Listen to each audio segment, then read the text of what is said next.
Chapter 1, 997, 998, 999, 1000. At the training base square of the Navy's 188th Division, a young boy gripped a massive longsword, slowly swinging it in a rhythmic manner. The sword, resembling a tachi, appeared significantly larger than standard blades, nearly a size above the norm. Under the blazing summer sun, beads of sweat trickled down the boy's forehead. That's 1,000 swings. After completing 1,000 swings of the colossal tachi, the boy came to a halt, exhaling a sigh of relief. The boy was named Bai Yu, who had inexplicably traversed into the world of his favorite anime, One Piece, just a week prior. Having fallen from the sky, Bai Yu coincidentally encountered the Navy's new recruit selection process. Before he could fully comprehend his situation, he was spotted by the renowned hero of the Navy, Garp, who immediately took a liking to him. Thus, Bai Yu was brought back to the Navy's 188th Division, becoming the latest generation of Navy soldiers. Ding! The host has successfully swung the sword 1,000 times, receiving rewards. Proficiency in 6 styles increased by 10. Proficiency in basic swordsmanship increased by 10. At that moment, a peculiar voice echoed in Bai Yu's mind. System panel. Upon hearing the notification, Bai Yu thought to himself. In the next instant, a translucent system interface, visible only to Bai Yu, materialized before him. Strongest swordsman system. Host Bai Yu. Swordsmanship. Basic swordsmanship 80. Techniques. 6 styles 80. Weapon. Novice tachi. Physique. C grade. Others none. The emerging system panel clearly displayed Bai Yu's current capabilities. Indeed, after his traversal, Bai Yu had also acquired the essential Golden Finger system. Opening the novice gift pack, he was presented with the system's exclusive weapon, the novice tachi. By continuously swinging the sword, he could earn various rewards. Of course, the prerequisite was that his movements had to be precise, and he needed to withstand the astonishing weight of the specially crafted tachi. Thus, on the first day of his traversal, Bai Yu practiced sword swinging for the first time, earning the reward of basic swordsmanship. On the second day, Bai Yu successfully swung the sword 100 times, receiving the reward of enhanced physique. On the third day, Bai Yu successfully swung the sword 1,000 times, obtaining the reward of 6 styles. By the end of the week, Bai Yu had stabilized his daily sword swings at 1,000 times. The percentages displayed next to swordsmanship and techniques on the system panel indicated their proficiency levels. The higher the proficiency, the stronger the corresponding techniques and abilities. Through Bai Yu's relentless efforts, both basic swordsmanship and 6 styles have been elevated to a proficiency of 80.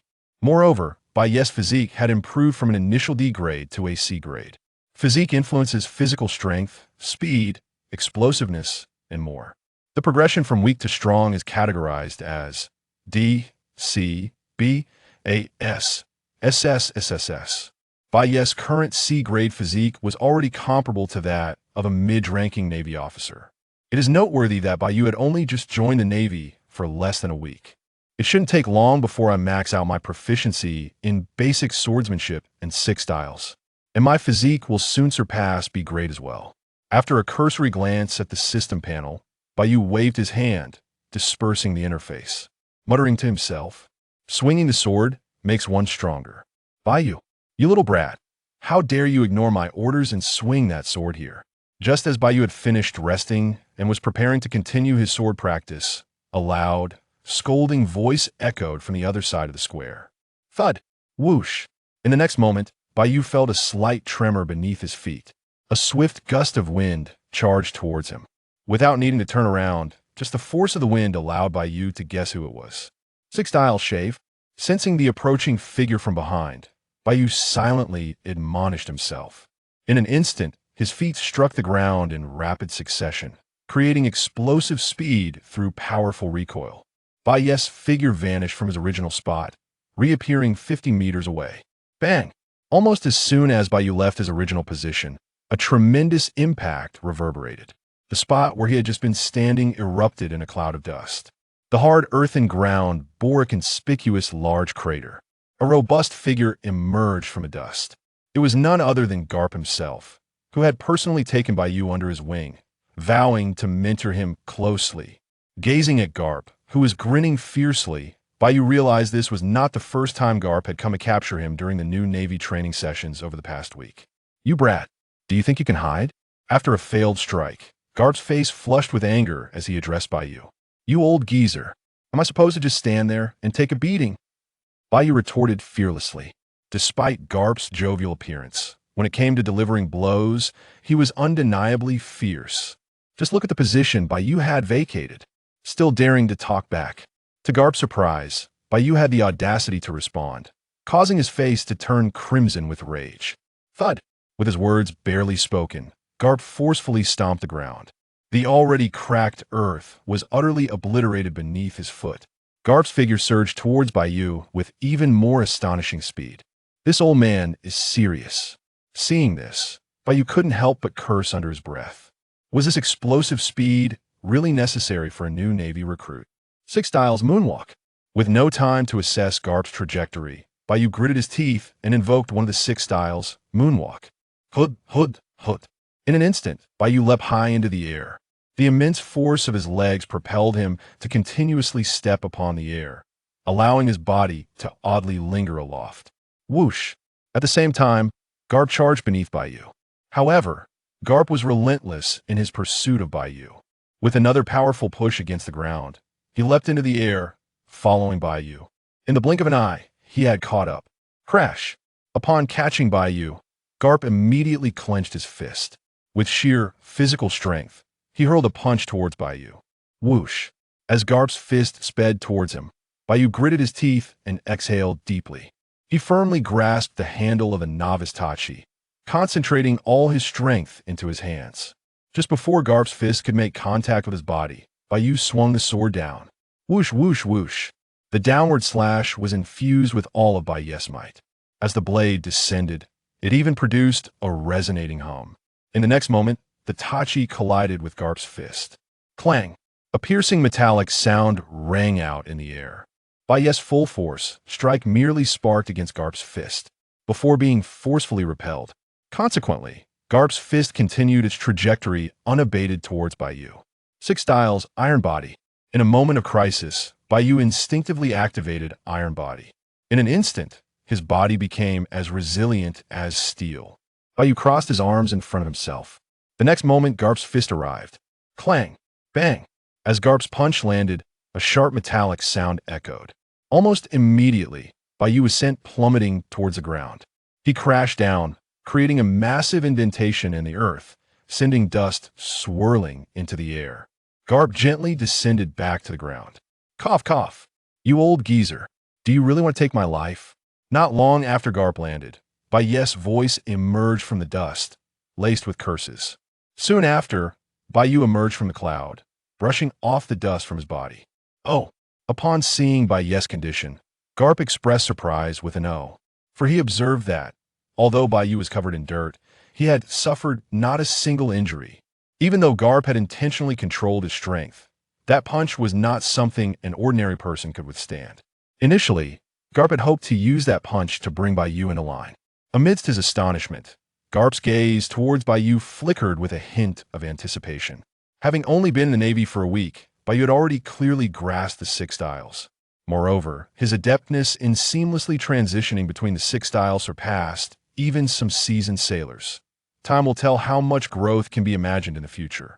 Garp subtly glimpsed the hope for the Navy's new generation in Bai Yu.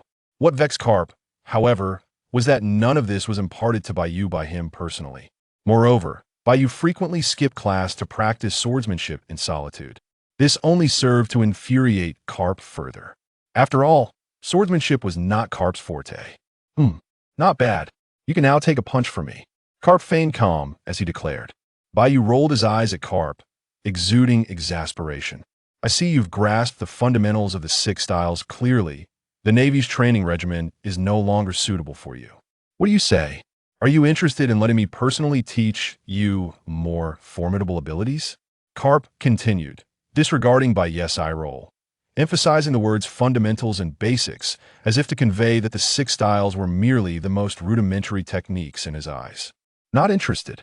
To Garp's dismay, Bai Yu rejected him without a moment's hesitation. Why would Bai Yu waste his precious time learning from Garp? Want to grow stronger? Just swing a sword. There was no need for such complexity. Moreover, the speed of improvement through sword practice would undoubtedly surpass the pace of learning from Garp. What? Do you know how many people dream of being my disciple? Garp exclaimed, his frustration mounting with Bai's continued refusal. The title of Navy hero was not merely a fad, after all. To be personally taught by Garp was the dream of many in the Navy. Yet here with Bai Yu, it was an entirely different story. Whoever is interested can go seek you out. You just mentioned that I need not attend those basic courses. Unless there's something pressing, don't disturb my practice. With that, Bai Yu flexed his slightly sore wrist, moved aside, and picked up the novice sword that Garp had sent flying moments ago. The novice sword, a reward from the system, was exceptionally sturdy, showing no signs of wear even after taking a punch from Garp. I truly think you need a good beating.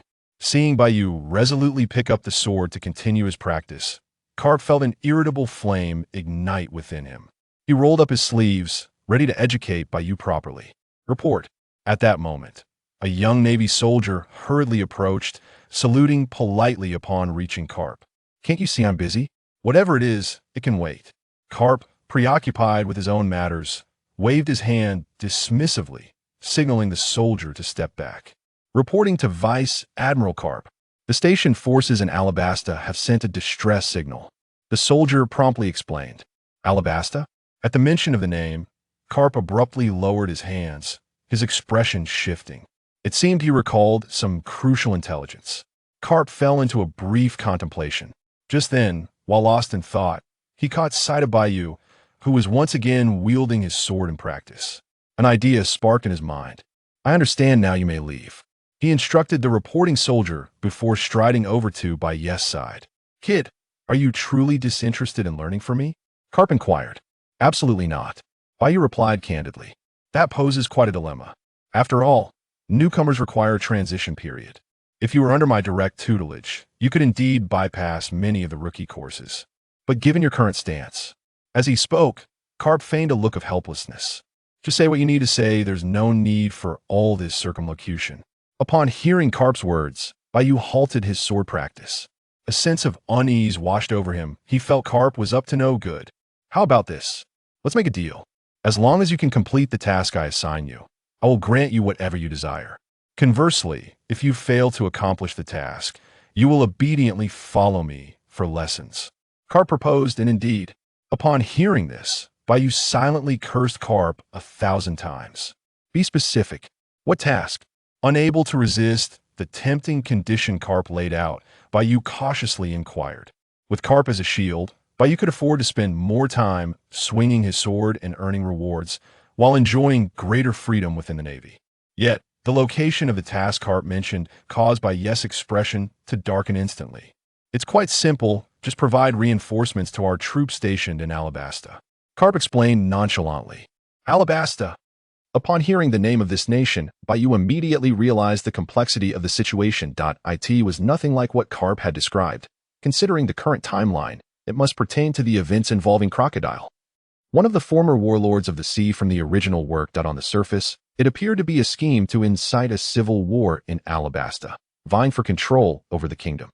In reality, the objective was to uncover the historical text hidden beneath the royal palace of Alabasta. This historical text contained records of the existence of one of the 3 ancient weapons. Uranus, information concerning this ancient weapon, which posed a significant threat to the Navy and other major factions, was at stake. Garp had the audacity to tell Bai Yu that it was a simple task? It was utterly ludicrous. By the way, since this task is relatively straightforward, I intend for you to gain some experience by leading the team yourself. Let me see. Taking 100 people should suffice. Garp was evidently unaware that Bai Yu had long since grasped the underlying secrets. He continued to elaborate, leading the team personally. And only 100 individuals. Upon hearing this, Bai Yu felt an overwhelming urge to confront Garp. Moreover, due to Garp's unique status, the Navy personnel stationed at this branch mostly held low ranks. Essentially, they were all novice recruits in training. Even if there were a few seasoned subordinates, their overall strength would hardly be of significant assistance. Are you implying that you won't be joining us? Bai Yu managed to suppress his inner fury and inquired of Garp. Of course, I will be going. However, I must first attend to matters elsewhere. Probably. Just 2 or 3 days late, Garp explained. At this, Bai Yu was utterly speechless. What do you think? If you feel that it's too much, then don't take on this mission. I can understand. Just follow my lead and learn. Seeing Bai Yu rendered mute, Garp secretly chuckled, then feigned a generous demeanor as he stated. Ding! A notification indicating a special mission regarding the unrest in Alabasta echoed in Bai Yu's mind. Prompt. If the host personally leads the team to assist in quelling the unrest in Alabasta, substantial rewards will be granted at that moment. Bai Yu received the system's notification, having triggered a special mission. The task was to assist in stabilizing the civil unrest in Alabasta, according to the system's prompt. Such triggered special missions typically offer considerable rewards. Who says I lack the courage? I accept this mission. With that, Bai Yu promptly accepted the triggered special mission and expressed his decision to Garp. Garp's initial proposition was already enticing enough, and with the addition of a special task from the system, Bai Yu had no reason to decline. Kid, you have guts. Let's not delay any further. We shall set off immediately. Choose your own personnel. The ships are already prepared and docked at the port. Bai Yu's sudden agreement genuinely took Garp by surprise. Subsequently, Garp laughed heartily, pleased by Bai Yu's audacity. Not long after, Bai Yu, alongside the 20 Navy soldiers he personally selected, arrived at the port where the small naval vessel was docked. Before boarding, Bai Yu cast a glance at the assembled soldiers. Each of them was robust and capable. Although their ranks were not high, their physical fitness was commendable. Among them were 3 corporals, 2 sergeants, and 1 staff sergeant. Not a single warrant officer could be found. The Navy rank structure includes enlisted ranks: private, corporal, sergeant, officer ranks, warrant officer, lieutenant, captain, major, and general ranks: major general, lieutenant general, general, admiral. The lowest rank consists of mere cannon fodder, classified as first, second, and third-class privates, which need not be mentioned here. As Bai Yu understood, the few selected with military ranks were merely at the enlisted level. Better than none, at least. With a soft sigh, Bai Yu commanded everyone to board the ship and set sail immediately. Hoist the sails, we embark. Destination, Alabasta? Thus, under Bai Yu's command, the small naval vessel set sail, departing from the Navy branch's port. Simultaneously, atop a certain structure at the port, Garp stood on the rooftop, watching the gradually receding vessel. A glimmer of brilliance flashed in his eyes as he murmured softly, Alabastus Uranus. Kid, just don't get yourself killed out there. As night fell on the same day, the small naval vessel carrying Bai Yu had distanced itself from Garp's Navy branch, according to the navigator responsible for the route. The current location of the vessel was still 2 days away from reaching Alabasta. Taking advantage of the time available, Bai Yu remained on the deck, continuously swinging his sword. His intention was simple: to enhance his proficiency in the techniques he had mastered to 100% before arriving at Alabasta. Whoosh, whoosh, Bai Yu swung his novice sword with a steady rhythm. Just then, footsteps echoed from within the cabin beside him. Shortly after, a Navy soldier with the rank of staff sergeant hurriedly approached. Commander, may I ask what our battle plan is for this mission? The staff sergeant, standing beside Bai Yu, hesitated for quite some time before ultimately addressing him as commander and inquiring. After all, Bai Yu, strictly speaking, was still a newcomer and did not hold any rank. This is why Garp had the audacity to delegate such authority to him. Plan. Upon hearing this, Bai Yu halted his movements, a hint of embarrassment creeping into his expression. What plan did he have? Do you have any suggestions? Bai Yu cleared his throat, feigning calmness as he countered with a question. Regarding a battle plan, Bai Yu had not given it serious thought. Commander, I have discussed with the sergeants and corporals. In 2 days, our forces will arrive at Alabasta at that time. We can first establish contact with the station troops requesting support. We can gather information about the local situation before taking action. The staff sergeant explained to Bai Yu in one breath. He even exaggeratedly pulled out a map to illustrate his points. Just then, more footsteps echoed from within the cabin. Several sergeants and corporals emerged as well. Bai Yu, we unanimously believe that you should hand over your command to the staff sergeant. As they approached, the group spoke in unison to Bai Yu. They were indeed requesting Bai Yu to relinquish his command. Suddenly confronted with such a situation, Bai Yu paused for a moment. Upon reflection, he understood. After all, in their eyes, Bai Yu was merely an inexperienced rookie. Allowing him to lead 100 people into action likely left those 100 individuals feeling discontent at heart. In contrast, the staff sergeant, with his rank and experience, was a different matter altogether. This is an order from Vice Admiral Garp. Do you think I desire to lead you? Bai Yu cast a disdainful glance at the group, stating, the latter part of that sentence was kept to himself. After all, this was a collective operation. and Bai Yu felt it unnecessary to create an unpleasant atmosphere among them. That I can understand your feelings, I will grant you an opportunity. Fight me in a duel. If you can defeat me, I will relinquish command and heed your orders in all actions. Bai Yu continued. Wow. As soon as he finished speaking, the crowd erupted in astonishment, all eyes turning towards the staff sergeant. Are you certain? Under the watchful gaze of the crowd, the sergeant instinctively licked his lips, seeking confirmation from Bai Yu once more. To personally lead a mission, and upon its successful completion, the accolades would far exceed mere participation. Naturally, the sergeant aspired to achieve merit and promotion. Confirmed, Bai Yu replied, his expression devoid of emotion. He then cast his gaze over the gathered individuals. Will you approach one by one, or all together? This statement ignited a fire of indignation among the crowd. Each of them had earned their current status through numerous commendable deeds and battles fought. How could a newly recruited soldier dismiss them so readily? As Bai Yu finished speaking, the group began to roll up their sleeves, eager for a confrontation. Boom. Beep. Just as the two sides were on the brink of conflict, the small warship suddenly rocked violently. Following this, an alarm sounded. Sea King class. An urgent shout came from the naval soldiers controlling the small warship. A large Sea King creature had been spotted not far ahead on their course. The soldiers' cries quickly reached the interior of the ship. In an instant, 100 naval soldiers surged onto the deck. Simultaneously, Bai Yu and his companions also heard the alarm, instantly abandoning their intentions to fight and rushing to the bow of the ship. Bai Yu's first instinct was to look ahead. Sure enough, less than 500 meters from the small warship, a massive octopus-like Sea King creature emerged from the depths. The colossal octopus waved its enormous tentacles, crashing them against the surface of the sea. The resulting waves rocked the small warship, which was not as robust as the large Navy ships from the original story, as it was designed for speed rather than defense. Encountering the current Sea King posed a grave risk. One misstep could lead to disaster. Splash! At that moment, the gigantic octopus seemed to notice the warship. With a sudden roll, it plunged beneath the waves. Had it not been detected, observing this, the naval soldiers collectively exhaled in relief. Not good. Bai Yu suddenly frowned, pointing towards the sea. Despite the night, Bai Yu's keen eyesight allowed him to see that after submerging, the giant octopus had transformed into a shadow, swiftly propelling itself towards their warship. Upon hearing this, the others hastily followed Bai Yu's finger. In the next moment, their expressions turned grave. It's over. With the thickness of this ship, it likely wouldn't withstand a single strike. None among US can contend with it. If only Admiral Garp were here. A wave of unease swept through the crowd. Some even began to fantasize about being led by the heroic Garp instead of Bai Yu. Boom. Shortly thereafter, the sea around the warship began to tremble. Splash.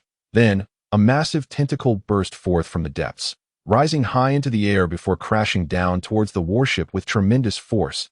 If this tentacle were to strike, the small warship would surely split in two. Quick. Prepare to fire the cannons. The sergeant, quick to react, ordered the naval soldiers to load the cannons in an attempt to sever the tentacle. It's too late. Bai Yu interjected. Given the speed at which the giant octopus's tentacle was descending, they wouldn't have time to load and fire the cannons before the ship was struck. Are you suggesting we sit here and wait for our doom? The sergeant, already dissatisfied with Bai Yu's command, retorted sharply. Upon hearing his words, the others cast disapproving glances at Bai Yu. I'm simply stating that you won't make it in time. However, I will, Bai Yu replied, unfazed by their expressions, his tone calm and detached. Shave, whoosh, and the next instant, Bai Yu propelled himself off the deck of the ship. When his figure reappeared, he was already soaring into the air. What incredible speed! Witnessing this, the crowd was left astonished. No one had been able to catch the burst of speed Bai Yu had just displayed. Simultaneously, all eyes were fixed on him. Jeppo, under their watchful gazes, Bai Yu activated Jeppo once more. His feet repeatedly struck the air, accelerating as he met the descending tentacle as his body neared the tentacle. Bai Yu slightly bent forward, gripping the hilt of his new sword firmly. Breathing steadily, he concentrated his strength into his hands. As the tentacle drew near, Bai Yu unsheathed his sword in a horizontal slash. Swish! The exceptionally sharp blade, combined with Bai Yu's explosive power, effortlessly sliced through the flesh of the tentacle, the sword embedded deeply within. Wow! Upon witnessing Bai Yu's successful strike, the naval soldiers below erupted in cheers. Not good. The tentacle was far too large. A single cut would not sever it. At that moment, some sharp-eyed soldiers recognized the predicament. Bai Yu's sword had indeed penetrated the tentacle's flesh, but the sheer size of the Sea King's appendage meant that a single incision was insufficient to sever it. The tentacle would still crash down, returning to the high altitude. Bai Yu registered the issue as well. Yet, his face remained calm, devoid of panic. Gripping the sword's hilt tightly, he exerted more force, pushing forward. Concurrently, he employed Jeppo. Spinning his body in unison. Rip. As Bai Yu's body rotated in a circular motion, his sword followed suit. The blade's sharp edge seamlessly tore through the flesh of the tentacle. I in the blink of an eye. He had As Bai Yu finished speaking, the crowd erupted in astonishment once more. One by one, they raised their thumbs in appreciation, discussing Bai Yu's remarkable prowess. At that moment, the sergeant who had previously sought command of this operation, along with several corporals and privates, approached Bai Yu. They halted before him, gazing intently.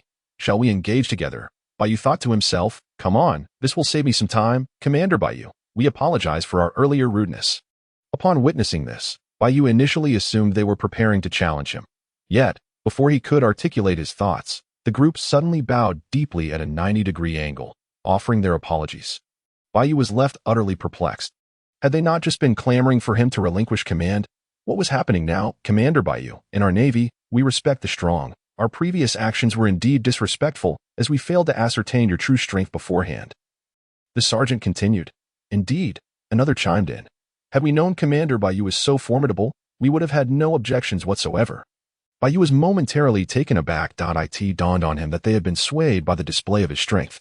In both the pirate world and the Navy, power commanded respect. The stronger one was, the more respect and recognition one garnered. All right, let's swiftly instruct the others to return to the ship's cabin, Bai Yu said after a brief exchange. Hastily directing the group to lead the Navy soldiers back. As for Bai Yu, he resumed his daily routine of sword practice. Time flew by, and noon arrived the next day. Ding! The host successfully swung the sword 1,000 times, earning a reward. 6 styles proficiency 10, basic swordsmanship proficiency 10. Bai Yu had commenced his morning on the deck with rigorous sword practice. By noon, he had completed exactly 1,000 swings. His proficiency in both the 6 styles and basic swordsmanship had increased by 10. Glancing at the system panel again, he noted that both proficiencies had reached 100. With this foundation, Bai Yu was now capable of executing formidable external slashes. Continue, he encouraged himself, resuming his sword swings. Later that evening, 1997, 1998, 1999, 2000, ding, the host successfully swung the sword 2,000 times, earning a reward. Azure Dragon Sword Chi. Bai Yu, who had persistently maintained standard form throughout his 2,000 swings, finally achieved this milestone and received the Azure Dragon Sword Chi. Unlike traditional swordsmanship, the Azure Dragon Sword Chi leaned more towards an energetic manifestation, significantly enhancing the cutting power of his blades. It could materialize into a form and strike at foes. Notably, the concept of sword chi was typically reserved for those who had dedicated countless years to mastering swordplay. Yet Bai Yu accomplished this in merely 2 days. If this were to spread, it would likely infuriate many who had devoted themselves to sword training. Report to the commander, we have arrived in the waters near Alabasta. Shall we dock immediately? At this juncture, a Navy sergeant approached briskly. Let's dock. Once we do, we must find a way to contact our allies. Bai Yu promptly nodded in agreement. Yes, sir, following the earlier incident of slashing the Sea King. Every Navy soldier aboard the ship treated Bai Yu with utmost respect and courtesy. The sergeant responded with deep reverence. Beep. Before the sergeant could depart, the familiar sound of an alarm rang out. Commander, a soldier responsible for the lookout rushed in hastily. Pirates. A pirate ship. A pirate vessel was approaching us. The soldier gasped for breath as he spoke. The pirate ship was sailing towards Bai Yu and his crew from the direction of Alabasta. Let us investigate. Bai Yu nodded in acknowledgement, signaling to the sergeant and the reporting soldier to head toward the front deck of the ship. Sure enough, as they looked ahead, a massive pirate ship was accelerating toward them. Its pirate flag displayed purple wings on either side, with a skull in the center, pierced by 2 crossed western swords. I remember that. It's the flag of the Baroque Works. Bai Yu recognized it after a moment of contemplation. It was the notorious criminal organization, Baroque Works, led by Crocodile, operating in the Alabasta region. The senior agents among them were primarily devil fruit users. Prepare for battle. With this thought, Bai Yu raised his left hand to signal the others. Capturing pirates was, after all, the Navy's duty, and since the enemy had come to them, Bai Yu saw no reason to evade combat. Prepare for battle. Load the cannons.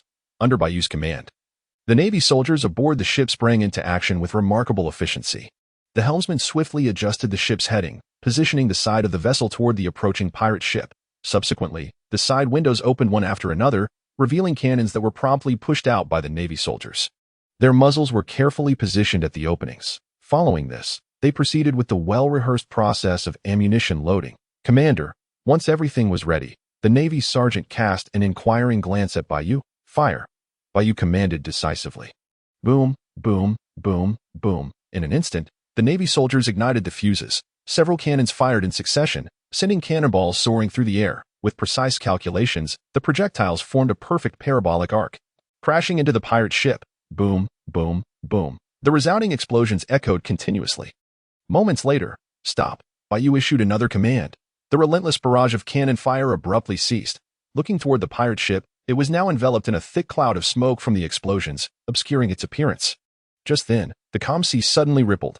Amidst the billowing black smoke, the targeted pirate ship surged forth, propelled by the wind, swiftly closing in on the Navy vessel, with a thud, thud, thud, riding the wave created by the explosions. The pirate ship barreled towards the Navy ship, but that was not all. Ladders were lowered from the pirate ship, bridging the two vessels. Charge, for the sake of their ideal homeland, that could not allow any of them to escape alive. In an instant, hundreds of individuals surged from the pirate ship onto the Navy vessel, weapons raised, attacking indiscriminately. "You take command here." Observing the situation, Bai Yu temporarily entrusted the command to the more experienced sergeant. He then leaped onto the mast of the Navy ship, his eyes scanning the battlefield. The assailants pouring from the pirate ship were primarily the lower-tier members of Baroque Works, known as millionaires or billionaires.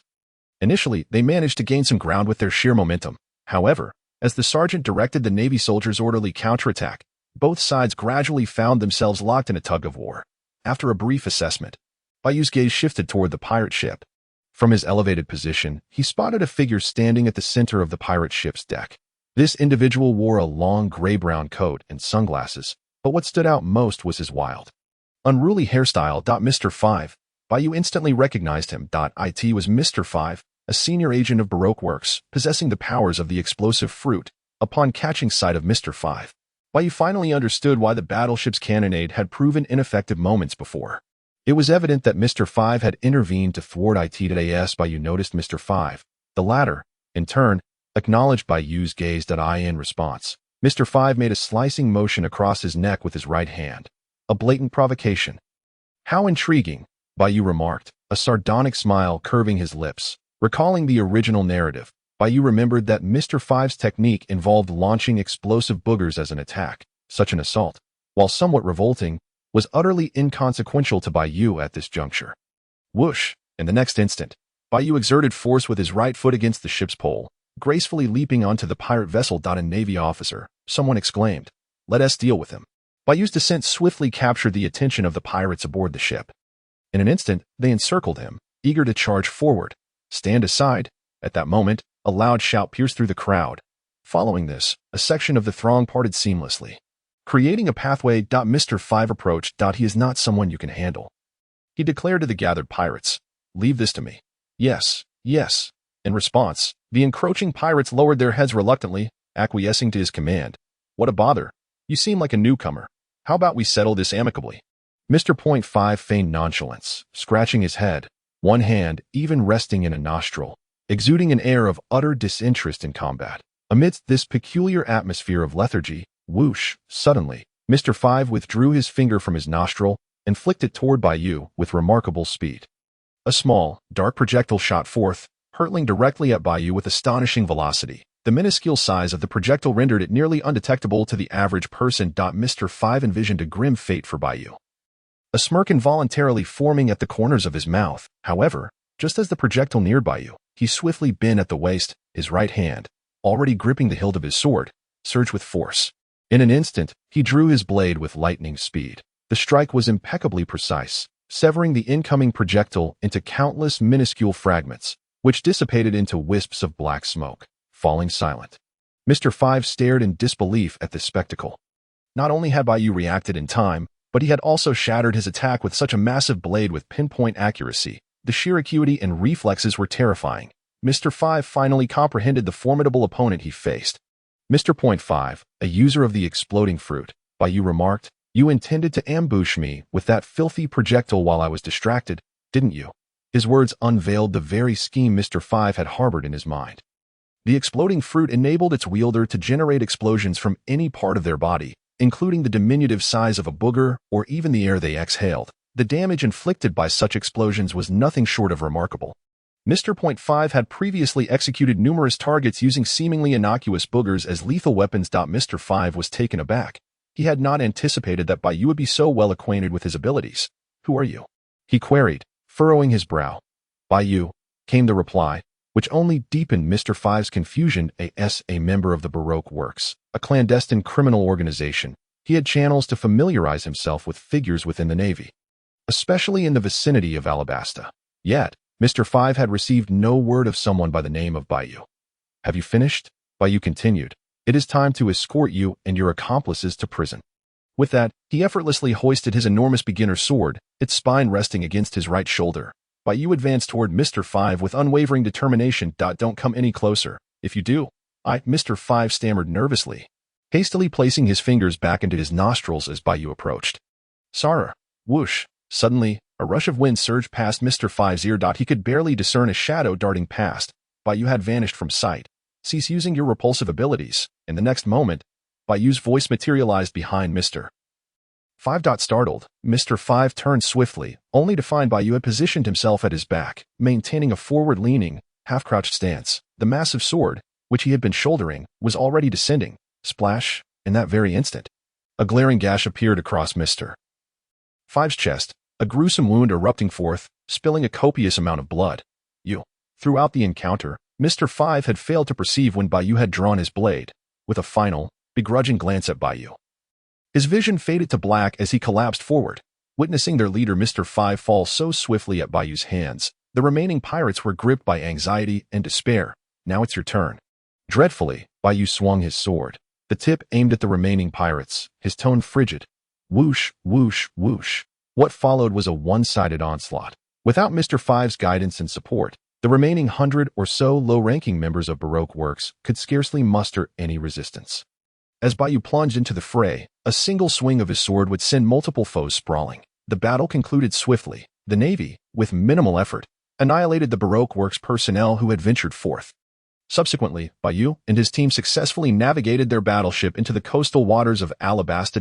As night descended, Bai Yu ordered a rest for all, planning to contact the local naval forces at dawn.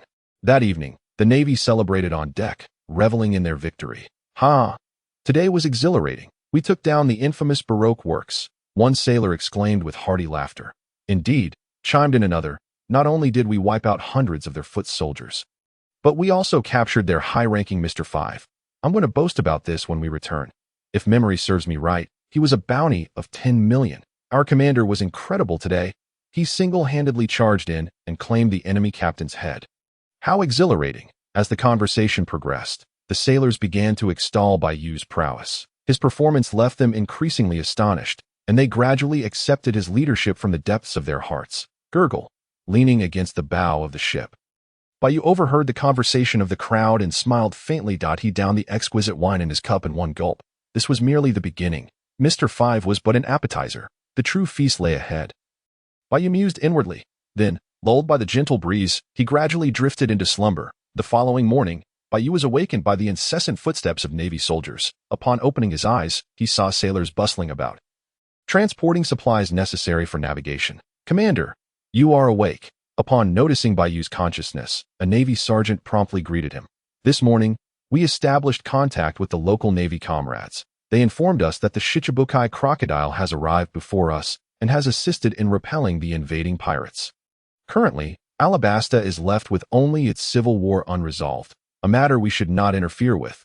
The sergeant quickly relayed the latest intelligence to Bai Yu. At this moment, Crocodile still bore the title of Shichibukai. No one could have fathomed that all these events stemmed from him. The Navy still regarded Crocodile as an ally. "Where is Crocodile now?" Bai Yu inquired immediately. In the palace of Alubarna. It seems we have made this journey in vain." The sergeant sighed. The matter of the pirate invasion had already been resolved. Given that Alabasta was in a state of civil war, the Navy government typically refrained from interference. Ordinarily, this mission would conclude here.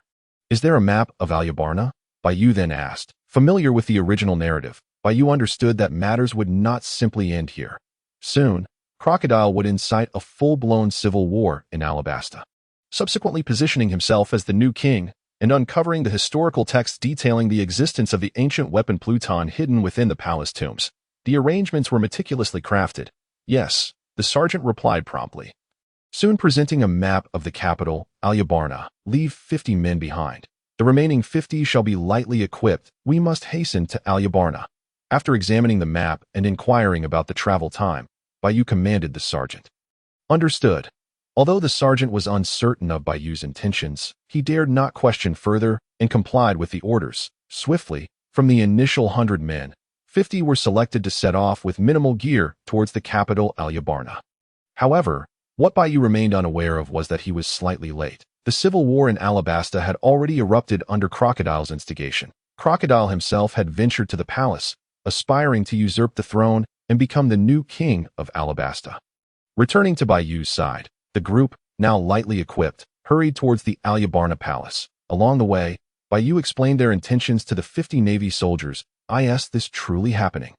The Shichibukai crocodile is actually betraying us. This entire sequence of civil unrest has been orchestrated by him. After Bai Yu elucidated the situation, the soldiers' faces displayed profound shock. Notably, Bai Yu deliberately omitted the details regarding the ancient weapon Pluton. Yet even this revelation stirred tumultuous waves within the hearts of the Navy soldiers. Therefore, we must act before Crocodile seizes power. Bai Yu affirmed with a nod. But Commander, with only 50 of us, how can we possibly thwart a Shichibukai? Several Navy officers, positioned closest to Bai Yu, wore expressions of embarrassment. That was the title granted by the Navy government, acknowledging his formidable strength, a far cry from Mr. Fi's capabilities. Stop. Before Bai Yu could respond, his eyes narrowed into a vigilant arc. He raised his hand, signaling the group to halt. The 51 individuals immediately ceased their movements, casting puzzled glances at Bai Yu. To expedite their arrival at the palace without drawing undue attention, Bai Yu had chosen a path along the edge of the desert. Surrounding them was an expanse of desolate sand and some oddly shaped boulders. With no sign of any other presence, since we have come this far, what significance remains in hiding? Without addressing their confusion, Bai Yu fixed his gaze upon a massive stone to his left and spoke coldly. After his words echoed into the silence, an extended pause ensued without any response. Clap, clap, clap. Just as the others began to think Bai Yu was overly tense and misreading the situation, the sound of applause emerged from behind the boulder. Moments later, a robust figure stepped out from behind the stone. Upon realizing they were indeed ambushed, all the Navy soldiers promptly heightened their alertness. The figure was tall and powerfully built, sporting a shaved head and clad in monk-like attire. Mr. Point 1, Bai Yu instinctively exclaimed upon recognizing the newcomer that it was none other than Mr. One of the Baroque Works. Known as the Assassin, a user of the Supa no Mi, he was one of Crocodile's strongest subordinates. You recognize me? Mr. One was taken aback by Bai Yu's identification. That simplifies matters. If you turn back, I can pretend I never saw you, he added, his tone laced with menace. In response, Bai Yu drew forth his massive new sword, vigorously swinging it to create a whoosh of air. With a bounty of 75 million, I hope you won't disappoint me. With that, Bai Yu raised his sword, its tip aimed squarely at Mr. One. Humph. Mr. One scoffed. I have never been wounded by a swordsman. Observing Bai Yu's weapon, he declared with arrogance. After consuming the Supa no Mi, Mr. One could transform his body parts into razor-sharp blades, rendering ordinary strikes as deadly as cuts from a sword. Furthermore, his entire being, including his organs, became as resilient as steel. Standard attacks could hardly harm him, including the Navy soldiers' firearms. Then I shall be the first, Bai Yu replied, equally confident. With that, both combatants fell silent, the atmosphere thickening with tension. Boom! Mr. One was the first to break the silence. With a powerful stomp, he propelled himself forward, kicking up a cloud of sand in the desert. In an instant, Mr. One charged towards Bai Yu with explosive speed. Crack, crack, crack. In the blink of an eye, Mr. One's arms transformed into gleaming metallic blades. In no time, he was upon Bai Yu, his arms closing in from both sides in a vicious assault. Humph! Bai Yu let out a cold snort. Just as Mr. One's blade-like arms were about to strike, Bai Yu crouched down sharply. Clang! Mr. One's arms collided, missing Bai Yu and creating a shower of sparks. But that was not the end. After evading Mr. One's attack, Bai Yu slid his right foot back half a step, gripping the sword's hilt firmly. Channeling his strength into his hands, he raised the sword in a powerful upward arc. Clang, screech, with a swift and precise strike. The blade found its mark upon Mr. One's chest, sending forth a spark from the clash of metal. The edge of the sword, gleaming white, pressed deeper along Mr. One's torso, ultimately lifting him off the ground. The resounding clang echoed as Mr. One was forced to retreat under the might of the blow. After regaining his footing, he cast a glance downward at his chest, where flesh had already transformed into a gory spectacle at the moment of impact. Despite this, the cut left by the blade was glaringly evident, a deep scar that nearly severed his chest entirely. Raising his gaze once more to meet Bai Yu's, the calm and haughty expression on Mr. One's face had vanished. Next strike, I shall shatter your defenses, he vowed. In response to Mr. One's fierce glare, Bai Yu disdainfully raised a finger in defiance. In a flash, the humiliation of nearly being wounded ignited an even greater fury within Mr. One. He stepped forward, his feet transforming into sliding blades as he charged towards Bai Yu with renewed speed. As he advanced, his arms trembled, morphing into an array of razor-sharp edges that enveloped both limbs. Yet, sensing inadequacy, a glint of cold determination ignited in his eyes, prompting the blades to spin rapidly, producing a terrifying hum. Having witnessed Bai Yu's prowess, Mr. One was prepared to unleash his most formidable attack, the spiral slash. Meanwhile, Bai Yu remained unfazed by the commotion, exhaling steadily as he concentrated, channeling his strength into a singular point. As Mr. One closed in, Bai Yu swiftly raised his blade overhead, delivering a powerful downward strike. The clash was thunderous as their forces collided. The weight of Bai Yu's sword met the whirling blades of Mr. One with a jarring metallic resonance. The resulting shockwave stirred dust and debris into a frenzy. However, the stalemate did not endure long. Mr. One's spinning blades were abruptly halted, while Bai Yu's blade, too, came to a standstill, both combatants momentarily catching their breath. Such a fierce battle. Incredible. That pirate's bounty is nearing 100 million. Murmured the onlooking Navy soldiers, astonished by Mr. One's abilities while equally awed by Bai Yu's displayed strength. Just as it seemed their confrontation had reached a temporary conclusion, a sharp crack of metal shattering pierced the air. Mr. One's expression shifted to one of disbelief. I warned you, the next strike will breach your defenses, Bai Yu declared, a triumphant smile gracing his lips. In an instant, gripping the hilt of his sword tightly, Bai Yu unleashed a forceful tremor through the weapon. With a resounding crash, Mr. One's blades were obliterated before his incredulous eyes. Stripped of their metallic protection, Mr. One's flesh stood no chance against Bai Yu's relentless blade. A chilling sound echoed as his arms were rent asunder, blood cascading forth in a crimson deluge, staining the ground beneath him. Mr. One cried out in agony, the pain overwhelming him. It is over. Yet Bai Yu showed no sign of mercy. Intent on ensuring Mr. One had no means to retaliate, with a decisive step forward, Bai Yu delivered a swift kick to Mr. One's chest, the impact sending him staggering backward. Simultaneously, Bai Yu raised his sword once more, its blade shimmering with a silvery gleam, the sound of its cutting edge resonating like a chime. He then swung the sword through the air towards the retreating Mr. One, unleashing a powerful strike. In an instant, the blade quivered, manifesting a crescent-shaped wave of greenish energy that surged toward Mr. One. Not a chance, Mr. One roared, his fury igniting as he clenched his teeth, transforming his entire body into hardened blades.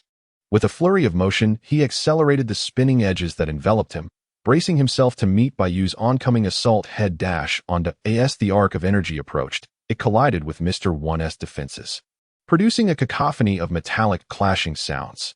Yet, contrary to Mr. One's expectations, the anticipated stalemate did not materialize. Bai Yu's seemingly ordinary strike concealed a formidable sword intent that rendered Mr. One's defenses futile in the blink of an eye. The blades surrounding him were shattered, leaving him exposed. The residual force of the strike then bore down upon Mr. One's flesh, cleaving through him with overwhelming strength. Blood splattered as the blade's light faded, revealing a deep, diagonal gash that extended from Mr. One's left shoulder to his right flank, horrifyingly deep enough to expose his innards. With a thud, Mr. One collapsed, succumbing to the pain and blood loss. Bai Yu, nonchalantly flicking his sword, turned away. The onlookers stood in stunned silence, utterly astounded by the spectacle they had just witnessed. Why are you still standing there? Pair up and secure him with sea stone cuffs. Bring him aboard the ship, Bai Yu commanded as he caught sight of the dazed crowd. The soldiers, jolted from their stupor, hastily complied, moving to restrain the unconscious Mr. One with the special cuffs designed to neutralize devil fruit powers. Ding! Host has successfully swung the sword 10,000 times. Reward. Proficiency in Azure Dragon Sword Chi increases by 10, physical attributes upgraded to B level. Ding! Host has successfully swung the sword 10,000 times. Additional reward. Awakening of the three-color Haki. At that moment, the system's notifications echoed in Bai Yu's mind, marking a significant milestone in his journey. Bai Yu closed his eyes, continuously absorbing the pertinent information relayed by the system while experiencing the rapid enhancement of his physical prowess spurred by the system's rewards. After a brief moment, Bai Yu reopened his eyes, a satisfied smile illuminating his face that in just this short span, his physical condition had markedly surpassed what it had been previously. Furthermore, he had grasped the preliminary usage of the three-color Haki. What fortuitous timing! The armament Haki is indeed the singular method to counteract the abilities of those who possess the nature-type devil fruits. Bai Yu felt a surge of inner delight, realizing that the early arrival of such knowledge was far more advantageous than mere timing. Mastering the three-color Haki at this juncture undeniably bolstered Bai Yu's confidence in confronting the nature-type devil fruit user. Crocodile, Commander, are you all right? You were emitting smoke just moments ago. Noticing Bai Yu had awakened, a concerned Navy sergeant approached him. After the battle, Bai Yu had suddenly closed his eyes and remained motionless. The soldiers, uncertain of Bai Yu's condition, could only stand by in silence until now. They had previously observed eerie wisps of white smoke emanating from his body, an anomaly corresponding to the upgrade of his physical condition. I'm fine. I merely had an epiphany, Bai Yu replied, naturally refraining from disclosing the existence of the golden finger system to others. He hastily concocted an excuse to brush off their concerns. Let us be on our way to avoid further inquiries. Bai Yu declared promptly. Yes, at his command, the Navy soldiers instantly adopted a serious demeanor. Subsequently, under Bai Yu's leadership, they continued their advance towards the Alabasta Palace. Meanwhile, within the Alabasta Palace, Crocodile, accompanied by his subordinates, had seized control of the royal residence. Mwahaha! Only I am worthy of becoming the king of this nation. Vivi, your father is in my grasp. Do you still wish to resist? Crocodile proclaimed with a booming laugh, surveying the remaining royal guards. His words indicated that King Cobra had indeed been captured. No, I would rather die than surrender my country to a fiend like you. Upon hearing that her father was captured, Princess Vivi gritted her teeth defiantly at Crocodile. Humph, I have no need for your consent. Take your ignorance and perish. At that, Crocodile's expression darkened ominously. With a swift gesture, his arm transformed into sand. Swish. With a flourish, his elemental arm cleaved through the air, unleashing a crescent-shaped blade of sand that whistled menacingly towards Princess Vivi. Protect the princess. Seeing this, the remaining royal guards surrounding Vivi shouted in alarm. The scant dozen of them positioned themselves in front of her. Thud, thud, thud. However, how could mere flesh withstand Crocodile's onslaught? The sound of piercing echoed as the sand blade effortlessly penetrated the guards' bodies in the blink of an eye. The moisture within the guards evaporated, leaving behind ghastly, desiccated corpses. The sand blade continued its relentless trajectory towards Princess Vivi. As the blade approached ominously, Vivi's hands trembled uncontrollably while gripping her weapon. In a moment of sheer terror, she closed her eyes, awaiting impact. Boom! The next instant, a dull explosion reverberated through the air. Upon hearing the commotion and sensing that her body had not been struck, Vivi reopened her eyes. The once advancing sand blade had mysteriously vanished, leaving only a scatter of sand and debris on the ground. Startled, Princess Vivi turned to look at Crocodile, only to find him gazing beyond her. Crocodile, if you wish to harm Princess Vivi, you must first reckon with the blade in my hand. A resounding voice echoed from behind Vivi. Upon hearing the voice, she quickly spun around. With a rapid cadence, dozens of Navy soldiers surged into the palace from outside, forming a neat line before Princess Vivi. Bai Yu brushed past her, positioning himself at the forefront of the formation. Navy, Crocodile exclaimed in surprise. He recalled that the stationed Navy in Alabasta should have been ensnared in the civil war he orchestrated. Where did this contingent of soldiers emerge from? Moreover, the one leading them, Bai Yu, appeared to lack any rank. Your appearance here only signifies your misfortune. Crocodile quickly regained his composure. A mere squad of several dozen soldiers without a high-ranking officer was hardly worthy of his concern. Princess Vivi, we are from the Navy's 188th Division. We received the latest intelligence and rushed here to provide assistance to Bai Yu. Unperturbed by Crocodile's presence, Bai Yu turned to Vivi, smiling as he explained. The 188th Division, Bai Yu? Princess Vivi was taken aback by Bai Yu's words. Not only had she never heard of this division, but the coup d'etat orchestrated by Crocodile had only just transpired. How could the Navy have known in advance? You must leave at once. Relay this information to the rebels. Without regard for Bai Yu and his companions' backgrounds, Vivi urgently implored. Crocodile's usurpation was conducted in secrecy. Once the rebels realized that everything was orchestrated by him, the civil strife would inevitably cease. At that point, Crocodile would face the full might of Alabasta's armed forces. Mwahaha. Not one of you shall leave here alive today." Crocodile erupted into laughter at the declaration. Whoosh! No sooner had he spoken than Crocodile's sand elemental right hand swung violently, summoning a whirlwind that slammed against the grand doors of the palace. Boom! The force of the winds propelled the massive entrance doors shut with haste. Crocodile is a user of a nature-type devil fruit. All of you, stand back. Protect Princess Vivi. In response, Bai Yu commanded the assembled Navy soldiers. Yes, having witnessed Bai Yu's prowess earlier, no one among the Navy questioned his orders. Once Bai Yu concluded, the soldiers forcibly ushered Princess Vivi to the entrance, while a portion began to pound on the massive doors. Humph! Seeing the Navy's attempt to escort Vivi away, Crocodile would not let them escape so easily. With a cold snort, the lower half of his body transformed into sand, granting him an ethereal lightness as he pursued the group. Your opponent is me to AT that moment. Bai Yu stepped forward, positioning himself in front of Crocodile. His right hand gripped the hilt of his novice sword firmly. "You foolhardy wretch." With Bai Yu blocking his path, a disdainful smile crept across Crocodile's lips. With a mental command, he accelerated towards Bai Yu. Whoosh! As Crocodile closed the distance, Bai Yu tightened his grip on the sword's hilt, exerting force. The heavy blade was effortlessly lifted by Bai Yu with one hand, raised high above his head. Then, in a powerful downward arc reminiscent of a mighty cleave, he swung the blade toward the oncoming Crocodile. Witnessing this, Crocodile's grin widened, showing no intention of evasion. He raised the scorpion venom needle hook on his left hand, ready to strike at Bai Yu. The tip of the hook was coated with deadly poison. Once struck, even a mere graze upon the skin can instantaneously render a person devoid of combat capability. Crocodile's intentions were unmistakable. As a wielder of the sand fruit, a Logia-type devil fruit, he possessed the ability to completely elementalize his body, rendering himself impervious to all physical attacks. Crocodile aimed to utilize his elemental form to block Bai Yu's assault, while simultaneously inflicting severe injury upon him. In the blink of an eye, the two adversaries clashed head-on. Thud! Just as Crocodile had anticipated, Bai Yu's initial strike with the great sword met Crocodile's form, producing a dull thud. Upon inspection, Crocodile's body had completely elementalized. The blade struck against the elemental sand, merely kicking up a cloud of dust before falling silent. "For your foolishness, perish." Crocodile scoffed at the anticipated outcome. His golden hook on the left hand continued its advance toward Bai Yu. Crocodile could already envision the scene where Bai Yu was struck by his hook, rendered powerless, and left at his mercy. With a smirk of triumph, Crocodile glanced at Bai Yu, only to find him composed and unflappable. For reasons unknown, an unsettling feeling surged within Crocodile upon witnessing Bai Yu's demeanor. Armament Haki. At that moment, Bai Yu's inner voice echoed. Buzz. In the next instant, a peculiar energy surged forth from within Bai Yu's body. As the energy coursed, it swiftly converged into his right hand, then flowed through his palm and into the blade of his greatsword. In an instant, the blade was enveloped in a profound shade of black. Then, with renewed vigor, Bai Yu gripped the great sword and pressed downward. Ryup!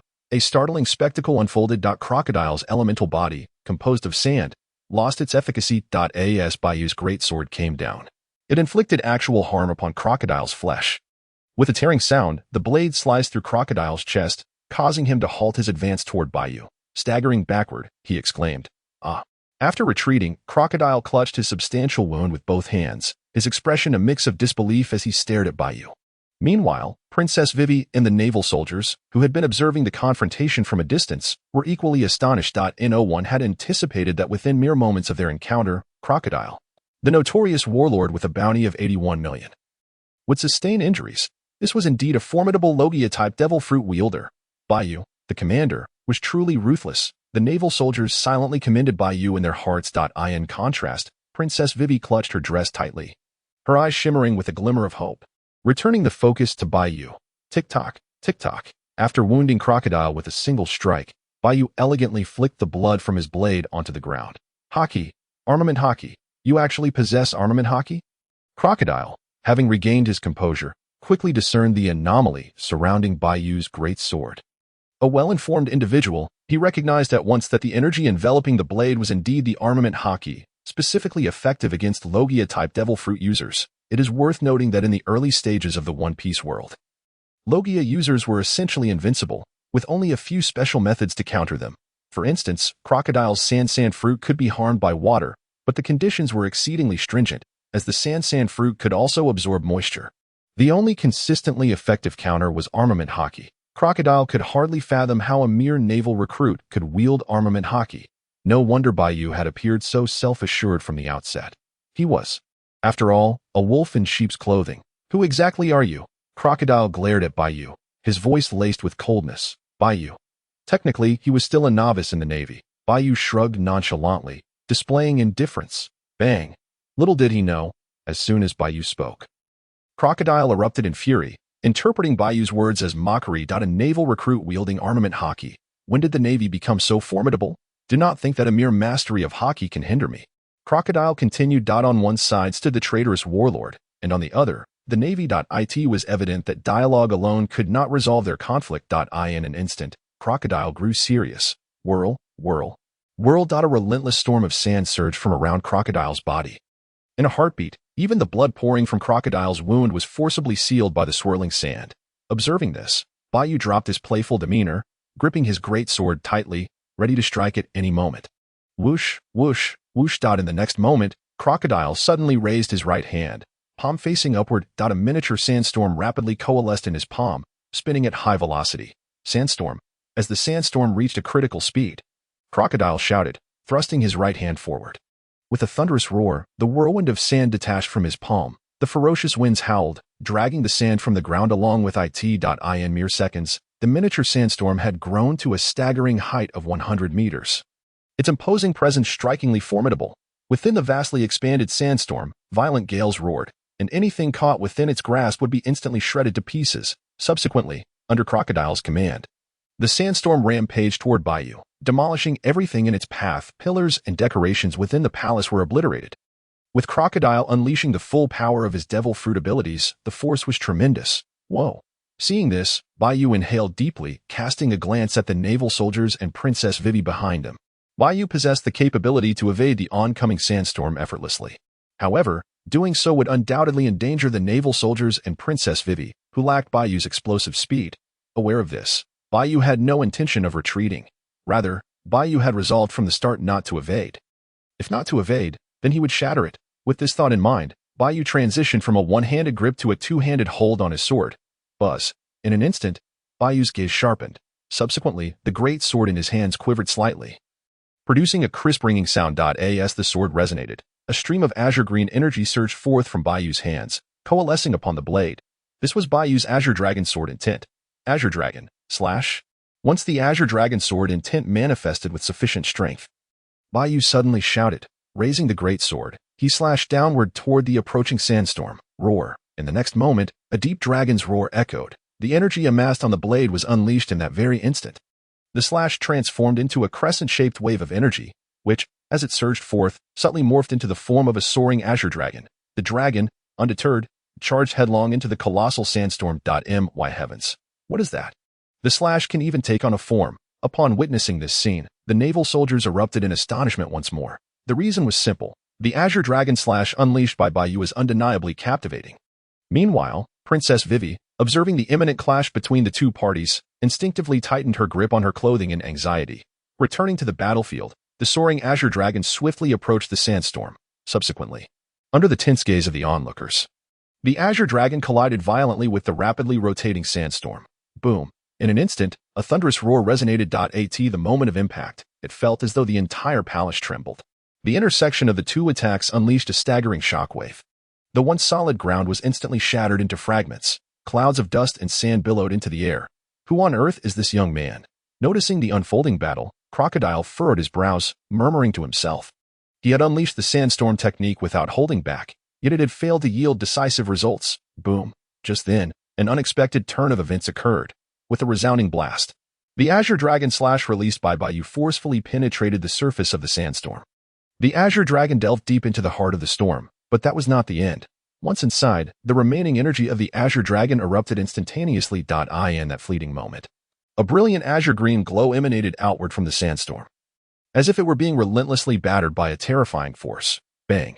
This explosive energy did not last long. Shortly after, a deafening boom echoed throughout the palace, leaving Crocodile in disbelief as his sandstorm technique was utterly shattered and dissipated. How was this possible? Crocodile could hardly accept this reality. His technique had been effortlessly countered by Bai Yu. At this point, Crocodile finally comprehended that the young man claiming to be a new recruit of the Navy was not someone he could swiftly defeat. In fact, he was utterly incapable of doing so. Sarah, just as Crocodile was reeling from shock, Bai Yu's voice rang out once more. Whoosh! Following that, two attacks erupted amidst the swirling dust. A figure transformed into a blur of afterimages. Darting out from the haze with incredible speed, in an instant, Bai Yu had appeared before Crocodile, pursuing his advantage. Seeing Bai Yu approach with his blade, Crocodile inwardly marveled at the speed. Instinctively, he raised his left hand's golden hook. Clang! In the next heartbeat, a sharp metallic clash resounded. The moment Crocodile's golden hook was lifted to parry, Bai Yu's blade struck a heavy and swift slash. When Bai Yu reappeared, he had already assumed a posture of striking down. Standing before Crocodile, with both hands firmly gripping the hilt, the blade collided with Crocodile's raised golden hook. Thud! The immense force transmitted from Bai Yu's blade caused the ground beneath Crocodile's feet to shatter instantly. The tremendous impact forced Crocodile's body to bend slightly. Gritting his teeth, Crocodile glared fiercely at Bai Yu. Suddenly, a glint of malice flashed in Crocodile's eyes, the fingers of his other hand, resting beneath him, subtly curled back. Rustle, rustle. In an instant, the sand behind Bai Yu stirred with faint movement. The sand writhed upward, swiftly forming an exceptionally sharp sand sword. Whoosh! The sand sword then aimed at Bai Yu's back. Adjusting to a position beyond his line of sight, with a swift thrust, it lunged at Bai Yu. This technique was one of Crocodile's formidable abilities derived from the sand fruit, the evolved version of the Desert Sword, the Desert Greatsword. Not only was the Desert Greatsword incredibly sharp, but upon striking a target, it would swiftly drain the moisture from their body, making it one of Crocodile's most lethal techniques. Whoosh! The Desert Greatsword. With astonishing speed and a cunning angle, lunged towards Bai Yu. Bai Yu, possessing keen senses, immediately sensed something amiss. Observation Haki, he inwardly mused. The intangible observation Haki rapidly expanded from Bai Yu's body in a circular wave. As soon as the Haki spread, Bai Yu, through its feedback, clearly perceived the stealthy approach of the Desert Greatsword from behind. A smirk of mockery curved at the corners of Bai Yu's lips. In the next moment, the Desert Greatsword arrived. Whoosh! The sword, accompanied by a chilling gust of wind, fiercely aimed for Bai Yu's back. However, just when Crocodile thought he had the upper hand, Bai Yu's body miraculously shifted to the side. Rip! The incoming Desert Greatsword ultimately missed Bai Yu's body, merely grazing the edge of his clothing before he deftly evaded it. Rustle, rustle, after the attack missed. The sand that had coalesced into the Desert Greatsword gradually fell back to the ground. Crocodile, with wide eyes, stared at the scene before him in disbelief. How could Bai Yu have evaded such an assassination-like technique? Could it be that he had eyes on the back of his head? Crocodile's mind was in turmoil. Get lost. As Crocodile was once again astonished, Bai Yu made his move. With a disdainful huff, Bai Yu suddenly leaned to the side, supporting himself with one hand on the ground, and kicked backward towards Crocodile's chest. Buzz! In the moment Bai Yu's right foot propelled forward, armament Haki enveloped it. Thud! Crocodile barely had time to evade Bai Yu's kick. With a resounding thud, Crocodile's body trembled as if struck by lightning. Subsequently, he was uncontrollably sent soaring into the air. Sarah! After kicking Crocodile into the air, Bai Yu clapped his palms together and straightened his body, not giving Crocodile a moment to catch his breath. Bai Yu forcefully stomped the ground. Utilizing the Soru technique, he propelled himself into the air, chasing after the ascending Crocodile. In midair, Bai Yu's body spun half a circle, simultaneously gathering strength in his waist. With both hands gripping the katana, he executed a sweeping horizontal slash towards Crocodile. Rustle, rustle. At this critical moment, Crocodile, suppressing the pain in his chest, raised his right hand once more, with his palm facing forward. He suddenly clenched his fist. The power of the sand fruit manifested. In an instant, countless grains of sand erupted from Crocodile's body, coalescing into a sand shield before him. Almost simultaneously, Bai Yu's katana arrived. Bang! The katana struck solidly against the sand shield. Bai Yu's blade already possessed immense force, and with the added momentum from his spin, this strike bore the power of 1,000 pounds. With a resounding thud, the sand shield was cleaved in two. Whoosh! After shattering Crocodile's sand shield, Bai Yu stepped into the air once more. When he reappeared, he was already positioned behind Crocodile. Without a moment's pause, Bai Yu raised his blade and delivered a heavy downward slash. Thud! This time, Crocodile could not respond in time. The sharp katana, imbued with armament Haki, struck Crocodile's body. In an instant, blood sprayed forth. Crocodile's body plummeted to the ground like a powerless kite with its string cut. Along the way, blood poured from the horrific wound on Crocodile's back. Bang! At long last, Crocodile's formidable form crashed heavily to the ground, creating a massive crater upon impact. A thick cloud of dust erupted, obscuring his condition. The Navy personnel, witnessing Crocodile's defeat at the hands of Bai Yu, erupted in jubilant cheers. Bai Yu's display of prowess was undeniably fierce, having truly triumphed over Crocodile. Princess Vivi, who had observed the scene unfold, was overwhelmed with emotion, covering her mouth in disbelief as tears welled in her eyes. As the dust began to settle, Bai Yu descended gracefully back to the earth, maintaining an air of calm amidst the raucous celebration. His gaze remained fixed on Crocodile, whose position was shrouded by the lingering haze. A gentle breeze swept through, gradually dispersing the dust. In that moment, a figure emerged from the fractured earth. Crocodile himself. Yet, he was no longer the composed adversary he once was. His visage was marred with dirt and disarray, his clothing near-soaked in dried blood near the wound on his back, which appeared to have been staunched by his own fruit-derived abilities. Gasping for breath, Crocodile's demeanor shifted dramatically, his face contorting into a mask of rage as he bellowed, "You must die." With a sudden surge of fury, Crocodile crouched low and slammed his palm onto the ground. "Erosion rebirth," he declared, unleashing the full extent of his devil fruit powers. An invisible force radiated outward from the point of contact, spreading in a circular wave. Anything that came into contact with this energy had its moisture instantaneously drained, causing the ground to crack and the surroundings, buildings, decorations to crumble like fragile parchment. Even stones devoid of moisture disintegrated into dry sand. As the effects of the sand fruit took hold, the palace floor transformed into a vast expanse of shifting sand, rapidly sinking under the strain. It would not be long before the entire structure collapsed. Bai Yu, sensing the urgency, tightened his grip on his blade and turned sharply, delivering a powerful slash towards the immense door behind him. With a resounding crash, the strike shattered the door, creating a gaping opening. "You must leave now," Bai Yu urged the others. "Understood, Commander," they replied, their voices laced with urgency, aware of Bai Yu's intent to facilitate their escape. The Navy soldiers, without hesitation, ushered Princess Vivi through the newly created passage. They recognized that remaining would only serve to burden Bai Yu further.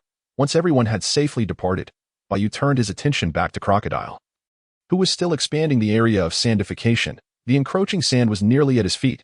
"Moonwalk," Bai Yu exclaimed, propelling himself into the air. He did not pause. Instead, he concentrated, his sword intent coalescing within him. "Azure Dragon's breath, extreme," he proclaimed, as the ultimate sword energy was compressed into his blade, rendering it a striking green hue, pulsating with formidable energy. With the sword intent fully enveloping the blade, Bai Yu murmured to himself, invoking the technique bestowed by the Azure Dragon's will. In an instant, he surged forward, a streak of emerald light racing towards Crocodile with astonishing speed, accompanied by the resonant roar of the Azure Dragon. Within a heartbeat, Bai Yu was upon Crocodile, unleashing a sudden and decisive strike. In that moment, Bai Yu embodied the essence of a resplendent jade dragon, piercing through Crocodile's form as he emerged behind him. Maintaining the posture of his strike, the sound of shattering echoed. Crocodile's prized scorpion tail snapped under the force, revealing a deep gash across his chest, blood erupting forth like a fountain, staining the sands of vivid crimson. Such swiftness! Crocodile gasped, realization dawning upon him. With a final, muted exclamation, his vision darkened, and he collapsed forward, losing consciousness. The surrounding sandification abruptly ceased, plunging the palace into an eerie silence. With a decisive flick of his blade, Bai Yu sheathed his weapon, scanning the area to confirm there were no remaining allies of Crocodile. He then hefted the unconscious Crocodile and made his way outside the palace. Meanwhile, Princess Vivi and the Navy personnel, having retreated a safe distance, held their breath in anxious anticipation of the outcome. "He should be all right, shouldn't he?" Vivi fretted, her fists clenched tightly, nearly piercing her skin with her nails. "He will be fine." The Navy sergeant reassured her, his conviction unwavering. The remarkable feats Bai Yu had accomplished thus far had firmly ingrained his reputation within their hearts. The soldiers had come to regard Bai Yu as their indomitable war god. If even he were to succumb, they would have no choice but to retreat. "Someone's emerging," one sharp-eyed soldier exclaimed, pointing towards the opening they had just escaped. A figure materialized from the very same breach. "Crocodile. How can this be? What a commander, Bai Yu!" Gasps of disbelief echoed among the crowd as they recognized the unmistakable form of Crocodile. The crowd's faces instantly paled to a ghostly hue. No way. Something seemed amiss with Crocodile. The Navy sergeant, fixated on the figure of Crocodile, quickly discerned the anomaly. For at that moment, Crocodile's form was manifest, yet his feet eerily hovered above the ground, as if suspended by some unseen force. Indeed, as the sergeant's cry echoed, The rest of the crowd took notice of Crocodile's peculiar state. Just then, Crocodile's body shifted forward slightly and a silhouette emerged, effortlessly lifting Crocodile with one hand, stepping into the view of the onlookers. Bai Yu. It was Commander Bai Yu. He has triumphed. Upon catching sight of Bai Yu, the Navy personnel erupted into joyous celebration, their excitement palpable as they gestured animatedly. Amidst the cacophony of cheers, Bai Yu emerged from the palace, carrying the unconscious Crocodile towards the throng. Thunderous rumblings ensued as the palace, weakened by Crocodile's sand-based abilities, collapsed entirely, burying it beneath the rubble. Commander Bai Yu, you are truly formidable. I knew you would emerge victorious. Nonsense. Just moments ago, I saw you looking utterly concerned. As Bai Yu approached, the Navy soldiers eagerly stepped forward to greet him, exchanging enthusiastic remarks, and the atmosphere brimmed with camaraderie. Bai Yu smiled in return. At that moment, his gaze fell upon Princess Vivi at the rear of the crowd. With her head slightly bowed and her hands clasped tightly, she appeared to be on the verge of speaking but hesitated. Recognizing her unease, Bai Yu exchanged a knowing glance with the crowd. Understanding his silent cue, several Navy soldiers promptly stepped forward to relieve Bai Yu of the burden of Crocodile, securing him with sea prism stone handcuffs. The crowd instinctively parted, creating a clear path. I have not failed my mission, Bai Yu said with a smile as he reached Princess Vivi. However, upon seeing him, her eyes glistened with unshed tears. The weight that had burdened her heart for the past few days regarding Alabasta finally lifted. Before Bai Yu could utter another word, Princess Vivi stepped forward and enveloped him in a heartfelt embrace. Thank you, she said, her voice laced with a quiver. Bai Yu was momentarily taken aback by her sudden gesture. Unsure whether to reciprocate or withdraw, such moments of happiness often slip by in an instant. Before he could fully comprehend the situation, Princess Vivi had already stepped back, regaining her composure. I apologize for the display. Wiping away her tears, she continued, I realize that now is not the time for sorrow.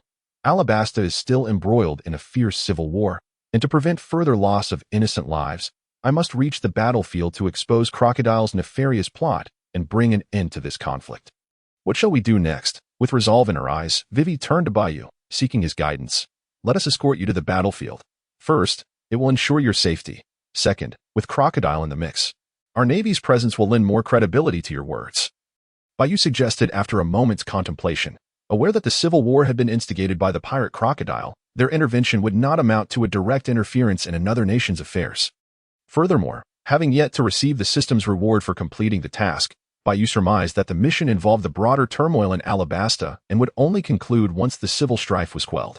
Yes, Vivi nodded in agreement upon hearing Bai Yu's words. Shortly thereafter, a group of several dozen procured a number of camels for their journey and set off towards the most fiercely contested area where the Royal Guard and the rebel forces were clashing. After some time, within the city of Alubarna, the Royal Guard, led by Deputy Officer Bell, was engaged in direct combat with the rebels. The leader of the insurgents was none other than Vivi's childhood friend, Kusha. The air was thick with the acrid scent of war, and anguished cries echoed amidst the chaos of battle. As the confrontation escalated, the death toll on both sides surged at an alarming pace. When Bai Yu and his party arrived, they coincided with a major clash between the two armies. You go ahead.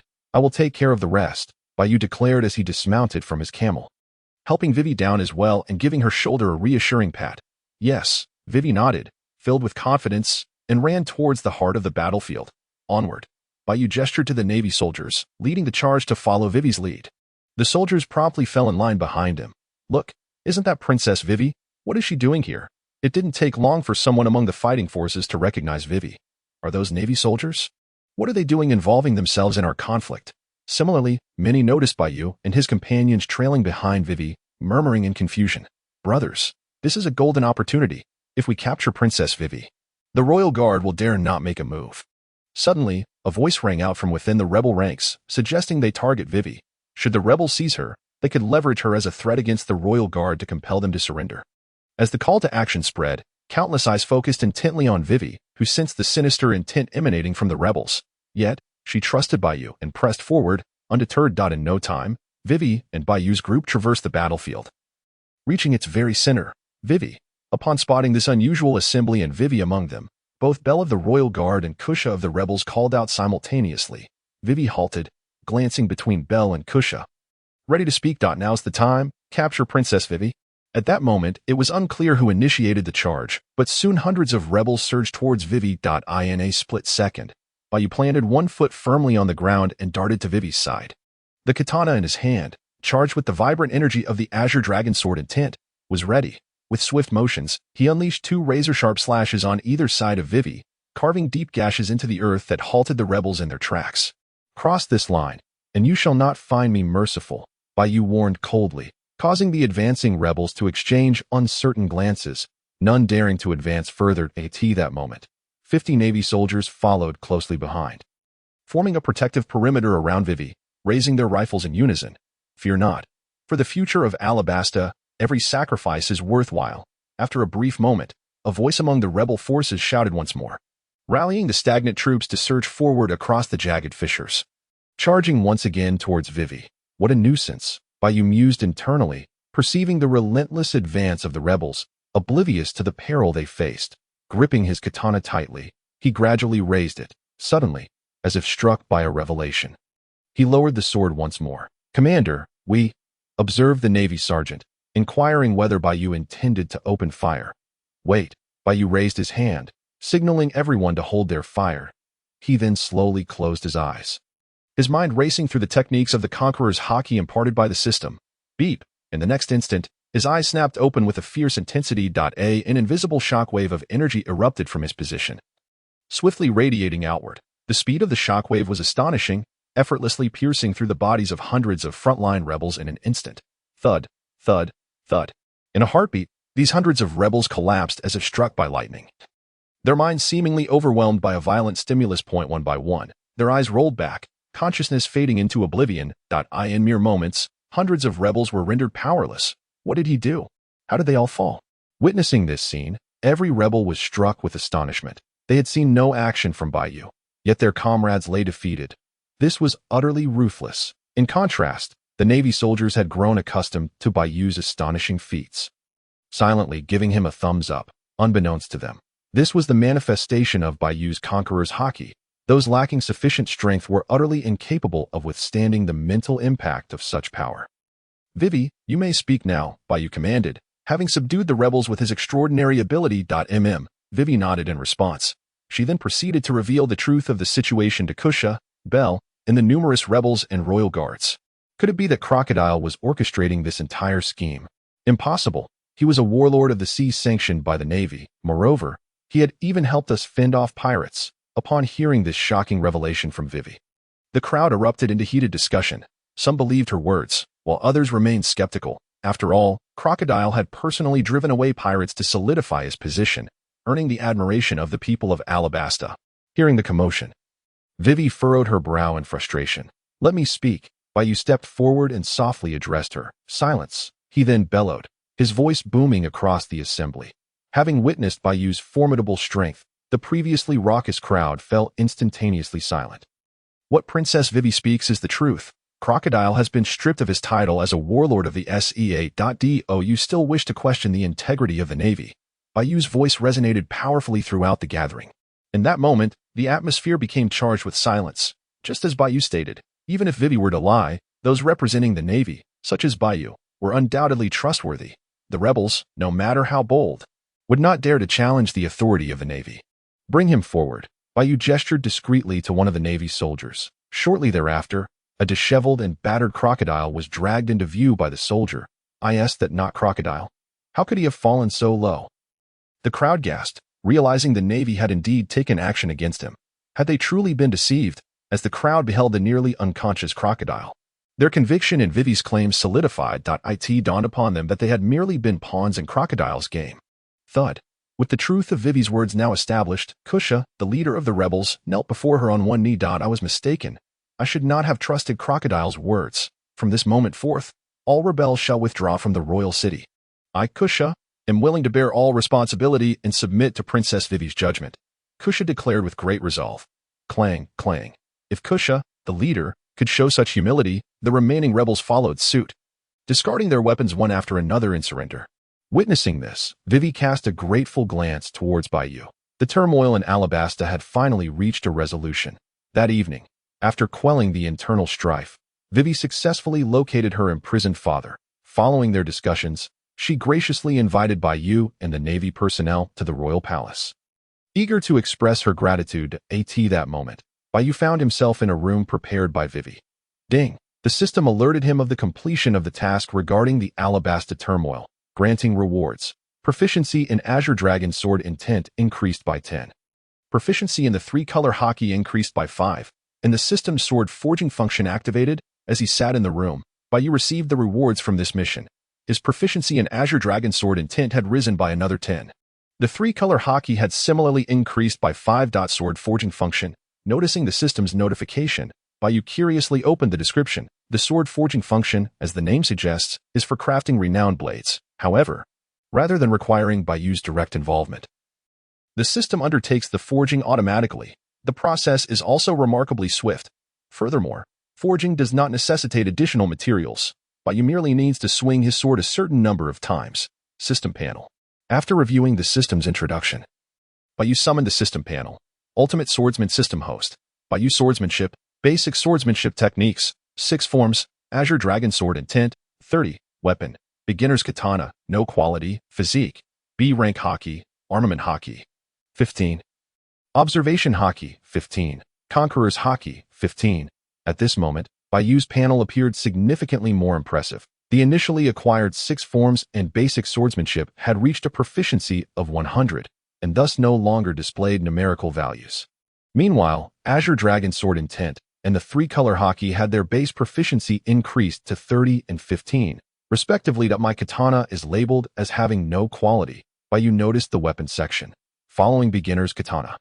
The term no quality was indicated. He promptly clicked to investigate further. In alignment with the legendary sword classifications of the One Piece world, the system forged exclusive weapons also possess varying qualities, from lowest to highest. They are Supreme Great Blade, Good Blade, Blade, and the ordinary blade with no quality. Despite being classified as a beginner's katana, its actual quality surpassed that of a standard blade due to the specialized nature of the system's forging. I still need to put in more effort. After reviewing the weapon information, Bai Yu sighed. With the sword forging function now activated, Bai Yu realized he must continue striving to enhance his skills daily. Knock, knock, knock. Just then, a knock echoed from his door. Upon hearing the sound, Bai Yu dismissed the system panel with a wave and opened the door. Standing at the threshold was the Navy sergeant who had accompanied him. I hope I am not disturbing your rest, Commander. The sergeant addressed Bai Yu with deep respect. Not at all. Bai Yu gestured for him to continue. You can simply call me Bai Yu in private. He found it somewhat awkward to be addressed as Commander. Understood. Bai Yu habitually responded with an affirmative sound. As he began to address the officer, a mere glance from Bai Yu halted him mid-sentence. By the way, have you received any news regarding the matter I asked you about? Bai Yu inquired further. There is news. The officer promptly nodded and replied that I have gathered information concerning the Straw Hat Pirates. Oh. Quite efficient. Do share, Bai Yu remarked, his interest piqued. Following the resolution of the civil strife in Alabasta, Bai Yu had dispatched individuals to seek information about the Straw Hat Pirates, given the current timeline. They should indeed be in Alabasta. However, it was unclear why they had not engaged in the ongoing events. Soon enough, the naval officer provided Bai Yu with the answer. The Straw Hat Pirates had rescued Princess Vivi just a day prior from the clutches of Crocodile. Along their journey, it was said they encountered the ship of Rear Admiral Garp. Strangely, the Straw Hat crew had not departed but lingered in the nearby waters, seemingly awaiting something. They only hastily left after we quelled the unrest. The officer explained in one breath. Upon hearing the officer's explanation, Bai Yu instantly understood. It seemed the Straw Hat crew was waiting for news regarding Vivi. They likely realized the turmoil had subsided and chose not to take any risks. After all, they were being watched by none other than Luffy's grandfather, Garp. Wait, are you implying that Garp, that old coot, is also in Alabasta? Suddenly, Bai Yu grasped the implication, looking at the officer in astonishment. Yes. Did Rear Admiral Garp not inform you? His other mission target is located on a small island not far from Alabasta, the officer continued. Good heavens, with the officer's confirmation, Bai Yu could not help but curse inwardly. He was so agitated that he nearly smashed the table in the room with a slap. That old coot Garp had not mentioned this to him beforehand. It was as if he feared Bai Yu would arrive in Alabasta. Stirring the waters while waiting for reinforcements, the intention was all too clear, to make him suffer a bit. Trying to outsmart me, Bai Yu thought to himself. Fortunately, I possess the golden finger system. As Bai Yu continued to mentally berate Garp, the officer spoke up again. Princess Vivi and King Cobra have arranged a banquet in the palace to express their gratitude. Should we attend or not? After speaking, the officer shyly lowered his head. In truth, they had hardly engaged in the matter. It was entirely Bai Yu's doing that led to this outcome, now being invited to a banquet. They naturally felt a bit embarrassed. Of course we shall go. We are not stealthy pirates. Since they wish to express their gratitude, we should not disappoint their goodwill. Bai Yu contemplated before responding. Throughout the ordeal, the spirits of the naval soldiers had been taught. Bai Yu felt it was time for a well-deserved relaxation. Moreover, perhaps it would offer an opportunity to deepen his relationship with Princess Vivi. They were the Navy, not pirates, and had no need to hide. Then I shall go and notify everyone right away, the officer promptly declared, after conveying the specific location of the banquet to Bai Yu. He departed to inform the naval comrades. Shortly thereafter, in the grand courtyard at the center of the palace, the once empty space was now filled with tables laden with wine and delicacies. Numerous maidens scurried back and forth, presenting a variety of exquisite food and drink. Bai Yu and a multitude of naval soldiers took their seats. Notably, the table where Bai Yu sat was occupied by the high-ranking officials of Alabasta, the king, the princess, the commander of the royal guard, and others. Thanks to the Navy's assistance, Alabasta has transformed its peril into safety. Especially you, Bai Yu.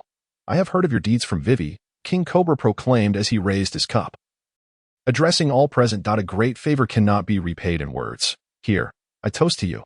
He then downed the liquor in his cup in one gulp. You are too kind. Capturing pirates is our duty as the Navy. Bai Yu replied, rising to finish the drink in his own cup, expressing his sentiments with great boldness. Ha ha ha, brother Bai Yu is indeed extraordinary. Let us drink again. The gathering was filled with jovial conversation and merriment. After several rounds of drinks, the elderly King Cobra, unable to handle the liquor, excused himself. Noticing this, Bai Yu too paused, seeking out a nearby empty pavilion to sit. Today, I truly thank you. Vivi's voice resonated from behind him shortly after he settled down. She then approached Bai Yu and sat beside him. As I previously mentioned, there is no need for such formality. I understand, Bai Yu began. But Vivi interjected, continuing the conversation. Their eyes met, and they shared a quiet chuckle. Subsequently, they sat in silence, gazing at the unique night sky of Alabasta. After a lengthy pause, it was Vivi who broke the silence. I heard you were leaving tomorrow, she inquired of Bai Yu. Indeed. Crocodile still needs to be escorted to prison. And we must return to report on the specifics of the mission. Bai Yu nodded in affirmation. After speaking, silence enveloped them once more. We. After a few seconds, they both spoke simultaneously. You go first, Vivi smiled encouragingly. What are your plans moving forward? Bai Yu asked. To assist my father in rebuilding Alabasta, Vivi replied. Upon hearing this, Bai Yu simply nodded, refraining from further inquiries. It was only natural for Vivi, who cared deeply for the people of Alabasta, to assist Cobra with state affairs. Yet, such responsibilities would undoubtedly weigh heavier than before. Bai Yu momentarily contemplated expressing more to Vivi, but the words caught in his throat. Will we meet again? Seeing Bai Yu silent, Vivi lowered her head, a faint blush crossing her cheeks as she posed her question. We will. I assure you we shall meet again, Bai Yu replied firmly. Under the night sky, the bond between them gradually deepened through their conversation. The following morning, Bai Yu and the naval crew, under the watchful eyes of Vivi and others, returned to their warship. Shortly after, the ship raised its sails, embarking toward their next destination, gradually leaving Alabasta behind. As for the historical text hidden beneath the royal tomb of Alabasta, Bai Yu, already aware of its contents, saw no need to examine it further. Moreover, he had no intention of translating the historical text. In the end, he merely mentioned to Vivi that Crocodile's interest in Alabasta was linked to this matter, without elaborating further. What Vivi and her companions chose to do with the historical text was no longer within Bai Yu's jurisdiction. Back aboard the warship, early in the morning, the vessel followed its designated route as Bai Yu stood alone on the deck, wielding his katana. 500, 600, 700. With his strength steadily increasing, Bai Yu found it easy to wield the currently lightweight katana. 2000. Within just half a day, Bai Yu had swung his sword 2,000 times. Clang, the host successfully wielded the blade 2,000 times, earning the rewards, an increase of 5 in the proficiency of Qinglong Sword Intent, and an increase of 1 in the proficiency of the 3 colors of dominance. After 2,000 strikes, Bai Yu received the reward notification sound from the system. The enhancement in the proficiency of Qi-Long Sword Intent and 3 colors of dominance was evidently more challenging than basic swordsmanship and the 6 styles. A reward was triggered only after 2,000 strikes, and the percentage increase in proficiency was not as substantial as the past 10. Let us continue. Despite this, Bai Yu diligently continued to swing the katana. This was a world for the strong. Only by continuously growing stronger could one ensure survival. Bai Yu. At that moment, a naval sergeant hurried over. It seems that Princess Vivi spent the last night alone with you. As he spoke, the sergeant raised his eyebrows at Bai Yu with a knowing look. It's not what you think. Bai Yu replied, pausing his blade's motion to explain. How do you know what I'm thinking? The sergeant chuckled in response. You seem to be itching for a fight today. Come on, I could use someone to warm up with. Upon hearing this, Bai Yu shot the sergeant an exasperated glance and feigned seriousness, saying, spare me. With my abilities, I'm not even worthy to be your warm-up partner. At the mention of practicing with Bai Yu, the sergeant hastily shook his head as if it were a rattledrum. Instinctively retreating. Look at you, so spineless. Seeing this, Bai Yu cast a disdainful look at the sergeant before resuming his practice. By the way, Bai Yu, before we meet with Rear Admiral Garp, personnel from the Navy headquarters will come to escort Crocodile. They will be responsible for transporting him to Impel Down. The sergeant reminded Bai Yu, understanding the importance of transporting the former warlord of the sea, which warranted the Navy headquarters to send someone for the task. Without further thought, Bai Yu continued to swing his blade. As noon approached, just as the naval ship neared the island where Garp was located, a massive naval vessel approached from the opposite direction.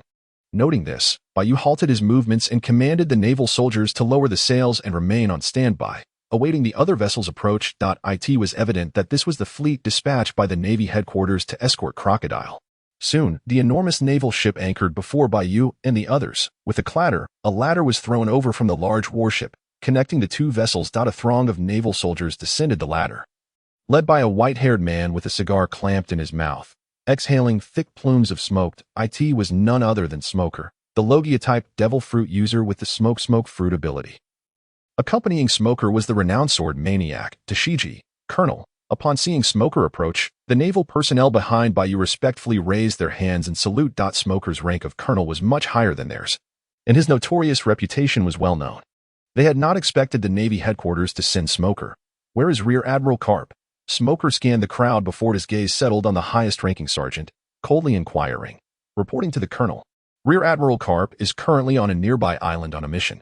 For this operation to assist Alabasta, only we are present, the sergeant replied, first glancing at Bai Yu before explaining. It was clear that Smoker, having just arrived, was not fully aware of the details regarding Alabasta. Are you implying that Rear Admiral Garp is not involved in this operation? Then who captured Crocodile? Smoker asked. Puzzled by the absence of higher-ranking naval officers to Smoker, it seemed implausible that a sergeant could capture a warlord of the sea like Crocodile. Hence attributing the credit to Garp. Reporting to the colonel, the successful capture was entirely thanks to Commander Bai Yu, the sergeant stated, glancing at Bai Yu. Upon hearing this, Smoker shifted his attention to Bai Yu, who was clad in the distinctive attire of a naval recruit. He appeared to be barely in his 20s, with a complexion that suggested he had not spent years in the field. The only notable aspect about him was the enormous katana strapped to his back, which exceeded his height, creating a rather comical sight. Absurd, Smoker exclaimed. Do you think I would believe such a tale? Upon closer inspection of Bai Yu, Smoker became even more convinced. It was impossible for Bai Yu to have captured Crocodile. Misreporting military achievements is a serious offense. Honestly, how many of you were there? And who defeated Crocodile? Smoker exhaled a large puff of smoke, speaking sternly. You don't want to miss out on a chance for promotion. Given Crocodile's significance, the Navy headquarters would certainly send someone to verify the claims. But the sergeant attempted to further explain but was interrupted by Bai Yu raising his hand. Then, turning to Smoker, Bai Yu stated, it was I who defeated him, even if personnel from the Navy headquarters arrive. This will remain the same. I will have someone compile a report to send over, so you need not concern yourself, Colonel Smoker. Bai Yu met Smoker's gaze fearlessly, expressing his defiance. Smoker's condescending attitude had ignited Bai Yu's anger. Upon hearing Bai Yu's unfriendly tone, Smoker's expression shifted. He looked at Bai Yu with great interest. No matter what royal or noble lineage you come from, in my presence, you must earn your promotions through hard work. Upon hearing this, Bai Yu realized that Smoker was viewing him as a privileged noble seeking to embellish his military rank. With a deep breath, Bai Yu slowly drew his katana. Since you, Colonel Smoker, do not believe that I captured him, why not test the truth for yourself? Bai Yu's voice was laced with provocation. Interesting. Seeing this, Smoker had no reason to back down. He raised a hand, signaling his subordinates to step back. while simultaneously drawing his specially crafted weapon, the Jit.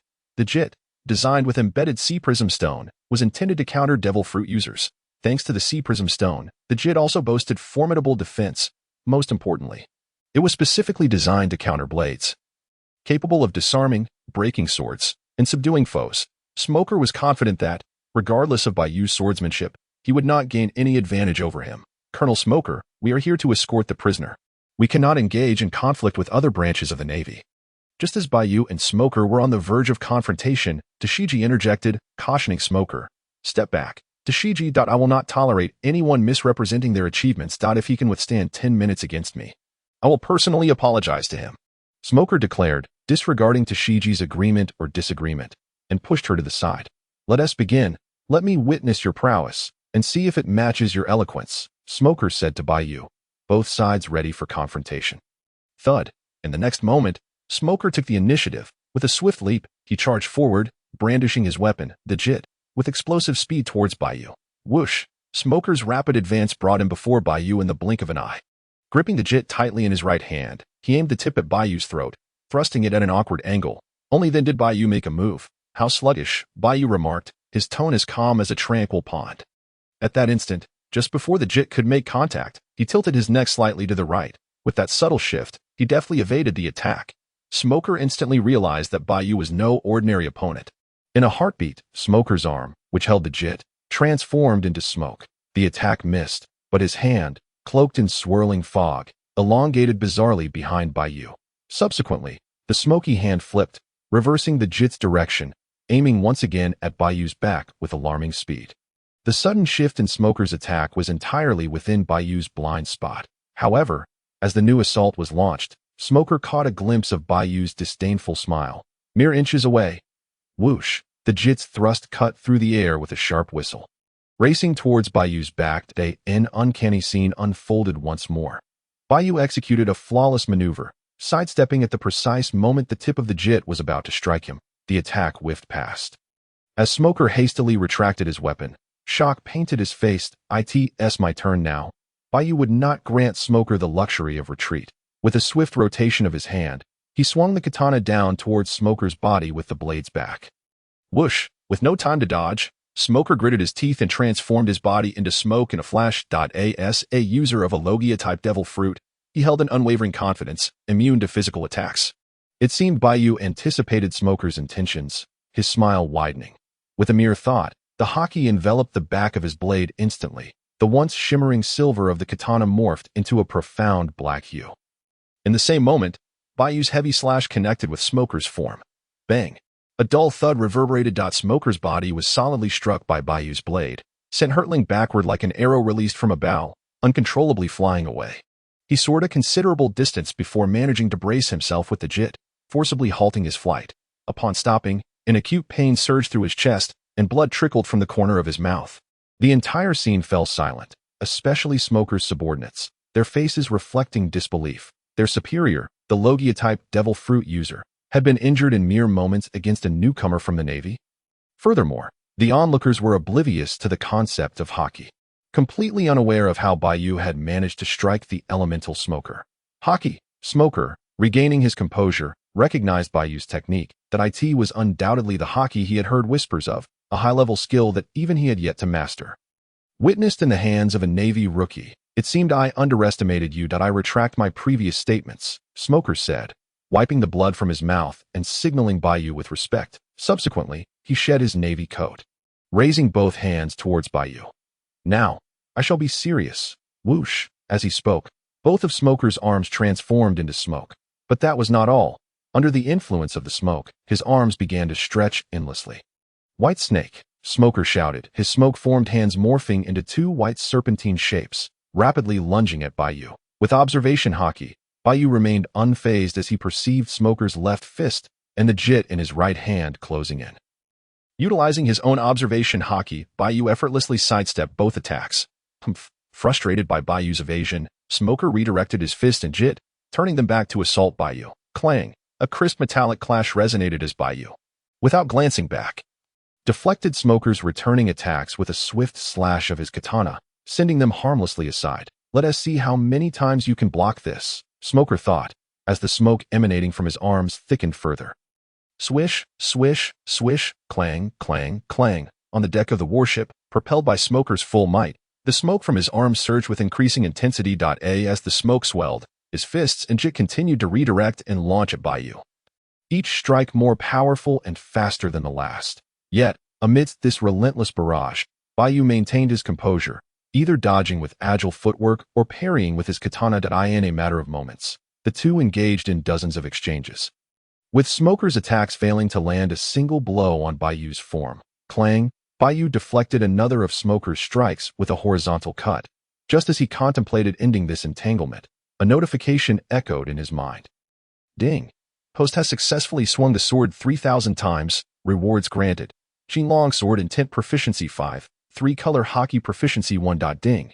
Due to the sufficient number of swings with the novice katana, an additional forging opportunity has been granted. Unintentionally, he had already swung his sword 3,000 times. Both the Xinlong Sword Intent and 3-color Haki saw further elevation. Moreover, he had obtained a chance to upgrade his weapon system. How do I proceed with weapon forging and upgrading? Bai Yu inquired inwardly upon receiving the system's prompt that to forge and upgrade a weapon.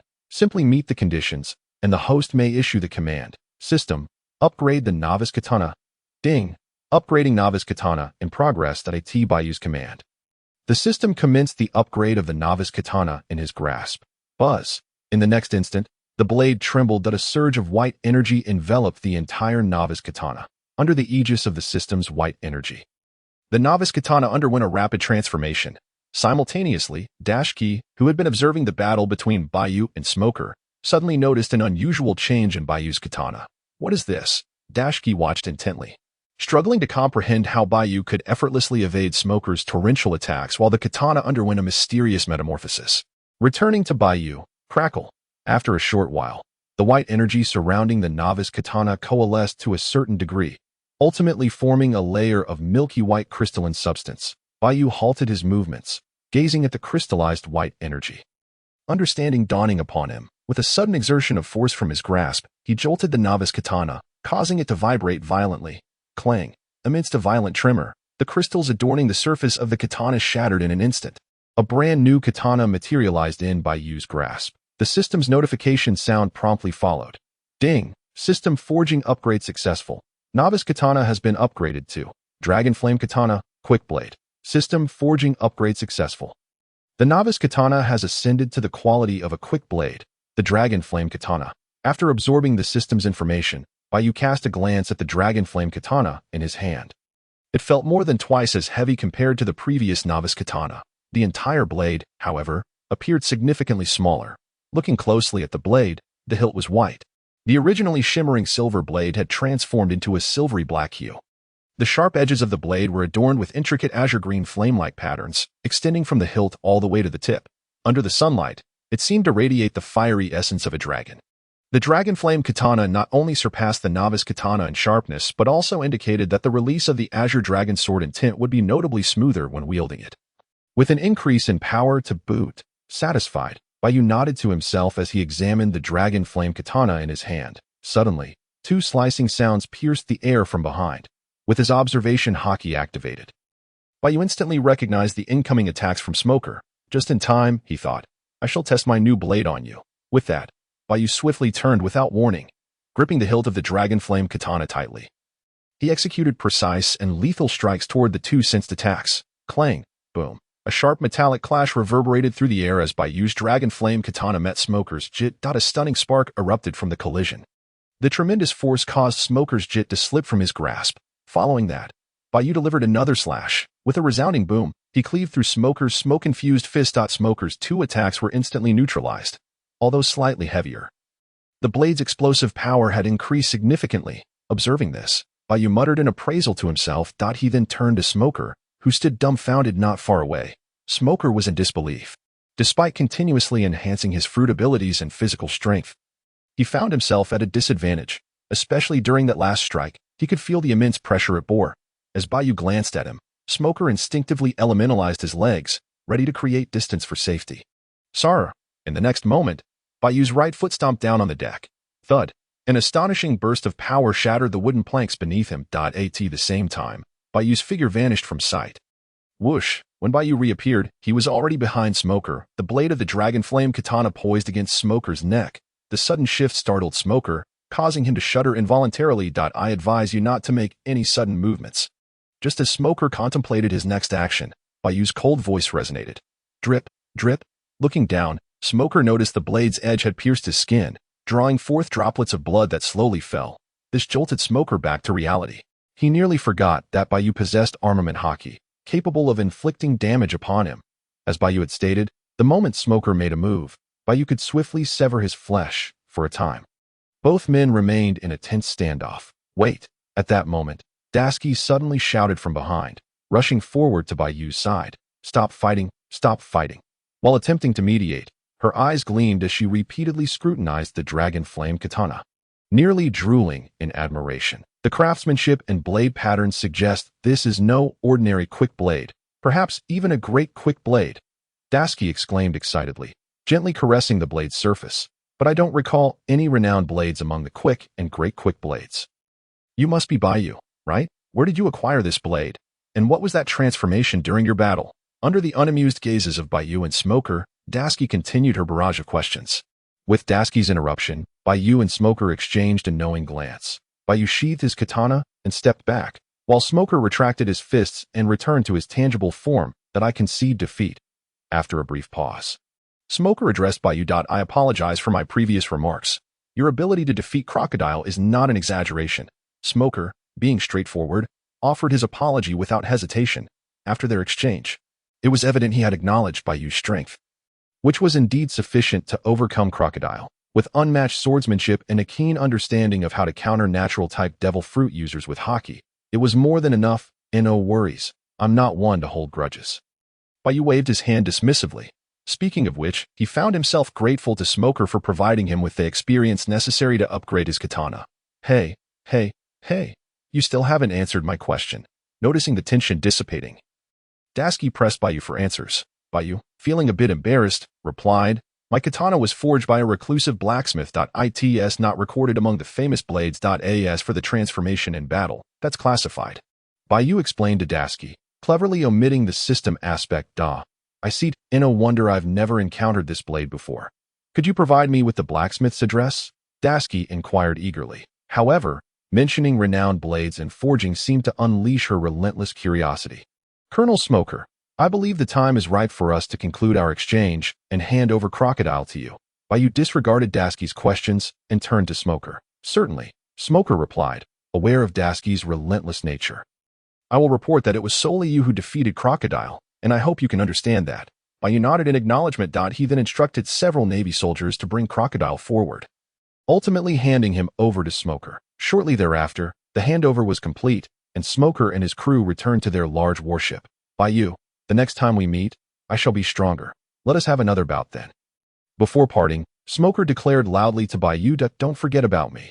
Next time, you must tell me the address of that blacksmith. Dasky chimed in, waving enthusiastically at Bai Yu. With that, Smoker and his crew retraced their steps, heading towards Impel Down Prison, as Bai Yu and the others watched them depart. Finally, they're gone. Come on, we should head to the rendezvous point. Once Smoker and his group were out of sight, Bai Yu exhaled in relief and ordered everyone to set sail at full speed towards the meeting point agreed upon with Garp. By nightfall, Bai Yu and his companions arrived at the shore of the island where Garp resided. It appeared that Garp and his team had also completed their tasks and were currently packing their belongings. Garp, you old rascal, get out here. Upon returning to Garp's warship, Bai Yu bellowed at the top of his lungs. Who is it? Do you dare to speak to me like that? At the sound of the shout, Garp lazily emerged from the ship's cabin, a bag of senbei in hand, savoring the snack. Oh, is that you? Bai Yu, you've done well, even managing to take down Crocodile. Truly worthy of my selection, you Haven Tea brought me shame. Upon seeing Bai Yu, Garp chuckled, his words seemingly positioning himself as Bai Yu's mentor. Don't you even think about sidestepping the matter? You remember your promise, don't you? Bai Yu silently cursed Garp's shamelessness before responding. Am I not a person of my word? Speak up. What do you desire?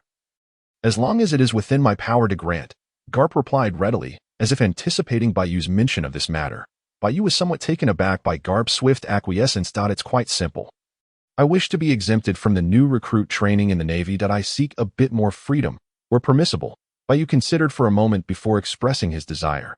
His initial goal had indeed been this, to avoid tedious and meaningless recruit training, allowing him greater personal space to practice his swordsmanship and earn rewards. Of course, I want to shirk from any tasks you require of me, Bai Yu added. You can practice your swordsmanship freely and occasionally undertake missions. Perhaps you might even trigger some system tasks. Garp had already devised a plan. Here's what we'll do. You'll be listed as my disciple. I will report your achievements to headquarters along with my name. This should enable your promotion through the ranks.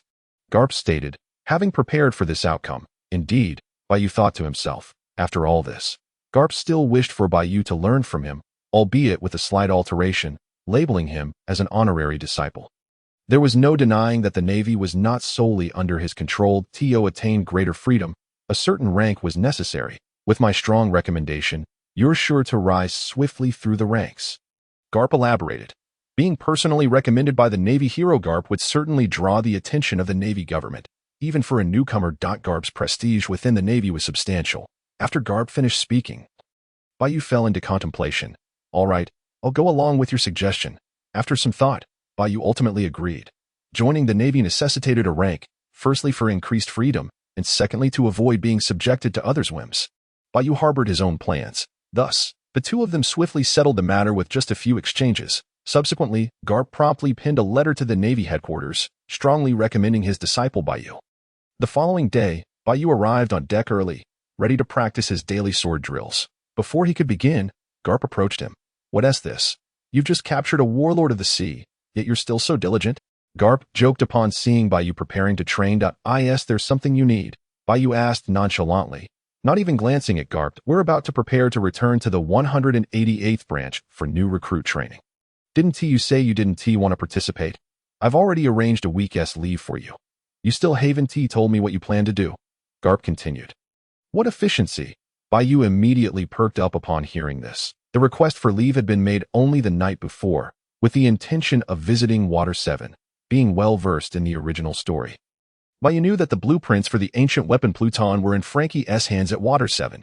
He had his own plans to acquire the Pluton blueprints ahead of time. On the surface, Bai Yu crafted an excuse. I'm planning to visit Water 7. You know my sword has undergone changes, and I happen to know a skilled swordsmith there. I want to consult him about my blade. Bai Yu explained to Garp, adhering to his prearranged alibi. You little rascal, so obsessed with swordsmanship. Wouldn't it be better to learn from me for a year or so? Garp retorted, his irritation flaring. Such a promising talent, yearning to learn something outside Garp's expertise. How could he not be annoyed? Bai Yu inwardly chuckled. After all, he possessed a system that rendered lengthy training unnecessary. You're not thinking of backing out, are you? Bai Yu feigned disdain. Get lost, Garp exclaimed. I'm setting off now. There's no time for sword forging. Hurry up and get the ship moving. Garp, unable to withstand Bai Yu's challenging gaze, expressed his impatience. Thanks, old man, Bai Yu replied with a grin. With no further ado, he boarded the small warship Garp had arranged for him.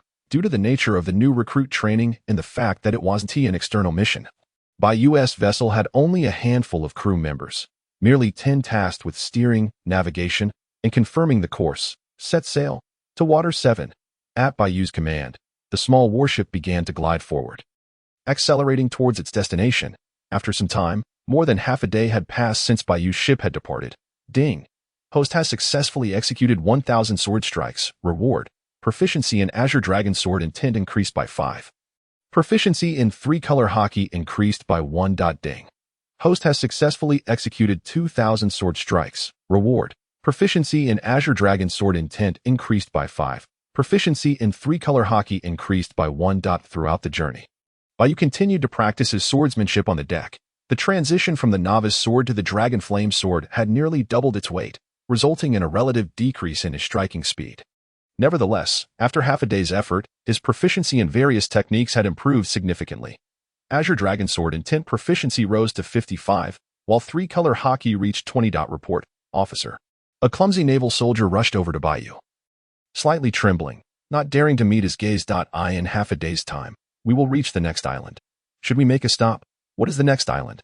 Bai Yu inquired, puzzled. Before departing, he had obtained a permanent pointer directly leading to Water 7 from Garp. Unless there were exceptional circumstances, they could proceed straight to Water 7. Sir, the next nearby island is Gaia Island. The naval soldier quickly responded. Gaia Island. Upon hearing the familiar name, Memories from the original story surged in Bai Yu's mind. Gaia Island resembled a skull in shape. It left a deep impression on Bai Yu. As it was a fragment of the Sky Island, the island held historical texts documenting the blank century and information about one of the 3 ancient weapons capable of destroying a nation. The Sea King.it was also the place where Luffy and his crew first encountered Blackbeard. Since they were already on their way, they might as well take a look. Regarding the Sky Island, Bai Yu exhibited little enthusiasm. Instead, it was Blackbeard who stirred a sense of restlessness within him. The system had previously indicated that, aside from the routine swordplay, engaging in combat also accumulated the count of strikes. Moreover, the more significant an individual was in this world, the more counts one could accumulate from attacking them. In simpler terms, a strike executed under normal circumstances would count as just 1, but against a formidable opponent, it could potentially count as 10, 20, or even more. When it came to Blackbeard's stature, he was undeniably a major antagonist that spanned the latter part of the Pirate King saga, thus his weight in this world was considerable. If Bai Yu could apprehend him ahead of time, it might prevent future troubles. He issued orders to first head to Gaia Island for supplies before continuing on their journey. With this thought in mind, Bai Yu instructed a naval soldier. "Yes, sir." The soldier nodded vigorously in response and turned to leave. "Wait," Bai Yu called out suddenly, sensing something. The soldier nearly stumbled as he turned back, trembling slightly. "What is it?" "Sir?" the soldier asked, fear evident in his gaze. "KB?" Upon recognizing the soldier's face, Bai Yu exclaimed in surprise that it was none other than KB, who had recently joined the Navy and was now relegated to menial tasks aboard Bai Yu's ship. A truly unfortunate fate. "Do you know me, sir?" KB asked, astonishment creeping into his voice. "I suppose I do." Bai Yu replied. "Is Barumbeo also on the ship?" This piqued KB's curiosity even further, wondering how Bai Yu came to know Barumbeo as well. Just then, the sound of a system notification echoed in Bai Yu's mind. Ding! Special mission triggered. Cultivate trusted subordinates. Mission prompt. The host may choose to accept KB and Barumbeo as trusted subordinates for guidance. This mission is a long-term endeavor. As their strength increases, the host will receive corresponding rewards. With the revelation of this special task, Bai Yu contemplated the prospect of continuing to rise through the ranks in the Navy. Eventually, he would not be able to manage everything on his own. Cultivating trusted aides would not only allow him to establish a faction within the Navy, but also enable him to delegate certain tasks. However, Bai Yu mused internally, "I am not particularly skilled at teaching." His techniques and abilities stemmed from the system, easily grasped by him. But imparting that knowledge to others posed a challenge. A proficient swordsman does not necessarily make for an excellent instructor. Once you accept your trusted subordinates, you will receive an appropriate rapid training manual, so there is no need for concern, the system assured him. Although they would not acquire skills and techniques as readily as Bai Yu, the system would tailor a manual best suited for them, allowing for more efficient improvement. Given the system's assurance, Bai Yu saw no reason to decline the opportunity, especially since it promised an additional reward. "KB, go fetch Barumbeo," he instructed. "Yes, sir." KB replied promptly and hurried below deck. Shortly thereafter, KB returned with Barumbeo in tow, the latter comically wielding a mop in his hands, an amusing sight. "Sir, did you call for me?" Barumbeo asked respectfully upon arrival. "Yes." Bai Yu nodded. "I have heard about the two of you. Are you satisfied with your current assignments?"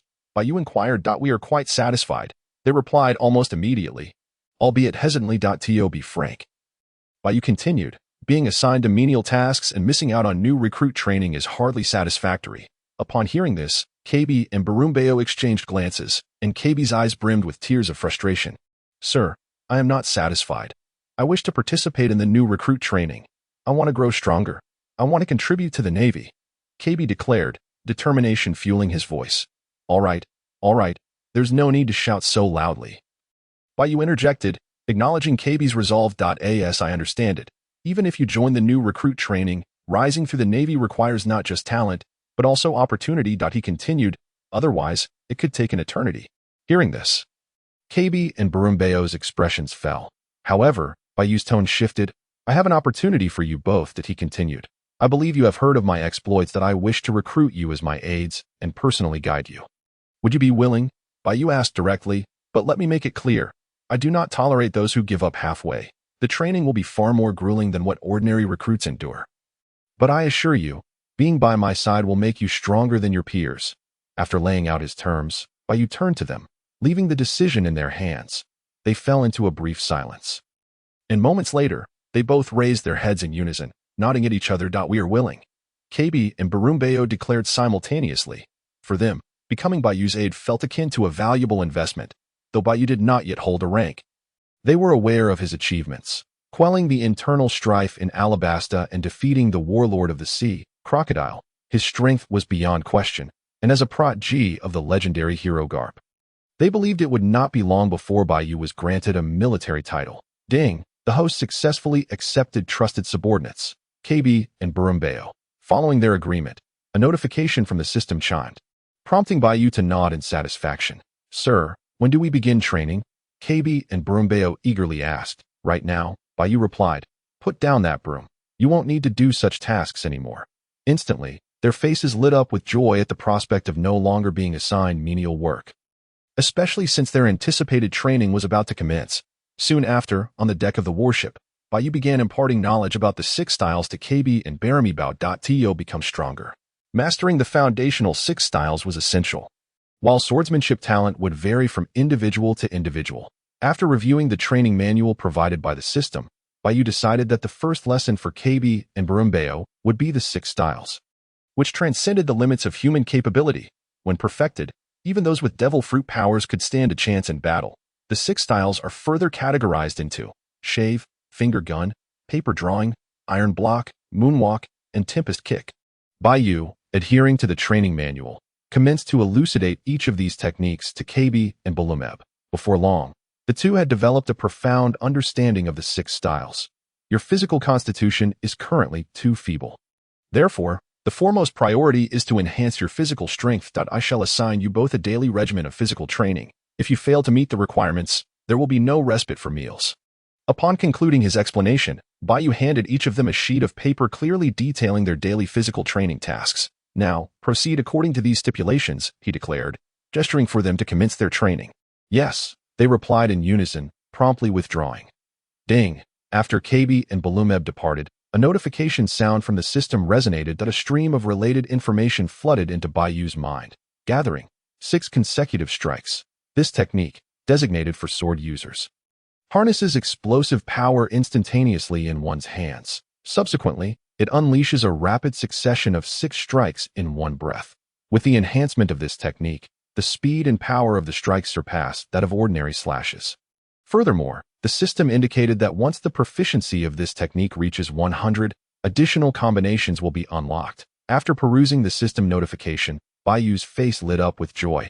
Having just accepted KB and Bellamy, he had already acquired a new technique, which heightened his anticipation for future rewards. The following morning, Bai Yu and his companions successfully arrived at Gaia Island, after docking the warship at a coastal area. Bai Yu, accompanied only by KB and Bellamy, ventured towards the island's central region as it was their first visit to Gaia Island. Bai Yu needed to inquire about the whereabouts of Blackbeard. The trio walked in silence until they eventually halted in front of a bar after a considerable distance. In a place as chaotic as Gaia Island, the bar, bustling with patrons, was the perfect venue to gather information.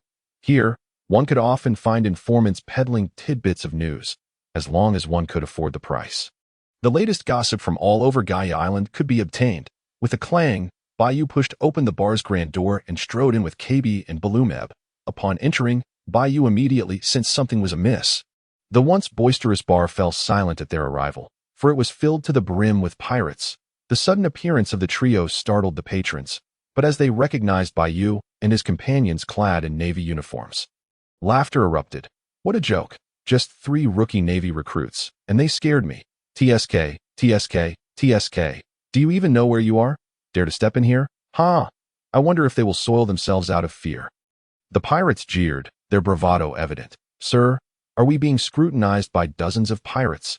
KB felt a chill run down his spine, instinctively inching closer to Bai Yu and whispering. Pay them no mind, Bai Yu replied dismissively. He had no time to concern himself with their antics. His priority was to ascertain whether Blackbeard was currently on Gaia Island. Boss, I wish to inquire about someone, Bai Yu said, casually taking a seat at the bar. The bar's proprietor, a scruffy man in his 40s, appeared momentarily taken aback by Bai Yu's request. Young Navy brother, you should leave quickly. This is no place for a rookie like yourself, he urged, a hint of pity in his voice upon noticing Bai Yu's youth.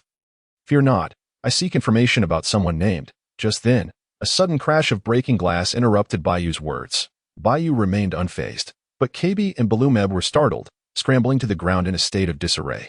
Ha ha ha, look at the Navy, came a mocking voice from behind. A blond man rose from his seat and approached. Upon hearing the commotion, Bai Yu slowly turned around, his gaze landing on the blond man, whose left eye bore a prominent scar and who wore sunglasses.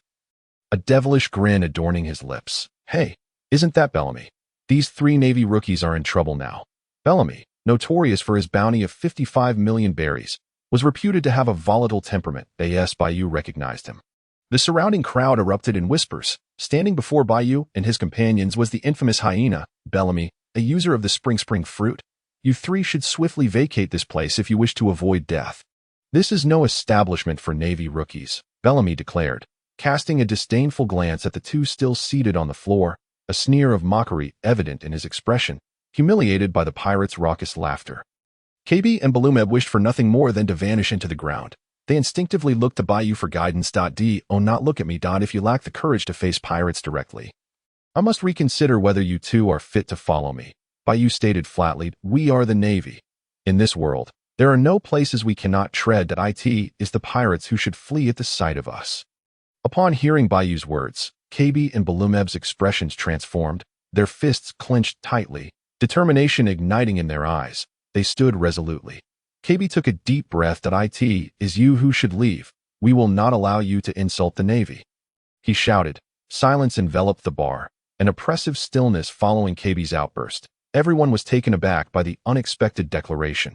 You insolent brat, do you even know who you are speaking to? You must be tired of living.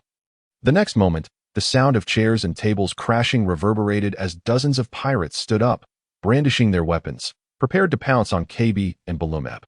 Ha!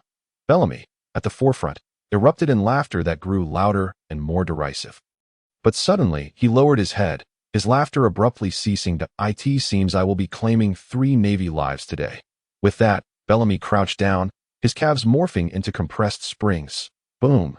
In the next instant, the compressed spring released, propelling Bellamy towards KB and Bellamy like a cannonball. As he charged, his right fist clenched, his arm transforming into a spring, compressing with a cacophony of mechanical sounds. In the blink of an eye, Bellamy had closed the distance, arriving before KB and Bellamy.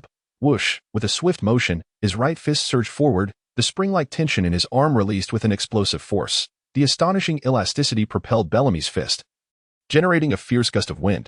Upon witnessing the intimidating approach of Bellamy's punch, both Kobe and Bellamy instinctively raised their hands to shield themselves. Whoosh! Clang! However, the anticipated pain from a devastating blow did not manifest. Instead, a sharp sound of slicing air echoed from behind them. Almost immediately, a piercing metallic crash resonated. Realizing they were unharmed, Kobe and Bellamy reopened their eyes. Before them stood Bai Yu, whose presence had appeared without their notice. Bai Yu, wielding a sword with both hands, had positioned the blade of the dragon flame saber to intercept Bellamy's incoming fist. Clearly, at a critical moment, Bai Yu had shielded the 2 from Bellamy's assault. Since when do you have the right to lecture my people? Bai Yu stated, his tone icy and devoid of warmth. That a palpable aura of menace accompanied his words. He stopped it. The astonishment was palpable. How could that rookie possibly fend off Bellamy's attack? The pirates nearby gaped in disbelief at Bai Yu's effortless defense. Bellamy's expression darkened considerably. It appeared he faced a worthy opponent. You possess some skill, he remarked coldly, fixing his gaze on Bai Yu. Yet, I find your strength lacking. Bai Yu smirked, disdain evident in his retort. That moment, Bellamy's anger flared, his face clouding with rage. He retracted his fist, leaping away to create distance between himself and Bai Yu. You have truly provoked my ire. Boy, I shall break your limbs and make you regret those words. Bellamy sneered. Following this declaration, he crouched down, compressing his spring-like legs once more. Kobe, Bellamy, step back.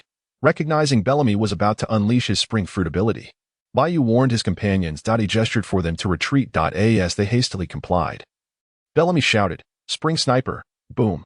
The compressed springs of his legs exploded with tremendous force, propelling Bellamy toward Bai Yu with even greater speed than before. Mid-charge, Bellamy raised his fists, the springs in his arms compressing with a series of sharp clicks. In an instant, he stood before Bai Yu, the springs in his arms releasing their pent-up energy. Boom! The shockwave from the released force reverberated through the air as Bellamy's fist hurtled toward Bai Yu. an unimaginable power surging forth. At that moment, Bai Yu sprang into action. Buzz. An invisible wave of Kinbunchika Haki emanated from Bai Yu, instantly locking onto Bellamy's rapidly approaching form. Just before the impact, Bai Yu executed a remarkable sidestep, his body slightly tilting. Bang! Bellamy's swift and powerful strike met nothing but empty air, his fists crashing into the ground instead. The force was so great that he momentarily struggled to withdraw his fists. Impressive speed, but your aim leaves much to be desired. Bai Yu remarked, having deftly avoided the attack. As his words fell, Bai Yu raised the dragon flame saber, delivering a swift, precise downward slash, swoosh. In a split second, Bellamy reacted with remarkable speed, using his legs to exert force and leverage the explosive power of the springs to wrench his fist free from the ground. Nonetheless, even in retreat, he was caught by Bai Yu's blade that a deep gash carved into his side, blood oozing from the wound like a crimson stream. Drip, drip, drip. The scene fell into a hushed silence. Everyone, including Bellamy, bewildered by Bai Yu's uncanny precision. It was as though Bellamy's every move had been anticipated. Commander Bai Yu is formidable, Kobe exclaimed, gripping Barumabur's hand in excitement. Having only heard of Bai Yu's prowess before, witnessing it firsthand solidified their resolve to follow him. Returning to the battlefield, Bellamy grimaced, clutching his wounded side as he glared daggers at Bai Yu. It dawned on him that he had encountered a formidable adversary. Injured, he surveyed his surroundings, contemplating retreat. Yet, Bai Yu's next words extinguished that notion. Give it up. Now that I have made my move, escape is not an option. Bellamy's rage flared at being so easily read. He abandoned any thoughts of retreat, his determination hardening with a swift motion. He tore at his clothing, hastily binding his wound to stem the bleeding. He then crouched down once more. Bellamy roared in defiance. As he sank lower, the coils of springs in his legs multiplied. Compressing further, boom! In an instant, he sprang upward, the springs releasing with tremendous force, creating a massive crater upon impact. Simultaneously, Bellamy launched himself toward a corner of the bar's rooftop. Boom! But he was not done yet. Upon landing, he executed a swift rotation, springing toward the opposite corner. Boom! Boom! Boom! Within the vast confines of the bar, Bellamy's form darted in every direction, each leap echoing with a powerful resonance. His spring-like body accelerated with each bound, moving faster and faster until he became a mere blur to the onlookers. Die! At a certain moment, Bellamy unleashed another furious shout, launching himself toward Bai Yu from behind. Whoosh! His figure transformed into a series of rapid afterimages, closing in on Bai Yu with a faint sonic boom. At that moment, a confident smile graced Bai Yu's lips. For others, it might have been impossible to keep pace with Bellamy's escalating speed. However, he was up against Bai Yu, who wielded the power of all three Haki. With the absolute perception granted by Kinbunchika Haki, Bai Yu effortlessly traced Bellamy's movements. Buzz! With a mere thought, he tightened his grip on the dragon flame saber's hilt. The blade quivered as a vibrant green energy surged forth from Bai Yu's palm, enveloping the sword. This was the Azure Dragon Sword Intent. Whoosh! Unlike before, the moment the Azure Dragon Sword Intent melded with the dragon flame saber, the fiery patterns along the blade seemed to come alive, shimmering with a faint glow. The sword patterns pulsated with energy, transforming into a tangible, burning green flame. Whoosh! As the moment unfolded with remarkable swiftness, the azure green flames took shape. Bai Yu swiftly turned around, scarcely taking aim. With a lightning-like motion, he swung his blade downward. Spring, deadly fist. Azure Dragon Flame Slash. In the next instant, the afterimage of Bellamy indeed materialized in the path of Bai Yu's descending strike. Both uttered their battle cries almost simultaneously. In a heartbeat, the blade engulfed in azure green flames collided with the fist unleashed by Bellamy, which had completely transformed into a spring-like force. A deafening clang erupted, accompanied by a blinding burst of sparks. The very ground trembled as powerful gusts of wind ravaged the area, shattering the surface beneath them. Yet, contrary to expectation, this clash did not result in a stalemate. In the very next second, the flames dancing upon the blade swiftly spread to Bellamy's arm and then engulfed his entire being. Bellamy instinctively retracted some of his force in response to the searing pain. The tide of battle shifted dramatically with a tearing sound as Bai Yu's dragon flame blade sliced through Bellamy's skin. The momentum was unrelenting, cleaving through him with the force of a raging torrent, extending the gash across much of Bellamy's torso. How is this possible? Blood gushed forth, and Bellamy gazed at Bai Yu in disbelief, his consciousness fading into a haze. Finally, darkness enveloped him, and he collapsed with a thud. The bar erupted in astonished murmurs as the pirates present could scarcely believe that the formidable Bellamy had fallen so swiftly and so completely. Throughout the confrontation, Bellamy had failed to land a single blow on Bai Yu. With all his attacks expertly evaded, Commander Bai Yu has triumphed. In stark contrast to the despondency of the pirates, Kobe and his companion were practically bursting with excitement. With morale plummeting, some pirates began to stealthily inch toward the bar's exit. Eager to flee the scene, Kobe, Baroque restrained Bellamy with handcuffs. Bai Yu suddenly addressed Kobe and his companion. Not a single one of them is to escape. Having committed himself to action, Bai Yu resolved not to let any of the pirates present evade capture. Soru. As his words fell, the expressions of the pirates transformed in alarm. Bai Yu executed the Six Styles technique, his figure vanishing from sight. When he reappeared, he was already positioned at the bar's entrance. Fear not, everyone. It's just one of them. Charge together. Seeing this, the assemblage of pirates shouted in unison, surrounding Bai Yu. Yet, in the face of such overwhelming numbers, Bai Yu merely chuckled. With a swift motion, he plunged into the throng. And chaos erupted within the bar as blades flashed and screams echoed. If even Bellamy, formidable as he was, could barely withstand a few exchanges against Bai Yu, how could these lesser bounty pirates fare any better? Bai Yu's figure darted nimbly among the pirates, each swing of his blade resulting in a cascade of bodies collapsing to the ground. Moments later, he came to a halt, flicking the blood from his blade onto the floor. A glance around the room revealed that not a single pirate remained standing. Ding. Host has successfully executed 1,000 slashes. Reward received. Azure Dragon Sword Intent Proficiency 5, 3-color Haki Proficiency 5, 6 Connected Strike Proficiency 5. Simultaneously, Bai Yu received a notification from the system and no need to bind them individually. Simply tie them together. After collecting his rewards, Bai Yu observed Kobe and his companion as they methodically bound the fallen pirates.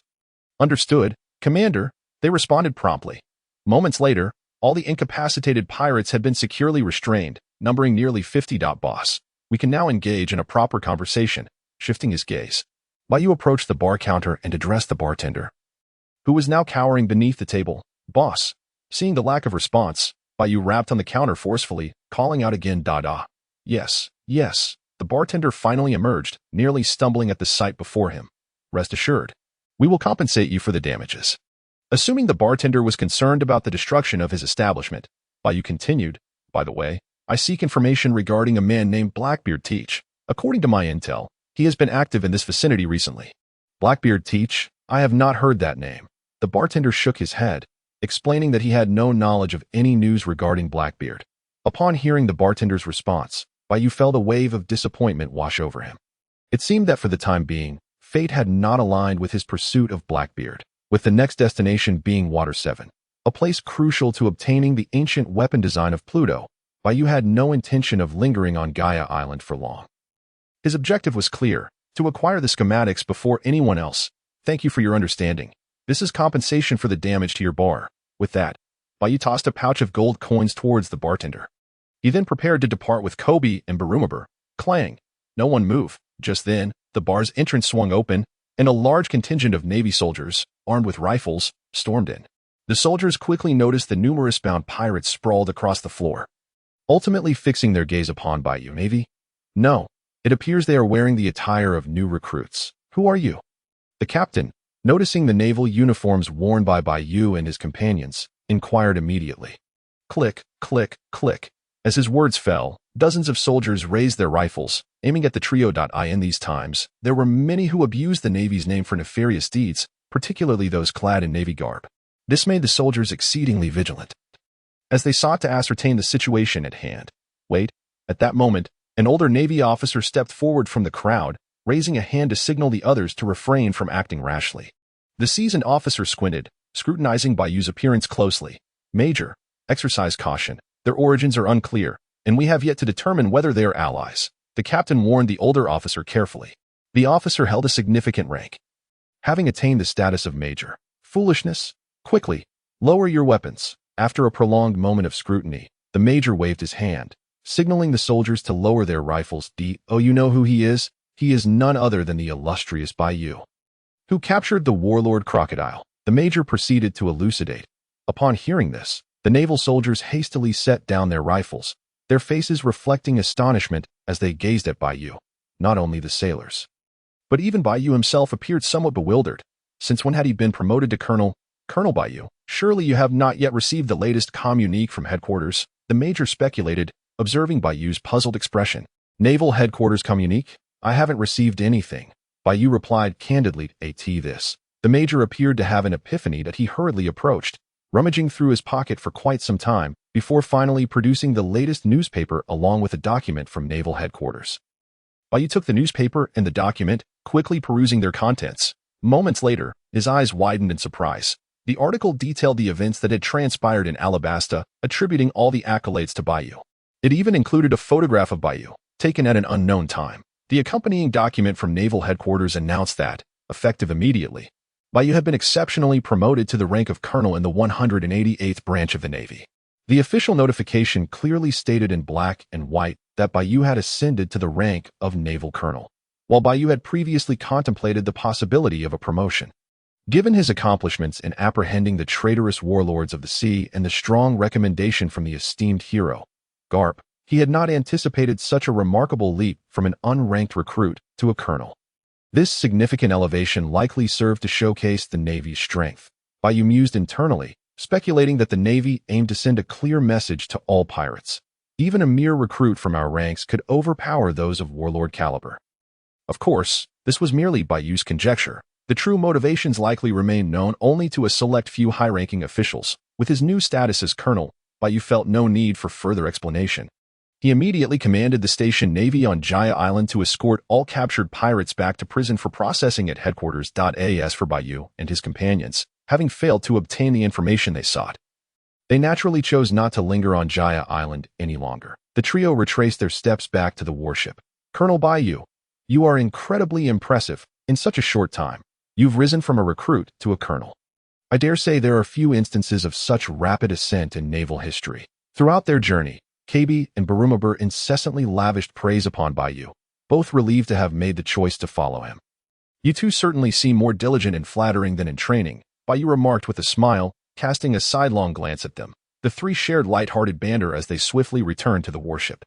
Reporting to the commander, here are the documents just delivered from the Navy. A naval soldier approached as soon as they boarded the ship, handing Bai Yu a set of documents along with a package. Bai Yu promptly opened the documents to find the official appointment letter from naval headquarters. It was not that the communication had not reached him in a timely manner. Rather, it was simply coincidental that Bai Yu had been away. After securing the documents, Bai Yu opened the package, revealing a pristine white naval coat. Observing this, he lifted the coat, draped it over his shoulders, and donned it. This was the standard attire for officers of the lieutenant rank and above. Emblazoned with the iconic word justice on the back, such garments, reserved for those of lieutenant rank and above, were typically custom-made. Presumably, Garp had provided Bai Yu's details, as the coat fit him perfectly. Colonel Bai Yu, you look absolutely dashing. When will we have the chance to don something similar? KB and Barumabur exclaimed in admiration at Bai Yu's commanding appearance in his new attire. Train hard, and soon you too shall achieve such heights. Bai Yu replied with a smile. Wearing this uniform signified that Bai Yu was beginning to make his mark. Yes, KB and his companion replied in unison. Set sail. We have sufficient supplies. Our destination is Water 7.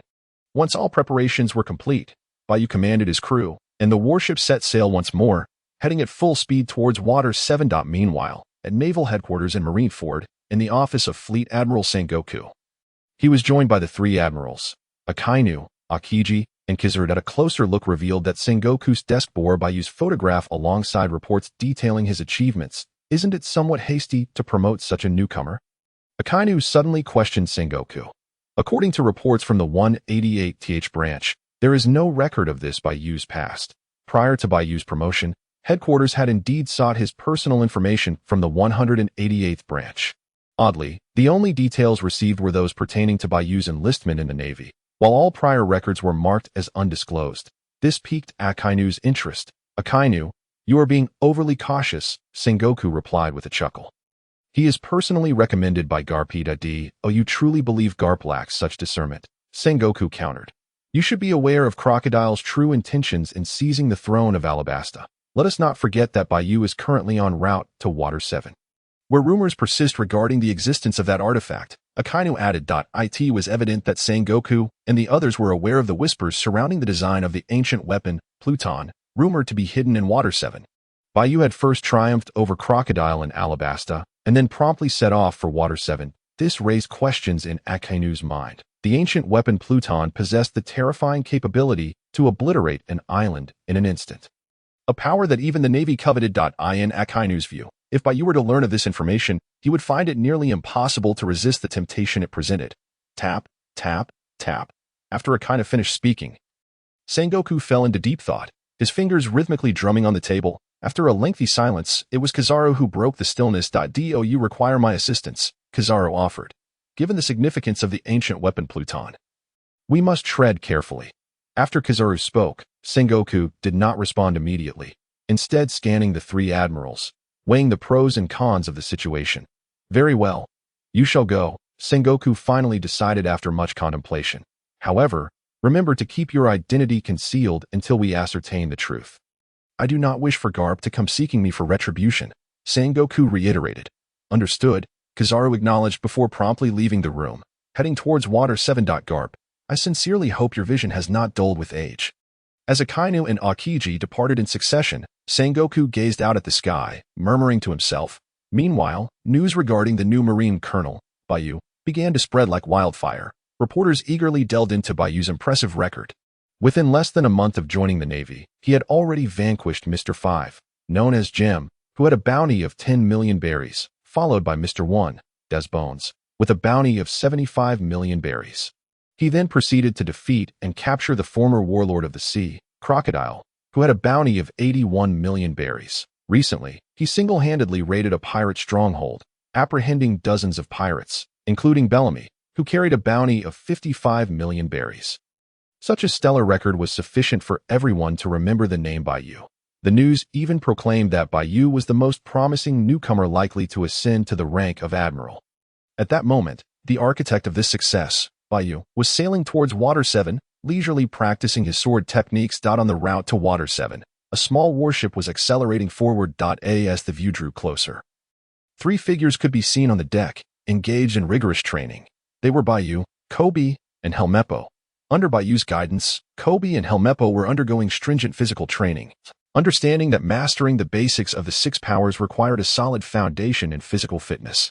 Bai Yu, on the other hand, was diligently accumulating his sword practice. 2000. Bai Yu continued to wield the hefty dragonflame blade. Before long, he reached a count of 2,000 swings. Beep. The host has successfully swung the sword 1,000 times. Earning rewards. Proficiency in Azure Dragon Sword Intent increased by 5, proficiency in the 3-color Haki increased by 1, proficiency in the gathered 6 strikes increased by 5. Beep. The host has successfully swung the sword 2,000 times. Earning rewards. Proficiency in Azure Dragon Sword Intent increased by 5, proficiency in the 3-color Haki increased by 1, proficiency in the gathered 6 strikes increased by 5. The proficiency in Azure Dragon Sword Intent and gathered 6 strikes increased at a rate of 5.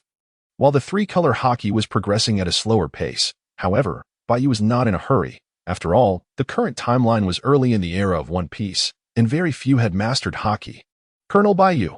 After receiving his rewards and taking a brief rest, Kobe and Helmeppo rushed over. I see you practice sword swinging every day and never seem to train in anything else. Like swordsmanship. Is this how one grows stronger? Helmeppo inquired with curiosity. One can achieve great strength by mastering the same endeavor to perfection. Bai Yu replied with an air of profundity, though internally he rebutted. Do you think I enjoy this monotonous sword swinging? It's merely to acquire system rewards. Moreover, don't underestimate my sword practice. I bet you two couldn't even manage 10 swings at this moment. Impossible. Without a doubt, I can do 10. Kobe declared defiantly. Indeed. Colonel Bai Yu, you underestimate us, Helmeppo concurred.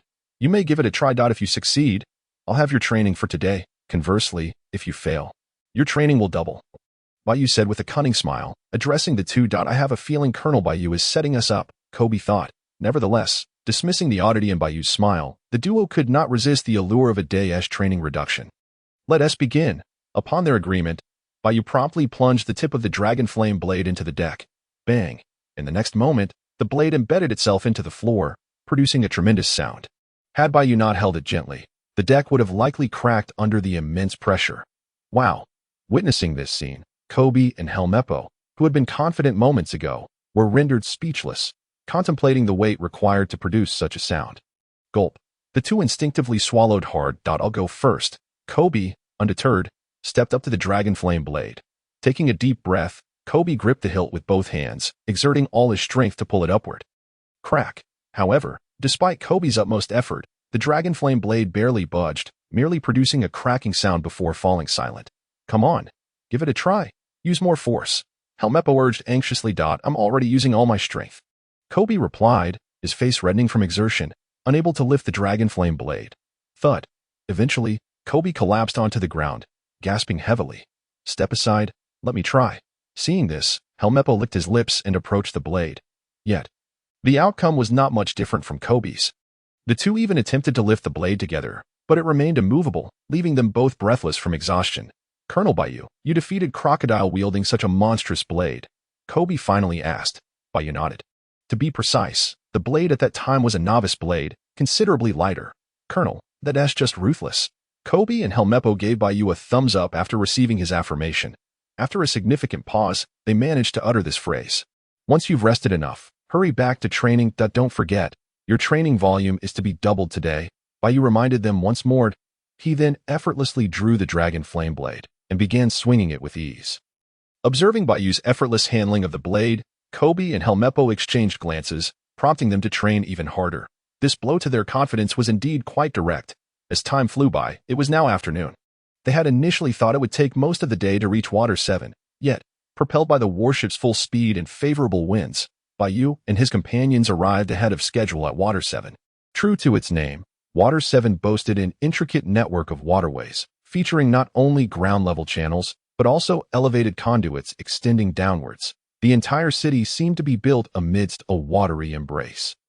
Due to this unique environment, the locals raised a creature known as Balu, cowfish, which served as a means of transportation over water and assisted with moving goods. As Bai Yu and his companions drew closer to the shores of Water 7, they beheld a scene of bustling activity.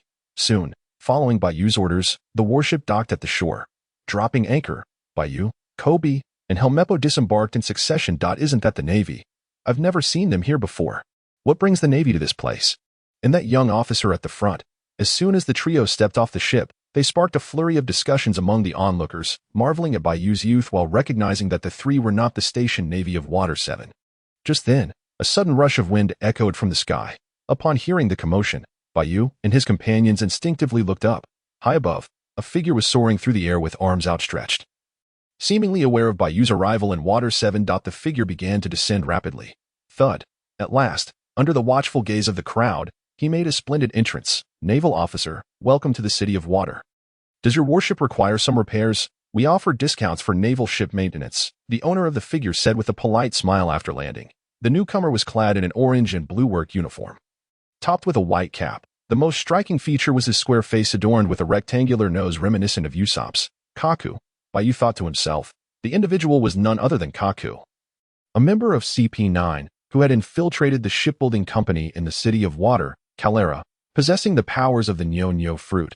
Upon seeing Kaku, Bai Yu instinctively desired to avoid any significant entanglement with him.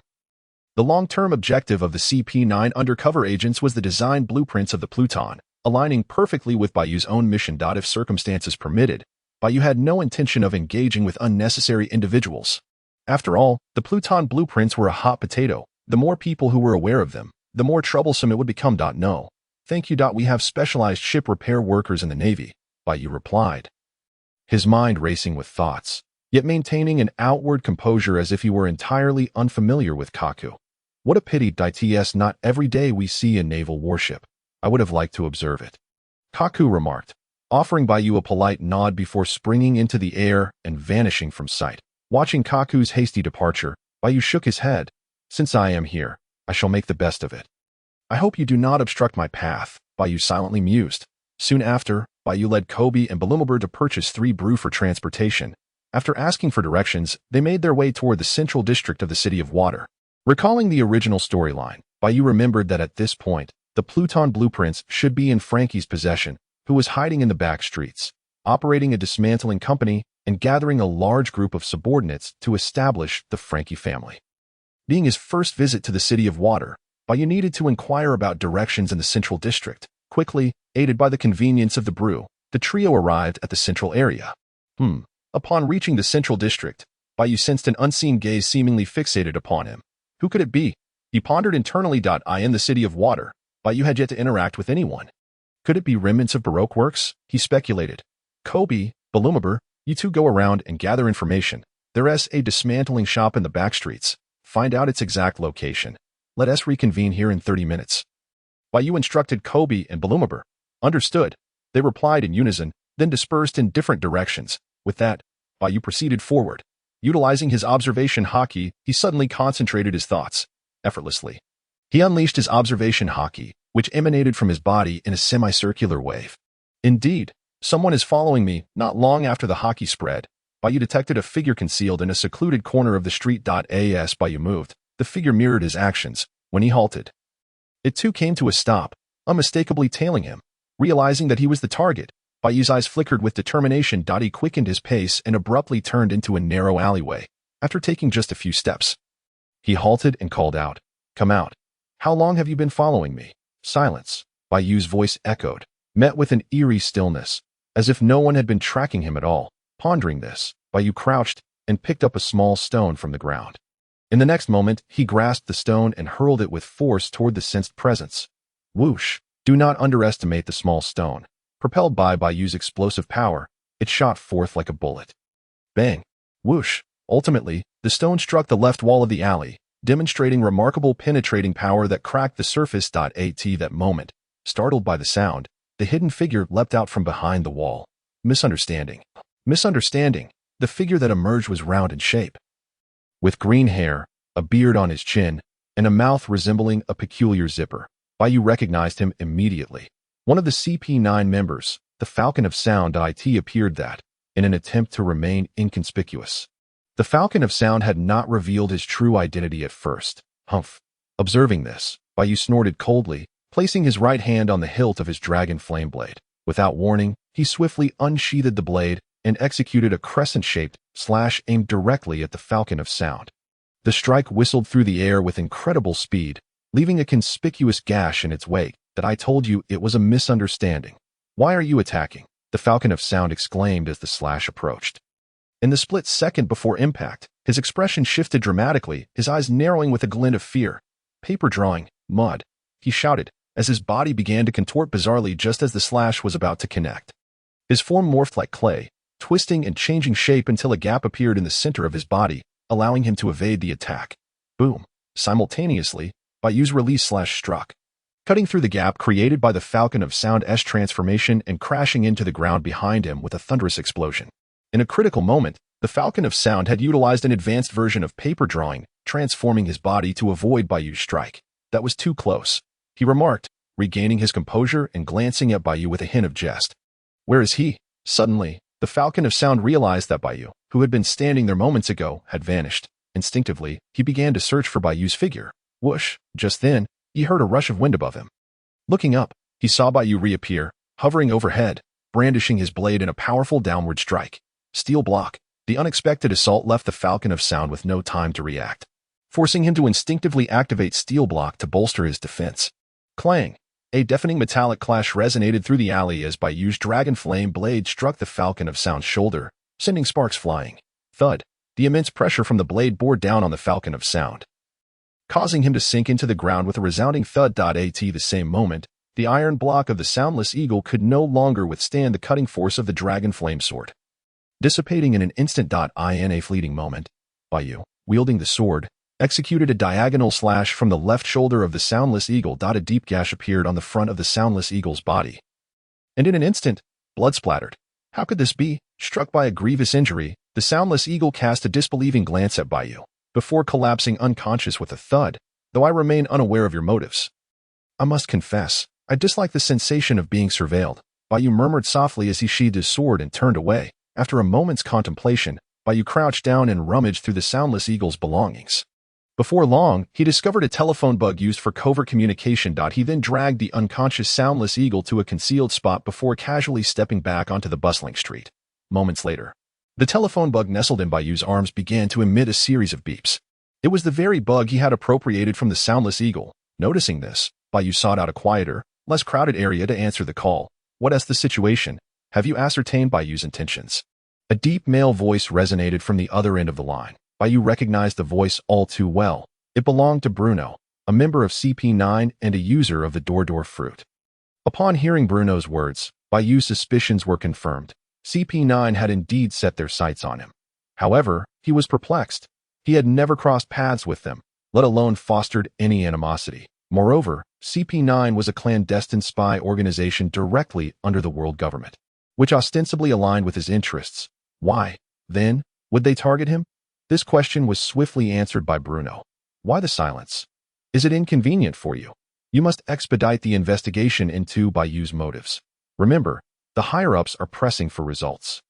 Under no circumstances must that item fall into the wrong hands. With that, Bruno ended the call.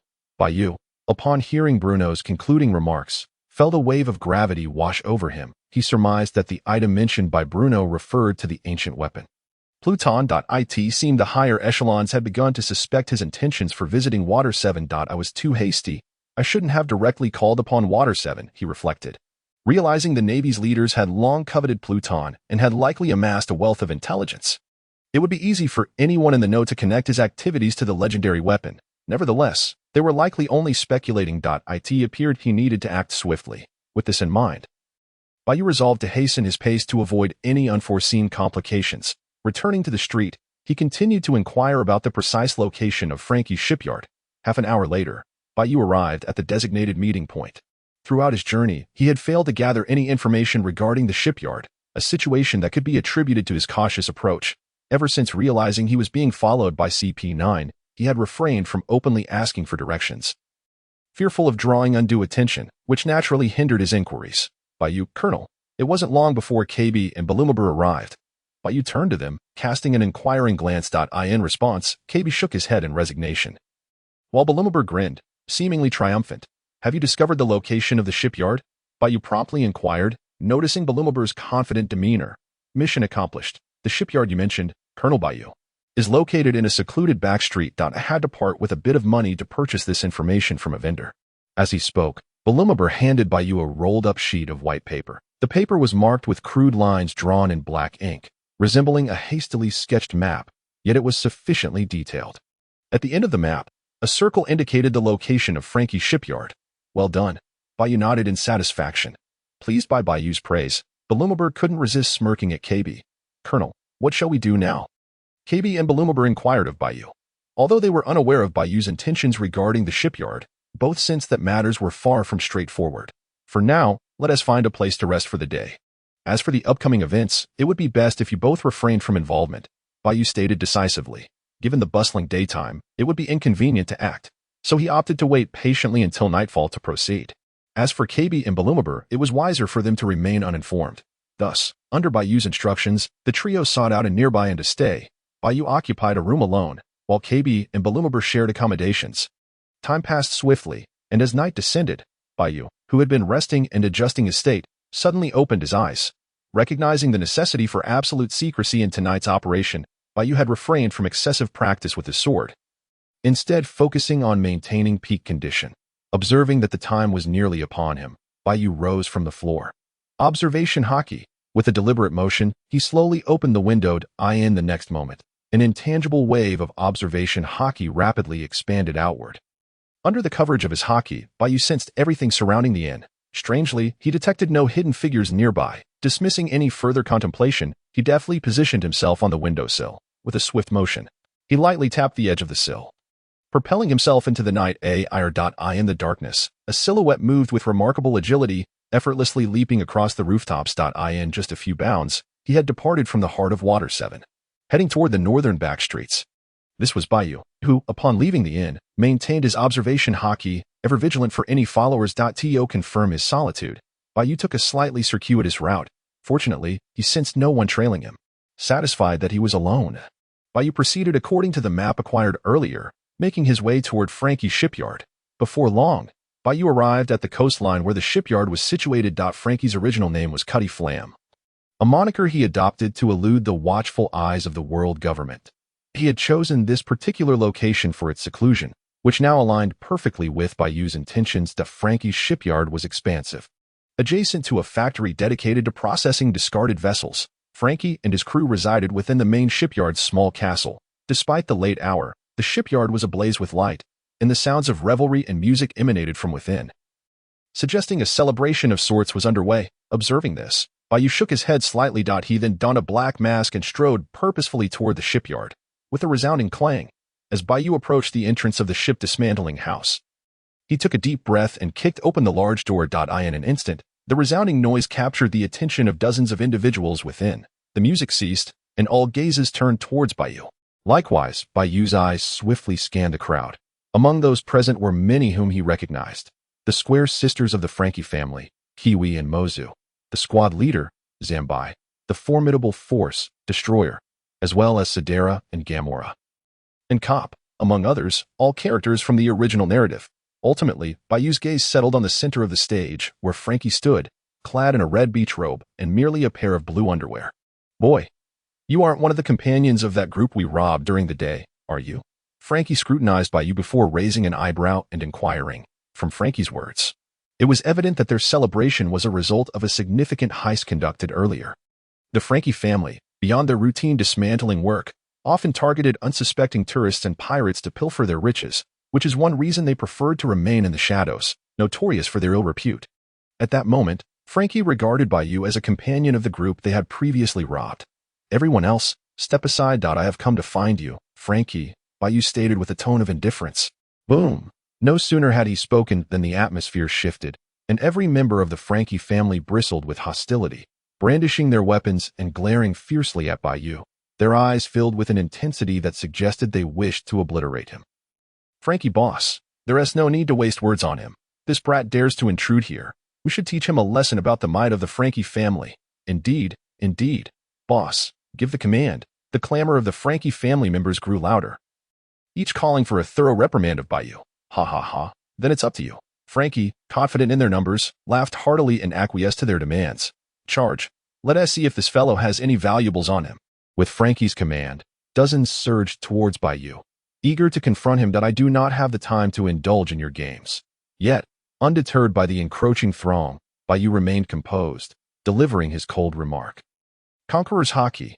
Just as the members of the Frankie family were about to close in, Bai Yu's gaze sharpened. With a mere thought, his Conqueror's Haki surged forth from within him, spreading rapidly. In an instant, it permeated the bodies of all Frankie family members present. Buzz. The next moment, the members of the Frankie family staggered, as if struck by lightning, their steps faltering, their consciousness assaulted by a formidable mental force. Thud, thud, thud. One by one, they collapsed, eyes rolling back, swiftly losing consciousness. In the blink of an eye, the entire group was incapacitated. What have you done? Frankie exclaimed in disbelief upon witnessing the horrifying scene. Damn it. Realizing the gravity of the situation, Frankie turned to flee. Sorry. At that moment, Bai Yu took a single step forward, employing the six-style sword technique. Whoosh! In an instant, Bai Yu vanished from his position, reappearing directly in Frankie's path, blocking his escape. Brother, let us talk this over. I'll return all your money. Faced with Bai Yu's astonishing speed, Frankie, recognizing his disadvantage, quickly pleaded for mercy. Bai Yu offered no response, instead advancing step by step toward Frankie. If worst comes to worst, take whatever you like from here. I'll give it all to you. Frankie added hastily, desperation evident in his voice. Bai Yu remained unmoved, continuing his approach. Damn it. I'll fight you. Seeing that Bai Yu was not relenting, Frankie steeled himself. Frankie, strong right hand. In the next moment, Frankie raised his right hand, clenching it into a fist. Bang! Under Frankie's control, his entire arm erupted forth in a fierce attack aimed at Bai Yu. Bang! However, Bai Yu effortlessly sidestepped with a subtle shift, evading the rapid strike. Frankie's fist crashed into the ground, sending debris flying into the air. Sarah. Whoosh, not granting Frankie a chance to retract his punch. Bai Yu swiftly stepped to Frankie's side. Utilizing the explosive speed of Saru, Iron Block, his right hand transformed into a blade-like shape, instantly employing Iron Block to harden his palm.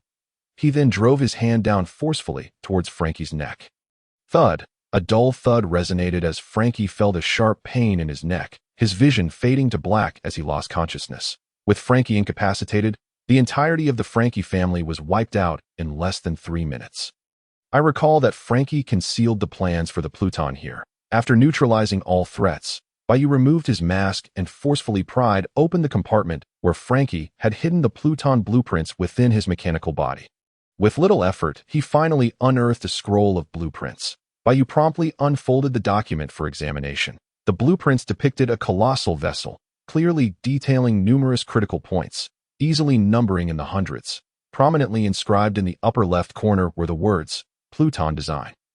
After such extensive planning, the Pluton blueprints had finally come into Bai Yu's possession. This place is not safe for lingering, Bai Yu reminded himself internally. He quickly found a bag to secure the blueprints, fastening it to himself before turning to leave the dismantling house and swiftly moving away. Shortly thereafter, as Bai Yu was about to return to the central area, he sensed a subtle disturbance.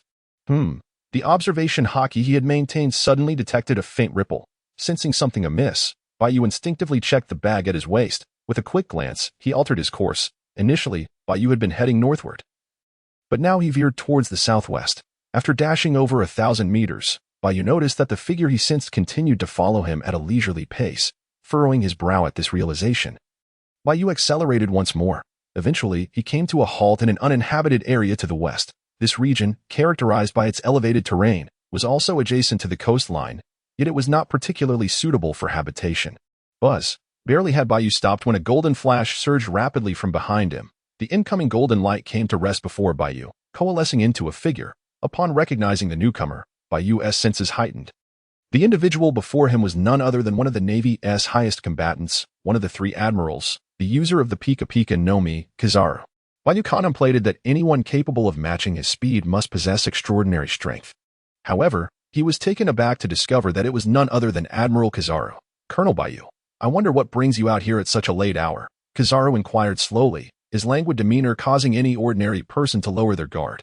Yet, Bai Yu was acutely aware of Kizaru's formidable power when he decided to get serious. It could be said that Kizaru was among the few who had secured his position as an admiral solely through his unparalleled devil fruit abilities. In the original narrative, Kizaru often appeared in this nonchalant manner, casually stepping among the supernovas. Kizaru, Bai Yu replied with a calm facade, I merely couldn't sleep and thought to take a stroll nearby. Internally, he was tumultuous, yet he managed to maintain an air of tranquility as he smiled at Kizaru. Oh, is that so? Kizaru scratched his head, his gaze suddenly shifting to the package at Bai Yu's waist. Colonel Bai Yu, might I ask what you have in that package? If you don't mind, could you open it for me to take a look? Kizaru asked, his tone leaving little room for refusal. Indeed, the moment he heard Kizaru's interest in his package, Bai Yu internally lamented his predicament. Just as he suspected, Kizaru would not appear in Water 7 without reason, and his approach suggested a singular motive. Kizaru was sent by the Navy headquarters to prevent the design of the Pluton from falling into the wrong hands. There is nothing of interest inside, Admiral Kizaru, so you need not be curious. Bai Yu politely declined. Oh, that won't do. Kizaru replied with a lazy smile. In the next instant, his form transformed into a myriad of light particles. Almost instantaneously, these particles flickered and reassembled beside Bai Yu, with Kizaru reaching out towards the package at Bai Yu's waist. This entire sequence of actions unfolded in the blink of an eye, far too swift for an ordinary person to react. Fortunately, Bai Yu had his observation Haki activated, enveloping him in its protective aura. The moment Kizaru lunged, Bai Yu perceived his intentions clearly through the heightened awareness granted by his Haki. In a flash, as Kizaru's hand reached out, Bai Yu swiftly evaded, his body sliding to the side and barely avoiding Kizaru's grasp. Oh. Kizaru exclaimed in mild surprise as his hand grasped only air. He then turned his attention back to Bai Yu. Even if you are an admiral, it seems you have no right to inspect my personal belongings, Bai Yu asserted. What if I insist on having a look? Kizaru raised an eyebrow, countering Bai Yu's statement. Then do not blame me for being impolite, Bai Yu replied, drawing his dragon flame blade with both hands firmly gripping the hilt. Facing an admiral, Bai Yu knew he had to be serious. The new generation is indeed formidable. Kizaru feigned fear upon seeing Bai Yu brandish his sword. In the next moment, Kizaru raised his right hand, extending his index finger, which glowed with a brilliant golden light. In an instant, the energy of his Pika Pika no Mi coalesced at his fingertip. With astonishing speed, a barrage of golden rays shot forth from Kizaru's finger, hurtling towards Bai Yu. Simultaneously, Bai Yu charged forward. Undaunted by the onslaught of rays, with his observation Haki at its peak, Bai Yu adeptly tracked the trajectory of each ray, utilizing his mastery of the sixth form of the Rokushiki technique. Shave, he artfully navigated through the lethal barrage. As the myriad of rays intersected with Bai Yu's form, he evaded them all with deft movements. The rays that failed to strike him cascaded harmlessly to the ground, unleashing a series of explosive impacts that shattered the earth. Returning to Bai Yu, he surged forward before Kizaru in an impressive display. Azure Dragon Sword Intent. With a swift horizontal slash, his intent ignited, transforming into a tangible verdant energy that blazed along the blade of his dragon flame blade. Armament Haki. In a seamless continuation, Bai Yu unleashed his Armament Haki, a powerful aura enveloping his hand and the blade, which now gleamed with a dark sheen in addition to its green HUE.INA heartbeat. Both energies had coalesced, and Bai Yu exerted force, propelling the dragon flame blade in a fierce horizontal strike aimed at Kizaru's waist. Sensing the formidable aura emanating from Bai Yu's blade, Kizaru felt a shiver run through him. Just in time, Kizaru retreated several paces, his right hand forming a fist against his palm. His hands radiated a blinding golden light as he swiftly drew forth a resplendent energy sword from his grasp. With a flick of his wrist, Kizaru revealed the dazzling sword known as the Amatsukami no Tachi, a weapon formed by concentrating his photon energy. This sword bore a legendary reputation, having been wielded in direct combat against the Pirate King's first mate. In the blink of an eye, Bai Yu's dragon flame blade collided with Kizaru's Amatsukami no Tachi. The sound of their clash resonated like a piercing bell, a shockwave erupting from the point of contact. In that moment, the energies contained within their weapons unleashed a torrent of destructive force, as if the very air had shattered from their collision. The ground beneath them fractured under the strain of the unleashed energy. Eventually, as the tumult subsided, the two warriors found themselves in a stalemate, each having demonstrated their extraordinary powers. Your mastery of both armament and observation Haki is indeed as the rumors suggest, Kizaru remarked. Maintaining a serious demeanor for once. It was evident he recognized that Bai Yu's ability to evade his rays and counterattack stemmed from his adept use of both forms of Haki. This is no mere feat of hard work. It requires exceptional talent, Kizaru mused, acknowledging Bai Yu's potential. An individual of your caliber, if not part of our navy, should be dealt with swiftly. Kizaru's words reflected his newfound understanding of why Garp had so fervently recommended Bai Yu. With Bai Yu's talent, given time, he could shine brightly within the navy, perhaps even surpassing their generation. Yet, Kizaru now regarded Bai Yu as a foe rather than an ally. I am unaware of what you speak. Bai Yu feigned ignorance. Kizaru merely shook his head in response, choosing not to elaborate further. With a clang, both warriors exerted force simultaneously, their blades sparking brilliantly as they momentarily retreated from one another. After retreating, Kizaru's mind stirred. His body instantaneously transformed into countless scintillating particles, soaring skyward. Subsequently, these luminous specks coalesced, reconstituting Kizaru's form high in the heavens. With a swift wave of his hand, he dissipated the Amaterasu cloud sword. In the next moment, Kizaru raised both hands before him, his thumb and index finger touching to form a Na shape. In an instant, a blinding golden light rapidly concentrated within the O-shaped void, the eight-faced jewel. At that moment, Kizaru suppressed a shout. Whoosh, whoosh, whoosh. In a heartbeat, innumerable light projectiles erupted from his fingertips. The speed of these light projectiles was staggering, their sheer quantity overwhelming, blotting out a significant portion of the sky and sealing off the vast area where Bai Yu stood. Kizaru's fruit ability, the eight-faced jewel, unleashed an extensive barrage. Any projectile that struck directly had the potential to inflict grievous injury. Faced with the inescapable onslaught of light projectiles, Bai Yu gripped the hilt of the dragon flame blade tightly. The blade shimmered with a burning turquoise flame, intensifying in solidity. Bai Yu similarly summoned his energy and sword intent to their utmost. Azure Dragon Slash. Once the energy upon the blade coalesced sufficiently, Bai Yu exerted his strength, raising the sword in a vertical slice. Boom! As Bai Yu executed this upward slash, a colossal wave of sword energy erupted from the blade. The release strike, enveloped in turquoise flames, transformed into a soaring Azure Dragon. The Azure Dragon let out a thunderous roar, captivating the eye as it collided with the oncoming barrage of light projectiles. In the next moment, the dragon and the light projectiles clashed. Bang, bang, bang. Countless light projectiles collided with the dragon in rapid succession, producing a series of spine-tingling explosions that lit up the inky night sky with radiant energy, while Bai Yu's release strike excelled in intensity.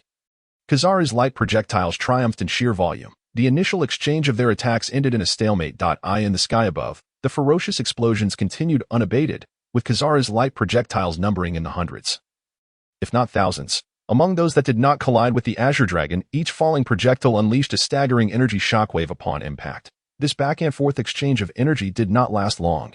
Bang! Finally, with a resounding boom. Kizaru's barrage of light projectiles was completely exhausted. Similarly, Bai Yu's Azure Dragon Slash gradually dimmed under the relentless onslaught, ultimately dissipating. The sky separating Bai Yu and Kizaru was shrouded in thick, acrid smoke from the explosions. Moonwalk. Shave. At that moment, Bai Yu's voice suddenly emerged from the smoke. Whoosh! In the next instant, Bai Yu burst forth from the black haze, his feet striking the air in rapid succession, each step accompanied by a series of explosive sounds. Observing Bai Yu's form, he was entirely enveloped in turquoise flames. As he moved, the flames visibly contracted, ultimately adhering completely to his body, forming a jade-like sheen. Azure Dragon Extreme Jade Slash. In the next moment, Bai Yu had already charged in front of Kizaru, shouting as he gripped the blade and struck straight down at Kizaru. Amaterasu Cloud Sword. Sensing the terrifying power emanating from Bai Yu's dragon flame blade, Kizaru's expression turned astonished. Without hesitation, he summoned the Amaterasu Cloud Sword once more. In a split second, instinctively raising his sword to block, Kizaru's actions coincided perfectly with Bai Yu's downward strike. Clang! The deafening sound of metal clashing reverberated through the air. The instant the dragon flame blade struck the Amaterasu Cloud Sword, an invisible shockwave erupted like a blast wave, rumbling. In an instant, the surrounding trees were snapped in two by the force of the shockwave. Toppling one after another, the severed trunks exhibited smooth, mirror-like cuts, as if they had indeed been struck by a formidable slash. While the surroundings were in disarray, Kizaru, who barely managed to react in time to parry the blow, found himself in a dire predicament. Following Bai Yu's strike, Kizaru felt a sharp pain radiate from his palm. An unimaginable force bore down upon him, relentlessly pressuring Kizaru's body to retreat involuntarily. For a moment, Kizaru nearly lost his grip on the sword, almost letting it slip from his grasp. However, being an admiral, Kizaru quickly regained his composure. With a mental command, he shifted from a one-handed grip to a two-handed grip on the sword. His hands erupted with dazzling golden light as he activated the powers of the glint fruit, augmenting the Amaterasu Cloud Sword with a counterforce. Only then did Kizaru manage to stabilize his stance. The blade and sword locked together, neither yielding. Crack. Suddenly, a sharp, crisp sound of shattering rang out. To Kizaru's astonishment, a fissure appeared along the blade of the Amaterasu Cloud Sword. Realizing the gravity of the situation, Kizaru's hands shot out, extending a finger toward Bai Yu. Whoosh! In an instant, a laser beam shot forth, aimed directly at Bai Yu. Yet, Bai Yu seemed to be prepared. Just before Kizaru's laser was unleashed, he anticipated the trajectory of the attack and swiftly dodged to the side. Rip! The laser missed Bai Yu entirely, instead slicing through the package at his waist. The package immediately fell open and dropped to the ground. Seeing this, Kizaru narrowed his eyes and quickly glanced at the fallen package. In the next second, Kizaru's expression shifted slightly, for within the open package lay Bai Yu's navy jacket. Apart from that, there was nothing else. There was none of the items Kizaru had anticipated. Wait, just as Kizaru was about to speak, realizing there might have been a misunderstanding, Bai Yu interrupted him. Clang! With a cold snort, Bai Yu seized the moment, flipping his hand. The dragon flame blade deftly deflected Kizaru's Amaterasu Cloud Sword, before Bai Yu could make another move. A system notification echoed in his mind. Ding! Host has successfully swung the sword 3,000 times. Rewards: Azure Dragon Sword Intent Proficiency 5, 3-color Haki Proficiency 1. Gather 6-fold Proficiency 5. Engaging with Admiral Kizaru, the actual count of sword swings accumulated was several times that of his usual practice. After one round of exchanges, it had astonishingly reached 3,000 swings today. Azure Dragon Sword Intent, 3-color Haki, gather 6-fold proficiency, all received enhancements. Ding! Host has accumulated a total of 30,000 sword swings. Reward: Physique Level 1. The system's reward notification continued.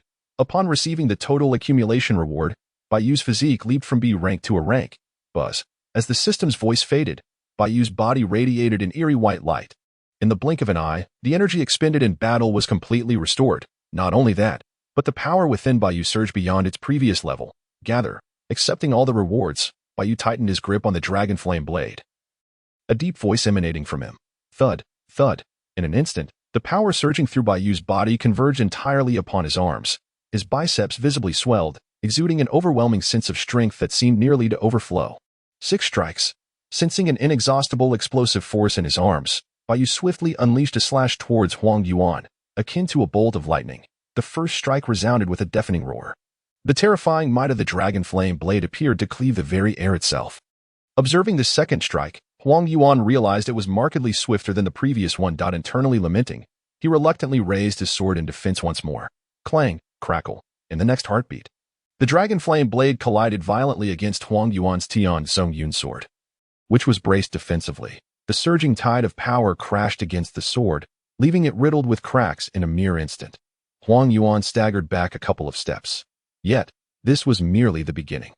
Just as Huang Yuan barely managed to block Bai Yu's strike, Bai Yu raised his blade for another diagonal slash. This time, the attack was even quicker. Clearly, Huang Yuan was encountering such rapid assaults for the first time. Leaving him somewhat flustered, gritting his teeth, he swung his sword down, meeting Bai Yu's dragon flame blade head-on. Clang, clatter. Another ear-splitting metallic clash rang out. Subsequently, Huang Yuan's Tian Song Yun sword could no longer withstand the explosive force of the dragon flame blade. With a single slash, it was utterly shattered. As soon as the Tian Song Yun sword was destroyed, Bai Yu leaped forward, swiftly retracting his blade to strike again. Once more, his speed intensified and his strength surged. With a tearing sound, this strike forced Huang Yuan to evade the vital points as best he could. The fabric before him was brutally sliced open by Bai Yu's blade, leaving him in a most disheveled state.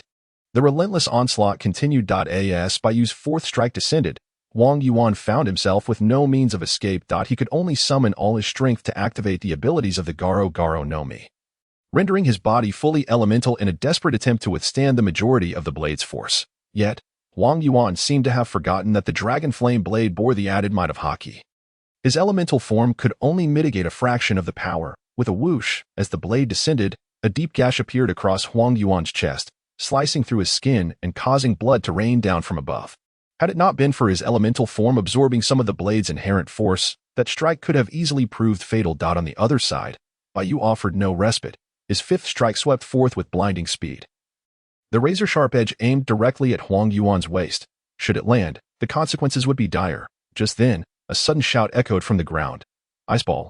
Swiftly, 3 sharp ice pillars shot towards Bai Yu from the side, spinning at an astonishing velocity. Sensing their approach, Bai Yu furrowed his brow that he could continue his assault on Huang Yuan, but doing so would also leave him vulnerable to the incoming ice pillars.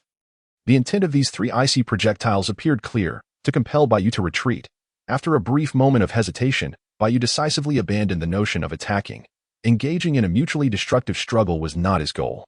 With this thought in mind, he exerted his waist, twisting his body sharply to the side. The motion propelled the dragon flame blade to sweep sideways. Bang, bang, bang. In the end, the blade accurately struck the 3 ice pillars, shattering them into fragments. Taking advantage of this brief respite, Huang Yuan finally found a moment to breathe. Instantly elemental, he flickered back down to the ground. Simultaneously, Bai Yu was compelled to halt his relentless 6-strike barrage, his arms returning to their original state as he descended back to the earth. Upon touching down, Bai Yu observed the scene before him. Besides the now reformed Huang Yuan, another figure stood nearby. This individual was notably tall, clad in a white vest and deep blue shirt, with a head of tousled curls and an eye patch adorning his forehead. He bore a striking resemblance to Huang Yuan at the outset.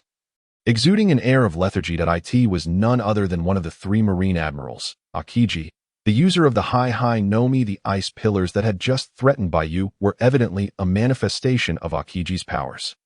Unexpectedly, from the small town of Water 7, 2 Marine Admirals had emerged. As Bai Yu watched Aokiji with caution, Aokiji meticulously scrutinized him in return, casting a subconscious glance at the injured Huang Yuan. Enough, Bai Yu. After a lengthy silence, Aokiji finally spoke. We are both Marines. There is no need for us to turn on one another. Now that we understand this is a misunderstanding, let us put an end to it. Aokiji continued, casting a deliberate glance at the package that lay discarded on the ground. When he had acted earlier, there had been no hint of misunderstanding. In response, Bai Yu retorted, Huang Yuan was genuinely attacking me just now. It is difficult to swallow that we can simply dismiss this incident with Aokiji's word alone. Hearing Bai Yu's words, Aokiji immediately exchanged a glance with Huang Yuan.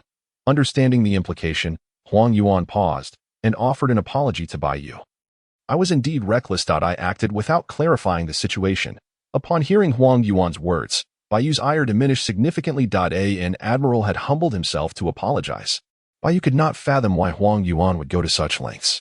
Perceiving Bai Yu's confusion, Aokiji stepped forward, lowering his head to speak directly into Bai Yu's ear. that I assure you, such an incident will not happen again. Moreover, I was sent here on the orders of Vice Admiral Garp.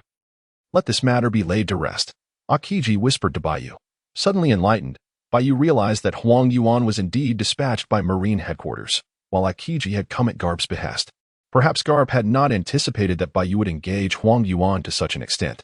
Seeing Aokiji's earnestness, Bai Yu nodded in agreement, sheathing his blade and dissipating the sword intent. In truth, Bai Yu had no desire to continue the fight. Huang Yuan had been placed in such a precarious position due to his unfamiliarity with Bai Yu's techniques.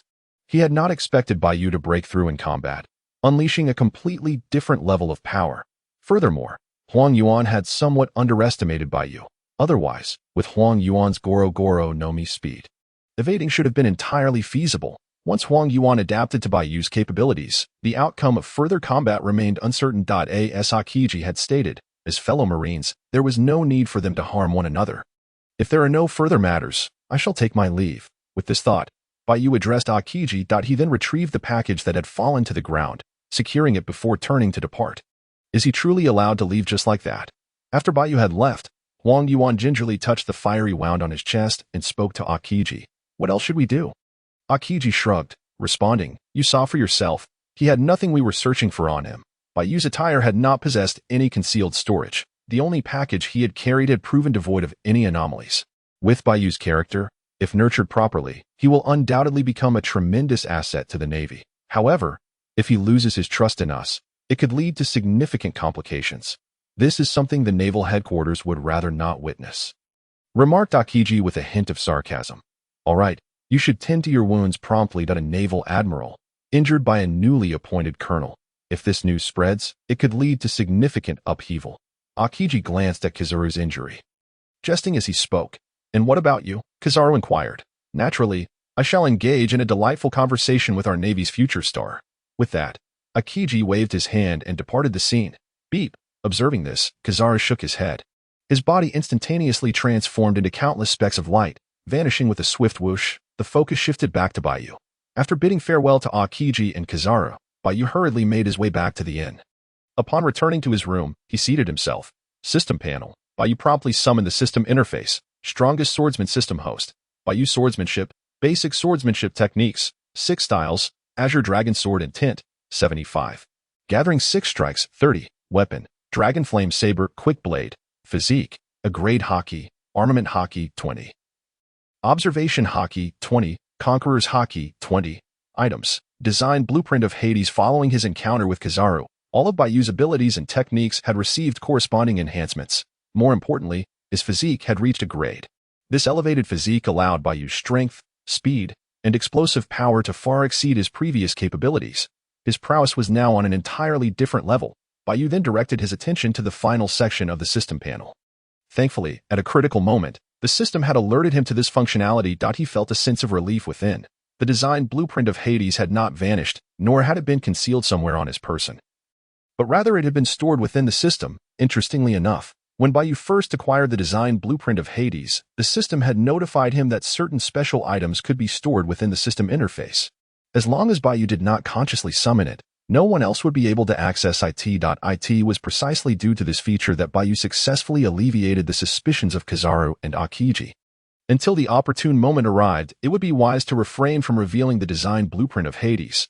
Bai Yu reminded himself, should others discover that the design blueprint of Hades was in his possession, it would attract the attention of countless factions. Moments later, Bai Yu waved his hand, dismissing the system panel. He glanced down at his sweat-drenched and dusty attire, retrieved a change of clothes, and proceeded to the bathhouse on the first floor of the inn.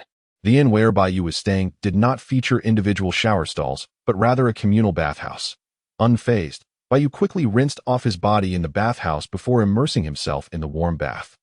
Nothing felt more refreshing than soaking in a bath after an intense battle. Suddenly, the large door of the bathhouse swung open, and a figure entered from outside. It was already late at night. Bai Yu was the sole occupant of the bathhouse. Hearing the commotion, he curiously turned to see none other than Admiral Aokiji walking in. Without a care, Aokiji strolled in, entering the bath and settling next to Bai Yu. What a rarity! You enjoy bathing as well, Bai Yu casually remarked. Indeed, opportunities for such leisurely moments are quite rare. Aokiji shrugged in response. The two then fell into a comfortable silence. After a brief pause, Aokiji broke the quiet. Can you tell me why you chose to join the Navy? Aokiji asked, eyes closed and seemingly casually. There is no particular reason, if I must say. I despise the pirates who burn and plunder. I prefer the justice of the Navy, Bai Yu explained. In his heart, he believed that pirates were merely pirates, unlike the Navy, which could stand proudly at the pinnacle of the world. Ha ha ha. Aokiji laughed. Your answer resonates with me. However, the Navy is not always infallible. Suddenly, Aokiji shifted his tone, his expression growing somewhat melancholic. By the way, allow me to ask you another question. If the design blueprint of Hades were in your possession, how would you utilize it?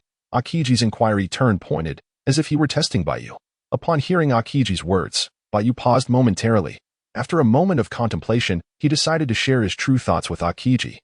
If the design blueprint of Hades were in my hands, I would use it to put an end to the pirate era. Of course, I would also leverage it to ascend to the highest position possible. As you mentioned, if I were at the pinnacle, I would strive to eradicate all corruption and establish a truly impeccable just government.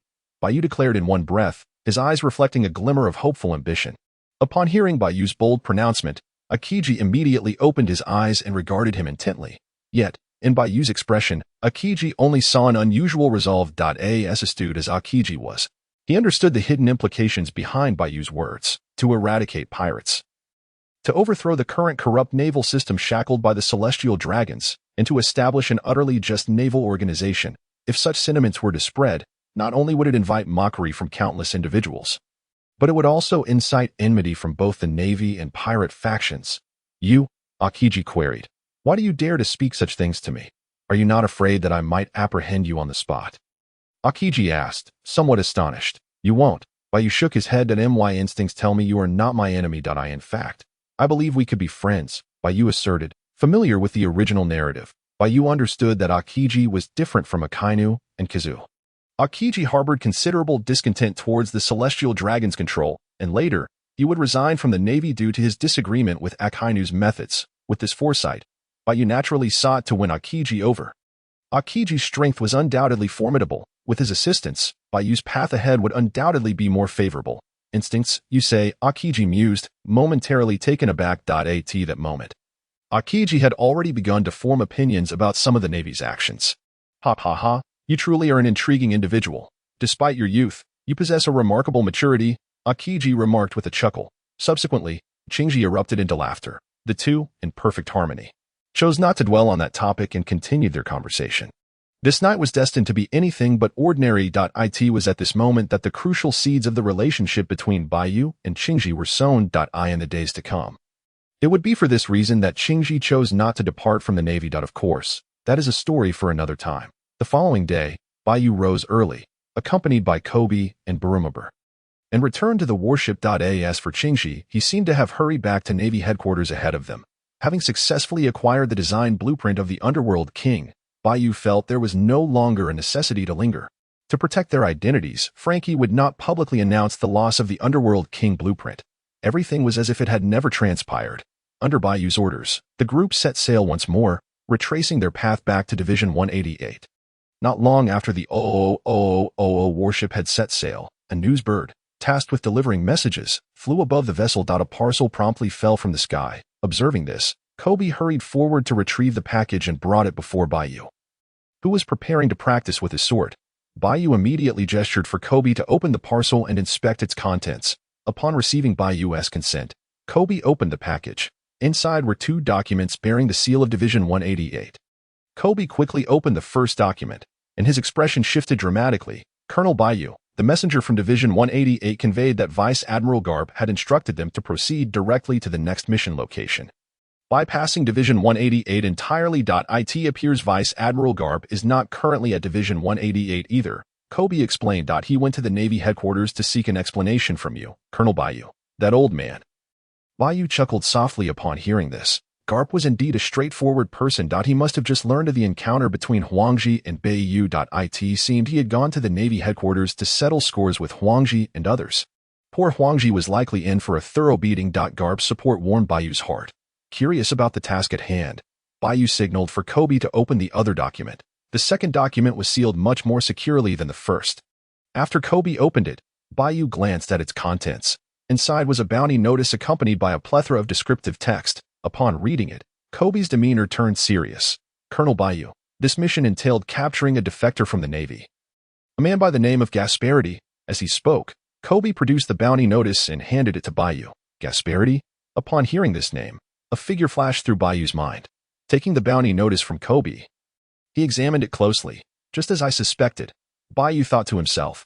Gasparity, a former general of the Navy headquarters, was now the captain of the Gasparity Pirates, with a bounty of 95 million berries. He possessed the ability of the gum-gum fruit.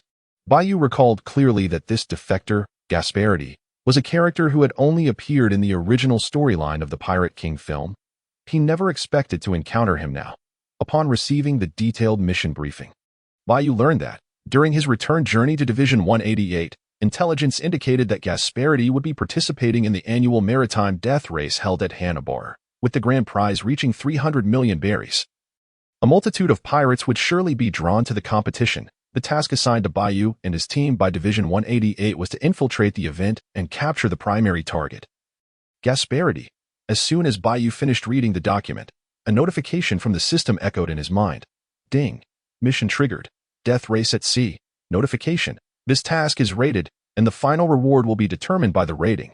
The system's prompt indicated that this mission was a rated task, categorized into levels D, C, B, A, and S. The rating would be based on the entirety of Bai Yu's mission performance, including the number of pirates captured and the strength of those he engaged. The higher the rating, the more substantial the rewards. It seemed my holiday would need to conclude prematurely. After reviewing the system's information, Bai Yu smiled and decisively accepted the mission. Set sail to Hanabar, he commanded, directing the warship to proceed at full speed towards Hanabar. By the afternoon, as they were not far from Hanabar, Bai Yu ceased his sword practice and gathered all the naval soldiers in the ship's cabin. Given the dangers of this operation, I do not intend to take everyone along. Unless unforeseen circumstances arise, only Kobe and Barumabur will accompany me. Upon hearing this, both Kobe and Barumabur expressed their astonishment. The death race at Hanabar had attracted countless pirates. It would be a daunting task for even a fully assembled naval fleet to manage such a vast number of pirates. Kobe and Barumabur silently acknowledged the gravity of the situation, sensing Bai Yu was about to undertake something remarkable once more. This time, we need to confirm whether the target will participate in the death race. Therefore, having too many people might draw unwanted attention.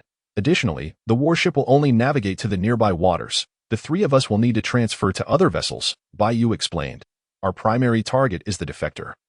Gasparity. We will capture other pirates if possible, but if not, we will let it be. The foremost priority is to ascertain whether Gasparity will be present at the competition. Furthermore, the document from Division 188 indicated that we are to serve as the vanguard. Once we confirm the information, the main force will follow to encircle the area. The death race has been held for many years, so they surely have their own channels for information. If a large naval presence arrives, the pirates will likely scatter before the Navy can even reach them. Due to various concerns, Bai Yu had resolved to send only 3 individuals, but that's hundreds or thousands of pirates. Colonel Bai Yu, are we truly going with just the 3 of us? Having more brothers would provide some support. Barumabur voiced his apprehension. What's wrong? Are you afraid? Bai Yu replied, his demeanor rational as he analyzed the situation for Barumabur. Risk and reward are relative. Consider how the Navy headquarters would view us if we succeeded in capturing Gasparity with just the 3 of us. If you truly fear it, then feel free to withdraw. I'll go. Kobe declared resolutely. I joined the Navy to rise through the ranks step by step. I believe in Colonel Bai Yu, almost without a second thought. Kobe agreed. You, Barumabur, unwilling to back down, quickly added, if you're going, then I'm going too. I'm all in. Excellent. Bai Yu nodded in satisfaction upon hearing this. He then proceeded to outline the details of their operation. As night fell, on a secluded island by the shores of the Hanabar Sea, a small warship quietly docked. On the deck stood a dozen figures, with Bai Yu at the forefront. We will find another way to reach Hanabar. After we disembark, you should leave at your earliest convenience, Bai Yu instructed his naval subordinates. Move. With that command, he was the first to leap off the warship and onto the small island. Following closely behind were Kobe and Barumabur. Once the 3 of them had departed the vessel, the warship promptly hoisted its anchor and sailed away. In an instant, the dark coastline was enveloped in tranquility, returning our focus to Bai Yu. In order to better conceal their identities, the trio had discarded their naval uniforms in favor of simple casual attire. After disembarking, led by Bai Yu, they hastened towards the depths of the island. Utilizing observation Haki, Bai Yu unleashed his perceptive abilities the moment he set foot on the island. The formidable aura of his observation Haki rapidly expanded in a circular fashion, relaying everything around him to his senses. His primary objective was to ascertain whether any other pirates were present on the island. If the coast was clear, they would seize a favorable opportunity to sail towards Hannibal. This aimless exploration persisted for a full hour. Just as Bai Yu began to suspect that the island was deserted, a sudden sensation pierced his mind. His observation Haki detected the presence of humans not far ahead, instantly halting his steps. He raised a hand to signal Kabi and Barumaber to stop. Subsequently, they lowered their footsteps and cautiously advanced forward as they moved closer. The flickering glow of a fire came into view, accompanied by sounds of raucous laughter and merriment emanating from ahead.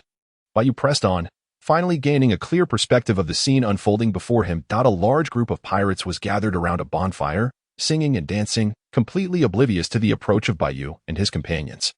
To his astonishment, upon discerning the features of the pirates at the center of the bonfire, Bai Yu recognized them. The individual at the center wore loose theatrical garments, with slanted brows and triangular eyes. And his spiky hair was divided into sections. Most notably, he had a bright red long nose. It was none other than the captain of the Foxy Pirates, a user of the slow fruit. With a bounty of 24 million berries, surrounding him were the members of the Foxy Pirates. Stay back for now, Bai Yu thought, considering Foxy's notorious personality, abandoning any notion of hiding. He turned to Kabi and Barumaber and confidently strode forward. Hey, where are you from? I don't think I've seen you before, slurred a drunken member of the Foxy Pirates as Bai Yu stepped into their midst. After belching, he leaned closer to inquire. Thud, however, just as the crew member attempted to place a hand on Bai Yu's shoulder. Bai Yu deftly sidestepped, causing the crew member to lose his balance and tumble to the ground. The sound of his fall instantly drew the attention of those around them. In an instant, countless eyes converged on Bai Yu. Who are you? After staring at Bai Yu for a moment, the members of the Foxy Pirates quickly regained their composure. One by one, they seized their weapons, glaring menacingly at Bai Yu. My name is Bai Yu, and I am a treasure hunter. I've come here to discuss a potential collaboration with Captain Foxy. Bai Yu explained with a smile. A treasure hunter? The crowd reacted with skepticism. In the world of pirates, aside from the conventional navy and pirates, there existed a peculiar third party. For instance, Zoro had once been a bounty hunter, specifically earning bounties on pirates. Meanwhile, the treasure hunters Bai Yu referred to typically focused on acquiring treasures. Such individuals were generally lone wolves, rarely banding together. Don't try to fool us.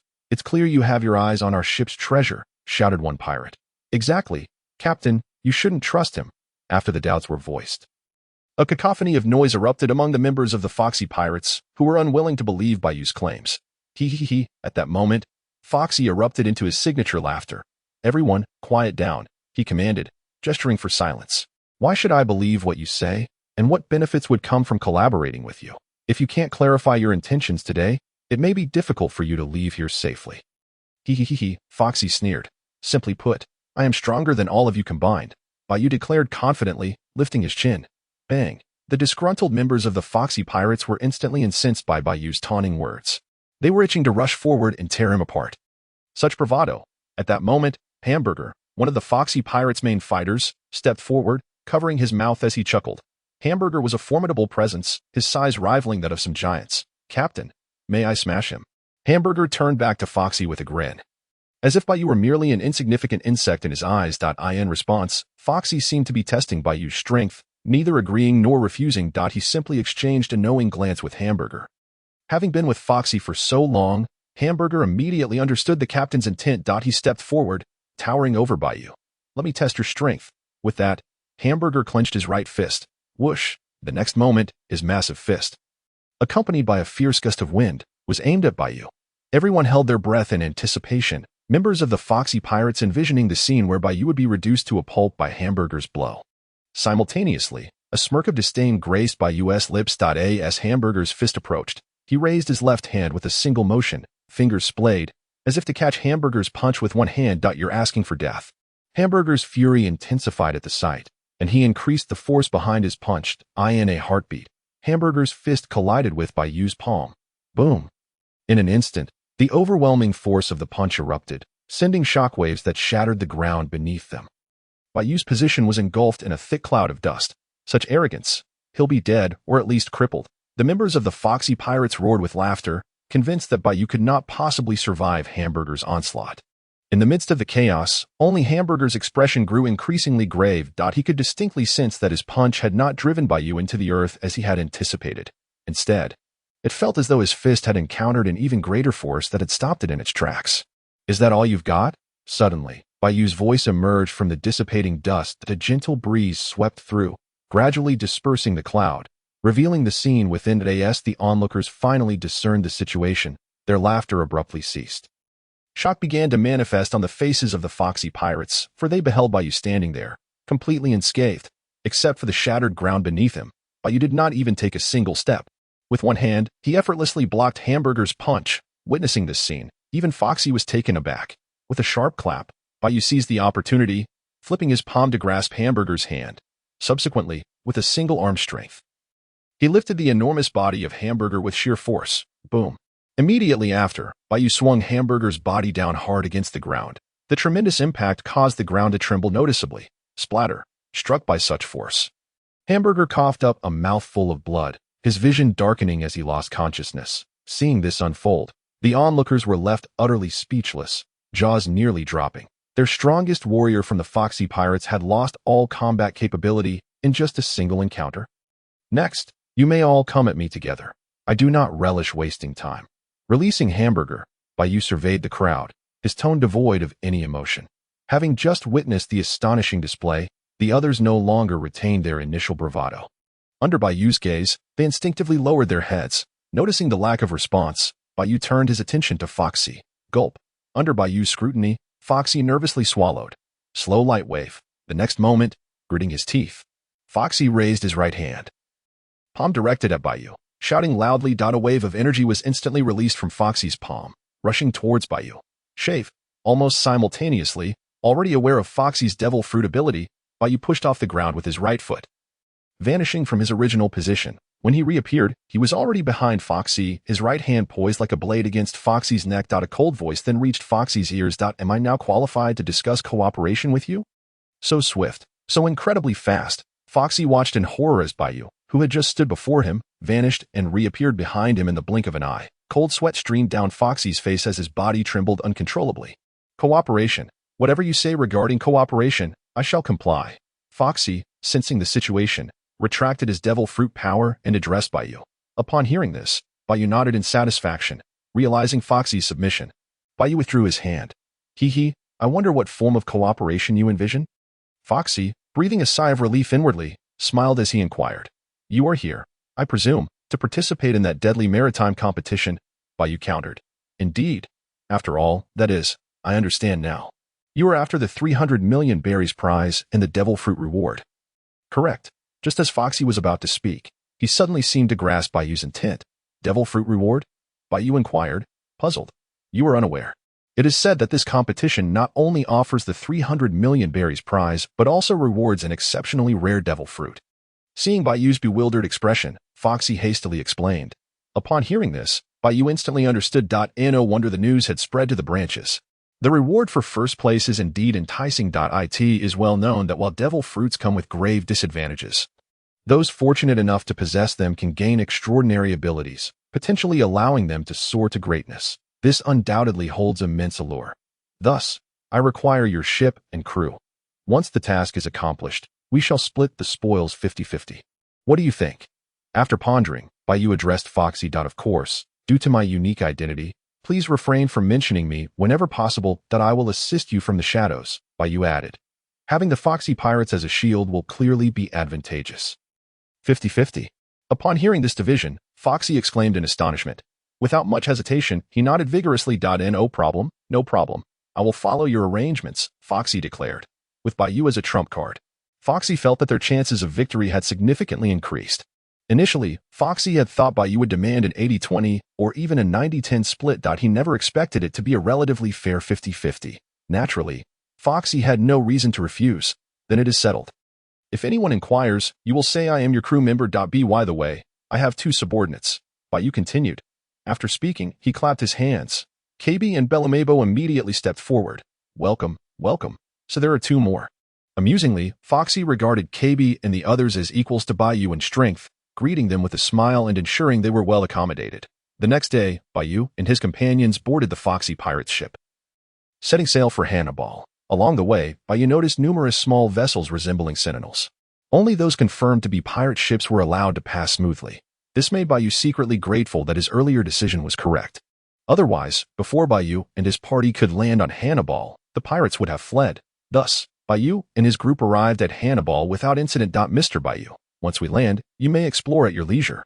The competition will take place tomorrow, and there will be a banquet tonight, Foxy introduced, clearly familiar with the surroundings. His address had shifted to Mr. Bai Yu. Bai Yu nodded, saying little more. Subsequently, the group disembarked. Bai Yu and his companions separated from the others to survey their environment. They needed to familiarize themselves with all the pirate crews participating in the competition and the terrain to facilitate their subsequent actions. This place is truly bustling, KB remarked. After parting from the Foxy pirates, Bai Yu and his companions made their way to the island's central area. The once quiet island was now teeming with people. As the saying goes, where there are people, there are opportunities. Even some merchants had taken the chance to set up shop here. Looking around, apart from the shops, almost everyone present was a pirate. It was incredibly lively. The number of pirates gathered here seemed to exceed that of previous years. Bai Yu nodded and spoke. In previous years, the deadly maritime competition has always garnered the Navy's attention. However, this year is different. The introduction of the devil fruit as a reward has attracted a greater number of pirates. The island of Hannibal boasts a considerable expanse. And after Bai Yu and his companions explored it briefly, they had gained a general understanding of the island's layout by the time dusk fell. From various vendors, Bai Yu learned about the competition's format. In essence, the deadly maritime competition lacks explicit regulations. All participating pirate crews are merely required to navigate and race along a designated route. The crew that reaches the finish line first emerges as the victor. During the race, there are no restrictions on the methods crews may employ to obstruct one another. This rule has inevitably led to the annihilation of numerous pirate crews in past competitions. As long as victory is attainable, any means may be justified. Bai Yu also acquired details regarding the specific racing route. It begins at the northern shore, encircling the designated track around Hannibal, followed by entering the ascending currents that envelop the island, ultimately culminating at the island's elevated finish line. To enhance the spectacle this year, the organizers have introduced additional obstacles to impede less formidable pirate crews. Having gathered this information, Bai Yu returned to the island's central district with KB and the others. During the day, Foxy had informed Bai Yu that a banquet would be held that evening to welcome the various pirate crews and introduce the top contenders of this year's competition. Soon enough, Bai Yu reunited with the Foxy pirates. Given that Captain Foxy had a bounty of nearly 24 million, the Foxy pirates were assigned to a rather inconspicuous corner. Bai Yu was indifferent. This suited his desire for concealment. Mr. Bai Yu, I have procured the list of participating pirate crews as per your instructions, Foxy said, handing Bai Yu a document once they were seated. The list prominently displayed the names of all competing pirate crews. Bai Yu swiftly scanned the list and soon spotted several names that resonated in his memory. The pirate executioner, Xylia, the giant duo, Bopi and Boge, the executioner, Picaro, and the whale shark fishman, Willie. Without exception, they were notorious pirates.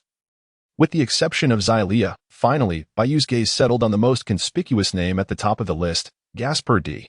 Just as the intelligence from Branch 188 had indicated, Gaspar D was indeed participating in this deadly maritime competition. Welcome, everyone, to Hannibal. The annual deadly maritime competition commences tomorrow.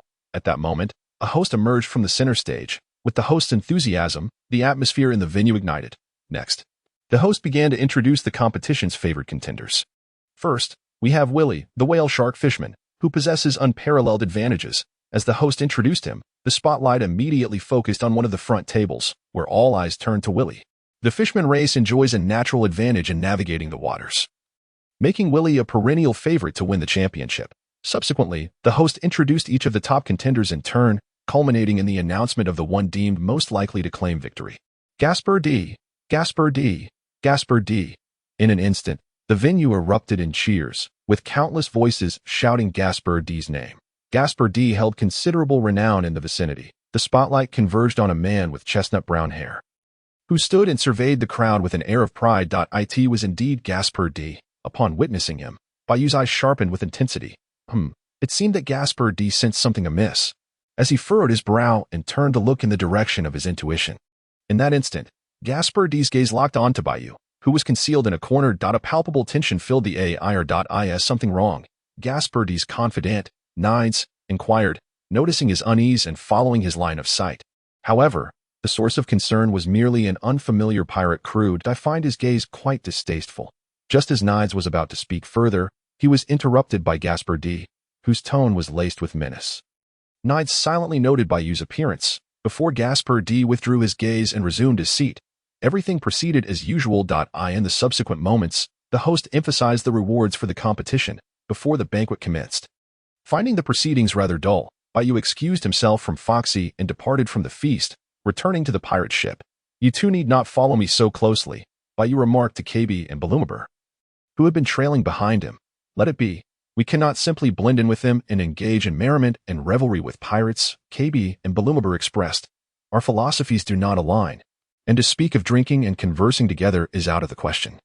"Indeed," Bai Yu acknowledged with a nod of appreciation. Suddenly, his eyes narrowed dangerously, and he raised a hand to halt KB and Bellamy's steps. "Come forth." Under the puzzled gazes of KB and Bellamy, Bai Yu spoke coldly. Staring ahead, clap, clap, clap. Shortly after his words fell, the sound of applause rang out from the front. Moments later, dozens of pirates surged in from both sides of the street, efficiently surrounding Bai Yu and his companions. "What keen instincts," the leader remarked after the applause subsided. It was none other than Nides, Gasper D's confidant. "What a pity. Had you not offended Captain Gasper D, I might have been able to intercede on your behalf and spare your life." Nides continued with a tone of feigned regret. From Nides' words, it was evident that his presence here was at Gasper D's behest. Prior to this encounter, Bai Yu had had no interaction with Gasper D, which meant that the mere exchange of glances that evening had incited the proud Gasper D's murderous intent. "Just perfect. I was seeking some amusement to alleviate my boredom," Bai Yu replied nonchalantly. Even jesting under the circumstances, upon hearing Bai Yu's words, Nides' expression darkened instantly. "In a moment, you will understand what it means to suffer a fate worse than death," Nides growled. "Onward," with a resounding command. Nides forcefully stomped his foot onto the ground, leaving a mark in his wake. Simultaneously, he charged toward Bai Yu, his hands rising slightly as the metallic claws he wore gleamed ominously. "Onward, brothers," under Nides' command. The surrounding pirates shouted in unison, converging upon Bai Yu and his companions with weapons drawn. In response, Bai Yu slowly closed his eyes. Conqueror's Haki. In the next moment, Bai Yu's eyes suddenly flew open. The Conqueror's Haki was unleashed at will, manifesting an invisible wave that swept through the surrounding pirates like a rapidly expanding shockwave. Thud, thud, thud. In the blink of an eye, the pirates who had rushed and were rendered unconscious, collapsing to the ground. With a mere glance, all the hapless pirates lost their fighting spirit. Witnessing this scene, Nides, who remained unaffected by the Conqueror's Haki under Bai Yu's control, wore a look of astonishment. Yet, Nides had already closed the distance to Bai Yu, leaving no time for further thought. Gritting his teeth, Nides swung his hands, crossing them towards Bai Yu's chest. Too slow. Unbeknownst to him, Nides' rapid assault appeared exceedingly sluggish in Bai Yu's eyes. Bai Yu couldn't help but scoff. Just as Nides' claws neared, Bai Yu effortlessly slid back, narrowly evading the attack. "Is that all you've got?" After stepping back, Bai Yu inquired with apparent dissatisfaction. "That I'll take your life." Nides, unaccustomed to such humiliation, momentarily forgot Bai Yu's earlier display of power and pushed forward with all his might, claws poised for attack. Whoosh, whoosh, whoosh. Nides' claws sliced through the air with astonishing speed, generating a fierce wind. Faster, faster. Too slow. Yet, despite this relentless barrage, he could not even graze the hem of Bai Yu's garment. Each of Nides' strikes was effortlessly dodged by Bai Yu, who continued to mock him. Gradually, Nides' ferocity began to wane. "Have I overestimated you? You aren't even worthy of warming me up," Bai Yu remarked, before his right hand shot out like lightning. Clang, clang. His hand precisely grasped Nides' iron claws in succession. Then, with a powerful grip, Bai Yu crushed them with ease. How is that possible? Nides was utterly dumbfounded at this sight. Those claws were crafted from specially hardened metal, sharper than any sword. Yet now, they had been shattered in Bai Yu's grasp. Smack. That was not the end. After crushing Nides' claws, Bai Yu flipped his hand and seized Nides' wrist. "This is your lesson. Go back and tell Gasper D that we shall meet at the Death Sea competition." With that, Bai Yu twisted Nides' arm with force. Crack. Ah. Nides' scream echoed as the sound of bone snapping rang out. Overwhelmed by the excruciating pain, he collapsed to the ground. "Let us depart." After imparting his lesson to Nides, Bai Yu turned and led KB and the others away without a backward glance. Before long, they returned to the Foxy Pirates ship. "Captain Bai Yu, Are you not worried that Nides will inform Gasper D and deter him from participating in the competition? Upon their return, KB immediately inquired. Gasper D thrives on the admiration of others, which has led him to this point of being a wanted man. With his nature, he will not flee. Instead, he will be the first to strike at us. Bai Yu confidently replied. Upon hearing this, KB and Bellamy nodded, falling silent.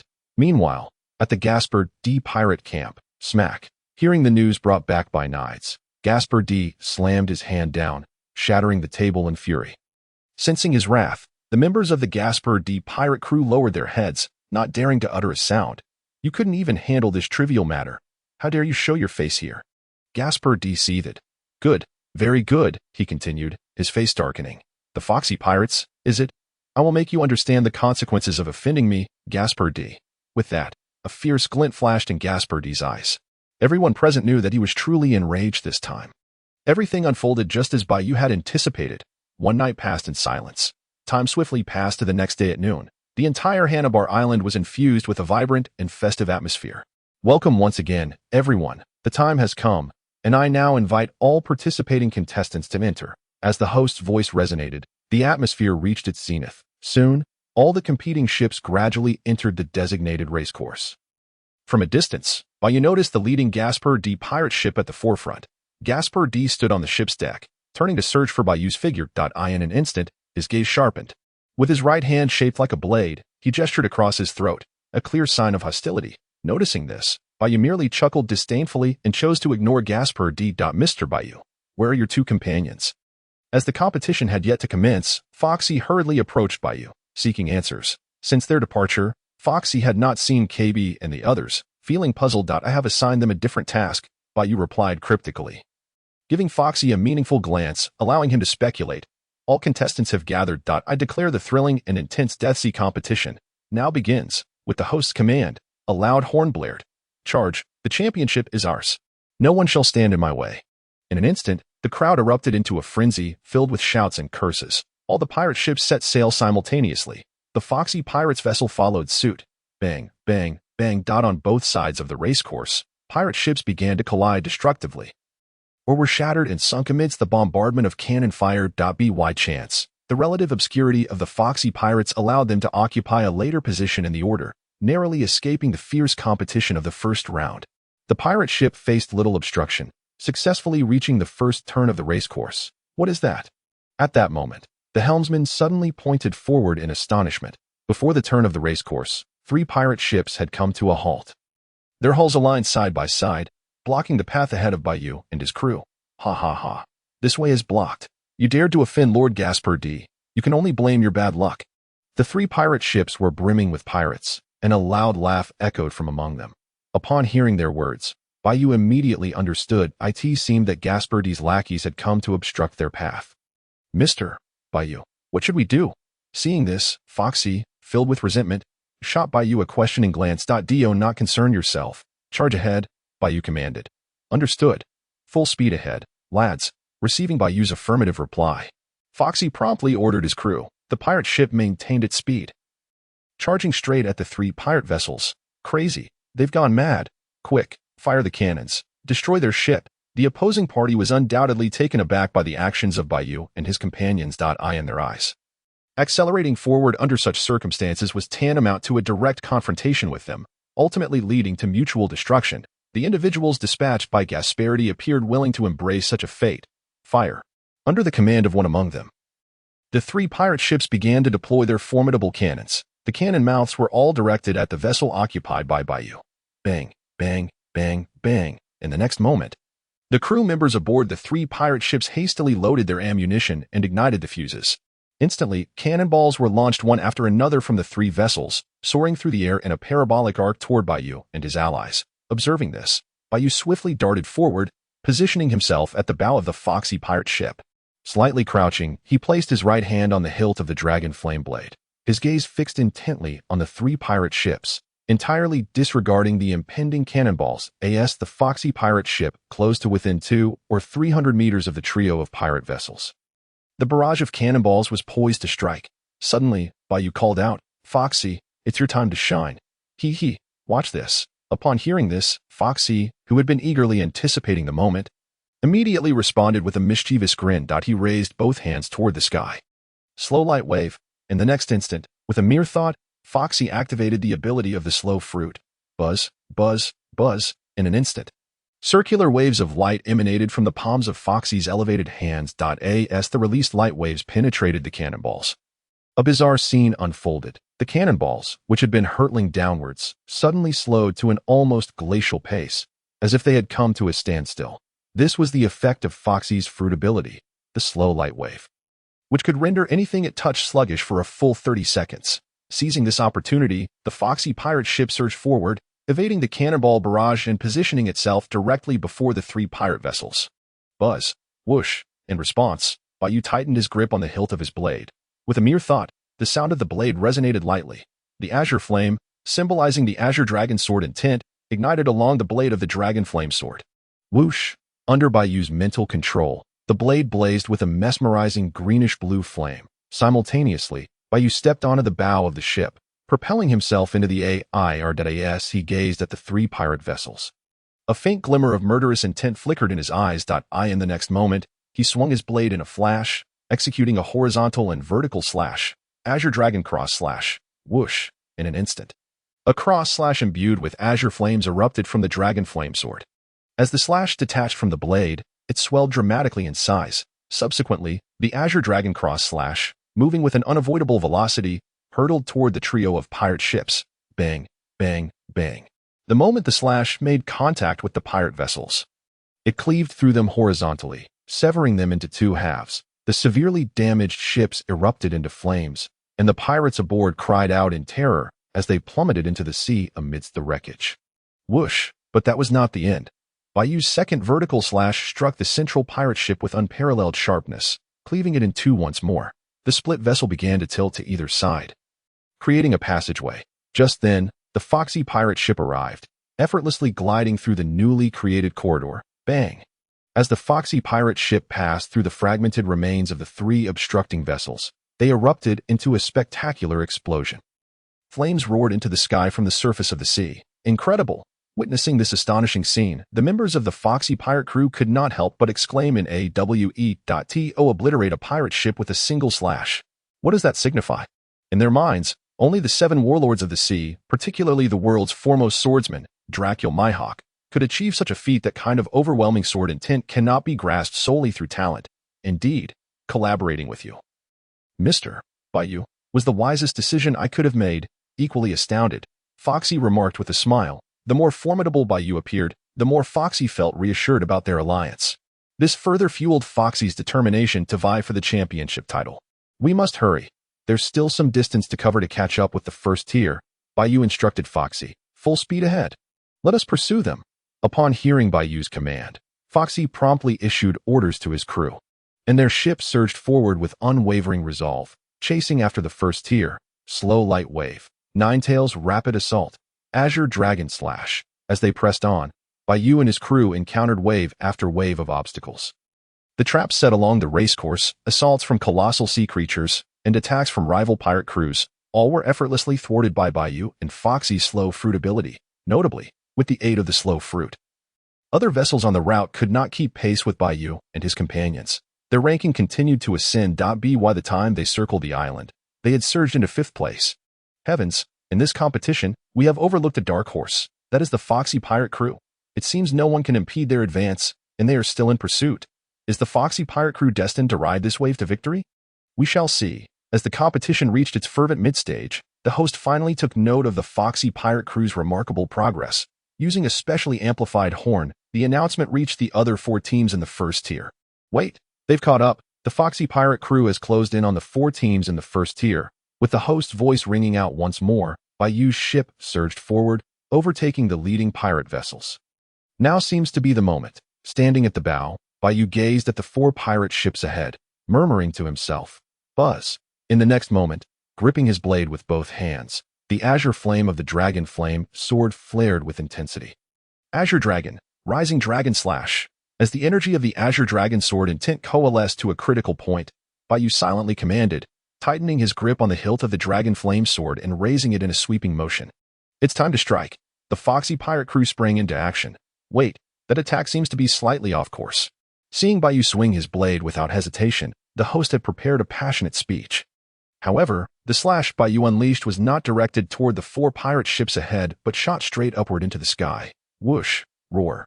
Upon revisiting the scene, a striking turquoise flame was unleashed, cleaved forth by the dragon flame blade gripped in the hands of Bai Yu. As the strike soared straight upward, it subtly transformed into a majestic azure dragon, soaring through the sky with a fierce roar.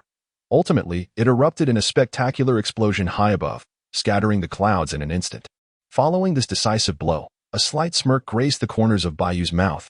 Simultaneously, at the coastline northwest of Hanabar, 2 figures had been lying in wait for some time, none other than the long-missing Karubi and Barumbai.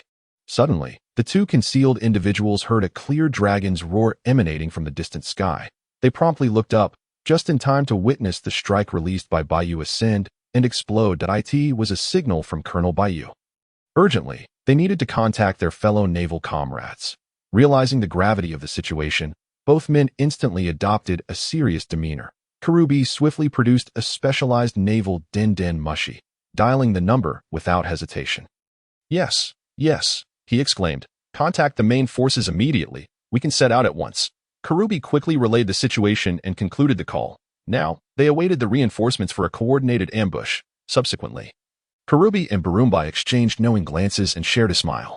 Their presence here was no mere coincidence. It was orchestrated by Bai Yu himself. According to Bai Yu's plan, once the competition reached a fever pitch and the target was confirmed to be present, he would unleash a strike as a signal.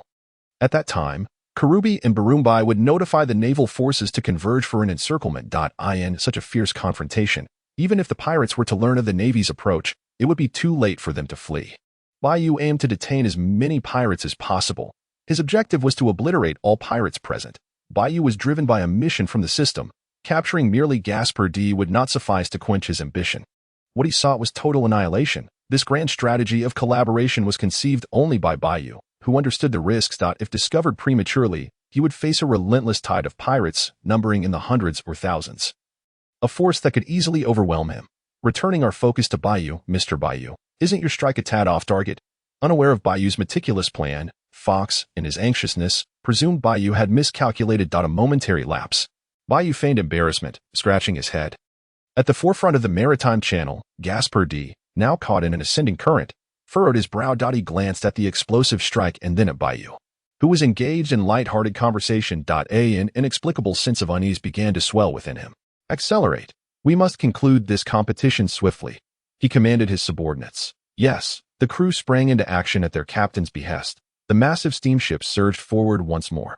You think you can contend for first place with us? At that moment, from both sides of the foxy pirate ship, 2 furious roars erupted. Those of the whale shark fishman Willie and the executioner Picaro. On the left, Willie leapt into the current with a resounding splash.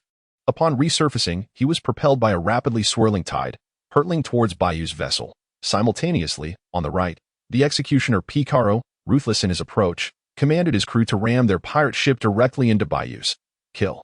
In an instant, dozens, if not hundreds, of pirates leaped aboard the foxy pirate ship, attacking indiscriminately. You there? You're the leader, aren't you? I'll take your head. Picaro, at the forefront, brazenly brandished his longsword, charging directly at Bai Yu. In the blink of an eye, he closed in on Bai Yu, a bloodthirsty expression etched upon his face. With a swift motion, Picaro swung his blade towards Bai Yu's neck, a triumphant grin plastered on his lips, envisioning Bai Yu cleaved in twain. A gruesome spectacle of blood and gore.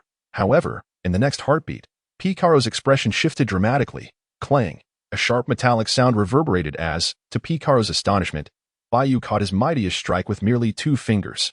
How is this possible? He gasped in disbelief. I have no time to entertain insignificant pests like you, Bai Yu remarked, casting an impatient glance at Picaro. With a swift motion, he exerted pressure with his fingers, resulting in Picaro's longsword shattering with a resounding crack. This was a sword Picaro had painstakingly acquired, renowned for its formidable durability, yet Bai Yu had effortlessly crushed it. After dispatching Picaro's weapon, Bai Yu stepped forward, positioning himself directly before him. The dragon flame blade was swiftly raised. With a swift slash, the razor-sharp edge tore through Picaro's chest, blood erupting like a fountain. In mere moments, Picaro was gravely wounded. Sara, Jeppu. Without a backward glance, Bai Yu executed a rapid maneuver, employing both Saru and Jeppu.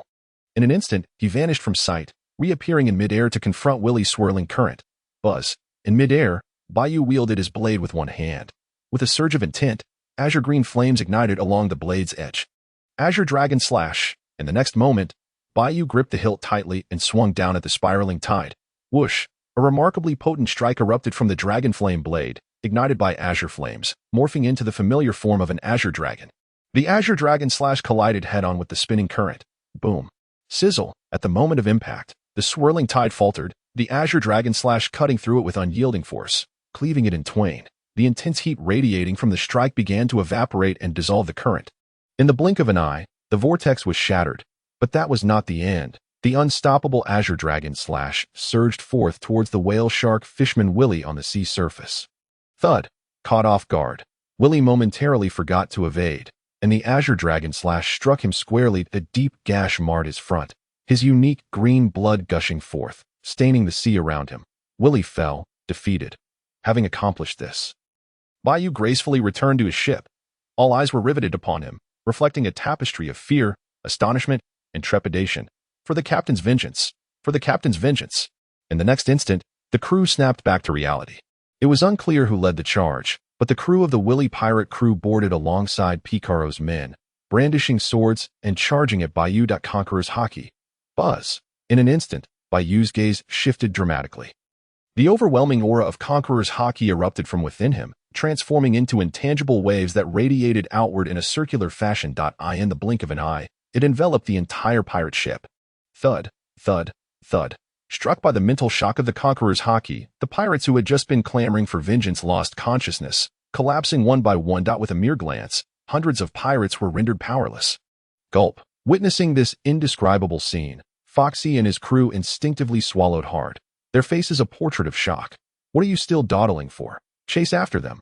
Bai Yu shot an exasperated look at the group, declaring, Yes, yes, yes. Hurry, pursue them.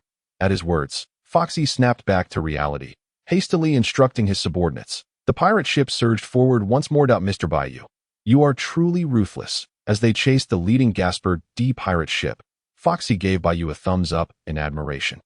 The power Bai Yu displayed had far surpassed Foxy's comprehension. Internally, Foxy felt a sense of relief for not having crossed such a formidable being and instead choosing to collaborate. Otherwise, he would be the one lying there now. With no further obstacles, they soon spotted the Gasper D pirate ship ahead. The vessel of the Gasper D pirate crew was accelerating rapidly. It wouldn't be long before they reached the finish line of this deadly maritime competition. Gasper D seemed entirely uninterested in entangling with Bai Yu and his crew, instead focusing solely on accelerating forward. Gradually, Bai Yu began to discern a problem. The pirate ship Gasper D was aboard was a military vessel stolen from the Navy and modified. In terms of performance, it undeniably surpassed Foxy's pirate ship by a considerable margin. The unique steamship allowed for a sailing speed that outpaced ordinary pirate vessels by leaps and bounds. At this rate, they would never catch up to Gasper D. Mr. Bai Yu. Gasper D's ship is too fast.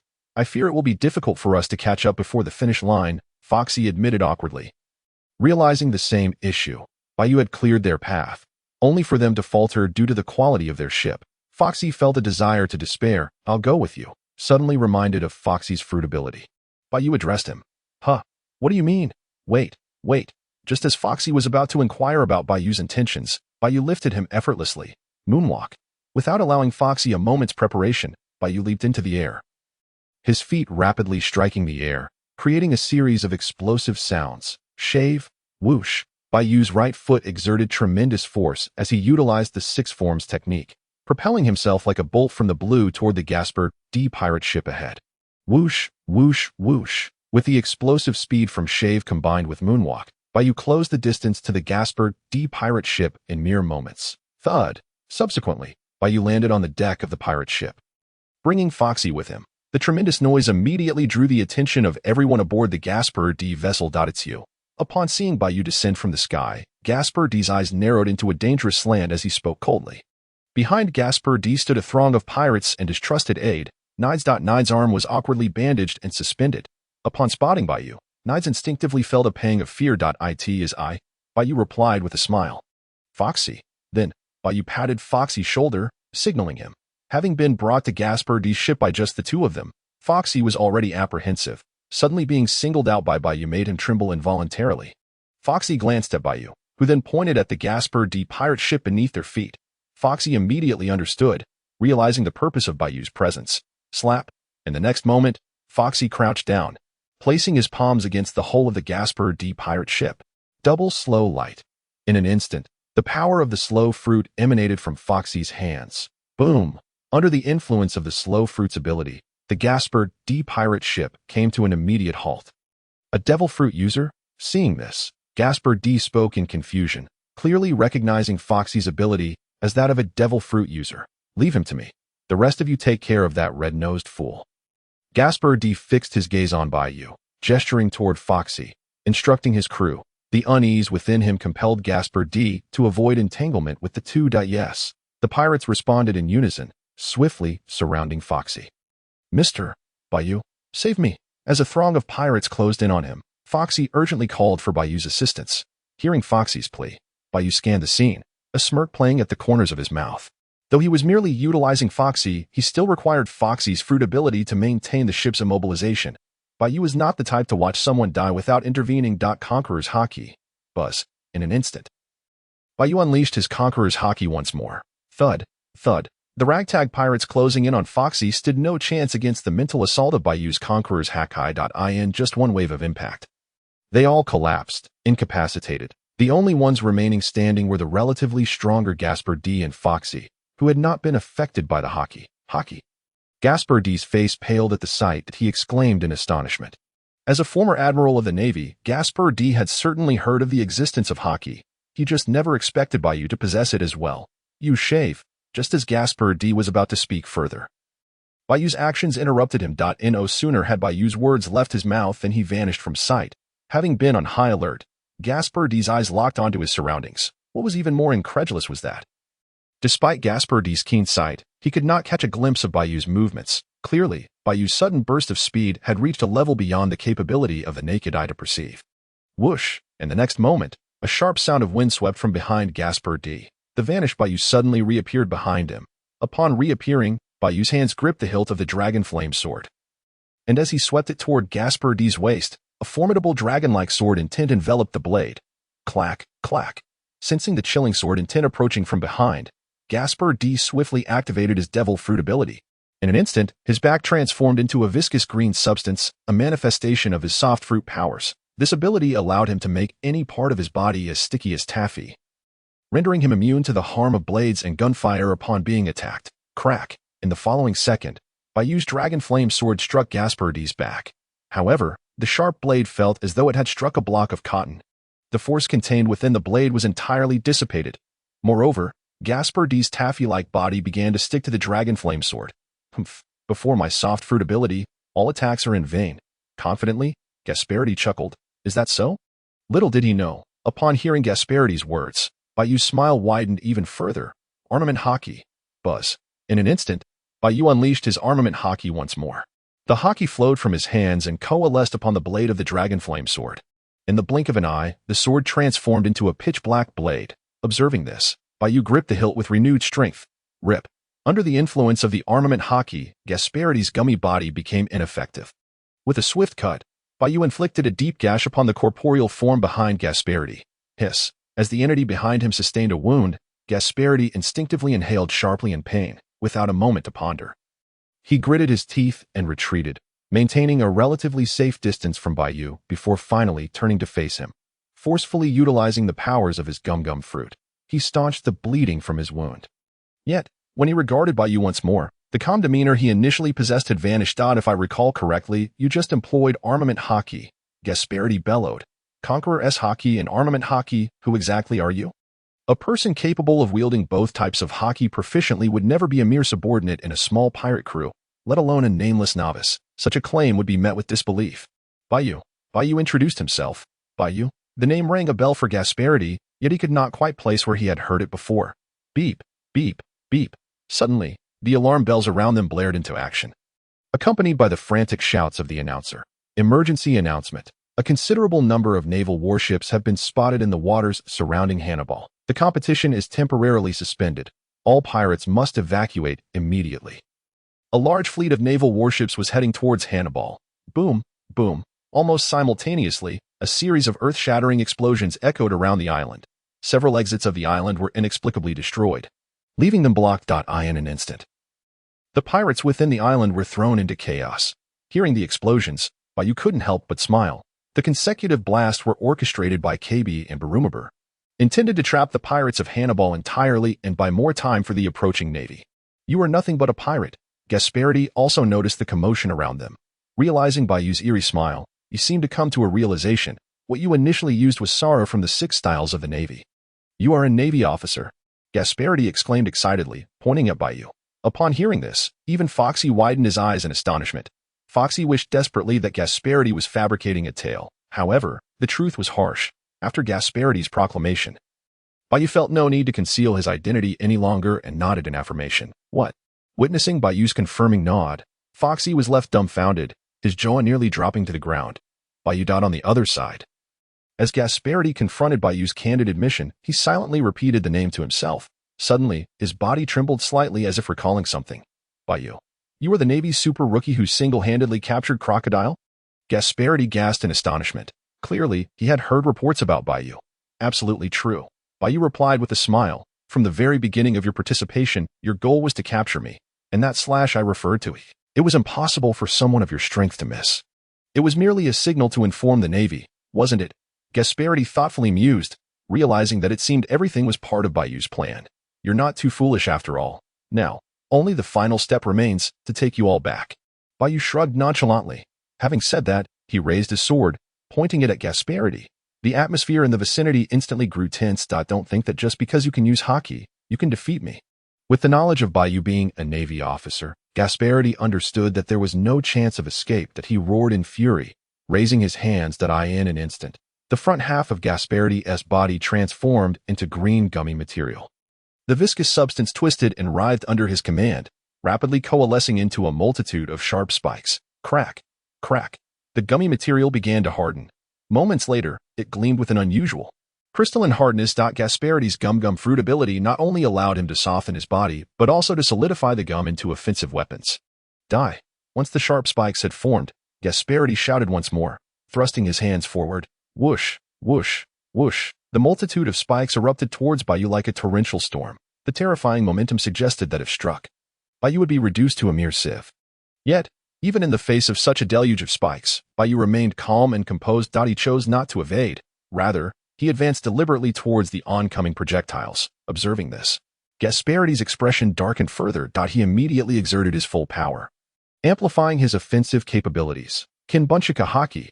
As the myriad of spikes closed in, Bai Yu narrowed his eyes slightly. With a blink, he unleashed his Kinbunchika Haki. The overwhelming power of the Haki allowed Bai Yu to precisely track the trajectory of each spike. Every attack's path was firmly within his grasp. Whoosh, whoosh, whoosh. In the next moment, as the spikes approached, an astonishing sight unfolded before Gasparity.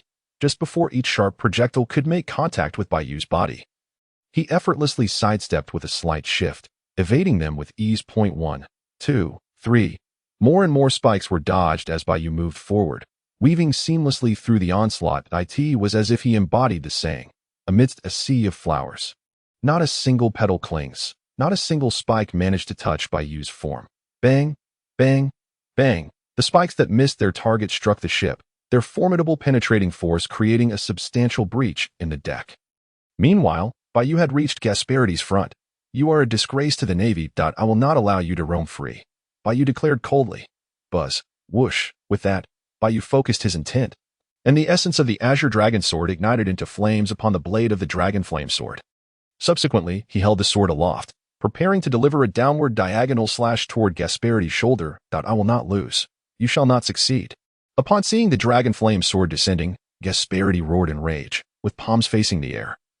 He clenched his hands. Whoosh. Under his mental command, the ability of the gum fruit activated once more.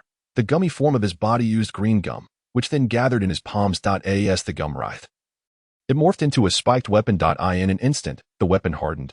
This entire sequence of actions, while complex in description, occurred in the blink of an eye.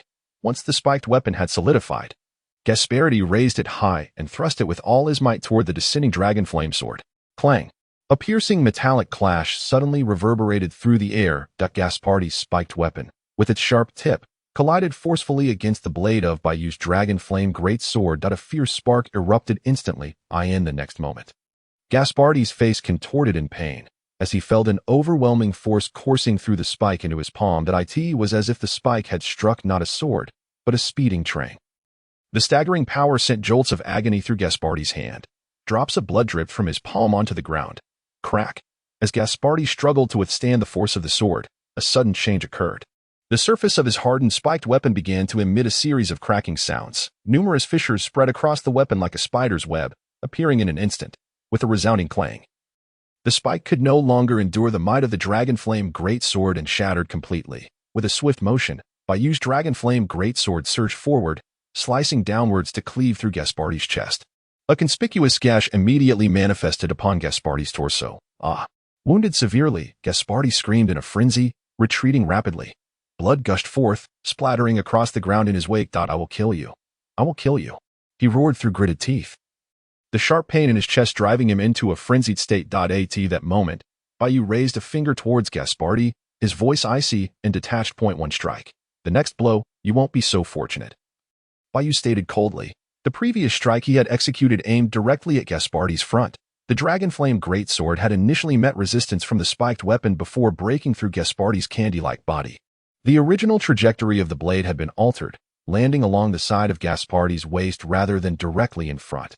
Even so, evading the vital points, it was still enough to cause Gaspardi significant discomfort. Arrogant fool, Gaspardi retorted defiantly, clenching his fist in indignation. Come and try, he challenged, stung by Bai Yu's contemptuous tone. In response, Gaspardi bent slightly, emitting deep growls from his throat. At that moment, he pushed the capabilities of his candy fruit to the extreme.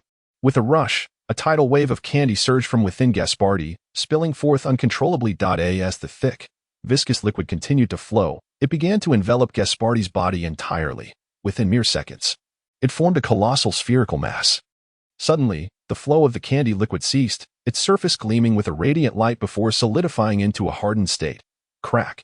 The solidified candy then transformed, rapidly morphing into a massive figure, complete with limbs and a head.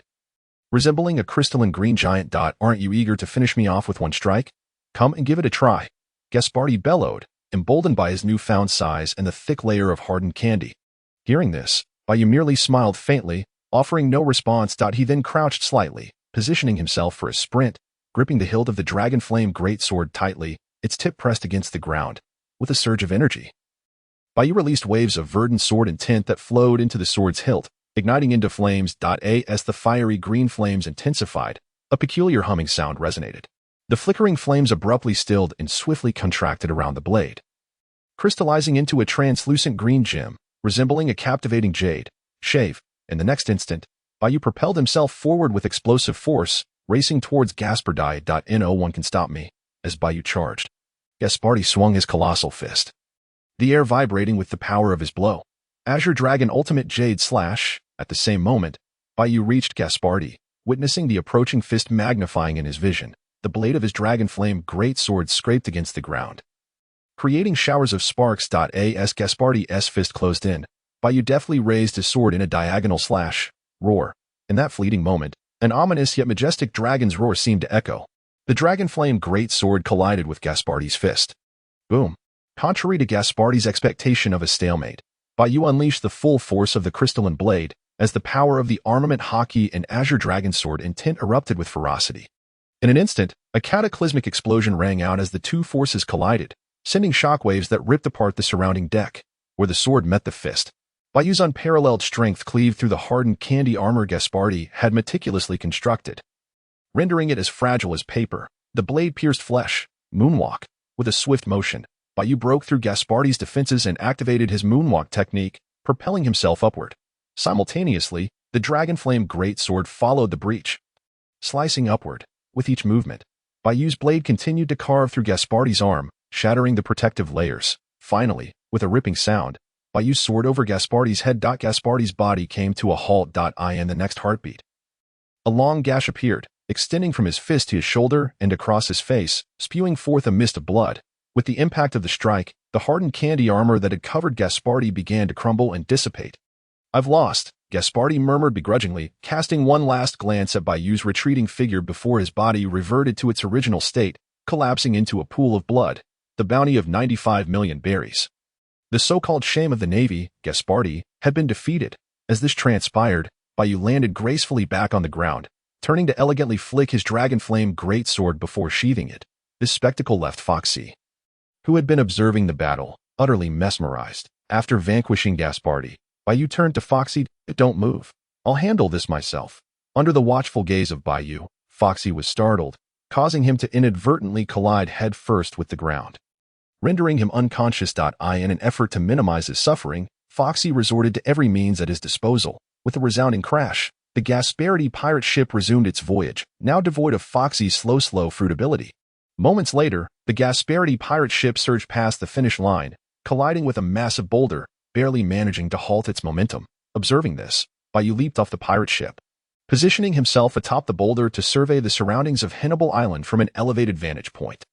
Plumes of smoke from the raging fires of battle continuously spiraled upward, while pirates desperately fled in every direction. However, the main force of the Navy had already arrived, and with all exits completely sealed, the pirates found themselves trapped on Hannibal. The ensuing chaos was accompanied by the anguished cries of the captured pirates, as numerous brigands were apprehended by the advancing Navy. The tide of battle had undoubtedly shifted in favor of the naval forces. It was only a matter of time before the Navy would eradicate all remaining pirates. One could hardly blame these marauders. On one hand, the Navy had launched a formidable assault with superior overall strength compared to these ragtag pirates. On the other hand, the more powerful pirate crews had already been dealt with by Bai Yu, leaving the remaining pirates leaderless, akin to a flock of scattered sheep. Not wishing to intervene, Bai Yu allowed the Navy to apprehend these minor pirates. He then turned his gaze towards the finish line, spotting a small hillock where several towering piles of golden berries glimmered enticingly. Atop one of the heaps lay a specially crafted wooden chest, presumably containing the coveted devil fruit reward. Bai Yu mused to himself before leaping forward, drawn more by the allure of the devil fruit than the gold itself. Approaching the chest, he slowly opened it to reveal a devil fruit of a gray-brown hue, adorned with unique wing-like patterns. Without a specialized devil fruit encyclopedia, Bai Yu could not discern the specific powers of this fruit. At that moment, the system showcased its prowess once more. Ding! This devil fruit is an ancient Zoan type. Dragon fruit, pterosaur form. The system, attuned to Bai Yu's thoughts, promptly delivered the information. In ancient Zoan type dragon fruit. Bai Yu felt a surge of astonishment within. While Zoan type devil fruits were not particularly rare, ancient and mythical types were indeed scarce. The prospect of encountering one here was unexpected. The ancient pterosaur was undeniably a magnificent creature. However, Bai Yu reflected, given my current strength, there is no need to consume this devil fruit. After some contemplation, he decided against eating the fruit. Although transforming into a pterosaur was undeniably impressive, it would ultimately feel somewhat awkward. As for the ability to fly, Bai Yu already possessed the moonwalk technique as a substitute. Most critically, the inherent vulnerability to seawater that afflicted all devil fruit users was a significant drawback he wished to avoid. Store in the system, he commanded, and the fruit was promptly secured within the system's interface. He had already formulated plans for this devil fruit in his mind. On Hannibal Island, the Navy's relentless pursuit of pirates continued unabated. As Bai Yu had anticipated, the fleeing pirates initially put up a fierce resistance upon encountering the Navy. Yet, as the Navy's numbers swelled and reinforcements arrived, the pirates quickly fell into disarray. Ultimately, they ceased their resistance entirely, opting only to flee. This large-scale operation persisted from morning until the afternoon, finally concluding as the sun dipped below the horizon, casting a golden hue over the scene. Without exception, all pirates were captured and confined aboard the Navy's warships. Some particularly formidable individuals were shackled with sea prism stone handcuffs. Due to the overwhelming number of captured pirates, the Navy could only transport them in batches. Report to Colonel Bai Yu. All pirates participating in the deadly maritime competition have been apprehended. We will dispatch warships to deliver them directly to Impel Down. Relayed a respectful lieutenant from the 188th Division as Bai Yu approached the shoreline. The lieutenant continued, "We have successfully captured over 1,000 pirates, with more than 100 boasting bounties exceeding 10 million. Most notably, Gaspardi, with a bounty close to 100 million. This news is bound to astonish the higher-ups at Navy headquarters. It's a feat that other divisions have failed to achieve over the years. Capturing Gaspardi will also restore considerable prestige to the Navy." Understood. Bai Yu nodded in acknowledgement. As for the 300 million berry reward, there's no need to submit it. Let us keep it within the 188th Division and distribute a portion to those who contributed. Bai Yu continued, the 300 million berry bounty is an unexpected gain. As a newly appointed colonel and a key player in this operation, I naturally have the authority to decide on the allocation of the rewards. Bai Yu generously distributed part of the bounty to the naval officers who had come to assist the 188th Division. The remaining funds he intended to use to upgrade the military equipment and armaments of the division. Yes, sir. The lieutenant's eyes gleamed with admiration as he regarded Bai Yu, recognizing him as a powerful leader who was neither greedy nor neglectful of his subordinates. Bai Yu was unaware that this act of generosity would solidify his unassailable position within the 188th Division. However, those matters were for another time. Due to the extensive effort required to transport the large number of captured pirates, Bai Yu and his crew temporarily settled on Hannibal Island. That night, Bai Yu summoned KB and Baroque to join him. The three gathered around a campfire, engaging in conversation. Heh. With so many pirates captured, surely our rank should be raised. Baroque chuckled, noting that aside from Bai Yu, KB and he had also played crucial roles in the operation. In the Navy, sufficient achievements could warrant promotion, and associating with Colonel Bai Yu promised a bright future. Here's to you, Colonel Bai Yu, Baroque declared, raising his cup and downing its contents in one gulp. Bai Yu smiled and mirrored the gesture, draining his own cup of spirits. By the way, I happen to possess a rare devil fruit. If you're interested, I would be willing to gift it to you. After a few drinks, Bai Yu suddenly offered a rare devil fruit. KB and Baroque swallowed nervously, their eyes sparkling with anticipation as they awaited Bai Yu's revelation. In response, Bai Yu reached behind him, concentrating his thoughts to extract the dragon fruit from the system panel and present it before them. Is this the rare devil fruit you mentioned, Colonel Bai Yu? KB and Baroque took turns inspecting the dragon fruit, yet like Bai Yu initially, they were puzzled by its nature. Colonel Bai Yu, what type of Logia devil fruit is this? Baroque asked, instinctively assuming it was a powerful Logia-type fruit upon hearing Bai Yu describe it as rare. It is not a Logia-type devil fruit. Bai Yu shook his head and proceeded to explain. This is an ancient Zoan-type dragon fruit, specifically in the pterosaur form. Bai Yu conveyed the information from the system prompt to the two individuals. Although the ancient species was not as formidable as the mythical beasts, it was still a rare and valuable type. The benefits of the devil fruit could grant them a significant boost in a short period. Correspondingly, they would need to become drowned rats. Of course. If they were unwilling, he would not impose his will upon them. It was entirely up to their personal choices, Bai Yu elaborated. Bai Yu had a certain selfish motivation in encouraging KB and Baroque to consume the dragon fruit. This would expedite the enhancement of either KB's or Baroque's personal strength. Naturally, this would also enable Bai Yu to reap the corresponding rewards for nurturing his trusted subordinates. However, he did not intend to coerce them. Whether to consume it or not was solely their decision. Upon hearing Bai Yu's words, KB and Baroque exchanged glances, both sinking into contemplation. After a considerable pause, KB's gaze solidified, seemingly having made a decision. Just as he was about to raise his hand to indicate his reluctance to harness the power of the devil fruit, Baroque interjected. Colonel Bai Yu, I've made my decision. Please, grant me the dragon fruit. Baroque declared. Hearing this, KB looked at Baroque in astonishment. I am well aware of my own talents. I do not wish to hinder you. As long as I can grow stronger, I am willing to pay the price. Baroque asserted. Baroque's father was the former naval colonel, Axhan Monka. The atrocities committed by Monka had long haunted Baroque. The soldiers of the 188th Division had never truly accepted him. To alter this status quo, the most practical approach was for Baroque himself to grow stronger, strong enough to silence others. This was precisely why he was so determined, with the opportunity to consume the devil fruit before him. He was not about to let it slip away. Are you certain? Aware of Baroque's past experiences, Bai Yu sought clarification once more. I am certain. I will eat it. Baroque nodded resolutely. Excellent. Bai Yu reassured him. Rest assured, as long as you remain by my side, you will undoubtedly become exponentially stronger. With that, the dragon fruit was placed in Baroque's hands. Gulp. With determination, Baroque bit down hard. This tastes dreadful, he exclaimed, grimacing as he chewed the flesh of the devil fruit. While the devil fruit possessed the power to transform one's body, its flavor left much to be desired. Soon enough, Baroque consumed the entirety of the dragon fruit. Buzz. In the next moment, Baroque's eyes widened, and his body began to tremble uncontrollably. That a surge of powerful energy awakened within him. Crack, crack, crack. Almost immediately, Baroque's physique began to undergo transformation. His previously slender frame swelled dramatically at an observable rate. This was not the end. His skin gradually took on a grayish-brown hue, adorned with peculiar scales, his bones twisted and reshaped within. Roar. Ultimately, Bai Yu transformed into a colossal gray-brown pterodactyl. The creature let out a thunderous roar towards the heavens. What is happening? Upon hearing the sudden beastly roar, the nearby naval soldiers rushed over with their rifles at the ready. What is that? A dragon? A pterodactyl? As the crowd beheld Bai Yu's transformed state. Astonishment spread among them. Some soldiers instinctively raised their rifles, aiming at Bai Yu. Whoosh, whoosh, whoosh. At that moment, the newly transformed Bai Yu flapped his mighty wings with force. The immense gust generated by his wings sent the approaching soldiers stumbling in all directions. Simultaneously, Bai Yu took to the skies. You need not be alarmed. He is one of us. Bai Yu smiled reassuringly to the assembled naval soldiers. One of us. The soldiers exchanged puzzled glances at Bai Yu. Colonel Bai Yu, if there is nothing more, you may all withdraw. Bai Yu gestured for them to leave.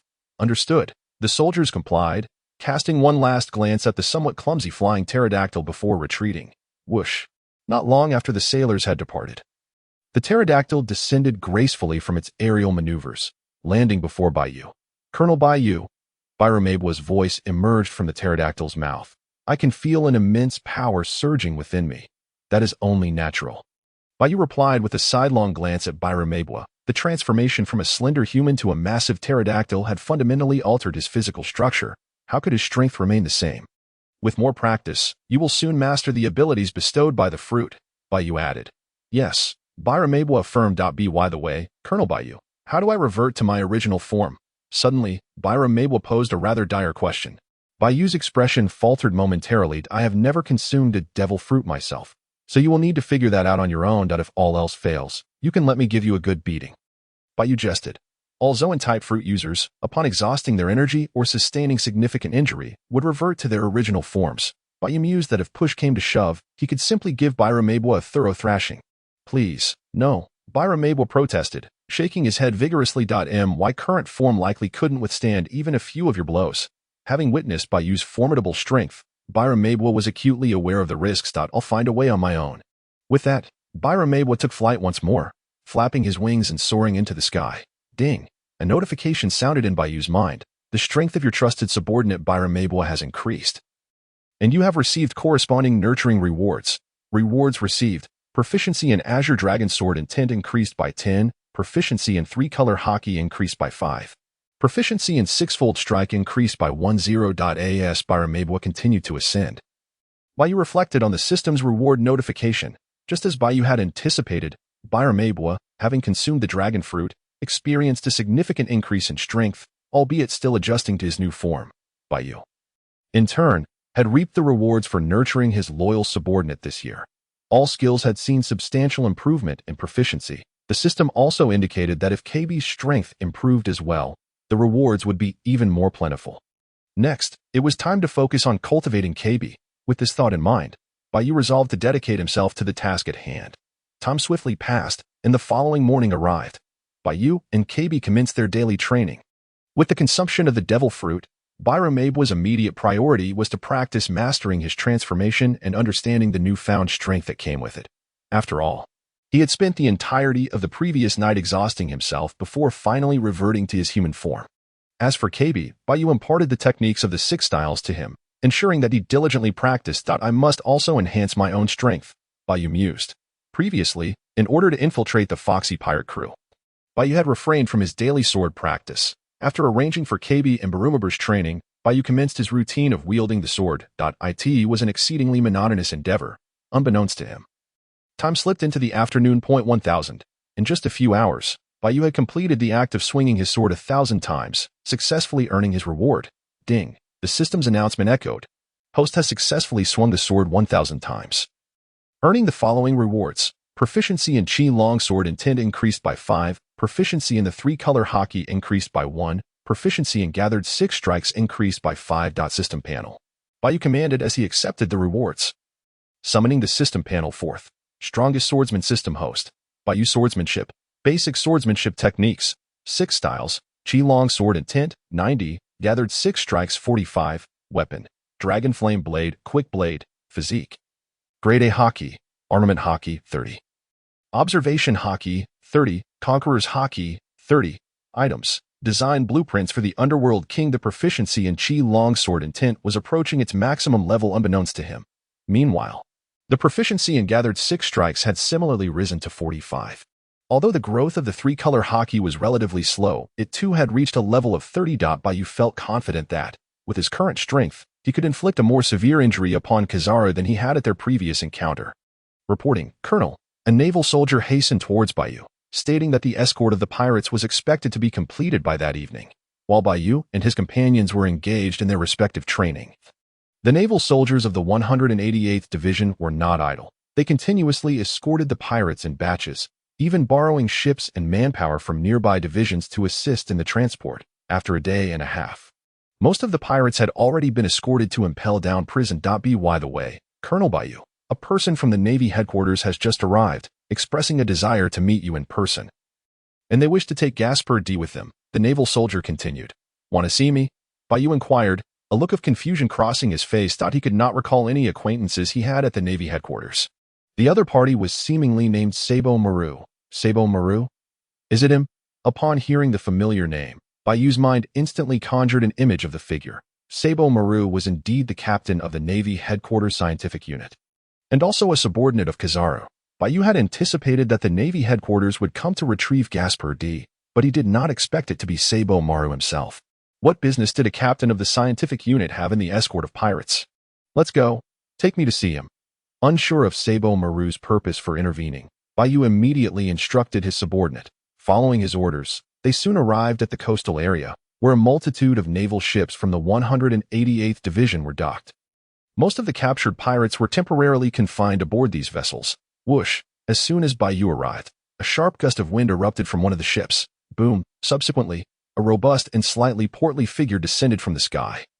Landing before Bai Yu, the individual had a solid build akin to that of a sumo wrestler, with a conspicuous scar beneath his left eye. Barefoot and clad in a red loincloth, he carried a gigantic axe upon his shoulder. It was none other than Sabo Maru. Are you Bai Yu?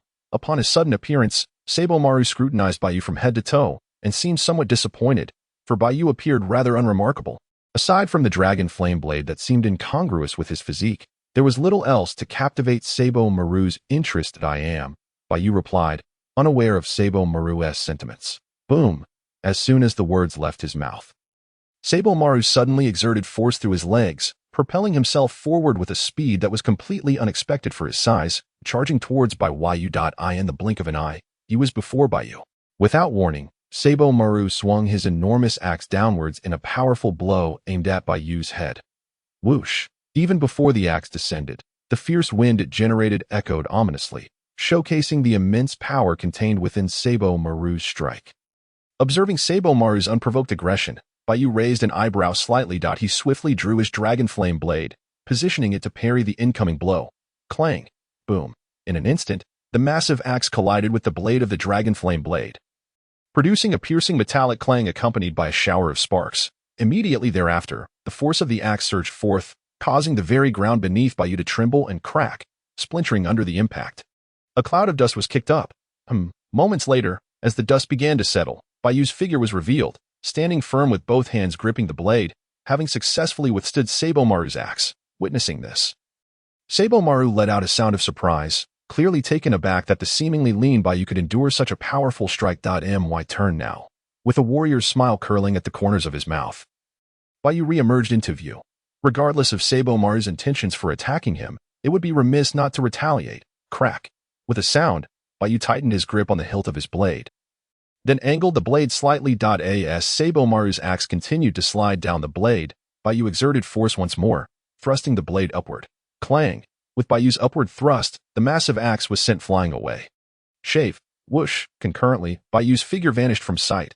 Whoosh! After executing the 6 styles shave, Bai Yu instantaneously disappeared from his previous location. 6 styles. Such speed! Sabo Maru remarked in mild astonishment as he recognized Bai Yu's technique.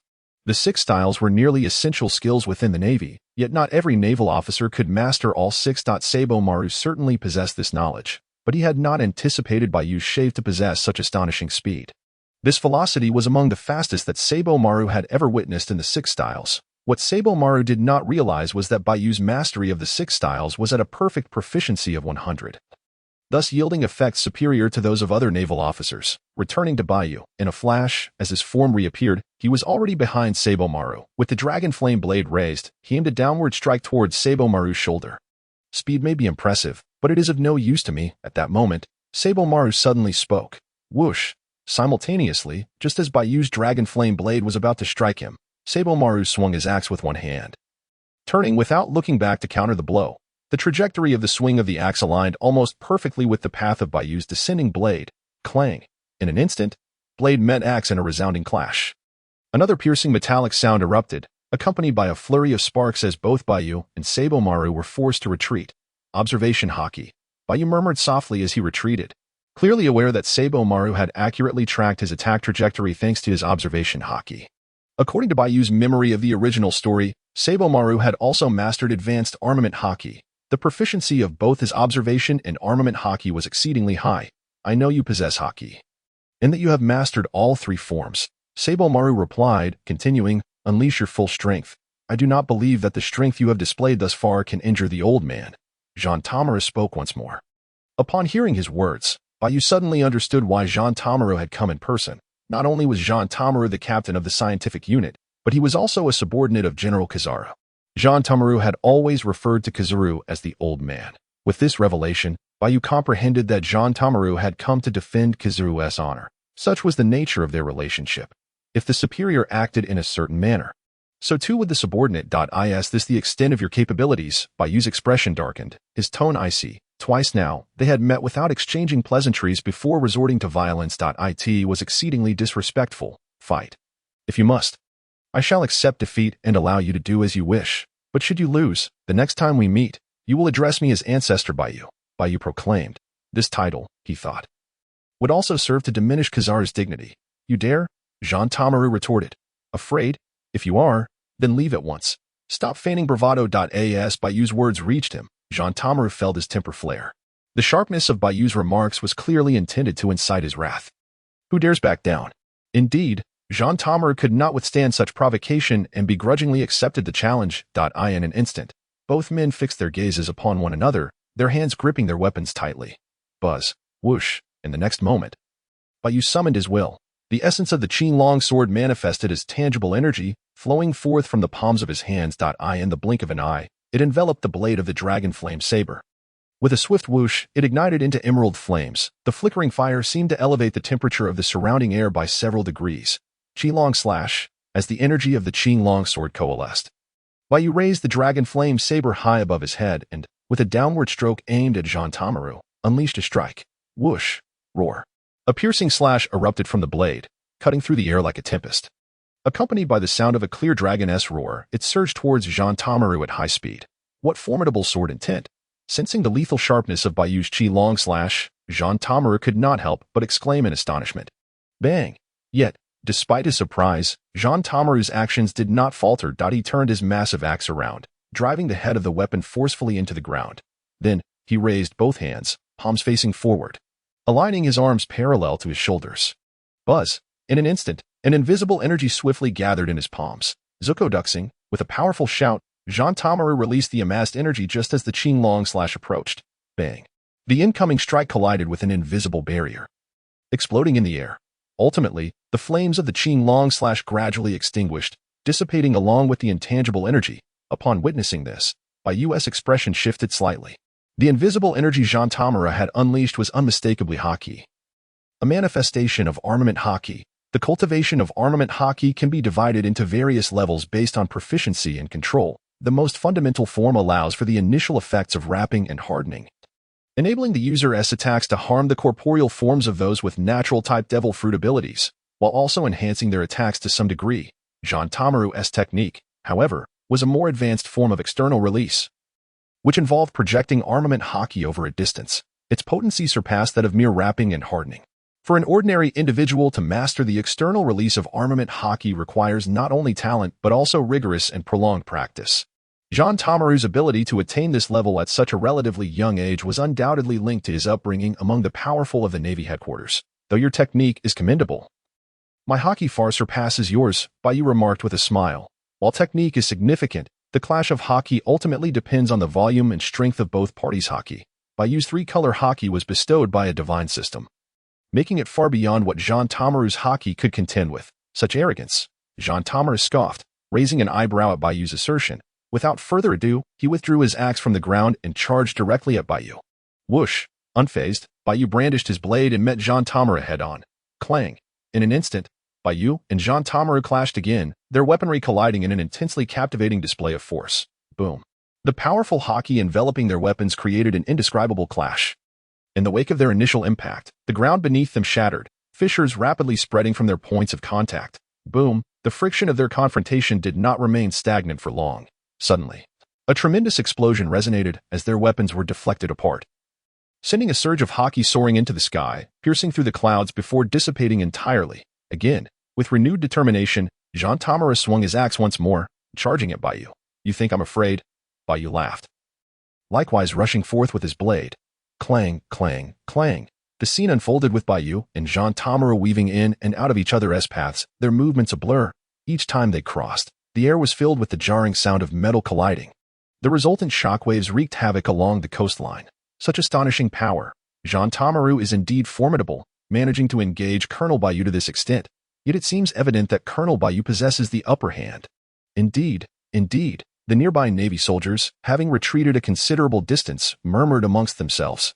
Unfamiliar with Jean Tamaru, the soldiers, who had long resided in the 188th Division, largely believed Bai Yu to be superior.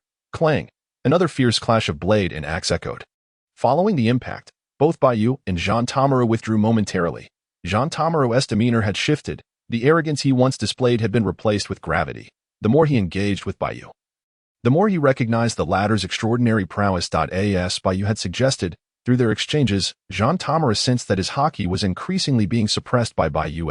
Moreover, despite the continuous use of armament Haki in battle, Bai Yu showed no signs of diminishing strength. The sheer volume of Bai Yu's Haki exceeded Jean Tamaru's expectations. If this continued, I might very well be worn down and defeated.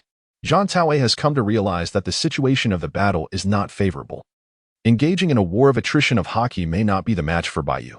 Thus, he resolves to settle it with a single decisive blow. With this thought, Jean Tamaru firmly grips the handle of his massive axe, his muscles taut and veins protruding, exuding an unprecedented sense of power. At the same time, the armed Haki within him surges forth. A resonating hum fills the air as more and more armed Haki spills out from his body.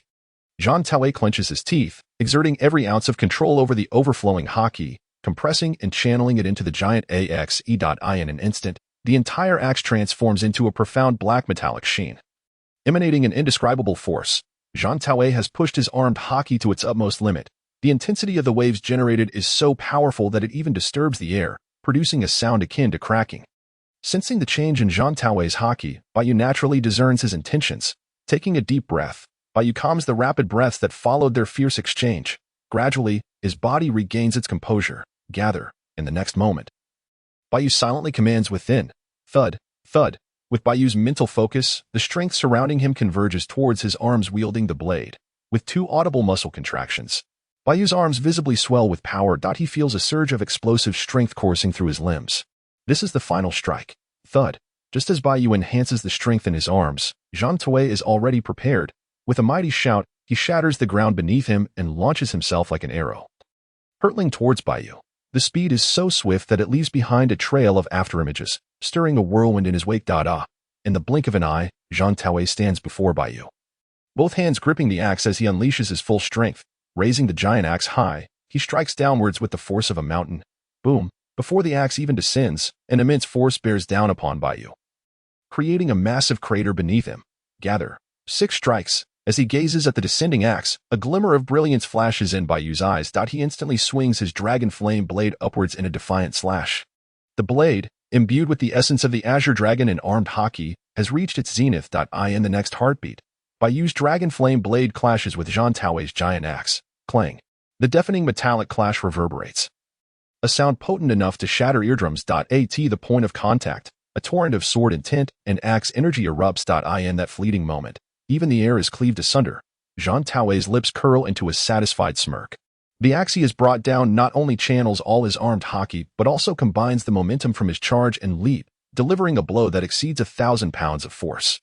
Following the clash, the giant axe continues its relentless descent. 2 strikes. However, Jean Toei is unprepared for what follows. The previous strike was merely the first of Bai Yu's sequence. As the giant axe bears down, Bai Yu swiftly retracts the dragon flame blade. The blade glides along the surface of the axe before reaching its apex, where Bai Yu abruptly flips his grip and delivers a powerful downward slash.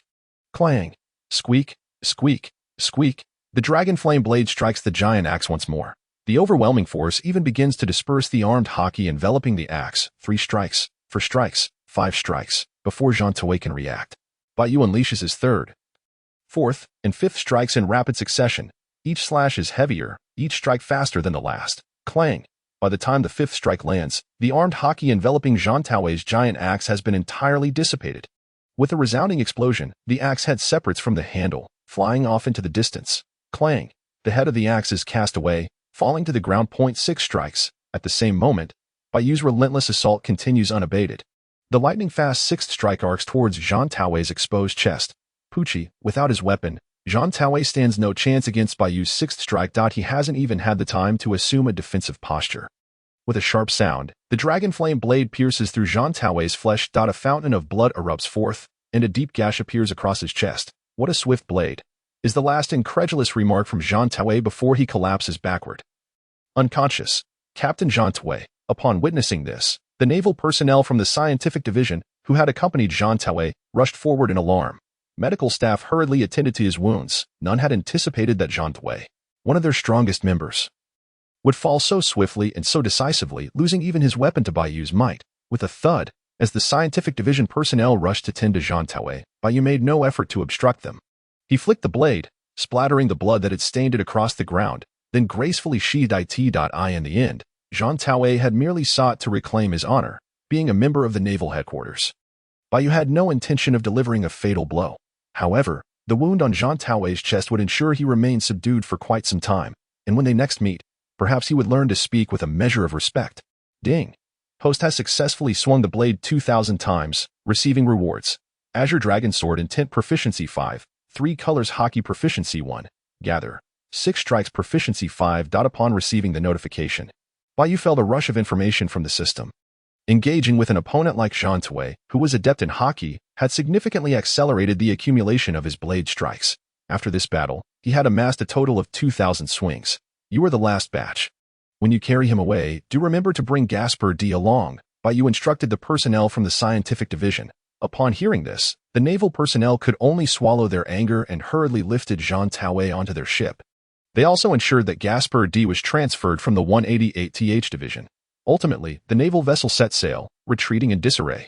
Ha ha ha. Let them think they're superior to us.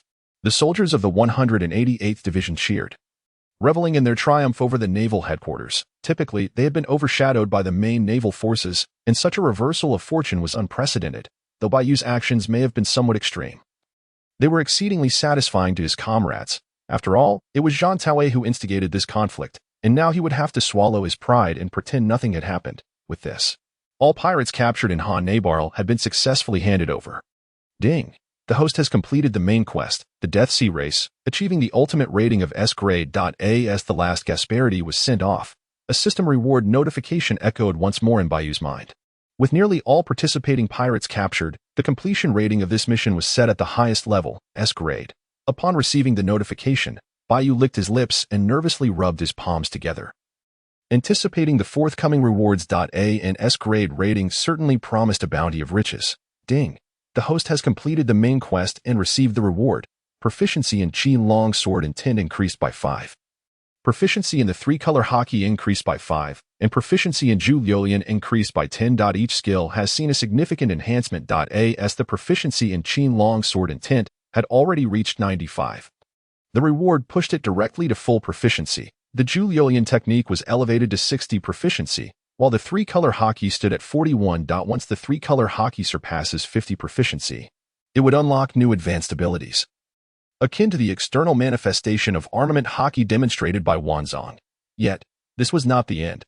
Another system reward notification resonated in Bai Yu's mind. An additional reward has been granted. Dragon Power 10. Reminder: Dragon Power is an actively released technique that, once activated, grants a body strength increase of more than double. The specific multiplier is related to the technique's proficiency.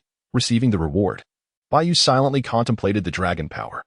If activated in his current state, even Wanzong's Haki might not withstand his 6 consecutive slashes. Bai Yu chuckled inwardly. The acquisition of dragon power undoubtedly marked a further enhancement of his strength. Subsequently, Bai Yu instructed his subordinates to prepare the ship for an early departure back to Base 188 the following morning. Simultaneously, at the Navy headquarters, in the room of Admiral Sengoku, the 3 admirals and Garp had gathered. Upon closer inspection, it became evident that Kizaru bore fresh bruises from a recent scuffle, a consequence of Garp seeking retribution for Bai Yu. Sengoku held a transponder snail, listening intently to the latest intelligence relayed by his subordinates. I understand, Sengoku replied after a brief pause, hanging up the transponder snail. He then cast a peculiar glance at Garp. What is it? Garp inquired, noticing Sengoku's unusual gaze, which hinted at matters concerning Bai Yu. Nodding, Sengoku confirmed that Bai Yu had engaged Wanzong. He continued, casting a casual glance at Kizaru. Everyone present was aware that Wanzong was Kizaru's direct subordinate. Smash! The moment Garp heard this news, he slammed his palm down, shattering the table, and glared fiercely at Kizaru. This has nothing to do with me. Wanzong applied to apprehend Gasparity privately. Kizaru quickly waved his hands in protest. Abandoning his usual demeanor as an admiral, Garp, let me finish, Sengoku interjected, continuing, Wanzong indeed sought out Bai Yu and fought him, but after only a few exchanges, Wanzong was gravely injured and fell unconscious. Upon hearing this, the 3 admirals and Garp exchanged astonished glances. Kizaru had underestimated Bai Yu. However, Wanzong had gone in fully prepared. The outcome was shocking. He had been severely injured after just a few exchanges. Ha ha ha. Garp erupted in laughter. Wanzong deserved it. Bai Yu, in name, was Garp's disciple. The stronger Bai Yu appeared, the prouder Garp felt. How could he not be pleased? In contrast, Kizaru lowered his head, reluctant to speak further. Ahem, Sengoku coughed lightly. I have decided to promote Bai Yu exceptionally. Once Garp's laughter subsided, Sengoku continued.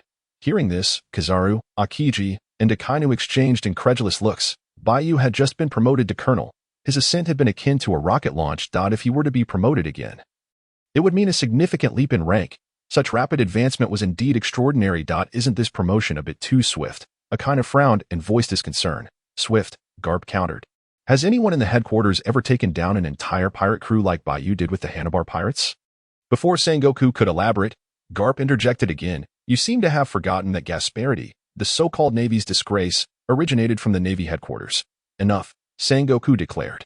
Now that we have clarified that Bai Yu has no ties to ancient weapons and has achieved this merit, we should duly reward him. A talent like him must not be allowed to feel disillusioned with the headquarters. Sengoku expressed his firm resolve, aligning himself with Garp's sentiments. Understood, the 3 admirals nodded in agreement. Recognizing Sengoku's intention to make amends, and the matter was settled. The following day, Bai Yu and the Navy from Base 188 set sail back to their headquarters. As usual, Bai Yu and Kiku trained diligently on the deck. Is it just my imagination? Bai Yu pondered. It feels as though my strength has increased somewhat since acquiring dragon power. Pausing mid-swing, he murmured to himself. During his practice, Bai Yu distinctly sensed a boost in his strength. Swinging the long flame great sword felt significantly easier than before. It must be the passive enhancement granted by dragon power, he concluded, dismissing any further thoughts and continuing his daily sword practice. Under the blazing sun, Bai Yu tirelessly wielded his great sword. Suddenly, the entire warship shook violently. Report. A naval soldier rushed over, breathless. 800 meters ahead, we have spotted 2 large sea kings. Upon hearing this, Bai Yu promptly halted his training. Swiftly moving to the mast, with a powerful leap, he ascended to the top of the mast. Looking ahead, he beheld 2 colossal sea kings engaged in a fierce battle on the surface of the ocean. One, with a long body resembling a centipede, and the other, whose skin bore white stripes akin to a zebra. The earlier tremor of the ship had been caused by the tumultuous waves generated by their struggle, which fortuitously obstructed the warship's path. With a glint of mischief in his eyes, Bai Yu decided it was an opportune moment for Baroque to hone his skills. Baroque, he called out. Whoosh! Barely a moment had passed when Baroque transformed into his ancient pterosaur form. Soaring to Bai Yu's side. Go forth. Upon witnessing the scene, Bai Yu exerted minimal effort and gracefully leapt onto the back of Belu Meibo. To say the least, Belu Meibo, transformed into a pterosaur, presented an impressive sight while seated. Yes, Belu Meibo responded affirmatively. Subsequently, with a powerful flap of his wings, he soared swiftly above the entwined sea kings. After considerable practice, Belu Mabua had mastered the art of transformation quite adeptly. He had also acclimated to the strength enhancement that came with his pterosaur form. With the advantage of rapid flight, Bai Yu and Belu Mabua soon arrived above the two battling Sea Kings, who were so engrossed in their conflict that they remained oblivious to their arrival. Go, Bai Yu urged, patting Belu Mabua's back before leaping off, maintaining his suspension in midair with a moonwalk. Belu Mabua, perplexed by the instruction, bore a look of confusion. What are you hesitating for? Bai Yu pressed on. Deal with those two Sea Kings. It's time to test the fruits of your labor.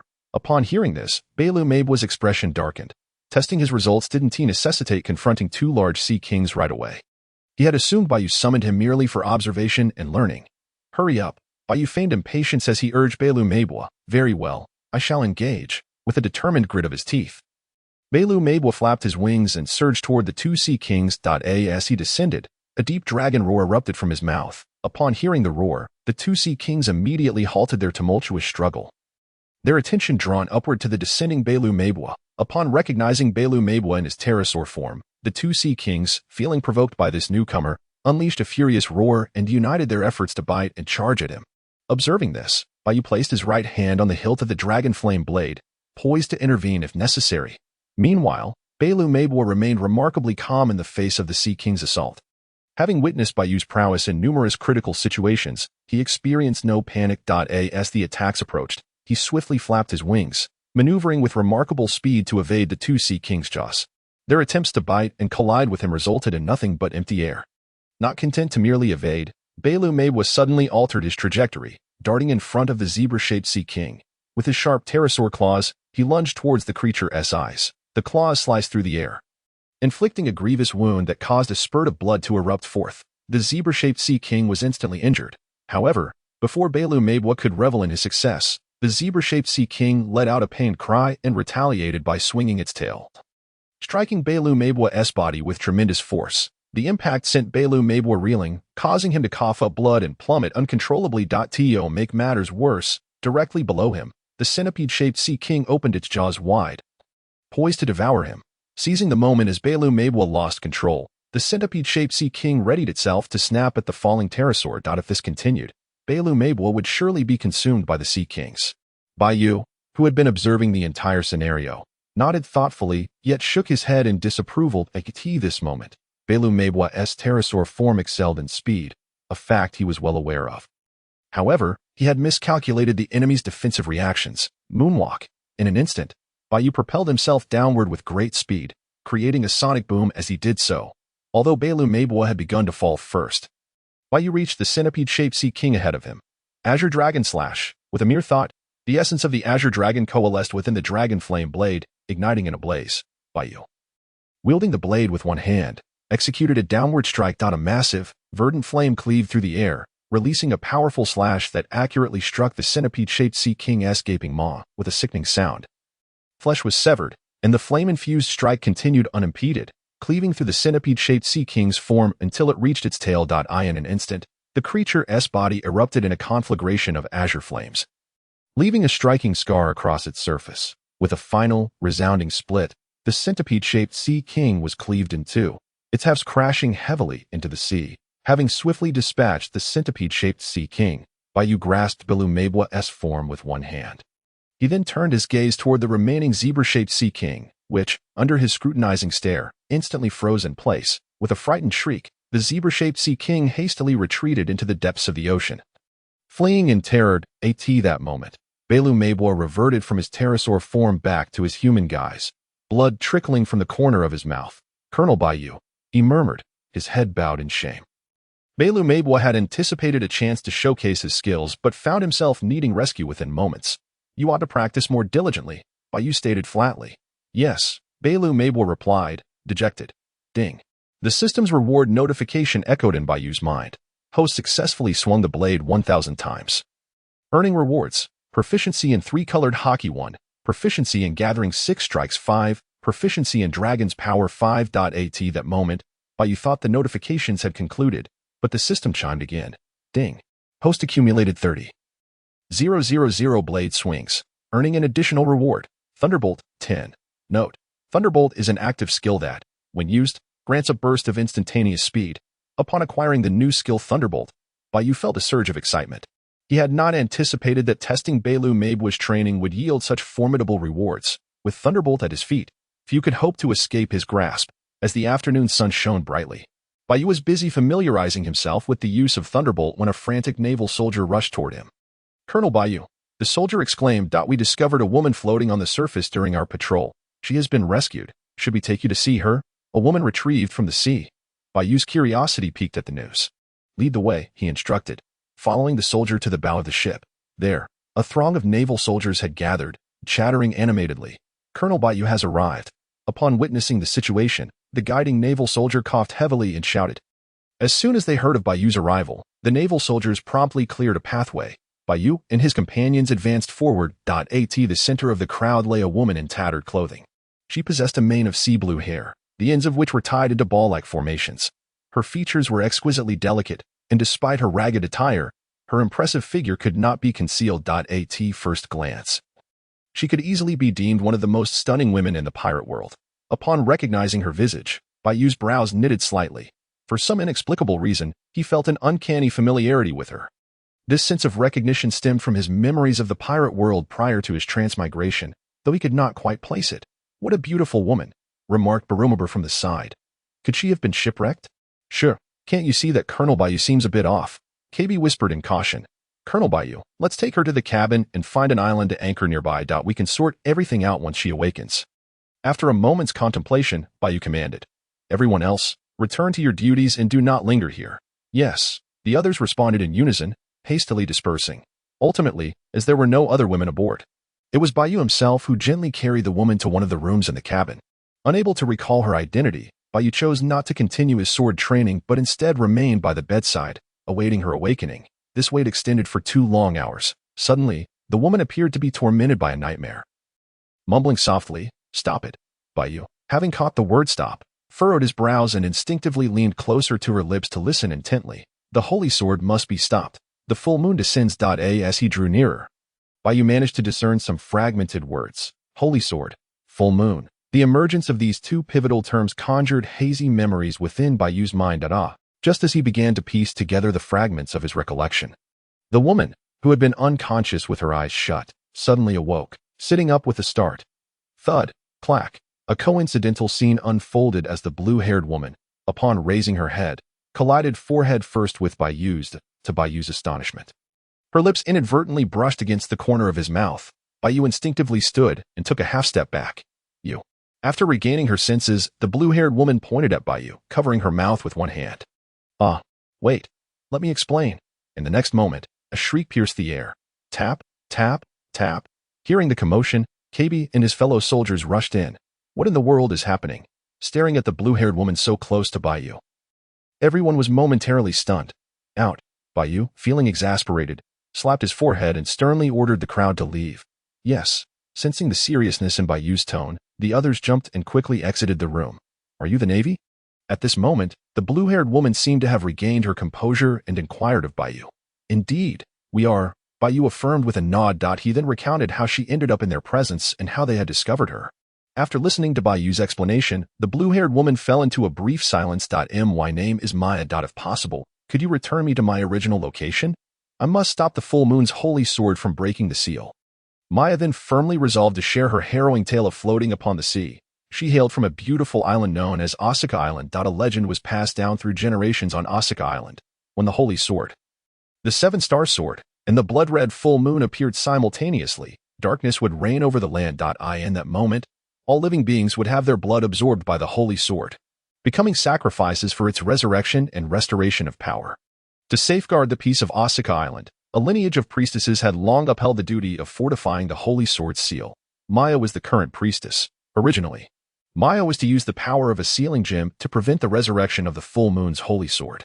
However, a week before the full moon, a naval crew inadvertently invaded Osaka Island. The commanding naval officer, by chance, acquired the 7-star sword. The 7-star sword possessed an enchanting allure. Gradually, the naval officer succumbed to its power and fell under the sword's control, even going so far as to seek its resurrection at any cost. In order to thwart Maya's interference, he mobilized forces to locate her. In a desperate bid, Maya's grandmother, the previous priestess, stayed behind alone and sent Maya away on a raft before the Navy could find her. Thus, Maya drifted upon the sea until she encountered Bai Yu and his crew. This convoluted series of events explained why Maya had initially regarded Bai Yu and the others with suspicion. The seven-star sword. Upon hearing Maya's account, Bai Yu suddenly felt enlightened as familiar scenes flashed through his mind. Was this the very tale of the cursed holy sword in the pirate world? The difference being that Maya had not remained on Osaka Island, nor had she crossed paths with the naval officer who had taken the sword. Saga. Ding. A notification echoed in Bai Yu's mind. Main quest triggered. The cursed holy sword. Note: this is a designated quest to destroy the seven-star sword and defeat Saga for rewards. Bai Yu resolutely accepted the quest. No problem. He then conveyed to Maya, I believe I have an inkling of who the naval officer you mentioned is. Given that this matter involves our navy, I certainly cannot stand idly by. Bai Yu's eloquence flowed effortlessly. Thank you. Hearing this, Maya's gaze softened significantly as she bowed in gratitude. You need not be so formal. Bai Yu promptly assisted Maya to her feet. By the way, do you know the exact location of Osaka Island? After a moment's thought, Bai Yu inquired, drawing upon his memories of the pirate world before his transmigration. He was aware of Aga's Island's existence, but for precise coordinates, he would need Maya to guide him. I possess a permanent pointer to Aga's Island.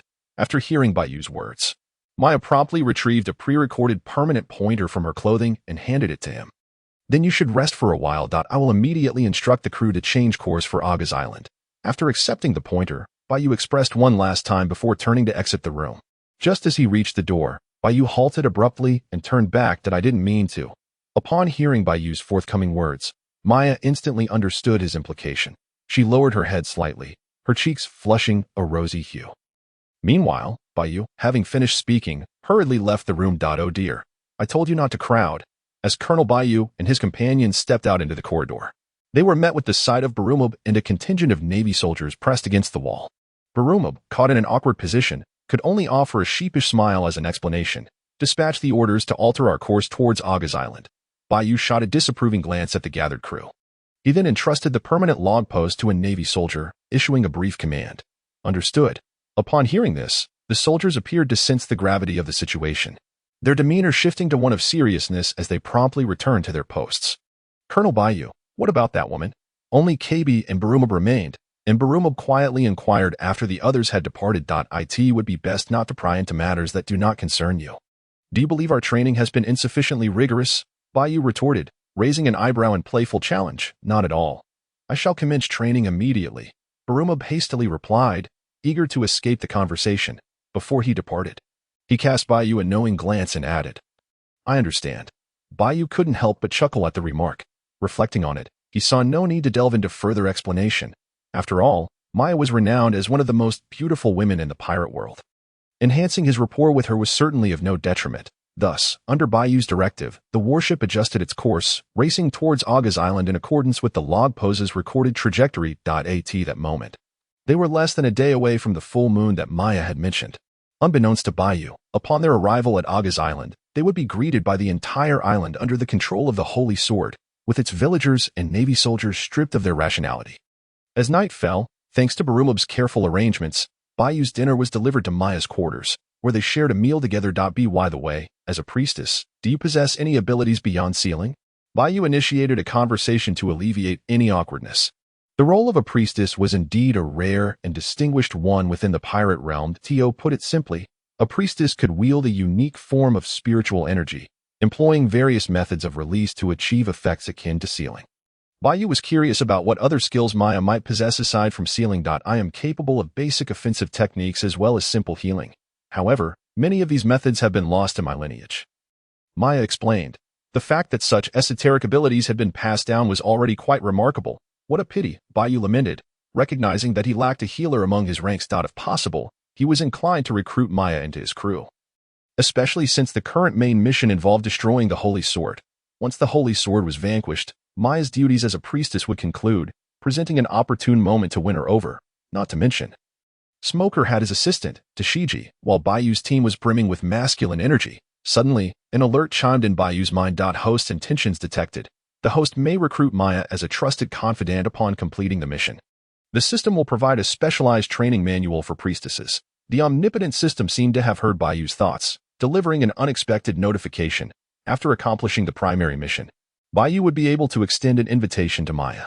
Should she accept, He would gain access to a unique manual detailing advanced methods of utilizing spiritual energy. What's wrong? Maya inquired, noticing Bai Yu's sudden silence. Nothing, Bai Yu replied, shaking his head to dismiss her concern. Have you ever considered where you might go if the holy sword ceased to exist? He probed further. Maya pondered this question, one she had never contemplated before, and after a moment's reflection, she replied, I would like to travel and explore the different worlds beyond. Maya's clan was destined to become priestesses, tasked with preventing the resurrection of the holy sword. This journey away from Aga's island marked her first venture outside in her entire life. She had gleaned insights about the outside world through various texts and longed to experience it firsthand. I'll help you destroy the holy sword, and you shall come with me, Bai Yu declared unexpectedly. Hearing this, Maya instinctively looked up. Meeting Bai Yu's unwavering gaze. In his eyes, she saw a resolute determination that left no room for jest. I will show you the world, Bai Yu continued. Of course, there's no rush to answer me. I will ask again once this matter concludes. Maya was about to respond when Bai Yu preempted her. She hesitated, then nodded in agreement. For the remainder of the evening, they refrained from discussing this topic further, allowing Bai Yu to learn more about Maya's past. That night, the bond between them deepened significantly. The following day at noon, a Navy soldier approached, reporting, Colonel Bai Yu, our vessel is nearing the designated island. Shall we dock immediately? Bai Yu, Maya, KB, and others stood on the deck, their attention drawn forward. Indeed, not far off, a large island loomed, Aga's island, Maya's home. Dock the ship, Bai Yu commanded with a wave of his hand. Following his orders, the warship slowed as it approached the shoreline. Suddenly, chaos erupted. Whoosh, just as the ship was about to moor, a barrage of arrows rained down from the dense coastal jungle. The arrows whistled through the air, tracing perfect parabolic arcs as they descended upon Bai Yu's vessel. Your islanders certainly have a unique way of welcoming visitors, Bai Yu remarked casually to Maya. That's not right. They have never done this before. Maya frowned, hurriedly explaining, clearly bewildered by the turn of events. Barumab, Bai Yu shouted. Understood. Barumab, standing behind him, immediately grasped the situation. With a surge of will, he transformed from his slender form into a colossal ancient pterosaur. With a powerful flap of its wings, the pterosaur ascended into the sky. A dragon. Maya gasped in astonishment, witnessing Barumab's transformation, which she had only encountered in ancient texts. Looking back at Barumab, now in his pterosaur form, he soared above the ship. As the rain of arrows continued to fall, he flapped his wings rapidly. In an instant, two fierce gusts of wind erupted from the pterosaur's wings, sweeping towards the arrows. With a mere brush, the arrows lost their momentum and plummeted harmlessly to the shoreline. Maya instinctively glanced at Bai Yu, recalling that this formidable soldier was one of his subordinates. Given that even his subordinate possessed such prowess, Maya couldn't help but speculate about the extent of Bai Yu's own strength. As the words spoken by Bai Yu last night echoed in my mind, an inexplicable sense of hope began to take root within me. The rain of arrows was successfully intercepted by Barumab, allowing Bai Yu and his companions' warship to dock smoothly. Upon disembarking, a throng of islanders surged forth from all directions, cornering Bai Yu and his group against the shoreline. At the forefront stood a robust man, Lakes. That is me. Spotting the man, Maya excitedly bypassed Bai Yu and waved in greeting. The individual before her was none other than Lakes, one of the islanders, who took it upon himself to safeguard the community. What's wrong, Lakes? Do you not recognize me? Maya inquired as she approached him, waving once more. Maya. Upon seeing her up close, Lakes abruptly shook his head vigorously, as if awakening from a stupor. Who are they? Lakes then questioned Maya with a wary gaze. The Navy that has come to assist in protecting everyone, Maya explained. Strangely, the moment Maya mentioned their intent to help, particularly that they were part of the Navy, the expressions of the surrounding islanders shifted dramatically. A fleeting, violent glint flickered in their eyes, but soon faded to normalcy. Oh, they are the Navy brothers here to help. Come, please enter the island. Lake's demeanor brightened instantly, transforming his previously somber expression into one of warmth as he welcomed Bai Yu and the others. Without further ado, the islanders enthusiastically pulled Bai Yu and his companions into the village. Due to Aga's island's limited interaction with the outside world, the village's architecture appeared somewhat rudimentary. Once they arrived, the islanders lit a bonfire in the village center to graciously welcome Bai Yu and his companions, presenting an array of delectable roasted lamb and fresh fruits. Furthermore, some even poured the island's specially crafted strong liquor for Bai Yu. No need, I can manage on my own, Bai Yu replied, feeling a bit uncomfortable with such exuberant hospitality. He waved his hand to indicate that it was unnecessary. As he surveyed the surroundings, he noticed that the Navy soldiers, unable to resist the islanders' warmth, had already begun to indulge in the feast. The more disciplined among them refrained from drinking, aware of their responsibilities and the need for Bai Yu's permission before partaking in alcohol. Once the majority had eaten their fill, the islanders invited Bai Yu and his companions to stay in their village homes, preparing the largest room for Bai Yu. Inside the room, aside from Bai Yu, both Maya and Lakes were present. Lakes, where are those Navy soldiers who barged in earlier? Maya promptly asked Lakes once they were alone. She referred to the group led by Saga, who had seized the sacred sword. Those soldiers later did not harm the islanders. They retreated deep into the forest. They may have even left. Lakes replied after a brief pause. At this, Bai Yu furrowed his brow slightly. The sword in Saga's possession was merely a sealed weapon. Under the sword's enchantment, how could Saga possibly leave Aga's island? It is crucial to note that in order to break the seal and revive the sword's power, one must perform the ritual at Aga's island's altar. Bai Yu found it implausible that Saga would take the sealed sword and depart. Indeed, the system's mission remained unchanged. After hearing Lake's account, Bai Yu's suspicions grew, particularly when considering the peculiar shifts in the islanders' demeanor at the beginning and end. However, he had no intention of exposing them outright. He chose to wait and observe their true intentions. That commanding officer leading the group must have succumbed to the sword's corruption. He cannot possibly leave Aga's island, Maya asserted. She too sensed the anomaly but did not share Bai Yu's suspicions regarding Lakes. They should still be on the island. We must find them quickly, Maya continued with a growing seriousness. Tomorrow night is the full moon, she thought. We must strengthen the seal on the sacred sword before then. It has already grown dark, and venturing into the forest recklessly may not be safe. How about this? Tomorrow morning, I will lead the islanders and the Navy brothers to search. Upon hearing Maya's words, Lake's expression shifted slightly, and he quickly responded, it seems that is the only option. What do you think? Bai Yu? Maya turned to Bai Yu, casting him a questioning glance. Let us proceed as you both suggest, Bai Yu decided after a moment of contemplation. Given his current strength, he was confident in his ability to handle any outcome regarding the revival of the sword. Searching in the dark, unfamiliar forest would undoubtedly increase the danger for his subordinates. There was no need for unnecessary sacrifices. Thus, they resolved to postpone the search for the sacred sword until the following day. Subsequently, Maya and Lakes returned to their respective quarters, while Bai Yu, having no further matters to attend to, retired early for a rare rest. As midnight approached, the hour when fatigue weighs heaviest, creak, the door to Bai Yu's room slowly opened, and two shadowy figures stealthily entered. Using the faint moonlight filtering through the window, the two figures approached Bai Yu's bedside. Observing the bulging blankets, they exchanged glances and, in unison, drew gleaming machetes from behind them. In the next moment, they struck, swinging the machetes towards the bed. Thud, thud. However, upon the blades descending, not a drop of blood was shed. Instead, the sound of the machetes hitting the blankets echoed, and all fell silent. Startled, the two quickly lifted the blankets, only to discover that Bai Yu is nowhere to be found. An empty space. Where is he? Quickly, let us move to the next room. They murmured to one another before hastily exiting Bai Yu's chamber. Simultaneously, in Maya's room, a figure leapt through the open window without warning. Without a moment's hesitation, this figure produced a thick rope, fashioned into a noose, and prepared to ensnare the sleeping Maya's neck. If I were you, I would reconsider. A cold voice suddenly echoed from the corner of the room. Upon hearing the voice, the intruder visibly flinched, shifting their gaze towards the source. In the corner stood another figure, leaning against the wall. The moonlight illuminated his face. It was Bai Yu, who had seemingly vanished from the room. Damn it. The intruder cursed under their breath upon seeing Bai Yu's presence. Gritting their teeth, they resolved to tighten the noose around Maya's neck with all their might.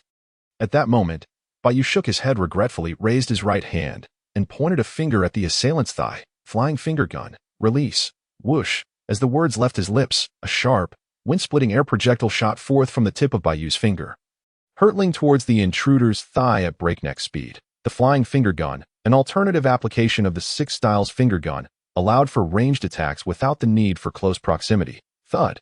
In the blink of an eye, the air bullet struck. This seemingly unremarkable projectile, upon impact, penetrated the flesh of the Night Raider's thigh as if it were a real bullet, leaving behind a gruesome gunshot wound.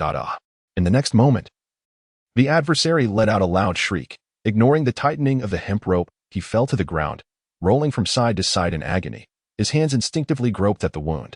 The commotion startled Maya, who had been lost in slumber. What is this, Bai Yu? Upon awakening, Maya first noticed the injured man, then her gaze shifted to Bai Yu in the corner. A glance at the hemp rope binding her neck caused her expression to change dramatically.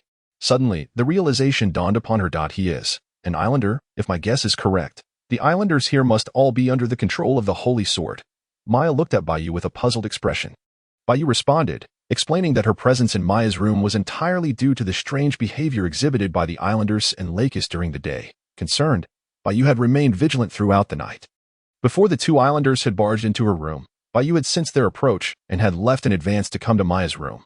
Bai Yu and her companions were seasoned naval soldiers, capable of easily dispatching 2 or 3 ordinary islanders. Compared to Maya, who had sufficient self-defense capability and heightened awareness, these islanders seemed to be completely under the spell of the Holy Sword. Could it be that Lakis? Maya's expression grew increasingly grave as she recalled Lakis's behavior during the day. Bai Yu nodded in affirmation. At that moment, outside the room, the village erupted into chaos as flames flared up one after another. The sounds of combat between the islanders and the naval soldiers echoed through the air. Not only were Bai Yu and Maya experiencing this ambush, but similar attacks were occurring at the resting quarters of numerous naval soldiers. However, as Bai Yu had mentioned, the naval soldiers dispatched by the 188th Division were trained specifically for escorting pirate prisoners, each one a formidable warrior. The islanders' surprise attacks were quickly detected by the vigilant naval forces, who began to sound the counterattack. Suddenly, the door to Maya's room was violently kicked open, and KB and Barumi burst in. "Miss Maya, be careful," just as KB and Barumi were about to shout a warning. They froze at the sight of Bai Yu standing by Maya's bed. "Colonel Bai Yu, a sudden, large-scale nighttime attack by the islanders on our forces. Our brothers have already initiated a counteroffensive. What should we do?" Knowing that Bai Yu had also sensed the danger, KB asked with a serious demeanor. The attackers were not vicious pirates, but ordinary islanders, and the Navy could not afford to unleash lethal force. This was precisely why both sides remained locked in a stalemate. "What is the situation outside?" Bai Yu inquired hastily. "For now, we have the upper hand. Yet these islanders seem to have lost their minds, recklessly charging at us. If this continues, we may not last much longer," KB explained. The naval forces were restrained, while the islanders, driven by the control of the Holy Sword, were fighting with reckless abandon. In the short term, they managed, but if this persisted, the Navy would pay a heavy price. Hearing this, Bai Yu glanced at Maya beside her. "Please, do not harm the islanders. If we can just restrain them, I have a way to free them from the control of the Holy Sword." Maya pleaded desperately. "They are merely under the influence of the Holy Sword, which has caused them to act in this manner." Upon hearing this, Bai Yu smiled and patted Maya's shoulder reassuringly. "Do not worry. We are the Navy and shall not act recklessly." With that, Bai Yu and KB stepped out of the room, with Maya closely following. As they emerged, they were met with a chaotic scene. All around them, naval soldiers were entangled in fierce skirmishes with the frenzied islanders. The naval soldiers, wary of the situation, refrained from using excessive force, instead focusing on suppressing the islanders. On the other hand, the islanders wielded an array of makeshift weapons, shovels, brooms, and various other implements, attacking the Navy with relentless fervor. Gradually, some naval soldiers began to show signs of injury. Witnessing this scene deepened Maya's sense of guilt. "Everyone, fall back," Bai Yu shouted at the top of her lungs. Hearing their commanding officer's voice, the naval soldiers found renewed resolve and, not wishing to linger in battle, retreated to gather at the entrance of Bai Yu's room. On the opposite side, the islanders, armed and aggressive, stood menacingly before them. At first glance, they appeared to number in the hundreds. With both sides temporarily pausing their skirmish, a figure emerged from the crowd of islanders, Lakis, the ringleader of the ambush. The Lakis who stepped forward was a stark contrast to his demeanor during the day. His expression was twisted with malice, and his eyes glowed with a sinister crimson light. "Navy, this does not concern you. Hand over Maya, and we will allow you to leave," Lakis declared suddenly. In unison, the islanders behind him raised their weapons and shouted in agreement. Moments later, a wicked smile crept across Lakis's face as he raised his hand, signaling for silence. "What do you think?" Lakis turned to Bai Yu, his voice dripping with cold menace, unfazed by his threat. Bai Yu stepped forward, approaching the front line of naval soldiers. With her head held high, she met Lakis's gaze without flinching. "Maya is under my protection. If you wish to harm her, you will have to go through me first." Bai Yu's declaration was resolute. "It seems you are courting death," Lakis snarled. "Everyone, attack, kill them, and offer sacrifices to the Holy Sword." Lakis's countenance darkened further upon hearing Bai Yu's words. He then raised the long sword in his hand, commanding the islanders, "Kill them, offer sacrifices to the Holy Sword." In the next instant, the islanders erupted into a frenzied roar, charging toward Bai Yu and her companions. "You need not engage. I alone am enough." As the islanders surged forward, the naval soldiers instinctively tightened their grips on their weapons, but Bai Yu raised a hand to halt them. Taking a deep breath, Bai Yu slowly closed her eyes. The Conqueror's Haki, with a sudden burst, Bai Yu's eyes flew open, a brilliant light flashing within. Channeling her will, the Conqueror's Haki was unleashed, the aura radiating from Bai Yu transformed into an invisible wave. Spreading rapidly through the AIR.in an instant, it penetrated the bodies of all present islanders. In that fleeting moment, the islanders felt an overwhelming force assault their consciousness, their bodies trembled, and they promptly lost consciousness. Collapsing to the ground. Thud, thud, thud. Within mere seconds, all the charging islanders had succumbed to unconsciousness, including Lakis, who had just moments ago been leading the charge with threats. Satisfied, Bai Yu ceased the release of her Conqueror's Haki. Meanwhile, Maya stood behind her, utterly astonished. With just a single gaze, Bai Yu had mysteriously incapacitated hundreds of islanders. Unlike Maya's astonishment, the naval soldiers seemed to have grown accustomed to Bai Yu's domineering method of suppression. No wonder your subordinates hold you in such high regard. It's no surprise that you attained the rank of colonel at such a young age. As she recovered from her shock, Maya wore a look of dawning realization. The repetition of no wonder was not without merit.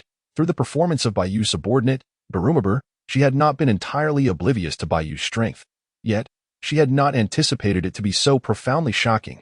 The momentary release of Conqueror's Haki by Bai Yu was, of course, sensed by Maya, the priestess, who recognized the astonishing potency of the spiritual energy emanating from him. Bind them all and leave them for Maya to handle.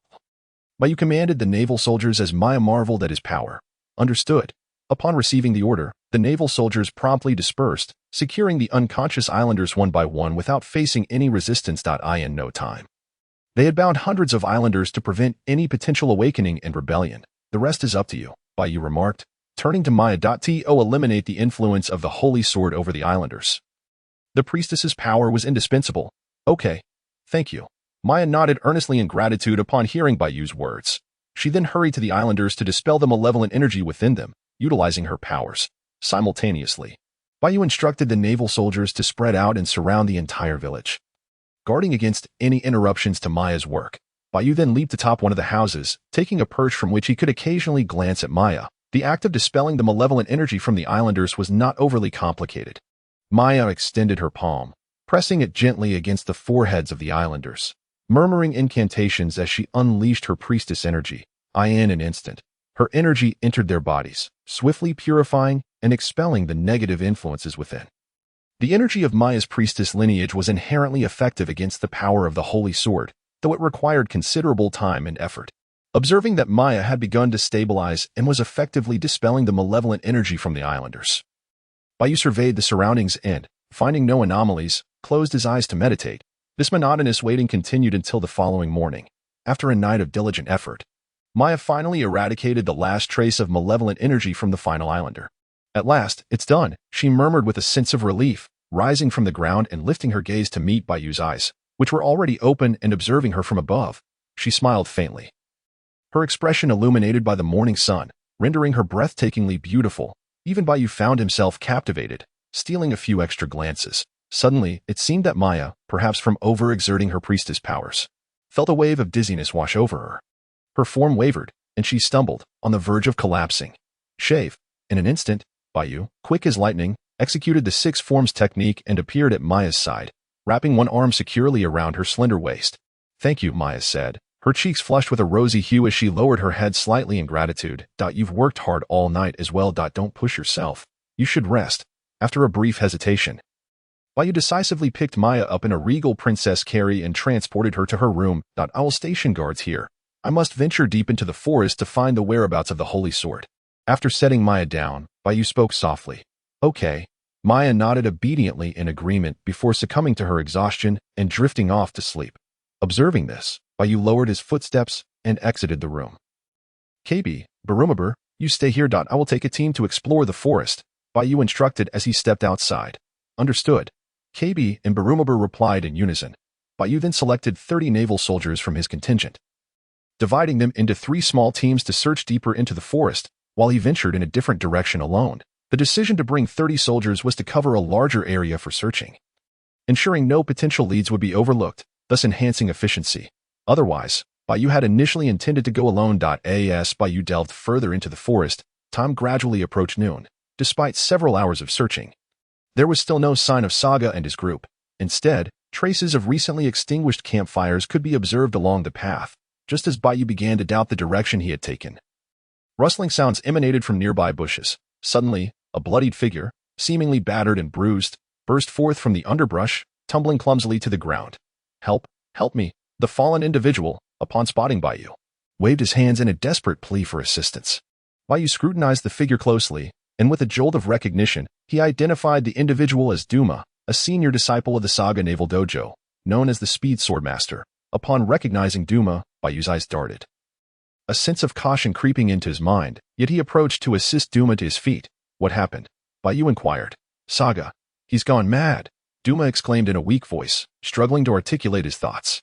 "He intends to use all of our brothers as sacrifices for the sword." The implication was clear. Saga had turned against even his most trusted allies. I barely escaped from him. "Please, you must save the others." Duma's voice dwindled to a whisper by the end. Hearing this, Bai Yu fell into contemplation. If Duma's words were accurate, it seemed that Saga had succumbed entirely to the influence of the Holy Sword. Unable to locate the islanders, whom he had originally intended to sacrifice, he had turned on his naval comrades instead. Just then, as Bai Yu pondered the situation, Duma, who had appeared on the brink of death, suddenly regained his vigor. A fierce, bloodthirsty glint ignited in his eyes. Gradually, he shifted his gaze towards Bai Yu, his hand creeping towards the sword at his waist. In the next moment, a triumphant smirk spread across Duma's face as he gripped the hilt tightly. Drawing his blade in a swift, lightning-quick motion, with a flash of his sword, he aimed a deadly strike at Bai Yu's midsection. Confident in the speed and precision of his attack, Duma believed Bai Yu would be unable to evade his onslaught. Yet, the reality unfolded far differently than Duma had anticipated. At the precise moment Duma's blade was about to connect with Bai Yu's waist, Bai Yu shifted his body slightly to the right. Clang! In the next second, a sharp metallic clash echoed through the air. Duma's expression changed dramatically as he realized that Bai Yu's subtle maneuver had caused his blade to collide with Bai Yu's dragon flame saber instead of striking its intended target. It was a remarkable twist of fate. To think a swordsman would resort to such underhanded tactics, Bai Yu remarked. Duma, taken aback, quickly regained his composure, retreating to create distance between himself and Bai Yu. "You knew all along I was feigning it?" Duma asked, his brow furrowing as he scrutinized Bai Yu's tone. Throughout the encounter, Bai Yu had not exhibited a hint of surprise at Duma's sudden ambush. As though he had anticipated Duma's ruse from the very beginning, Bai Yu shook his head. "Given the strength of Isaac wielding the Holy Sword, it is utterly unrealistic for you to escape. Moreover, your murderous intent is far too palpable." Bai Yu immediately elaborated. No matter how deeply one conceals themselves, the moment they strike, their killing aura will inevitably manifest. Perhaps others might not react in time. But Bai Yu, ever vigilant, skillfully blocked Duma's attack. What Duma was unaware of was that even without using the dragon flame saber for defense, Bai Yu, with his mastery of the 6 styles, could instantly envelop his body in an iron-like protection. Duma's blade, too, would be unable to breach Bai Yu's ironclad defense. "I know you. You are the recently renowned Bai Yu, are you not?" Duma, having been unmasked by Bai Yu and insulted for his lack of worthiness as a swordsman, did not feel anger. "Instead," he continued, "you joined the Navy to ascend to that lofty position, did you not? If you are willing to join us, once the Holy Sword is resurrected, we shall take over the Navy. And you will become a Vice Admiral, second only to the highest commander."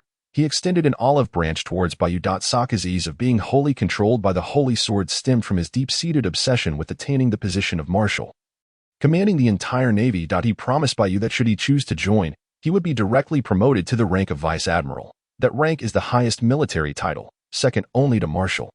Vice Admiral. Upon hearing this, Bai Yu raised an eyebrow, seemingly intrigued. "Indeed, consider this. Even if you possess extraordinary talent, how long must you toil to achieve the rank of Admiral? Join us, and all of this."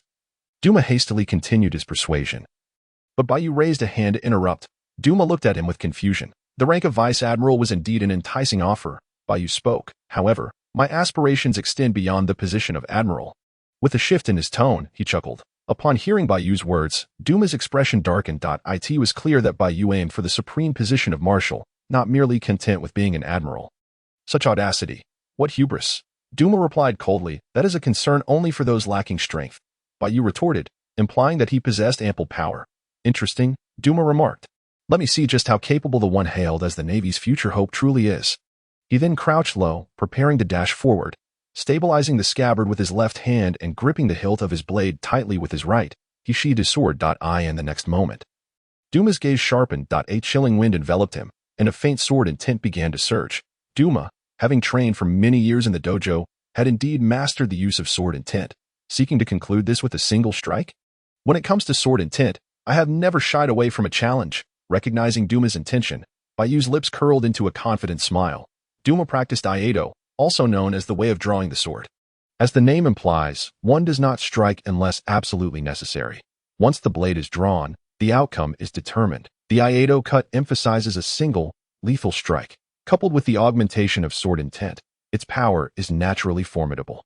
Yet, in a contest of swordsmanship and intent, Bai Yu had never feared anyone.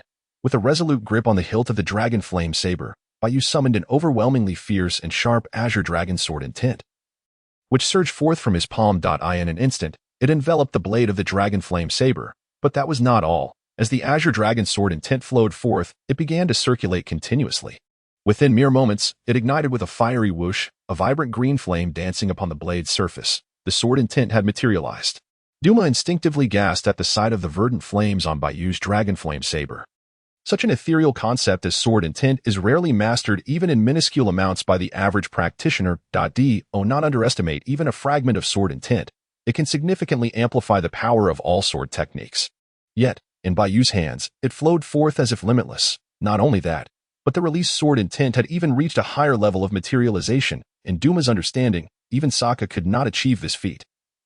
Among those he had heard of, only the legendary Mihawk, the world's greatest swordsman, was said to have attained such mastery. It is impossible.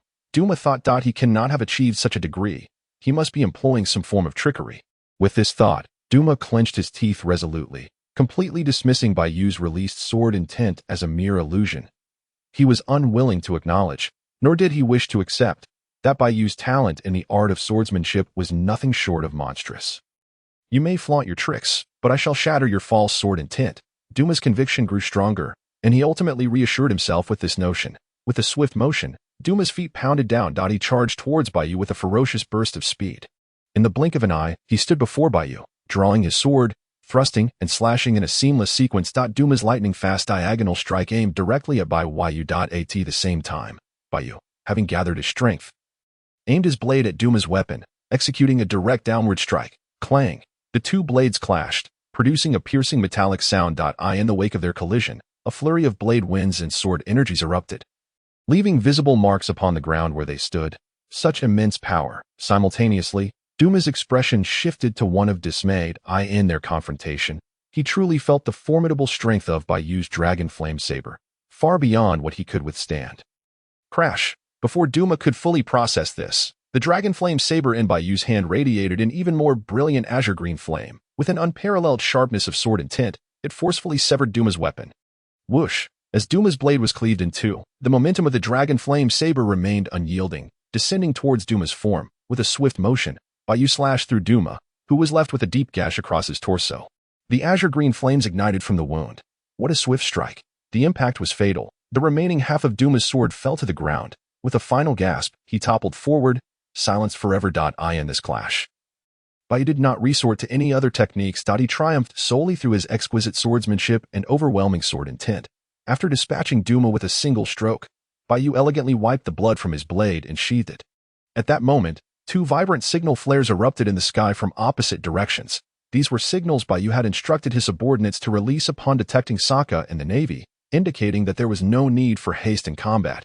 Two signal flares soared, one to the west and one to the east, both diverging from a single line. Having encountered the Navy led by Sokka, without hesitation, Bai Yu decided to head west toward the location of the signal flare. Rather than speculate on where Sokka might be, it was far more prudent to head directly to one of the locations. If it turned out to be a false lead, he could swiftly conclude the battle and proceed to the other battlefield. Whoosh! In the dense jungle, the figure of Bai Yu transformed into a series of fleeting shadows, darting through the foliage with astonishing speed. Soon, he beheld ahead two factions of the Navy engaged in fierce combat. One faction consisted of 10 subordinates led by Bai Yu himself, while the other comprised a larger contingent of Saga's minions. Although the battle had only recently begun, Saga's subordinates had already gained the upper hand, gradually encircling Bai Yu's 10 men. Suddenly, one of Bai Yu's soldiers, oblivious to the scattered stones beneath his feet, stumbled and fell to the ground. What an opportunity! A soldier from Saga's side seized the moment. Brandishing a dagger, and ruthlessly aimed for the fallen Navy man's head. Without hesitation, he intended to deliver a fatal blow. showing no regard for the fact that his opponent was also a naval comrade. As the dagger descended, the Navy soldier, realizing he could not evade it, closed his eyes in despair. Whoosh, clang. In the next instant, the sharp sound of wind slicing through the air reached the soldier's ears, followed closely by the sound of metal snapping. Feeling no pain, he slowly opened his eyes to see a familiar figure standing protectively before him, holding a sword in a poised stance. Beneath this figure lay the soldier who had swung the dagger, now lifeless on the ground, a pool of blood forming around him. "Colonel Bai Yu," the soldier exclaimed in surprise upon recognizing the man before him. Just in the nick of time, Bai Yu had arrived. "Get up," Bai Yu said without turning his head. "Yes, sir," the Navy soldier responded promptly, regaining his footing. "Such indiscriminate slaughter. Anyone who wishes to continue colluding with Saga, step forward." Bai Yu's gaze swept over the dozens of Saga subordinates. His tone icy, Bai Yu could sense that these Navy soldiers were not entirely bewitched by the Holy Sword. Rather, they had willingly chosen to follow Saga. In Bai Yu's eyes, there was no need for mercy towards such traitors. Under Bai Yu's piercing gaze, Saga's subordinates exchanged nervous glances, none daring to utter a word. "Those who retreat a single step shall not blame me for my ruthless sword," just as Saga's minions hesitated. One stepped forward from the crowd. Clad in heavy, gleaming armor and wielding a resplendent sword, he left deep impressions in the ground with each step. Bismarck. Bai Yu recognized the armored figure immediately. He was one of Saga's senior disciples. The Iron Knight, Bismarck. Bai Yu looked further back, but saw no other figures. Saga was not present here. Bismarck's warning.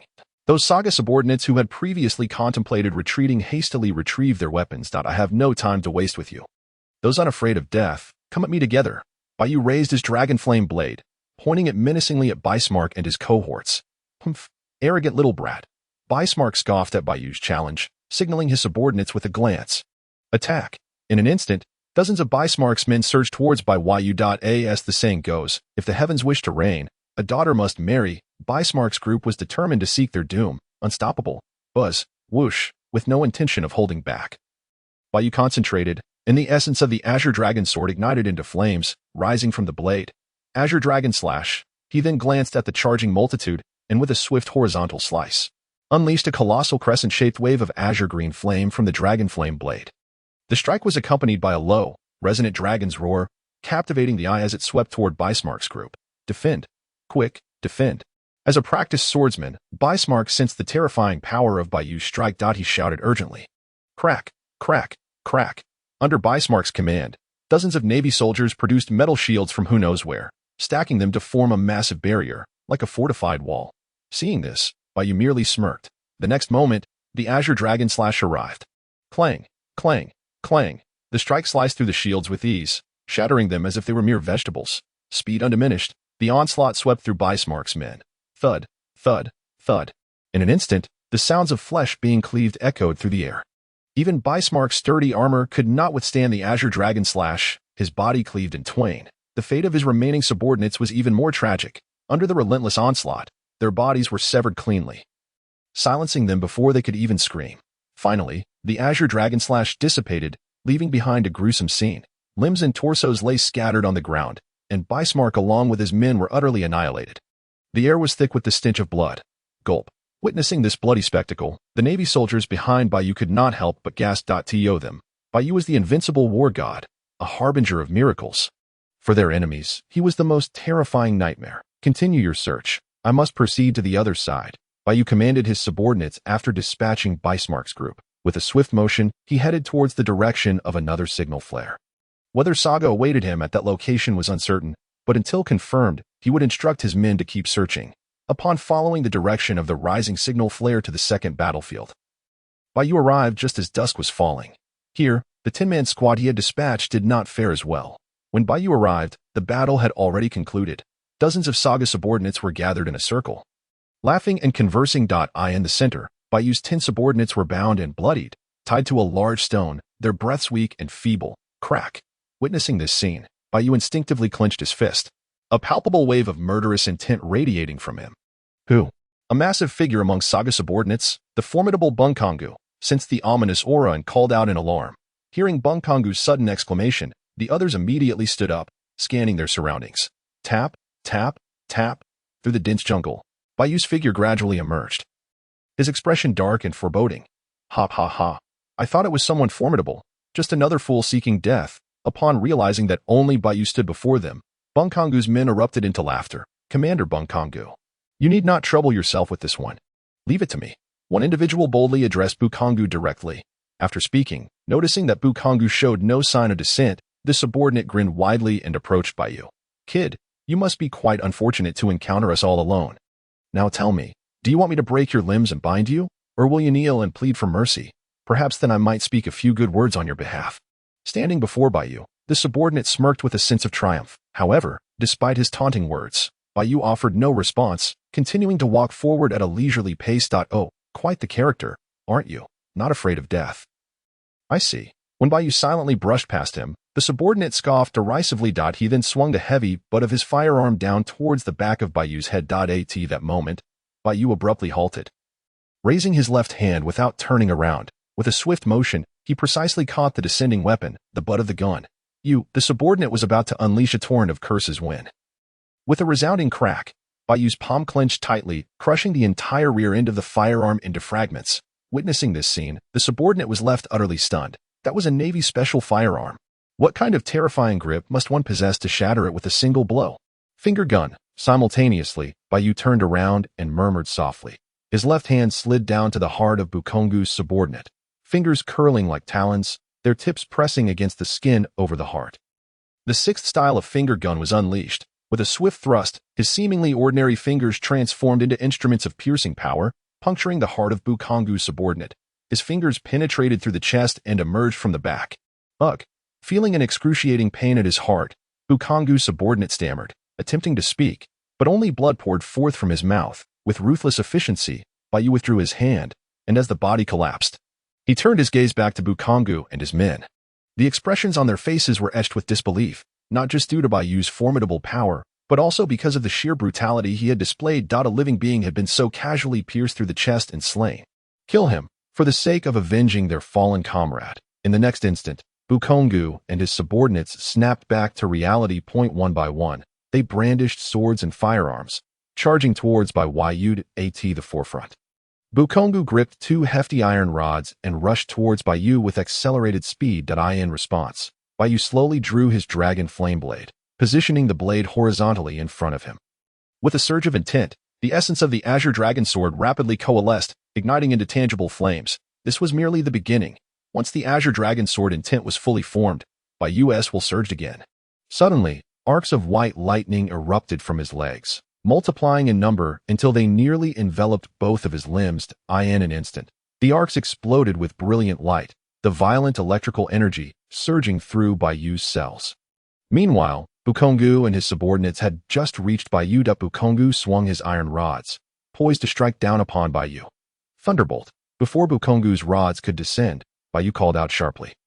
Stepping forward. In an instant, a deafening crack of thunder resonated. With that step, Bai Yu transformed into a streak of lightning, darting past Bunkongu and plunging into the ranks of his subordinates. The dragon flame blade in Bai Yu's hand slashed repeatedly. The scene blurred as Bai Yu's figure moved with an indescribable speed, darting among Bunkongu's subordinates. With each pass, the sound of flesh being cleaved echoed, and Bunkongu's men fell one by one. When Bai Yu finally came to a halt, merely 10 seconds had elapsed. Looking around, aside from Bunkongu, none remained standing. Bai Yu's gaze turned icy as he fixed it upon Bunkongu. "The sins you have committed are unforgivable." Gulping nervously, Bunkongu swallowed hard. Before he could utter a word, Bai Yu advanced once more, transforming into a flash of lightning that appeared behind Bunkongu. Unbeknownst to him, the dragon flame blade was now poised at his throat. "Wait!" With a swift motion, Bai Yu drew the blade, slicing through Bunkongu's throat. Instantly, Bunkongu clutched his neck, desperately trying to staunch the flow of blood, but the wound was too deep and extensive. His hands could only serve to slow the gushing blood, not to halt it entirely. Gradually, Bunkongu felt his strength wane. Ultimately, he collapsed, devoid of energy, and in his final moments, he remained oblivious to Bai Yu's true identity. Departing this world in a haze, with the lightning-like execution of Bunkongu, the arcs of lightning enveloping Bai Yu dissipated. He then sheathed his blade and proceeded to free his wounded subordinates from their bindings. "How are you? Can you move?" Bai Yu inquired, his tone markedly different from that which he had used with Bunkongu and his men. "We are fine," the 10 Navy soldiers replied. "Colonel Bai Yu, we must hasten to the sacred sword sealing location. They spared us because the resurrection of the sacred sword requires a substantial number of sacrifices. Just now, I overheard them mention that those who have dispersed are all traps. Their aim is to buy more time for Saga. At this moment, the leader of the small squad of Navy soldiers anxiously conveyed to Bai Yu. Upon hearing this, Bai Yu's pupils contracted. In a wonder he had not encountered Saga along the way. It turned out they were headed straight for the sealing site. His 3 senior disciples were mere decoys to delay them. Suddenly, a flurry of footsteps echoed from the jungle behind them. Then, leading the main force of Navy soldiers stationed at the village, Kabai and Bai Lu emerged before them. From a distance, Bai Yu spotted Maya among the crowd. Bai Yu, Saga, I know everything, Maya exclaimed, rushing towards Bai Yu. Just as she began to speak, Bai Yu interjected, do you remember the exact location of the sealing site? Yes. Maya nodded in affirmation. It's not far to the north from here. Lead the way, quickly. Their conversation was brisk, swiftly determining the direction of Saga's whereabouts. Following Maya's guidance, they hurried towards the sacred sword sealing site. By the time they were halfway through their journey, darkness had fully enveloped the sky, and a full moon hung high above. It's right over there. Moments later, Maya pointed ahead and spoke. Hearing her words, Bai Yu followed her gaze. Before them lay a vast expanse of grassland. The center of this meadow stood an ancient, dilapidated ruin. Rising majestically from the heart of the ruins were 3 towering stone pillars, arranged in a triangular formation around a massive stone platform at their center. Atop this platform stood a solitary figure, Sagittarius, who had seized the holy sword. In no time, Bai Yu and his companions arrived at the ruins, swifter than I had anticipated. Upon seeing their approach, Sagittarius, standing on the platform, spoke with a tone of indifference. His expression betrayed no hint of alarm. Sagittarius, surrender the holy sword at once. If this continues, it will completely claim your body. Maya interjected immediately. Is that so? Sagittarius retorted. I find that it has bestowed upon me boundless power. At that moment, Sagittarius was in no mood to heed Maya's counsel. He slowly drew a long sword, raising it before him. The look in his eyes as he gazed at the sword was one of insatiable greed for power. Simultaneously, Bai Yu also noticed the long sword in Sagittarius's hand.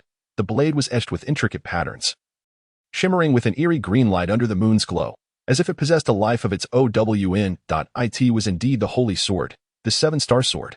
Sagittarius, I will not allow you to resurrect the holy sword, Maya declared. As her words fell, she removed a necklace from around her neck, extracting 3 precious jewels embedded within it. These jewels corresponded to the 3 stone pillars. By placing them upon the pillars, the powerful sealing force of the jewels could be unleashed, preventing the resurrection of the holy sword. This was a technique passed down through generations of the Maya witch clan. With you, you cannot stop me. Upon seeing Maya produce the 3 jewels, Sagittarius's eyes turned cold. He then sneered, by the way, I must thank you all. Originally, my subordinates were to serve as sacrifices for the resurrection of the holy sword. It seems I won't have to dirty my hands after all. His words implied that from the very beginning, Sagittarius intended to sacrifice his own subordinates, all for the sake of resurrecting the holy sword. You've lost your mind, Maya said, her face a mask of disbelief. Maya, there is no need to waste your breath on someone who has lost their wits, Bai Yu remarked, gently patting Maya's shoulder. He then stepped forward, positioning himself at the forefront of the group. You all stay back and assist Maya with the jewels. He is mine to deal with. With that, Bai Yu drew the dragon flame blade, pointing its tip at Sagittarius. Bai Yu, Maya cautioned, be careful. Aware that the front line was not her place, she promptly retreated alongside the naval soldiers, preparing to set the jewels. In an instant, the battlefield was left with only Bai Yu and Sagittarius. Yuri, the one who killed Bukong, and the others, aren't you, the most celebrated newcomer among the naval forces. You are indeed worthy to be the first prey for the resurrection of the holy sword. Sagittarius laughed heartily, clearly having heard of Bai Yu's exploits. Bai Yu offered no response. With a thought, the essence of the Azure Dragon Sword Intent manifested as tangible flames, igniting and coalescing. Holy sword, 7-star sword. Show them your true power. As Bai Yu made his move, a wicked smile crept across Sagittarius's lips. The next moment, he shouted, gripping the sword hilt tightly, raising the holy sword high, its tip aimed at the heavens. Boom! In an instant, the surface of the holy sword erupted with dazzling, malevolent green light. A pillar of green energy surged into the sky. Buzz, buzz, buzz. As the green energy pillar ascended, an inexplicable, powerful suction emanated from in the distance. The bodies of Sagittarius's subordinates, slain by Bai Yu, began to tremble eerily. With a rustling sound, their blood inexplicably floated upward, rapidly converging towards the green energy pillar. Simultaneously, the full moon hanging in the sky began to gradually take on a crimson hue. A blood-red moon, Looking back at Sagittarius, as the pillar attracted a torrent of blood, it all coalesced towards the holy sword in his grasp. A formidable aura was swiftly gathering. The fusion of the holy sword and blood did not last long. Before long, the pillar began to dissipate, and the green radiance on the sword intensified, ultimately cloaking the blade in a layer of dark red hue. Sagittarius's aura surged to unprecedented heights, the holy sword having regained much of its power. Transforming into a sinister blade, go to hell and repent. Feeling an overwhelming surge of power coursing through him, Sagittarius let out a triumphant laugh. In the next moment, he tightened his grip on the hilt of the holy sword and swung it towards Bai Yu below the platform. Whoosh! With that strike, a colossal energy slash, towering 100 meters high, rushed towards Bai Yu in an exaggerated display. Azure Dragon Slash. Seeing this, Bai Yu held the blade in his right hand and swept it horizontally towards the incoming strike. Boom! A similarly massive azure green flame slash erupted from the dragon flame blade. As the azure green flame slash was released, the flames danced wildly, transforming into the shape of a soaring azure dragon. The azure dragon slash emitted a deep dragon's roar as it fearlessly met Sagittarius's strike. The two rapid slashes collided with a thunderous crash. Boom! At the moment of impact, the surrounding sounds seemed to be momentarily silenced. Following that, the energy and sword intent contained within the two strikes erupted with a cataclysmic explosion. A deafening roar resonated, as countless sword intents rampaged from the center of the energy explosion. The ground around them was utterly devastated, leaving deep gashes and scars across the terrain. Bang! Finally, with a loud noise, the two strikes neutralized each other and dissipated. Witnessing this unfold, Sagittarius's expression turned serious. He could not believe that someone could withstand the strike of the holy sword. He muttered to himself in surprise, clearly astonished that Bai Yu's strike could counter the holy sword's attack. It must be that the sacrificial blood is still insufficient. The full power of the holy sword has yet to be completely unsealed. Sagittarius murmured again. He then cast a glance at the naval soldiers who had scattered to arrange the sealing jewels, a glint of malice flashing in his eyes. Crack! The next moment, Sagittarius flipped the holy sword, plunging its tip straight into the ground. Let your blood be offered as well, he bellowed.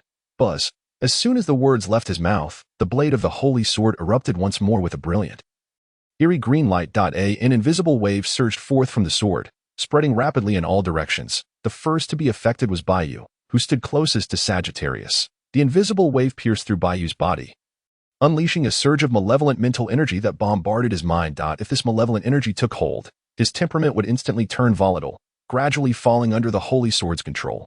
You think this meager power can control my body? Sensing the mental assault, Bai Yu scoffed inwardly. Conqueror's Haki. In an instant, a glimmer of brilliance flashed in Bai Yu's eyes. A formidable wave of Conqueror's Haki was soon unleashed, within the briefest moment of contact. The overwhelming spirit of aggression emanating from Saga was entirely dissipated by the might of the Conqueror's Haki. At the same time, glancing around, the naval soldiers were far from as composed as Bai Yu. Overwhelmed by this surge of hostile spirit, they began to scream in terror. Unbeknownst to them, a frenzied crimson light ignited in their eyes. The limbs of the soldiers gradually slipped out of their control. With weapons raised, poised to attack their own comrades, observing this, Bai Yu contemplated how to alleviate his subordinates' berserk state when Maya's voice suddenly rang out. Bai Yu, I can temporarily suppress them for you. However, in doing so, I will be unable to focus on sealing the power of the holy sword. Maya called out to Bai Yu. Upon hearing this, Bai Yu's eyes sparkled with hope. Just keep an eye on my subordinates. Leave the holy sword to me, Bai Yu hastily replied. Understood. Maya nodded in agreement. She then clasped her hands together in a gesture of prayer, closed her eyes, and began to chant. Buzz, buzz, buzz. In an instant, the jewels resting atop the 3 stone pillars began to glow. A radiant golden light cascaded down, enveloping the bodies of the naval soldiers around them. Hiss, hiss, hiss. At that moment, wisps of steam-like white smoke began to emit from the soldiers' bodies. Their movements abruptly ceased, and the crimson light in their eyes flickered ominously. On the brink of extinguishing, utilizing the power of the 3 jewels, Maya finally managed to temporarily suppress the influence of the holy sword. Back on the front lines, witnessing Maya's success in restraining his subordinates, Bai Yu nodded in satisfaction. His gaze shifted to Saga on the stone platform. Crackle. With a mere thought, the air was filled with the deafening sound of thunder emanating from Bai Yu's feet. In an instant, slender white arcs of electricity danced around his feet, invigorating the very cells within. Thunderous charge. With that, Bai Yu stepped forward, and the sound of thunder roared to life. In a heartbeat, he transformed into a streak of lightning. Hurtling towards Saga. In the blink of an eye, he stood before Saga. Without the slightest pause, Bai Yu swung his blade in a diagonal slash. Caught off guard by Bai Yu's sudden appearance, Saga was completely unprepared, let alone able to defend himself. The dragon flame saber, engulfed in azure green flames, cleaved downward upon Saga's body. The sheer force of the strike sent Saga hurtling backward off the stone platform. Upon landing, a ghastly gash marred the front of Saga's body. The wound was so deep that one could almost see the bones and entrails within. Worse still, azure green flames ignited at the location of the wound, relentlessly charring Saga's flesh and blood. Saga howled in agony, instinctively rolling on the ground. After a considerable struggle, he finally extinguished the azure green flames engulfing him. Gasping for breath, Saga laboriously rose to his feet. With a splutter, a mouthful of blood, mixed with internal organs and shattered bones, erupted from Saga's mouth, staining the ground in a gruesome display. His appearance was utterly disheveled. It cannot be. I cannot lose, Saga muttered in disbelief. I cannot lose. As he repeated this to himself, he let out a near mad wail towards the heavens. Gripping the holy sword tightly, he felt a surge of energy. Buzz. As if sensing Saga's desperation, the holy sword blazed anew. With a clatter, it began to absorb the blood gushing from Saga's wound. In mere seconds, Saga appeared to have lost a significant amount of weight, most of his blood having been offered to the holy sword. Beep! As it drank from Saga's lifeblood, the hidden power of the holy sword erupted forth. Under its influence, the gash before Saga mysteriously healed and closed up, in the blink of an eye. The wound vanished entirely. I will kill you, came Saga's hoarse voice as he slowly raised his head, his eyes now entirely consumed by a furious crimson light, fully enshrouded in a berserk state. Thud. In the next moment, Saga stomped forcefully on the ground, unleashing a surge of explosive power that shattered the earth beneath him. At the same time, he charged towards Bai Yu with astonishing speed, sword in hand. Crackle. Observing this, Bai Yu also sought to test the full power of the unsealed holy sword. With a swift push from his right foot, he transformed into a streak of lightning, hurtling directly towards Saga. In the next heartbeat, the two collided head-on. Bai Yu wielded his blade in a downward slash, while Saga raised his sword to counter. Clash. Boom. The clash of blade against sword erupted with a sound loud enough to rupture eardrums. The ground beneath them buckled under the force of their confrontation, cracking and sinking into a massive crater. As the two warriors faced off, they found themselves locked in a stalemate. Is this the true power of the fully unsealed holy sword? Bai Yu gripped the dragon flame saber tightly, exerting pressure against the holy sword, pondering to himself. The sheer force unleashed was indeed astonishing, but that was all. With that thought, Bai Yu unleashed all his strength into the dragon flame saber. Creak, creak, creak. The previously stalemated situation suddenly shifted. Bai Yu's dragon flame saber began to press down, inching closer to cleaving the holy sword in two. The sudden surge of power from Bai Yu shocked Saga once more. He could hardly believe that the fully unsealed holy swords might still fell short against Bai Yu. Realizing that if this continued, the holy sword would be cleaved from his grasp, Saga gritted his teeth and forcefully pulled the sword away. With a splatter, as Saga forcibly withdrew the holy sword, Bai Yu's dragon flame saber veered and struck Saga's left arm. With a sickening sound, blood sprayed forth. Saga's left arm was severed, tumbling to the ground. Seizing this opportunity, Saga retreated rapidly, distancing himself from Bai Yu by 100 meters. Blood gushed from the severed arm, staining the ground anew. The extensive loss of blood had rendered Saga's face ghostly pale. If engaging him up close offers no advantage, then I shall strike him down with my mightiest blow. Forcing himself to remain calm, Saga murmured, raising the holy sword with his remaining right hand. He summoned all his power. Whirling winds surrounded him as he concentrated every ounce of energy into the blade. In an instant, the air around Saga crackled with immense power. It's time for the final strike. Sensing the energy coalescing within the holy sword, Bai Yu thought to himself. He took a deep breath, releasing the ultimate Azure Dragon Sword Intent without reservation. Crack, crack, crack, as more and more Azure Dragon Sword Intent converged. It compressed onto the blade of the Dragon Flame Saber. The azure green flames engulfing the Dragon Flame Saber extinguished, replaced by a translucent layer of azure green crystal that enveloped the weapon. Armament Haki. This is not yet over. Once the verdant jade crystal solidifies, Bai Yu's thoughts shall again stir. Armed Haki flows forth from his palms, enveloping the blade of the Dragon Flame Saber. In an instant, the blade shimmers with both emerald and obsidian hues. Dragon's might. With the essence of the Azure Dragon and the full force of his armed Haki, Bai Yu presses on, not pausing for breath. Channeling his newfound dragon power, he unleashes its techniques. Thud, thud, thud.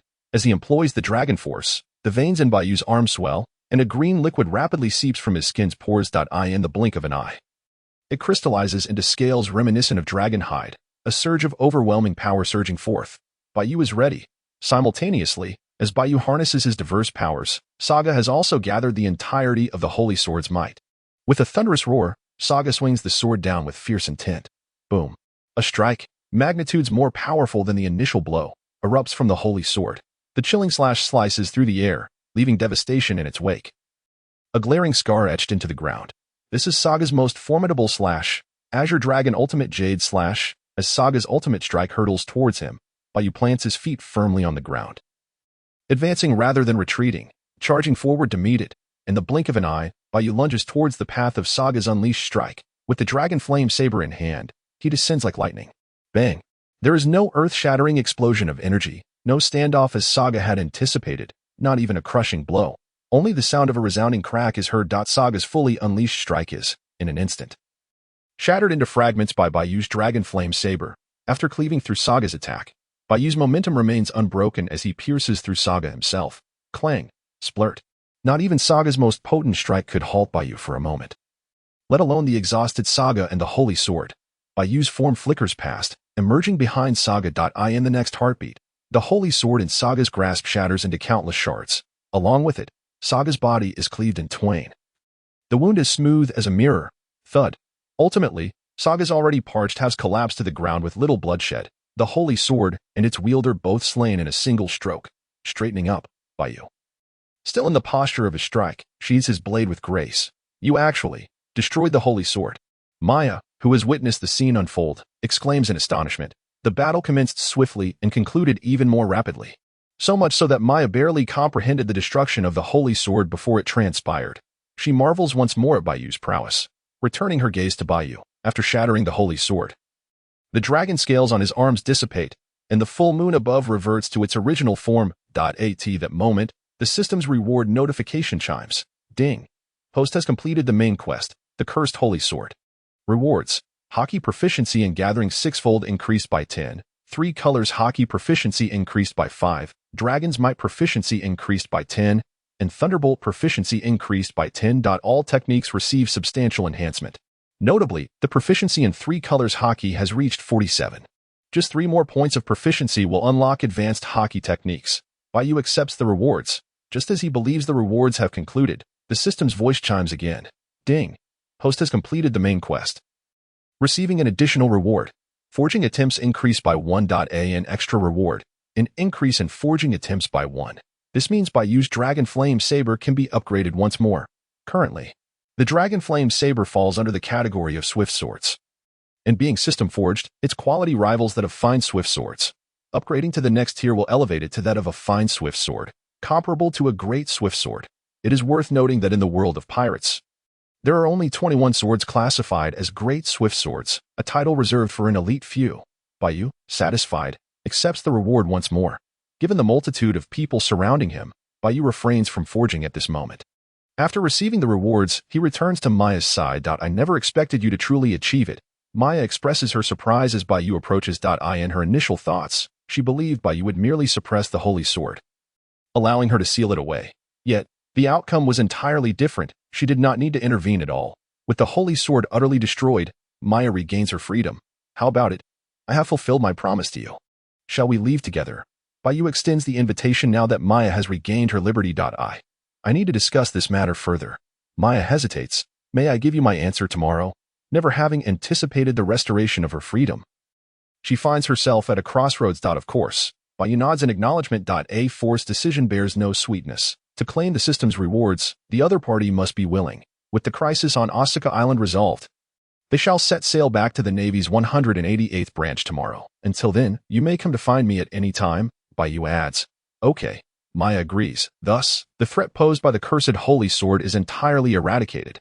After exchanging a few words with Maya, Bai Yu returns to the warship with his subordinates, while Maya heads back to the village to consult with the previous generation of priestesses. On the deck of the warship, late into the night, Bai Yu sits alone. The Dragon Flame Saber rests before him on the ground.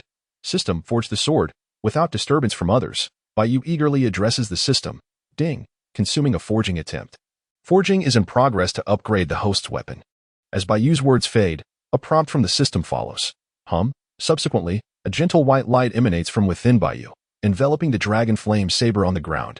Under this white glow, The sword begins to undergo a qualitative transformation. Moments later, ding, the system announces the successful upgrade. The Dragon Flame Saber has been forged into the unmatched saber, fine swift sword. The system's notification resonates once more. The Dragon Flame Saber has successfully upgraded.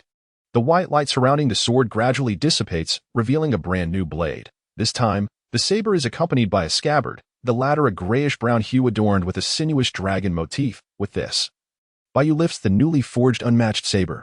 Upon grasping it, a refreshing sensation washes over him, its weight slightly heavier than that of the Dragon Flame Saber, seemingly enhancing Bai Yu's cutting strength.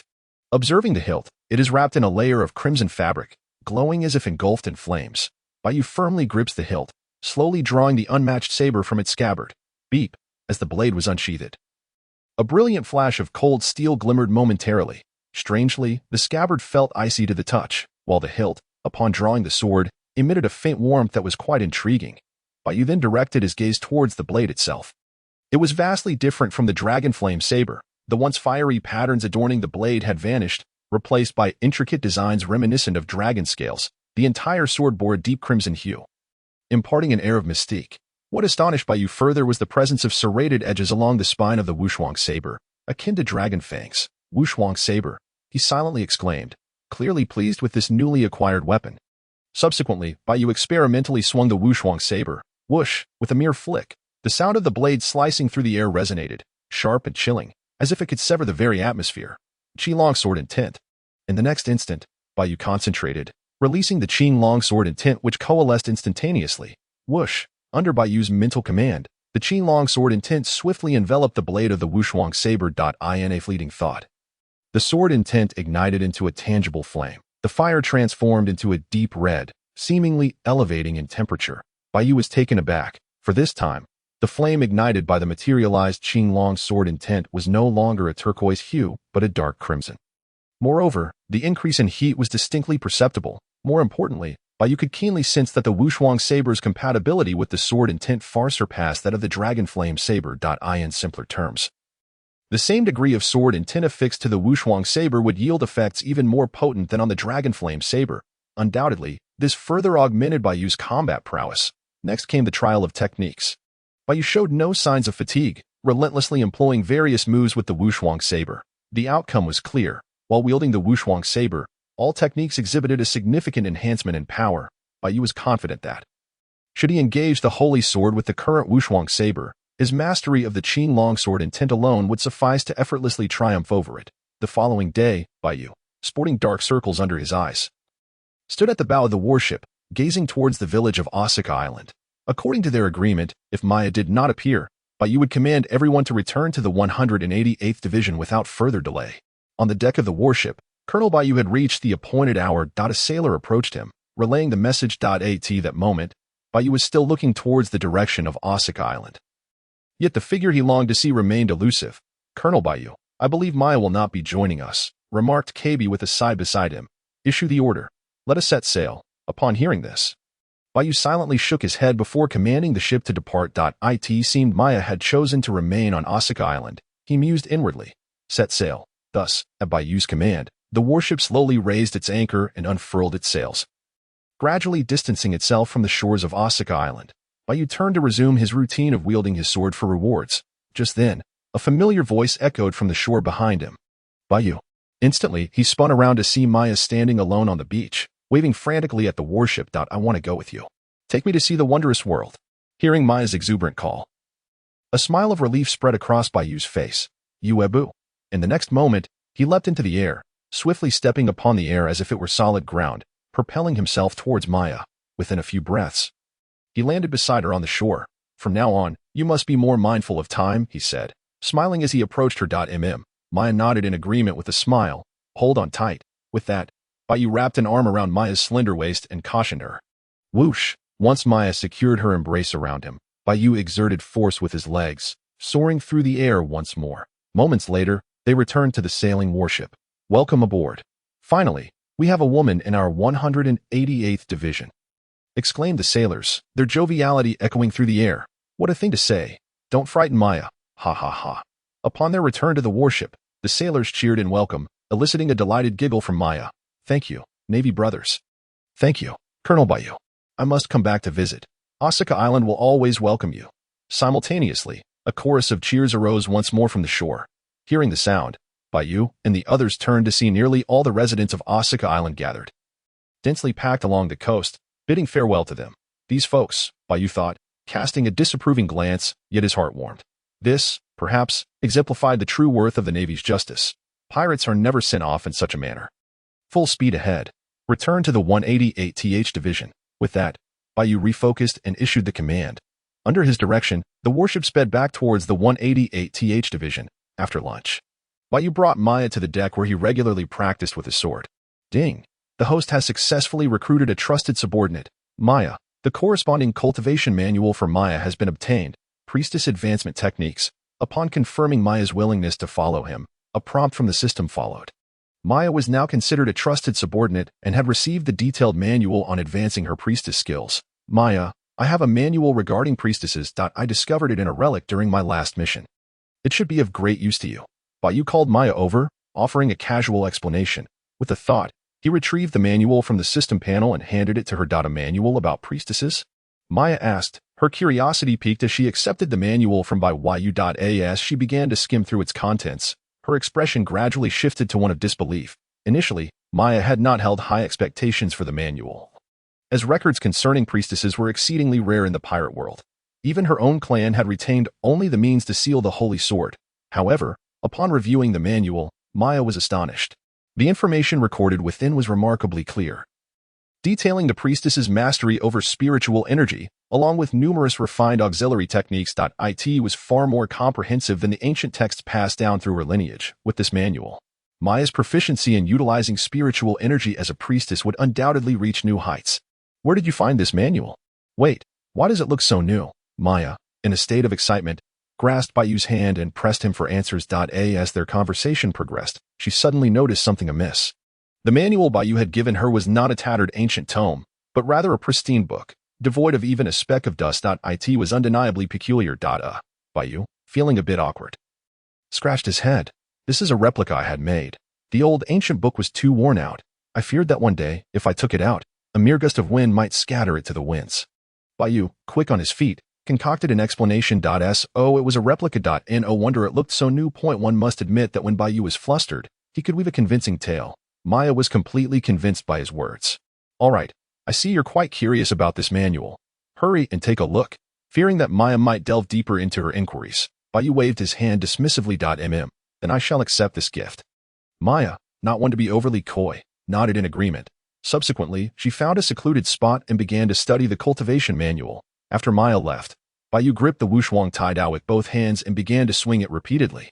Bai Yu recalled that he was merely 3 levels of proficiency away from unlocking new advanced techniques for his sans BQ. At that point, his strength would ascend to a whole new level. Moments later, on the deck's left side, Maya was engrossed in studying the priestess cultivation manual provided by Bai Yu, gradually attempting to master more techniques for utilizing priestess spiritual energy. To the right, Kirby and Bellamy were engaged in an intense training duel, diligently practicing the 6 forms as per Bai Yu's arranged training regimen. In the center, Bai Yu stood alone, tirelessly swinging the wuxuang taidao. The count of his strikes steadily climbed.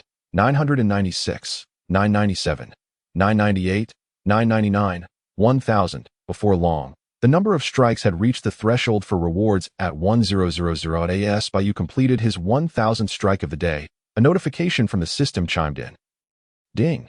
Host has successfully struck 1000 times, earning rewards. Proficiency 5, Dragon's Might Proficiency 5, Thunderbolt Proficiency 5, Sans BQ Proficiency 1. The system's reward notification echoed, and all techniques and abilities received a boost in proficiency. The proficiency of Sans BQ had already reached 48. Just 2 more. Glancing at the system panel displaying the Sans BQ proficiency, Bai Yu murmured to himself, continue. With that, Bai Yu prepared to swing the sword once more, striving to elevate his Sans BQ proficiency to 50 by the end of the day. However, reality seemed not to align with Bai Yu's wishes. Shortly after he resumed his strikes, a naval subordinate approached, handing Bai Yu the latest notification from the Navy headquarters. Bai Yu quickly scanned it and grasped its contents. In light of Bai Yu and his companion's exemplary performance at Hannibal, the Navy headquarters had decided to promote them once again. Bai Yu's trusted subordinates, Kirby and Bellamy, were elevated to the rank of sergeant. while Bai Yu himself was promoted to the rank of Brigadier General. In the naval hierarchy, apart from the Fleet Admiral, the rank of General is the highest. The rank of General is categorized into Admiral, Vice Admiral, Rear Admiral, and Brigadier General. Although the rank of Brigadier General is not as formal as that of Rear Admiral, it still falls within the general category. The issuance of this notification sparked considerable discussion within the Navy. Bai Yu's rank had skyrocketed like a rocket, making him one of the fastest rising newcomers in recent years. It is worth noting that Bai Yu had barely been with the Navy for a month. This must be the higher-ups' way of compensating me. Bai Yu mused inwardly after reading the notification. He could discern that the Navy headquarters intended to offer some form of conciliatory compensation for the previous hasty actions of Kizaru against him. Moreover, it was likely that Garp's influence played a role in this. Bai Yu graciously accepted the promotion, knowing that only by ascending to higher positions could he achieve his aspirations. The rank of Brigadier General was merely the beginning. Simultaneously, the naval subordinate delivered another piece of news. Brigadier General Bai Yu, a warship has appeared ahead on the route. The subordinate reported. A warship. Upon hearing the subordinate's report, a look of curiosity crossed Bai Yu's face. The group was already en route back to the 188th Division, and Bai Yu recalled that there were no other divisions in the vicinity. He silently speculated on the origin of this warship. Suddenly confronted with this unexpected occurrence, Bai Yu halted his sword swings and called over Kirby, Bellamy, and Maya to the bow of the warship. Sure enough, in the direction they were heading, a massive warship was slowly approaching. G5. As the warship drew near, Bai Yu clearly discerned the insignia emblazoned on its surface. G5. It was unmistakably the warship of the Navy's G5 division. The mere thought of the G5 division conjured images of Smoker and Tashiji in Bai Yu's mind. Both were members of the G5 division, and there was another individual, a master of the six forms, noted for his adept use of Haki, Vice Admiral Virgo from G5, Brigadier General Bai Yu. How could the brothers from G5 be here? Kirby, who had also spotted the G5 insignia on the warship, asked curiously. The G5 division was located in the New World, home to a unique breed of Navy personnel. The G5 Navy was notorious for its brutal treatment of pirates and its tendency to act independently of headquarters orders. Earning a fearsome reputation among numerous Navy divisions, Kirby and the others were puzzled as to why the G5 Navy, which had been operating just fine in the New World, would venture to their side. Have the warship stop. I too wish to know their purpose, Bai Yu said, equally intrigued by the G5 Navy's intentions, and promptly issued the order. Following Bai Yu's command, the warship came to a halt. Moments later, the G5 Navy's warship approached, and a group of sailors boarded Bai Yu's vessel via a connecting bridge. Leading the group was none other than Vice Admiral Virgo. Upon seeing Virgo, Bai Yu's eyes narrowed, and instinctively he ushered Maya behind him. Bai Yu was acutely aware of a secret that even the Navy headquarters was oblivious to. Virgo was actually an operative of the Warlord of the Sea, Don Quixote da Flamingo, and a mole planted within the Navy. Technically speaking, Virgo was not one of their own. I am Vice Admiral Virgo of the G5 Division. Upon arrival, Virgo swiftly surveyed the scene before locking his gaze onto Bai Yu. Speaking in a cold tone, I have come to discuss a matter with you. Virgo addressed Bai Yu. Oh. Bai Yu raised an eyebrow, replying without a hint of the respectful tone one might expect from someone of lower rank. Noting the shift in Bai Yu's tone, Virgo's brow furrowed slightly. I have matters to discuss with Colonel Bai Yu. The rest of you, please step aside. Virgo continued, adopting a commanding tone. This, Bai Yu's displeasure was palpable. There's no need for anyone to leave. If you have something to say it here. Everyone present is from the 188th Division. They take orders only from me. Bai Yu resolutely declared his stance. Upon hearing Bai Yu's words, Virgo's expression darkened instantaneously, his fist clenched tightly. After a moment of contemplation, he seemed to relax his grip, stepping forward to approach Bai Yu. I am here on someone else's behalf. Come with me to meet a person, Virgo whispered in a subdued tone, retaining that condescending manner that irked Bai Yu. If someone wishes to see me, let them come personally. I have no time to accompany you. If there is nothing else, you should take your people and leave quickly, Bai Yu retorted. Once again rebuffed by Bai Yu, Virgo could no longer contain himself. He stepped back, fixing his gaze intensely upon Bai Yu. I am now commanding you as a Vice Admiral to accompany me. What if I refuse? Then do not blame me for taking you by force. The two exchanged swift words, and in the next moment, Virgo's fist tightened again, a palpable aura of menace emanating from him. Sensing Virgo's murderous intent, Bai Yu slowly placed his right hand on the hilt of his dual blade. The atmosphere in the vicinity plummeted to a freezing point. Suddenly, with a swift motion, Virgo advanced, executing the six-style Sora technique. His mastery of the technique was evidently superior to that of an ordinary Navy officer. With a single step, he cut through the air, propelling himself towards Bai Yu at an astonishing speed. As he reached Bai Yu, Virgo's right hand shot out like lightning, aiming for Bai Yu's neck. "Does this place allow you to run rampant?" Bai Yu scoffed, his right hand tightening around the hilt of his dual blade. Just as Virgo's hand was about to grasp Bai Yu's neck, Bai Yu swiftly unsheathed his blade, with a resounding clash. The dual blade descended with lethal precision. This strike epitomized speed, accuracy, and ferocity. Even if Virgo managed to seize Bai Yu's neck, the dual blade would undoubtedly strike true. "Humph," Virgo coldly snorted, showing no intention of retreating from Bai Yu's lethal blow. In the next instant, with a mere thought, Virgo activated the iron body technique, enveloping himself in a formidable defense. Simultaneously, he accelerated his hand towards Bai Yu's neck, believing that Bai Yu's attack could not breach his iron body. Understanding Virgo's intentions, a smirk curled at the corner of Bai Yu's mouth. Azure Dragon Sword Intent. In an instant, he summoned forth the ultimate Azure Dragon Sword Intent. The released energy coalesced around the blade of the dual sword, igniting an eerie crimson flame. A searing heat emanated from the blade. In the next heartbeat, the dual blade struck down decisively. Clang. The dual blade collided with Virgo's torso, instantly tearing through his clothing. A fierce flame erupted, followed by a piercing metallic clash. The impact did not feel as though it struck Virgo's flesh, but rather like a resilient metal plate. Observing this, Virgo felt a surge of hidden satisfaction. However, before Virgo could lay his hand upon Bai Yu's neck, an unforeseen turn of events occurred. The crimson flames engulfing the dual blade erupted with an unparalleled sharpness and sword intent, beginning to cleave through Virgo's iron body. With a tearing sound, the flesh and skin were severed. Virgo had no time to react before Bai Yu's blade forced him back. He stumbled awkwardly, finally managing to halt his retreat. Drip, drip.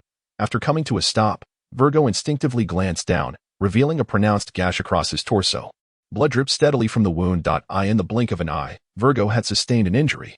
Witnessing this scene, the G5 Navy, well acquainted with Virgo's formidable prowess, gasped in disbelief. Virgo was their war god.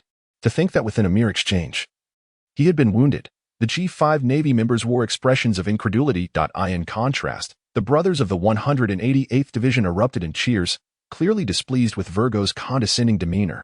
Seeing Bai Yu inflict injury upon Virgo brought them immense satisfaction. "You are indeed no ordinary newcomer." Virgo, feeling the sting of pride, tore his shirt, retrieving a bamboo flute weapon from his back. His tone, "I see why. In the past, few have managed to break through my iron body. Underestimating me will cost you dearly. Show me your true strength, or the next strike may not be one you can withstand," Bai Yu replied. Familiar with the original story, Bai Yu knew that Virgo's true strength lay not solely in the 6 styles but also in his mastery of the dual conqueror's Haki. Akin to Bai Yu himself, Virgo's proficiency in the armament Haki had reached a level that ordinary individuals could scarcely attain. "Interesting. You are the first to dare speak to me in such a manner." Virgo growled, his anger ignited. "As you wish, I shall bring you to the ground." With his words barely uttered, an overwhelming aura radiated from Virgo's body. In an instant, his arms transformed, enveloped in armament Haki, giving them a glistening black-purple metallic sheen. The bamboo flute weapon mirrored this transformation, becoming as luminous as metal. Thud. With his armament Haki fully activated, Virgo charged forward once more. In an instant, he stood before Bai Yu, raising the metallic flute to strike down upon Bai Yu's shoulder. The air crackled ominously as the tremendous force within the flute reverberated.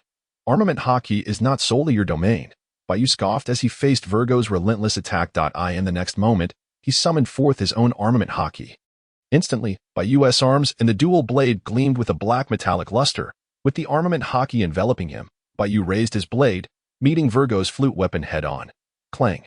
In an instant, the dual blade and flute collided with a deafening metallic clash. Boom. The deck beneath them shattered instantly, fissures resembling spider webs rapidly spreading in all directions. Furthermore, the force generated from their clash sent both groups of onlooking Navy personnel staggering back. In a flash, sparks flew where the blade met the flute, and the tension was palpable. The two were locked in a fierce standoff. What an intimidating presence. This Bai Yu is able to hold his own against Virgo in such a state. Impressive. After retreating, the crowd buzzed with excitement. If the initial confrontation revealed Virgo's earlier carelessness, it was now evident that Bai Yu's strength was on par with Virgo's. Truly, the rumors were accurate. He too had mastered the armament Haki. Having already transformed and gripped the flute with both hands, Virgo exerted increasing pressure while speaking with a hint of astonishment. Virgo had long heard of the newcomer Bai Yu, and he was aware of Bai Yu's mastery of Haki. What took him by surprise, however, was that not only did Bai Yu possess this ability, but the intensity and proficiency of his Haki were on par with his own. It is worth noting that Virgo had mastered the art of armament Haki in his youth and had diligently cultivated it to attain his current strength. In contrast, Bai Yu, being even younger than Virgo, had already achieved such formidable prowess. This thought stirred a surge of murderous intent within Virgo. If this individual could not be utilized for their cause, he must be eliminated swiftly. Otherwise, he reminded himself, he could become a formidable rival to the young master in the future. Upon considering this, Virgo unleashed the entirety of his armament Haki without reservation. With Virgo's full force, his powerful armament Haki was completely released. In an instant, his entire body was enveloped in this Haki, its hue deepening significantly. A formidable aura, honed to perfection, quietly emanated from him. Crack. In the next moment, Virgo's hands, gripping the flute, exerted force, producing a sharp sound. The stalemate between Virgo and Bai Yu instantaneously shifted. With the noise reverberating through the scene, Virgo's flute, which had been locked against Bai Yu's unmatched sword, began to slowly overpower him. Though you wield armament Haki as well, there are distinctions in strength, Virgo proclaimed with a smug smile. Initiating the suppression of Bai Yu. It seems a bit premature to celebrate. Bai Yu replied, raising an eyebrow and curling his lips into a slight smirk. As his words faded, Bai Yu focused his mind, releasing his armament Haki without reservation. In the blink of an eye, his entire body was enveloped in this Haki. Notably, while Virgo's Haki was a dark purple, the armament Haki enveloping Bai Yu was a rich black and gold, its shade even darker than Virgo's. Squeak, squeak, squeak. With Bai Yu similarly pushing his armament Haki to its limits, the pressure Virgo had exerted with his flute dissipated instantly. In its place, Bai Yu's even greater strength began to gradually press down upon Virgo. How is this possible? Virgo exclaimed inwardly, witnessing the flute in his hands lose its dominance and even begin to be pushed back. Clearly, the intensity of Bai Yu's Haki surpassed his own. What surprises you is yet to come. Bai Yu replied, his smile growing broader. Dragon's might. In the next moment, Bai Yu summoned the technique known as Dragon's Might. Thud, thud, thud. Under the influence of Dragon's Might, Bai Yu's arms trembled slightly. Veins bulged prominently beneath the skin. And soon his arms expanded at a visible rate. A greenish energy seeped through his skin, coating his arms. With each breath, this energy transformed into a series of tightly clustered dragon scales. In an instant, Bai Yu's arms resembled those of Azure Dragon. Once the dragon arms materialized, Bai Yu gripped the hilt of the unmatched sword tightly and thrust upward. Clang. The explosive force of Bai Yu's amplified strength left Virgo unable to react in time. With a swift upward motion, the unmatched sword forcibly sent Virgo's flute flying. Virgo stared incredulously at the unfolding scene. Azure Dragon Slash. Without granting Virgo a moment to recover, Bai Yu twisted the blade of the sword and struck downwards towards Virgo. This sequence of actions, though seemingly intricate, occurred in the blink of an eye. Bai Yu's successive strikes were far too rapid for Virgo to evade. He could only instinctively raise his hands to defend. Attempting to block Bai Yu's attack with armament Haki, almost simultaneously with Virgo's defensive gesture, Bai Yu's unmatched sword descended. Clang. Pft. A crisp metallic clash echoed as the unmatched sword struck Virgo's crossed arms. In the next moment, the armament Haki in the Azure Dragon Sword Intent enveloping the blade erupted with force. In the blink of an eye, it shattered Virgo's defensive Haki, the razor-sharp edge cutting through flesh and blood. Ugh. Virgo let out a pained grunt, gritting his teeth to endure. As the unmatched sword continued to penetrate Virgo's defenses, it inched closer to severing his arms, just as it seemed the blade would cleave through entirely. A sudden whoosh echoed through the air. A sharp wind surged towards Bai Yu's head. Sensing the impending attack, Bai Yu swiftly swung his unmatched sword while simultaneously unleashing his observation Haki. The formless observation Haki rapidly expanded. A line. Bai Yu's mind registered a white thread appearing in his consciousness. The thread moved with incredible speed, aiming directly for Bai Yu's head. More alarming was that this was no ordinary thread. It possessed an astonishing penetrating power. In an instant, Bai Yu made a quick judgment. He forcefully retracted his unmatched sword, abandoning the strike against Virgo and instead raising it defensively. Clang. In the next moment, as Bai Yu lifted his sword, the thread struck the blade, igniting a fierce spark. The unmatched sword successfully deflected the piercing attack, and the thread fell lifelessly to the ground, reverting to a softer state. Whoosh! Yet this was not the end. Another thread shot towards Virgo. One end of the thread was anchored to Virgo's body, pulling him away from Bai Yu. Virgo's immediate crisis was temporarily averted. Observing this, Bai Yu chose not to pursue the retreating Virgo. Instead, he raised his gaze to the sky from which the threads had originated. With a whoosh, a figure floated gracefully in the air, seemingly gliding on the very air itself. Approaching from a distance. In an instant, It descended above the warship where Bai Yu stood. Slowly, it landed.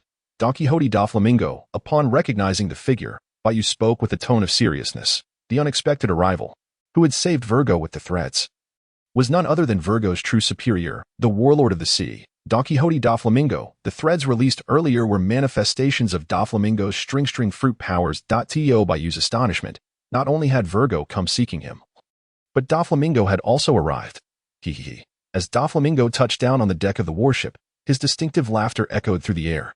Then, lifting his head, he gazed at Bai Yu with a wicked smile playing on his lips. It seems that to enlist your aid will not be an easy task, da Flamingo remarked with a cold laugh. Upon hearing this, Bai Yu suddenly understood. It was da Flamingo whom Virgo had wanted him to meet. No wonder Virgo had been so cautious. It is essential to recognize that Virgo is, in fact, an undercover agent of Don Quixote da Flamingo deeply embedded within the Navy. In ordinary circumstances, the two maintain correspondence solely through letters. A strategy devised to better conceal Virgo's affiliation with da Flamingo. What perplexes Bai Yu is the reason behind da Flamingo's willingness to risk Virgo's potential exposure by sending him to seek out Bai Yu, even going so far as to arrive in person.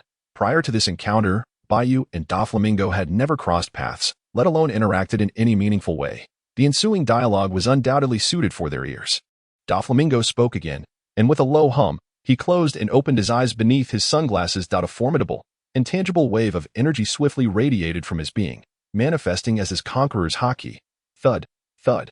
Thud. Da Flamingo's conqueror's Haki instantly penetrated the bodies of everyone on the battleship's deck. In an instant, both factions of Navy soldiers experienced a severe mental shock, collapsing one after another. At that critical moment, Maya, as a priestess, unleashed her spiritual energy, barely shielding her body from losing consciousness under the first wave of da Flamingo's Haki. Nevertheless, her body trembled involuntarily, for da Flamingo's Haki was not something an ordinary individual could withstand. The oppressive force was overwhelming. Noticing that Maya had not fainted from the impact of his Haki, da Flamingo expressed his curiosity with a hint of surprise. With a low rumble, he directed his Haki towards Maya like a surging tide. Even before the full force of the pressure reached her, Maya was already drenched in cold sweat, on the verge of succumbing. Observing this, Bai Yu let out a cold snort and stepped forward to stand protectively in front of Maya. Conqueror's Haki. Immediately, with a flick of his mind, Bai Yu released his own powerful Conqueror's Haki. In an instant, Bai Yu's Haki clashed with da Flamingo's, each occupying half of the sky and creating a fierce collision. Crack, crack, crack. Under the intense confrontation of their Haki, even the sturdy battleship's hull showed signs of fissures. In that moment, the two forces of Conqueror's Haki remained locked in a stalemate. To witness such a display of Haki akin to da Flamingo's was a surprise to Virgo, who stood in the background, among the three types of Haki. While anyone with a certain level of talent could learn armament Haki and observation Haki through training, Conqueror's Haki was distinct. It was regarded as an innate ability, a kingly qualification that set one above others. Statistically, only 1 in a million could possess it. Even someone as formidable as Virgo had not been granted this power. The Don Quixote family's reverence for da Flamingo as their king stemmed from his childhood display of Conqueror's Haki. Virgo had not anticipated that Bai Yu possessed the same Haki. Conqueror's Haki, is it? Da Flamingo chuckled mischievously, sensing the strength of Bai Yu's Haki. After a moment's contemplation, he retracted his Haki. Such a clash of Haki held little significance unless one party completely overwhelmed the other. Da Flamingo understood that it would be futile to rely solely on the intimidating presence of his Haki to subdue Bai Yu. As Da Flamingo withdrew his Haki, Bai Yu, too, retracted his. With a sigh of relief, Maya gasped for air. Her back drenched in sweat as if she had just traversed through the depths of hell. Bai Yu, Maya, you should return to the cabin. Just as Maya was about to speak, Bai Yu interrupted her without turning his head.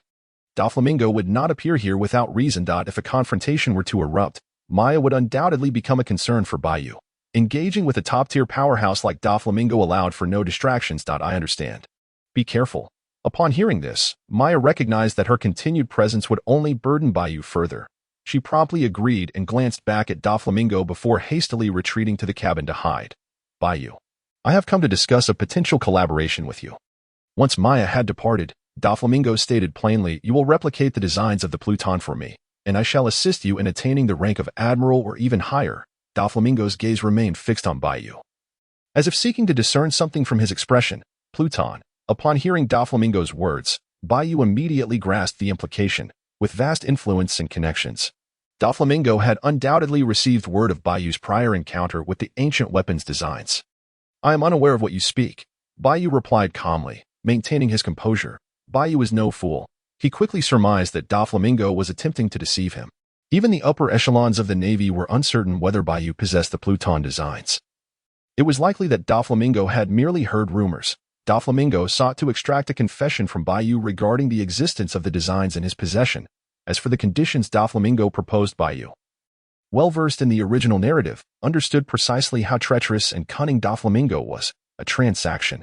Such a notion was utterly unfounded. The moment Bai Yu displayed even the slightest hint of panic, he could expect Doflamingo to unveil his true intentions. Doflamingo's gaze never wavered from Bai Yu's face, yet alas, he found no trace of weakness. It appears that mere words will not suffice to secure your admission. Doflamingo, undeterred, continued speaking. With that, he slowly raised his right hand, lifting his index finger while retracting the other four, mimicking the gesture of a gun. Bullet line.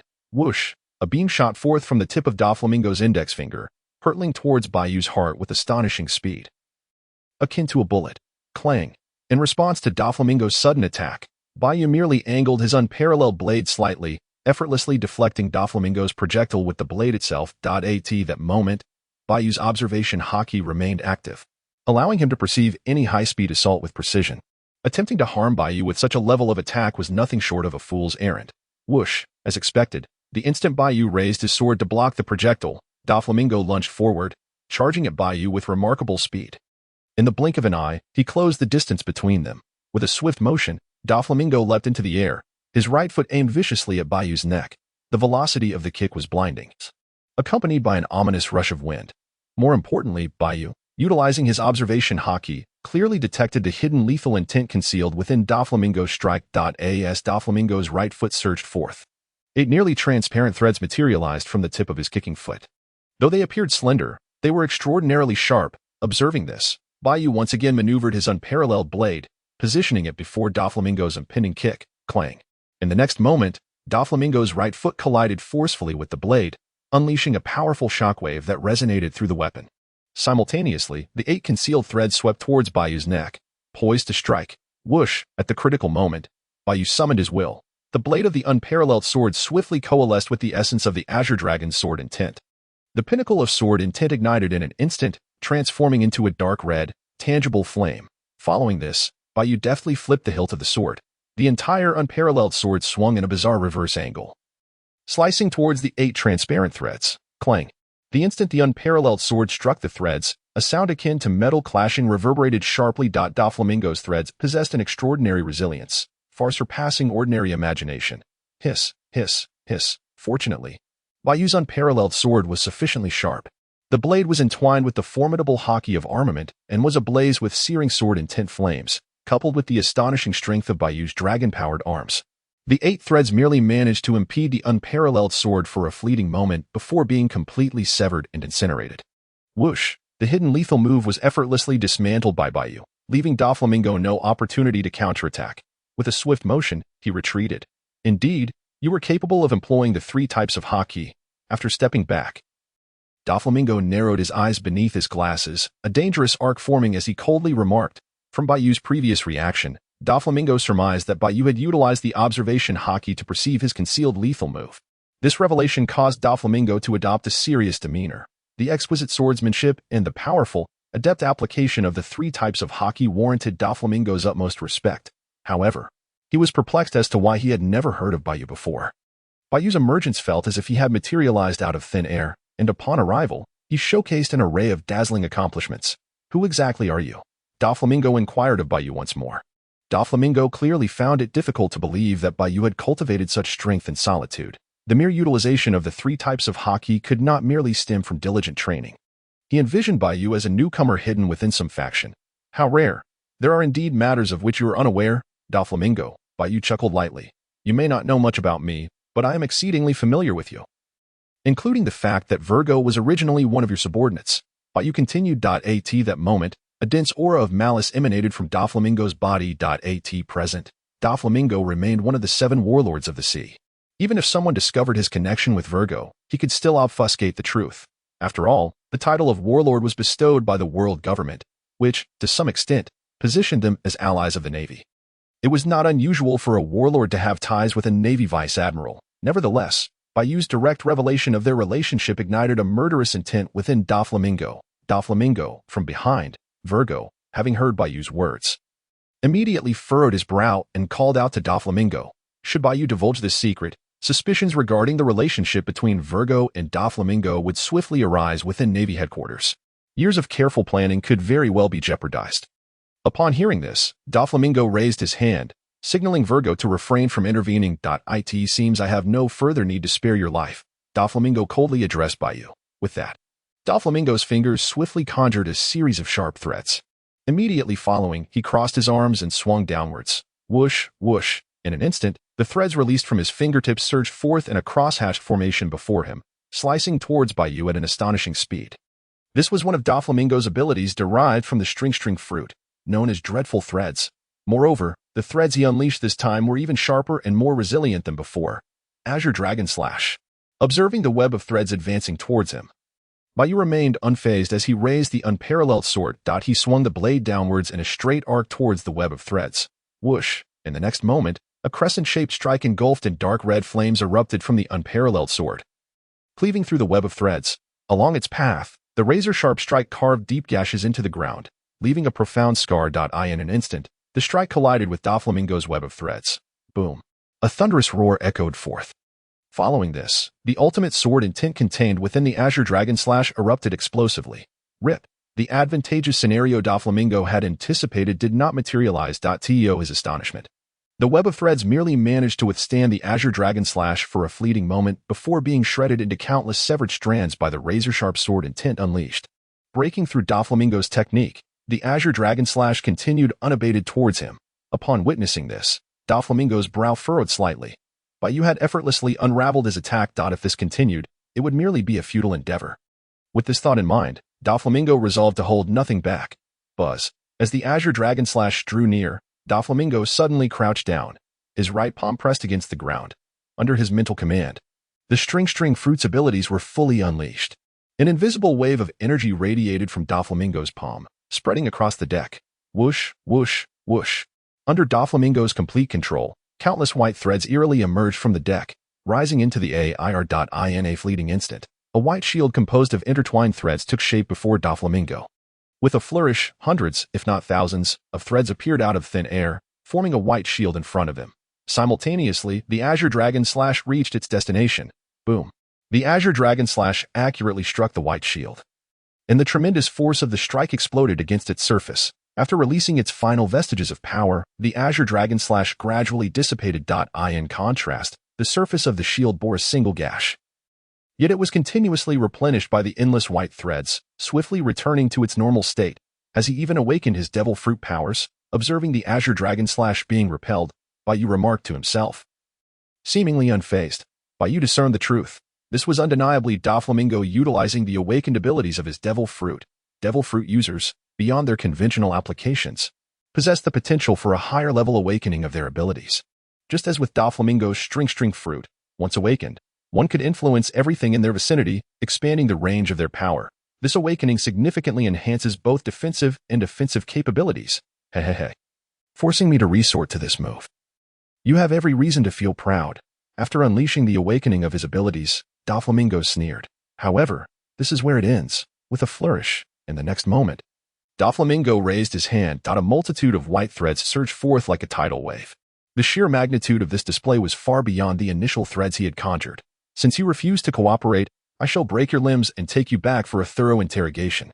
Doflamingo continued. Raging white threads. As his words fell, Doflamingo straightened his posture. He raised his right hand, palm facing Bai Yu. With a sudden grip, the ground beneath Bai Yu began to tremble violently. Moonwalk. Sensing the impending danger, Bai Yu immediately propelled himself upward, leaping into the air. His feet danced in the air, propelling him higher and higher. Boom. Almost simultaneously with Bai Yu's departure from the deck, a torrent of thousands of white threads, arranged in a horizontal wave-like formation, surged violently from the ground. This white wave of attack relentlessly pursued Bai Yu until it finally ceased its onslaught high in the sky. This was one of the formidable techniques unleashed by Doflamingo after awakening his devil fruit powers. Once ensnared by this wave attack, a victim's body would be mercilessly entangled by countless threads, rendered into a gruesome pulp. What happened? Weren't you just confident that you could sever my threads? Care to try again? Doflamingo taunted, his laughter echoing with pride as he successfully repelled Bai Yu for the first time. In response, Bai Yu remained unfazed by Doflamingo's provocations. Instead, he inhaled deeply, allowing his breath to stabilize. As his composure returned, a glint of determination sparkled in Bai Yu's eyes. With a mere thought, the sword intent flames that had been igniting the blade of his dual blades extinguished in an instant, replaced by a layer of translucent jade crystal that coalesced upon the blade. Doflamingo observed the transformation of Bai Yu's sword with a hint of confusion. He swiftly directed his palm towards Bai Yu in the sky, resuming his control over the devil fruit's power. In an instant, the previously halted white wave surged back to life. The leading edge of the white waves morphed into massive, spear-like points, accelerating towards Bai Yu with lethal intent as the deadly spikes bore down upon him. Bai Yu's resolve only intensified. Gripping the hilt of his dual blades tightly, he propelled himself forward, seeking death. Doflamingo scoffed as he witnessed Bai Yu's audacious advance. He manipulated the massive spikes, aiming them ferociously at Bai Yu. In the blink of an eye, Bai Yu collided with the spear-like projections. Azure Dragon Ultimate Jade Slash, Bai Yu called out inwardly as he aimed his blade at the sharp tip of the incoming spike. Slashing down with all his might, the dragon's power coursed through his arms, unleashing an immense force. To Doflamingo's astonishment, the colossal spike, comprised of thousands of resilient threads conjured after his awakening, was utterly shattered upon the impact of Bai Yu's dual blades. Yet, this was merely the beginning. After severing the sharp tip of the spike, Bai Yu's feet propelled him rapidly through the air, driving him forward with relentless momentum. With each slice, Bai Yu carved through the white waves with the precision of the sharpest blade, advancing like an unstoppable force towards Doflamingo. This is impossible. Doflamingo's composure shattered as he witnessed Bai Yu's relentless advance. Understanding the peril of allowing Bai Yu to close the distance, he raised his other hand in alarm. With both palms directed at the descending Bai Yu, he swiftly activated his abilities. Boom. In an instant, the entire warship trembled violently. Massive white waves erupted from thin air, transforming into sharp points aimed directly at Bai Yu. Great wave of white threads. Doflamingo bellowed, commanding a multitude of white waves to converge upon Bai Yu. The terrifying scene caused even Virgo, who had been observing quietly, to clench his fist in anxiety. To think he could contend with Doflamingo to this extent, Virgo murmured in shock, realizing how foolish he had been to underestimate Bai Yu from the outset. The two were clearly not on the same level. Back on the battlefield, Bai Yu maintained his stance, continuously cleaving through the white wave as he charged towards Doflamingo. Meanwhile, a multitude of similarly massive white waves surged forth, rapidly catching up to Bai Yu. At this rate, before he could reach Doflamingo, he would likely be overwhelmed by the oncoming waves. Bai Yu silently acknowledged this predicament. Thunderous charge, ZZZ, in the next moment, as Bai Yu focused his intent. Arcs of tiny white lightning manifested around his feet.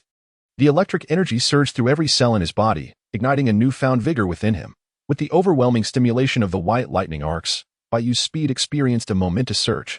Zing! In the next instant, as Bai Yu's right foot struck the air, a resounding sonic boom reverberated. Simultaneously, he transformed into a lightning-fast shadow, slicing through the heart of the white waves and carving a path. The multitude of waves trailing behind him was left in his wake. Unable to keep pace, Bai Yu's form then materialized before Doflamingo in a flash. Doflamingo's eyes widened in disbelief as Bai Yu appeared before him. Without a moment's pause, Bai Yu swung his dual blades, aiming a lightning-fast strike at Doflamingo's torso. Whoosh! Before the blade even descended, a fierce gust of wind surrounded Doflamingo, exerting pressure against him. Realizing he had no time to retreat, Doflamingo instinctively raised his arms in a defensive posture, enveloping them in a layer of white threads infused with his devil fruit powers, reinforced by armament Haki. Doflamingo's arms gleamed with a metallic black sheen. In an instant, the blade's wind howled as the dual blades struck Doflamingo's arms with precision. Clang! Rending sound. The formidable white wave technique could not withstand the might of Bai Yu's dual blades, let alone the hasty defense Doflamingo had constructed. Upon impact, a piercing metallic crash echoed, followed by the shattering of Doflamingo's protective layers, leaving deep gashes on his arms, exposing crimson blood. Hiss! Doflamingo gasped in pain, his breath hitching as he felt the searing agony. The force released by the dual blades began to wane, reminiscent of the moment he had wounded Virgo. Just a little more, and he could have severed both of Doflamingo's arms. Whoosh! Seizing the opportunity, Doflamingo gritted his teeth against the pain and retreated, swiftly retracting the myriad of white threads he had unleashed. If Doflamingo was given a moment to recover, having witnessed Bai Yu's explosive speed, he would undoubtedly become an even more formidable opponent. In the clash of titans, the same technique is unlikely to yield the same element of surprise. Bai Yu reminded himself fervently, determined not to allow Doflamingo to escape. Zzz. With that thought, Bai Yu activated his thunderous charge once more, closing the distance to Doflamingo. Swish. At this moment, Doflamingo had gained just enough time to react. He swiftly waved his hand, summoning countless white threads from the deck, preparing to erect a barrier of defenses. Doflamingo understood that if he could thwart Bai Yu's assault this time and create some distance, his awakened devil fruit powers would unleash even more devastating attacks. Just then, the tides of battle shifted once more. Converge. A soft voice escaped Bai Yu's lips. Under the influence of Bai Yu's will, he relinquished the strength from every other part of his body. In response, all his power coalesced into his arms. Thud. Thud. In an instant, Bai Yu's arms, significantly enhanced by the power of the dragon, experienced a remarkable surge of explosive strength. The nearly overflowing power emitted a profoundly shocking tremor. 6 strikes. In the next moment, Bai Yu swung his blade with the swiftness of lightning, delivering a heavy slash down upon the line shield that obstructed his path. 1 strike. With a tearing sound, the line shield constructed by Doflamingo was effortlessly shattered into countless fragments. Whoosh. At the same moment, Doflamingo raised his hand again, rapidly conjuring another line shield. 2nd strike. As the second line shield formed, Bai Yu's second slash followed suit. Tear. Unsurprisingly, the second line shield erected by Doflamingo was again effortlessly cleaved apart by Bai Yu. 3rd strike. By the time the third blade descended, Doflamingo's speed in constructing a new line shield was already a step too late. Bai Yu's 6 consecutive quick strikes were increasingly potent and swifter with each blow. Doflamingo could not keep pace with Bai Yu's assault. Thud. The line shield was barely halfway formed when Bai Yu's third swift cut obliterated it. Alongside this, Doflamingo's attire was caught in the blade's wake, leaving a significant gash. 4th strike, 5th strike, 6th strike. In the final 3 blows, Doflamingo was utterly powerless to defend himself. The 3 strikes, as fast as lightning, landed with pinpoint accuracy upon Doflamingo's torso. The 4th strike breached his armored Haki and white line defense. The 5th strike struck true against Doflamingo's flesh, leaving a massive gash spanning his body. Blood sprayed through the air. Ultimately, with the 6th strike, Bai Yu's form pierced through Doflamingo's body, arriving behind him while maintaining the posture of his downward slash. Thud. The next moment, the previously crossed blade wound on Doflamingo's front tore open anew. The horrifying gash had completely sliced through Doflamingo's body, cleaving him in 2. Thump. Thump. The severed halves of Doflamingo's body fell heavily to the ground, utterly motionless. Observing this, Bai Yu stood upright once more and turned around. Suddenly, a prompt notification from the system echoed in his mind. Ding. The host has successfully swung the blade 2,000 times, receiving rewards. Proficiency in gathering 6 strikes 5, proficiency in dragon power 5, proficiency in thunderbolt 5, proficiency in 3-color Haki 1. Ding. The host has successfully swung the blade 3,000 times, receiving rewards. Proficiency in gathering 6 strikes 5, proficiency in dragon power 5, proficiency in thunderbolt 5, proficiency in 3-color Haki 1. Engaging with a top-tier powerhouse like Doflamingo resulted in an exponential accumulation of blade swings. After this skirmish, Bai Yu received 2 consecutive rewards for his blade swings. Ding. The proficiency of the host's 3-color Haki reached 50. Unlocking advanced techniques for its use. The system's notification chimed again. With the proficiency of 3-color Haki elevated to 50, advanced techniques were now unlocked. Subsequently, a surge of knowledge regarding the advanced techniques of 3-color Haki flowed into Bai Yu's mind. Moments later, Bai Yu absorbed and digested the system's rewards. Simultaneously, the arcs of thunder coiling around his feet gradually dissipated. Even the dragon-empowered arms reverted to their original state. Looking at Bai Yu, there was no expression of joy over Doflamingo's demise upon his face. Instead, he bore a frown, maintaining a vigilant stance with his unparalleled blade still drawn. Bai Yu gazed solemnly at the spot where Doflamingo lay. There, the bisected body of Doflamingo remained motionless on the ground. Strangely, there was not a single drop of blood flowing from the gash on Doflamingo's body. Hiss, hiss, hiss. In the next moment, an unexpected turn of events unfolded. A series of faint sounds emanated from Doflamingo's severed body. Gradually, the 2 halves began to transform into white threads. Eventually, the 2 segments completely morphed into 2 bundles of softened white lines. Shadow Riding Line. Upon witnessing this, Bai Yu instinctively exclaimed. He immediately recognized this as one of Doflamingo's abilities derived from the string fruit. Shadow Riding Line. This technique entails Doflamingo generating circles of fine threads from his own body, tightly weaving them together to ultimately create a line puppet that resembles him exactly. The line puppet possesses the identical appearance of Doflamingo. Moreover, Under Doflamingo's remote control, it can utilize corresponding abilities of the fruit. At critical moments, it can even shield Doflamingo from fatal attacks, since the puppet is composed of countless fine threads. Even if its head is severed, it remains unharmed. Clearly, Doflamingo had prepared this contingency before Bai Yu delivered his final blow, using the line puppet to absorb the most lethal strike, Observation Haki. In response, Bai Yu immediately activated his Observation Haki, scanning the surroundings for the presence of Doflamingo's true form. There, soon, the Observation Haki relayed feedback. Bai Yu swiftly turned his gaze towards the deck beneath the line puppet. He executed a slash through the air. Whoosh! A crescent-shaped blade strike was swiftly released from his unparalleled blade. The strike impacted the deck below in an instant. Bang! The overwhelming destructive force shattered a considerable portion of the deck. Whoosh! Simultaneously, a figure emerged from beneath the deck, reappearing in the field of vision. It was none other than the previously vanished Doflamingo. However, the Doflamingo that reappeared was far from being in good spirits. Bai Yu's sixth strike had been blocked by the line puppet. Yet, the fifth strike had solidly landed upon Doflamingo's body. Doflamingo endured the fifth strike as a price to gain the fleeting opportunity to execute the shadow riding line technique. At this moment, Doflamingo looked quite disheveled. His upper garment was in tatters from the relentless barrage of strikes. A conspicuous gash traversed a significant portion of Doflamingo's torso. Blood flowed profusely from the wound, and one could faintly see the underlying bone. The injury was quite severe. I will kill you. The reappeared Doflamingo, his sunglasses shattered, glared at Bai Yu with a fierce gaze as he spoke. Simultaneously, Doflamingo activated the abilities of the string fruit, using the generated white lines to swiftly stitch together the wound on his torso. In an instant, the bleeding ceased. Upon seeing Doflamingo emerge injured, Virgo rushed over anxiously from behind. Just then, the transponder snail rang. Hearing the sound, Doflamingo frowned. He then tossed the transponder snail to Virgo, while continuing to use his fruit ability to mend his wounds. He remained alert to Bai Yu's next move. Noticing this, Virgo promptly took the transponder snail and answered the call. It's me. What?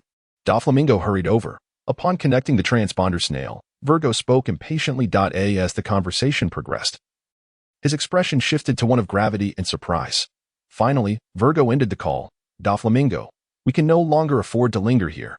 Our transaction with Kaido has encountered a problem, Virgo quickly explained to Doflamingo. At this, Doflamingo's expression altered slightly. A transaction with one of the four emperors, Kaido, could not tolerate even the slightest error. Doflamingo fell into a moment of contemplation. Shortly thereafter, he made a decision. Let us go. After a moment's contemplation, Doflamingo placed one hand on Virgo's neck while raising the other, palm facing the heavens. Whoosh! In the next instant, a nearly invisible, translucent thread, cleverly concealed, lifted both Doflamingo and Virgo into the sky. After much deliberation, Doflamingo ultimately prioritized his deal with Kaido. The reason was simple. The truth about whether White Feather possessed the design of the Underworld King remained a mystery. Moreover, through a fierce confrontation, Doflamingo had come to realize that White Feather was not an opponent he could easily dispatch. Without hesitation, Doflamingo and Virgo chose to retreat. Thunderbolt, crackle. At this stage, how could White Feather allow Doflamingo to depart unchallenged? With a surge of will, arcs of white lightning coalesced around White Feather's feet once more.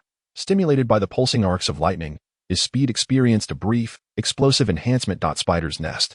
Noticing the arcs of lightning encircling White Feather's feet, Doflamingo's pupils constricted slightly. In the next moment, he waved his hand, releasing a series of fine lines infused with his devil fruit power.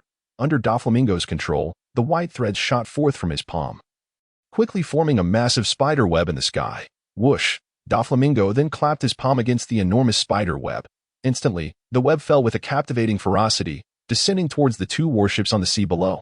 White Feather, your luck will not be so favorable next time. After releasing the colossal spider web, Doflamingo cast a complex glance at White Feather. With a chilling remark, he promptly fled with Virgo into the distance. Simultaneously, upon witnessing the tremendous spider web plummeting down, White Feather momentarily froze. The web, composed of numerous fine threads, could indeed be easily severed by White Feather's razor-sharp strikes. However, in doing so, Doflamingo would undoubtedly gain sufficient time to escape. Yet, if he were to disregard the web, he could potentially chase down Doflamingo through the gaps in the web with the speed of Thunderbolt. Unfortunately, the two warships, along with the naval soldiers and Maya aboard, would be ensnared and crushed by the tightening web. With this thought, White Feather sighed softly, dissipating the arcs of lightning around his feet. Then, wielding his sword with one hand, He aimed at the descending spider web and swiftly slashed out 2 strikes from a distance. Whoosh! In an instant, 2 enormous dark red flames surged forth, intersecting in a cross shape as they struck the massive spider web. Whoosh! Whoosh! Whoosh! The 2 dark red flame strikes intertwined in midair, forming a cross-shaped attack that raced towards the colossal spider web. Boom! In an instant, the cross of flame collided violently with the enormous spider web.at. The moment of impact, the cross of flame erupted with an overwhelming sword intent. In the blink of an eye, the front section of the web was utterly obliterated, and the surrounding threads were also affected. The searing flames accompanying the strike reduced everything to ashes. The sky rained down with the incinerated remnants. Having shattered Doflamingo's spider's nest with a single strike, Whitefeather turned his gaze back towards Doflamingo's direction. The duo of Doflamingo and Virgo had already seized the opportunity to escape far away. Observing this, Whitefeather shook his head and sheathed his sword. That night, the naval soldiers gradually emerged from the overwhelming intimidation of the conqueror's Haki. Under Whitefeather's command, the warships continued their return to the 188th Division. As for the Navy personnel brought by Virgo, due to their previous complicity in wrongdoing, Whitefeather ordered them to be temporarily detained. Regarding the revelation that Virgo was a covert operative sent by Doflamingo, Whitefeather succinctly reported the matter to the naval headquarters. However, he was uncertain of the eventual outcome. Under the night sky, Whitefeather sat alone at the bow of the warship, gazing out at the vast, boundless sea, seemingly deep in thought. Whitefeather.at. That moment, Maya's voice came from behind. Following this, she mimicked Whitefeather's posture and sat beside him at the bow. I can't believe you dared to act against a warlord of the sea. Your audacity is remarkable. After a prolonged silence, Maya finally spoke up. The warlords of the sea are recognized pirates by the world government, and the relationship between the two parties is exceedingly delicate. Generally speaking, even personnel from the naval headquarters would not dare to act against the warlords lightly. The headquarters underestimated Doflamingo's ambition. Whitefeather replied without turning his head. To ally with pirates while being a navy is downright foolish. In Whitefeather's eyes, pirates remain pirates. Once they grow strong enough, they will inevitably shatter any semblance of cooperation with the navy. In the original narrative, it was only later that the naval headquarters revoked the title of warlord of the sea and took action against them. However, for the time being, these matters were beyond Whitefeather's control. What are your plans moving forward? You've offended a warlord, and they likely won't let this slide easily, Maya inquired with concern. Doflamingo, formidable as he is merely a part of the vast Don Quixote family, a colossal pirate crew brimming with capable individuals. In contrast, the naval forces of the 188th Division possess relatively weak overall combat power. The only 3 trusted subordinates Whitefeather has are still in the process of growing stronger. If a confrontation were to arise, Whitefeather would be the primary combat force. Upon hearing Maya's words, Whitefeather fell silent, contemplating the very issue at hand. However, unlike Maya's perspective, Whitefeather intended to lure out the fleeing Doflamingo, aiming to capture or slay him. Being constantly plotted against is never a pleasant experience. Wait, how could I forget that guy? Suddenly, a figure enveloped in an aura flashed through Whitefeather's mind. Doflamingo's crucial partner, the former scientist of the Navy's scientific division, a user of the gas fruit with a bounty of 300 million berries, Caesar Clown. The transaction Doflamingo mentioned regarding Kaido involved Caesar's research on the artificial devil fruit smile. If Whitefeather could capture Caesar, even if he couldn't force Doflamingo to appear, disrupting Doflamingo's deal with Kaido would ensure that Kaido would not easily forgive him. With this thought, a slight smile tugged at Whitefeather's lips as a preliminary plan began to form in his mind. It seems you've already devised a plan, Maya remarked, her smile reflecting her relief upon seeing Whitefeather's grin. Indeed, Whitefeather nodded confidently. The next day, without pause, Whitefeather and his team finally returned to the 188th Division. Welcome, Major Whitefeather. As soon as they arrived at the 188th Division, a throng of Navy personnel and new recruits gathered at the entrance, cheering in celebration of Whitefeather's return.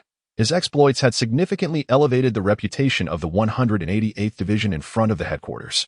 The naval personnel of the 188th Division had already come to regard Whitefeather as their emblem. Amidst the throngs of Navy personnel, Whitefeather made his way to the base of the 188th Division. Due to his promotion in rank, he had been assigned a new residence, a private room on the highest level of the base. Knock, knock, knock. Shortly after returning to his quarters, a knock echoed at the door. Shortly thereafter, Maya, Kobe, and Bellamy entered in succession. Major Whitefeather. Upon seeing him, Kobe and the others immediately offered a respectful salute. Maya, not being a Navy member, simply nodded in acknowledgement. Did you need something? Bai Yu gestured for the three individuals to take their seats and inquired, Bai Yu, regarding the matters of Virgo and Don Quixote da Flamingo, Maya has already briefed us. Upon hearing this, KB elaborated, this is the information I have just compiled, relayed from headquarters. As he spoke, KB handed a document to Bai Yu and continued, indeed, it aligns with what you mentioned, Bai Yu. Upon receiving your report, headquarters immediately summoned Virgo for questioning. However, Virgo, in a state of guilt, directly defected from the Navy. Headquarters has sent a letter inquiring if you have any further plans, Bai Yu. KB quickly articulated all of this in one breath. What remarkable efficiency, Bai Yu mused inwardly after listening to KB's explanation. Just yesterday, he had relayed information back to headquarters, and they were already investigating Virgo. What Bai Yu had not anticipated was that Virgo, seemingly fearing exposure and capture, had outright defected from the Navy and was now missing. Furthermore, headquarters had curiously sought Bai Yu's thoughts beforehand. Bai Yu, the brothers of our 188th branch are fully prepared and ready to depart at any moment, KB asserted, to which Barumabur chimed in. Where are we heading? Bai Yu momentarily hesitated before countering. Isn't it to apprehend the defector Virgo? Barumabur inquired, puzzled. Do you know where Virgo is hiding? Bai Yu retorted sharply. I do not know, Barumabur sheepishly admitted, scratching his head. Bai Yu shook his head in response. Are we truly going to let Virgo's defection go unaddressed? KB pressed further. Of course not. Bai Yu clarified. My target is not solely Virgo. There is also Don Quixote da Flamingo. Upon hearing this, both KB and Barumabur's eyes lit up. Having followed Bai Yu for some time, they had recognized his formidable strength, even feeling unyielding in the face of the 7 warlords of the sea. If they could capture not only Virgo but also the warlord Don Quixote da Flamingo, it would surely stir up a storm at headquarters. In that case, their 188th branch and their team would once again achieve great renown. Yes, the entire navy of the 188th branch was already prepared to set sail. KB and Barumabur straightened their backs, affirming their readiness. Eye in their eyes, Bai Yu's words indicated that he had a well-thought-out plan. They merely needed to follow orders. This time, I do not intend to take too many people with me, Bai Yu contemplated before stating. His plan was to first capture Caesar, who was responsible for producing the artificial devil fruit smile. In order to force both Doflamingo and Virgo to reveal themselves, Bai Yu recalled that Caesar should currently be at Punk Hazard. Given the poisonous gas produced on Punk Hazard, having too many individuals present could lead to complications. Bai Yu had no intention of bringing a large contingent. Moreover, Punk Hazard was located in the latter half of the New World, quite distant from the 188th branch. Such extensive, long-distance operations could easily alert Doflamingo's spies. And Bai Yu was not keen on arriving at Punk Hazard only to find it deserted. This time, I plan to take just a small team, along with the 3 of you, Bai Yu continued. Subsequently sharing details about Caesar with the trio, artificial devil fruits, the 3 of them expressed astonishment upon hearing Bai Yu's explanation. Should Caesar successfully produce them, a plethora of artificial zoan-type devil fruits would emerge. The entire pirate world would descend into chaos. Although artificial devil fruits were inferior to genuine ones, they could still significantly enhance a person's combat prowess in a short span. Furthermore, Caesar aimed for mass production. By then, the Navy would face countless individuals with devil fruit abilities. Bai Yu, you mentioned that Punk Hazard is of utmost importance to Doflamingo. The security there must be stringent. Is it wise for just the 4 of us to go? Barumabur timidly queried. While others would wish for more manpower, Bai Yu seemed to take pride in personally leading small teams for every operation. Barumabur could only silently admire Bai Yu's audacity. Enough, I have made my decision. You 3 relay this information down the chain and prepare accordingly. Barring any unforeseen circumstances, we shall depart tonight, Bai Yu declared resolutely. Yes, under Bai Yu's firm demeanor, the trio ceased their persuasion. After acknowledging him, they exited the room to inform their subordinates. Once they left, taking advantage of the remaining time, Bai Yu refrained from hastily claiming rewards and instead perused the latest news from the pirate world. The Straw Hat crew, led by Luffy, had already defeated Inel of Skypie.it would not be long before they reached Water 7.as. Bai Yu scanned the latest reports. One particular headline captured his attention. Straw Hat Luffy defeats Inel of Skypia. When Bai Yu had passed through the island of Gaia, he had arrived earlier than Luffy's crew, but he had not lingered there, having sought the design of the Pluton instead. Bai Yu was intrigued by the prospect of facing Inel. Known as one of the most formidable bosses in the early days of the Pirate King saga, especially given his mastery of the Rumble fruit. Unfortunately, after his defeat by Luffy, he was likely now on the moon. As Bai Yu continued reading the news, the rest of the articles were of little consequence. Knock, knock, knock. Approaching noon, Bai Yu's door was rapped upon once more. Come in.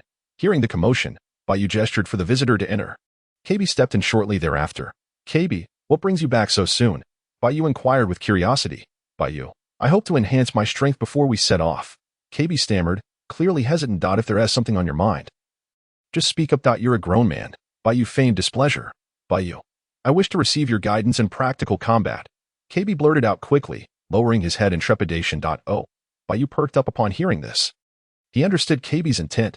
He sought a practical training session with Bai Yu. At the same time, Bai Yu felt a wave of satisfaction. After all, KB was one of Bai Yu's trusted subordinates, bound to the system. The stronger KB became, the greater the rewards Bai Yu would reap from his mentorship. Witnessing KB's earnestness filled Bai Yu with pride. It must be due to Baroque. Bai Yu thought inwardly. It seemed that after Baroque consumed the dragon fruit, his strength had significantly increased, causing KB, as a peer, to feel a sense of urgency. No problem. When do you wish to begin? Bai Yu readily agreed. If it's convenient for you. How about now? KB replied, his excitement evident as he raised his head. All right, Bai Yu responded. This isn't the ideal space. Let us head to the training grounds. Bai Yu glanced around before he spoke again. Subsequently, the two made their way to one of the training grounds of the 188th Division. With lunchtime approaching, Bai Yu chose a less frequented training area. At that moment, the vast training ground was devoid of any other naval soldiers. I shall wield no weapon, only a single finger. Come. Let me see how much you have grown over these days. Bai Yu declared as he faced his opponent. I apologize in advance. With that, KB took a deep breath, and his gaze instantly transformed into one of determination. Boom! In the next instant, KB shouted loudly, with a powerful thrust of his legs. He surged forward towards Bai Yu. The speed KB exhibited in that moment was incomparable to his past. With the guidance of Bai Yu and the systematic training manual, KB's prowess had evidently improved significantly. Whoosh! KB darted straight towards Bai Yu. Although his explosive speed was not quite on par with the sixth form shave, it was remarkably close. In the blink of an eye, KB stood before Bai Yu. Without hesitation, he leaped forward, executing a sweeping kick aimed at Bai Yu. The transition between his movement and attack was impeccably smooth. Boom. However, KB's full-force kick was effortlessly halted by Bai Yu's casually raised index finger. Though his speed was adequate, the power was somewhat lacking. Bai Yu even offered a casual critique of KB's offensive attempt. As KB's attack was thwarted by Bai Yu's finger, there was no trace of surprise on his face. Not one to be discouraged, KB quickly adjusted, leaning back and propelling himself off the ground with his hands to launch another kick, this time targeting Bai Yu's chin. This maneuver was exceptionally agile, showcasing precision and ferocity in equal measure. Had it been any other rookie, they would likely have been unable to evade such a strike. Yet, facing the formidable Bai Yu, KB's kick was on the verge of landing when Bai Yu finally made his move. In an instant, Bai Yu's index finger retracted, and just as KB's second kick was about to connect, it shot out again with remarkable force. Boom! A muffled sound resonated as Bai Yu's finger struck KB's first kick, sending him spinning 360 degrees in midair before crashing to the ground in a most undignified manner. The second kick aimed at Bai Yu was also halted prematurely, after hitting the ground. KB hastily scrambled to his feet, vigorously shaking his dazed head. He retreated, astonished by the vast disparity in their abilities. How can the gap be so immense? After stepping back, KB rubbed his aching foot in disbelief. Throughout the entire exchange, Bai Yu had not moved an inch. It was truly remarkable that he had subdued KB using nothing but a single finger. Again, KB reignited his fighting spirit. With that, he charged at Bai Yu once more, refusing to concede defeat. Thus, the scene transformed into an indescribable spectacle. KB repeatedly rushed at Bai Yu, throwing punches, executing flying kicks, and attempting body slams. Without exception, all of his efforts were effortlessly deflected by Bai Yu's finger. Each time Bai Yu thwarted KB's attacks, he would skillfully use just the right amount of force to send KB flying. Undeterred, KB would rise again, repeating the same actions over and over. Boom! It was uncertain how many times it had been. But KB fell heavily to the ground, utterly spent, gasping for breath. Once more, he gritted his teeth against the pain, slowly rising from the ground to address Bai Yu. At that moment, KB's face was bruised, and blood trickled from the corner of his mouth. Despite Bai Yu's control over his strength, KB had sustained injuries after enduring so many collisions. Enough. Observing KB's pitiful state, Bai Yu spoke softly. KB, you have improved significantly compared to before. There is no need to leave here battered. Upon hearing Bai Yu's words, KB straightened his back with great effort, gazing at Bai Yu with unwavering determination. Bai Yu, Commander, one last time, Kabi shouted with all his might. I want to prove that I too can contribute. In response, Bai Yu halted his breathing, taken aback by Kabi's fervor. In the next moment, Kabi let out a roar as if rallying himself. He concentrated all his strength into his right leg and forcefully stomped down onto the hard ground. Bang! Whoosh! An astonishing scene unfolded as Kabi's foot struck the ground with such force that it shattered the solid surface beneath him. At the same time, Kabi propelled himself forward with unprecedented explosive speed towards Bai Yu. Shave! In the blink of an eye, he arrived at Bai Yu's front. In that final moment, Kabi's determination unleashed the latent potential within him. He executed the six-form shave. This sudden escalation momentarily stunned Bai Yu. However, before Bai Yu could react, Kabi, having reached the front of Bai Yu, suddenly lost consciousness and collapsed forward. Seeing this, Bai Yu swiftly extended his arm to catch Kabi's falling body. This guy, Bai Yu mused. Both amused and exasperated as he looked at Kabi slumped in his arms. Clearly, Kabi had exhausted himself after the series of intense attacks, culminating with the use of the six forms. At that moment, a notification sound resonated in Bai Yu's mind, indicating a reward from the system. Ding! The strength of your loyal subordinate Kabi has increased, and you have received corresponding training rewards. Rewards received. Proficiency in gathering 6 strikes increased by 5.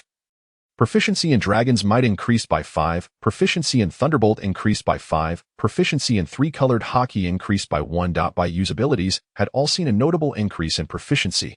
Immediately after, another notification chimed in. Due to the strength of 2 of your loyal subordinates having increased, you have received an additional reward. Advanced Swordsmanship 5. The cultivation rewards for Kabi had finally arrived. Upon hearing the system's notification, Bai Yu felt a surge of joy. He accepted the rewards and then called for a naval subordinate to escort Kabi to the medical room. System panel. After Kabi was taken away, Bai Yu remained in the room alone. He promptly summoned the system panel. Strongest Swordmaster System Host. Bai Yu Swordsmanship.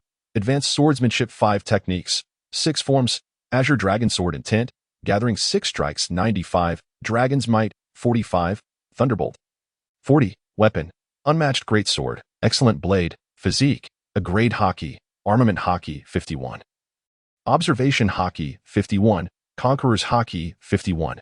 Items. Design of the Underworld King. At this moment, the various abilities within the system panel had significantly improved compared to before. Advanced Swordsmanship. Bai Yu then curiously clicked on the Advanced Swordsmanship section. The original basic swordsmanship had been replaced by Advanced Swordsmanship. As Bai Yu clicked, a wealth of information regarding advanced swordsmanship flowed into his consciousness. Akin to a direct inheritance. It encompassed countless sword techniques, insights, and experiences. Advanced Swordsmanship was an upgraded version of the original basic swordsmanship. With the acquisition of Advanced Swordsmanship, every strike Bai Yu executed would be faster and sharper than before. Not only that, but he could also now perform a majority of the sword techniques from the pirate world. Even techniques from others, after just one encounter, could be effortlessly replicated. With mastery, he could even surpass the original user. According to the information presented by the system, Bai Yu's swordsmanship at this moment has indeed reached a level that can rival the foremost swordsman of the pirate world. In terms of pure swordplay, few can stand against him. Truly, the prowess of the Golden Finger system is remarkable. After a considerable time spent absorbing this legacy of swordsmanship, Bai Yu could not help but silently commend himself. Unlike those who toil tirelessly to master the sword, Bai Yu merely required this brief moment to acquire what others have labored for over a decade, 2 decades, or even longer. This has saved him an immense amount of time. He pondered, wondering what the outcome would be if he were to face Hawkeye's. A sudden image flashed through Bai Yu's mind, and he murmured to himself, Hawkeye's my Hawk, the world's greatest swordsman.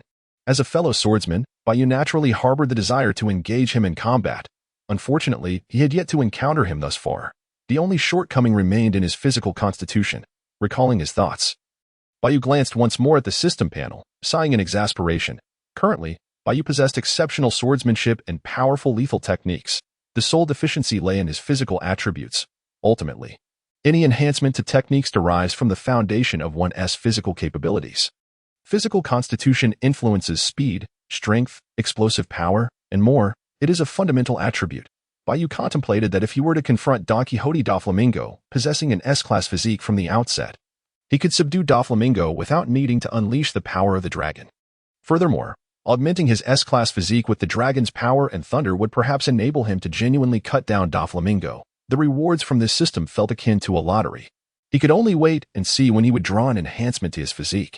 Bai Yu sighed inwardly. He then waved his hand, dismissing the system panel. As night fell, Bai Yu, accompanied by Maya and 2 others, along with dozens of elite Navy soldiers, arrived at the docking area of the 188th Branch's warship. These soldiers had been meticulously selected by Barumabur, possessing commendable combat capabilities and proficient sailing skills. Kobe, what happened to you? Did you fall into a pit? Barumabur chuckled, observing Kobe's battered appearance. Mind your own business. I'm not falling behind anymore, Kobe retorted, his confidence evident as he raised his chin defiantly. What do you mean by that? Did Rear Admiral Bai Yu give you special treatment? Barumabur exclaimed, suddenly losing his composure. Enough of you two to AT that moment. Bai Yu turned and halted their banter. It's almost time, but we must set sail. Bai Yu continued. Yes, sir. In response to Bai Yu's command, everyone promptly agreed in unison, lifting various supplies and loading them onto a medium-sized warship. The number of personnel was not large, so Bai Yu opted against a larger vessel for their journey, although the medium-sized warship did not possess the overall performance of a larger one. It compensated with greater speed. Soon, all the prepared supplies were steadily loaded onto the warship, and Bai Yu and his companions boarded. Set sail, Bai Yu commanded once more. The medium-sized warship immediately hoisted its sails and embarked towards the New World. The following day, Bai Yu and Maya were engaged in their daily training on the deck. Notably, Maya, as the chosen successor of the Witch clan, exhibited astonishing talent. Within a short span, she had already mastered several defensive and healing techniques of spiritual energy through the training manual provided by Bai Yu. This significantly addressed the absence of a ship's doctor among their group. Minor injuries could be swiftly healed under Maya's spiritual energy. Just then, a seagull's cry echoed above the warship. A newsbird, responsible for delivering Navy intelligence, circled overhead. With a flap, it deftly dropped a sealed document from the sky. Observing this, Barumabur quickly rushed forward to catch it securely. The document was sealed, bearing the distinctive emblem of the Navy headquarters. Rear Admiral Bai Yu. It is an important document from headquarters. Upon recognizing the insignia, Barumabur hurried to present the document to Bai Yu. Documents marked with such significance are typically prohibited from being read by ordinary Navy soldiers. The sudden arrival of the document drew Maya and Kobe's attention, prompting them to cease their training and gather closer. Bai Yu acknowledged, equally curious as he accepted the document and opened it. After carefully examining its contents, a look of astonishment crossed Bai Yu's face. One particularly prominent name stirred his memories: Golden Lion Shiki, captain of the flying pirate crew. An individual with the power of the float fruit. A Paramecia-type devil fruit user. A super strong figure who was once on par with the pirate king Gold. Roger and Edward Newgate, the Whitebeard. He once wreaked havoc at the Navy headquarters, destroying a significant portion of its structures. Had it not been for the joint efforts of Admiral Sengoku and Garp, the outcome could have been dire. According to the information received from headquarters, Golden Lion Shiki had inexplicably escaped from Impel Down ahead of the timeline set in the original story and was currently active in the New World. Boldly declaring his intent to annihilate the entire East Blue, the Navy headquarters immediately issued orders for all personnel to prepare for a confrontation with Golden Lion, should Shiki's whereabouts be discovered. They were to report back to headquarters without delay. At that point, headquarters would dispatch an admiral to engage him. Given Shiki's notorious reputation as a pirate, the Navy headquarters placed great importance on this matter. The document that reached Bai Yu was not sent in isolation but rather distributed en masse. Ding. Side quest triggered. Subdue Golden Lion Shiki. Note: this task is a random extermination mission. Successful capture or elimination of Golden Lion will yield corresponding rewards. Failure to apprehend or eliminate will result in task failure and the loss of rewards. Just as Bai Yu finished reading the document, the system chimed with the activation of the task notification. Subdue Golden Lion Shiki. It seemed this journey would not be as peaceful as anticipated. Bai Yu promptly accepted the task, inwardly reflecting that such a powerful system would not be without purpose. Since a system task had been triggered, it was highly likely he would encounter Golden Lion Shiki soon. After all, he was once a figure standing at the pinnacle of the pirate world. The mere thought of such an encounter ignited a surge of excitement within Bai Yu. Before that, he resolved to enhance all his techniques to their maximum proficiency. He murmured to himself, if I encounter him, I must seize the opportunity. The rewards after dealing with Golden Lion would undoubtedly be substantial. At the very least, before facing Shiki, he aimed to elevate his six-fingered strike to full proficiency. Additionally, he sought to enhance his dragon's power and thunder to a proficiency of 50. As the explosive power and speed increase would far exceed his previous capabilities, the imminent danger approached faster than Bai Yu had anticipated. 998, 999, 1000, 1998, 1999, 2000. The sound of Bai Yu's counting echoed across the deck of the warship. Since accepting the mission to subdue Golden Lion, Bai Yu had been tirelessly wielding his blade, continuing until afternoon. The count had reached an impressive 2,000 strikes, and the system rewards notifications began to sound in succession. Ding! Host successfully swung the blade 1,000 times. Reward: Six-fingered strike proficiency increased by 5, Dragon's power proficiency increased by 5, Thunder proficiency increased by 5, and Conqueror's Haki proficiency increased by 1. The host successfully wielded the blade 2,000 times, earning rewards. Bai Yu received a total of 2 blade-wielding rewards. The skill gathering 6 strikes, Dragon's Might, and Thunderous Charge collectively enhanced proficiency by 10. The Tricolor Dominance increased proficiency by 2. The skill gathering 6 strikes reached its maximum proficiency of 101st. At this moment, the system's notification chime sounded once more. Ding! Proficiency for gathering 6 strikes has reached 100, unlocking a new technique, gathering 12 strikes, as the name implies. It allows for a rapid succession of 12 strikes delivered with greater speed and power. Likewise, the higher the proficiency, the more formidable the technique. 12 strikes, who could withstand such an assault? Accepting the reward, Bai Yu couldn't help but exclaim, caught off guard by the attack. Even the formidable General Kizaru could not endure the 6 strikes. The 12 strikes would be even more extraordinary. Of course, to fully unleash the power of the 12 strikes, one must possess sufficient proficiency, as well as a strong physical constitution. Otherwise, executing the swift assault of the 12 strikes would be exceedingly difficult. Once interrupted, there would be a chance for the enemy to counterattack. Continue to level up. With that thought, Bai Yu wiped the sweat from his brow and resumed wielding the dual blades. This continued until the afternoon, when the once bright sky abruptly transformed. The entire battleship was suddenly enveloped by a vast, dark shadow. Report: Brigadier General Bai Yu. A Navy subordinate responsible for navigation hurried over. Is there a thunderstorm? Bai Yu inquired while swinging his dual blades. On the open sea, the weather is notoriously unpredictable, and encountering thunderstorms is not uncommon. No. The Navy subordinate shook his head with a hint of panic. A colossal meteor has suddenly appeared above us.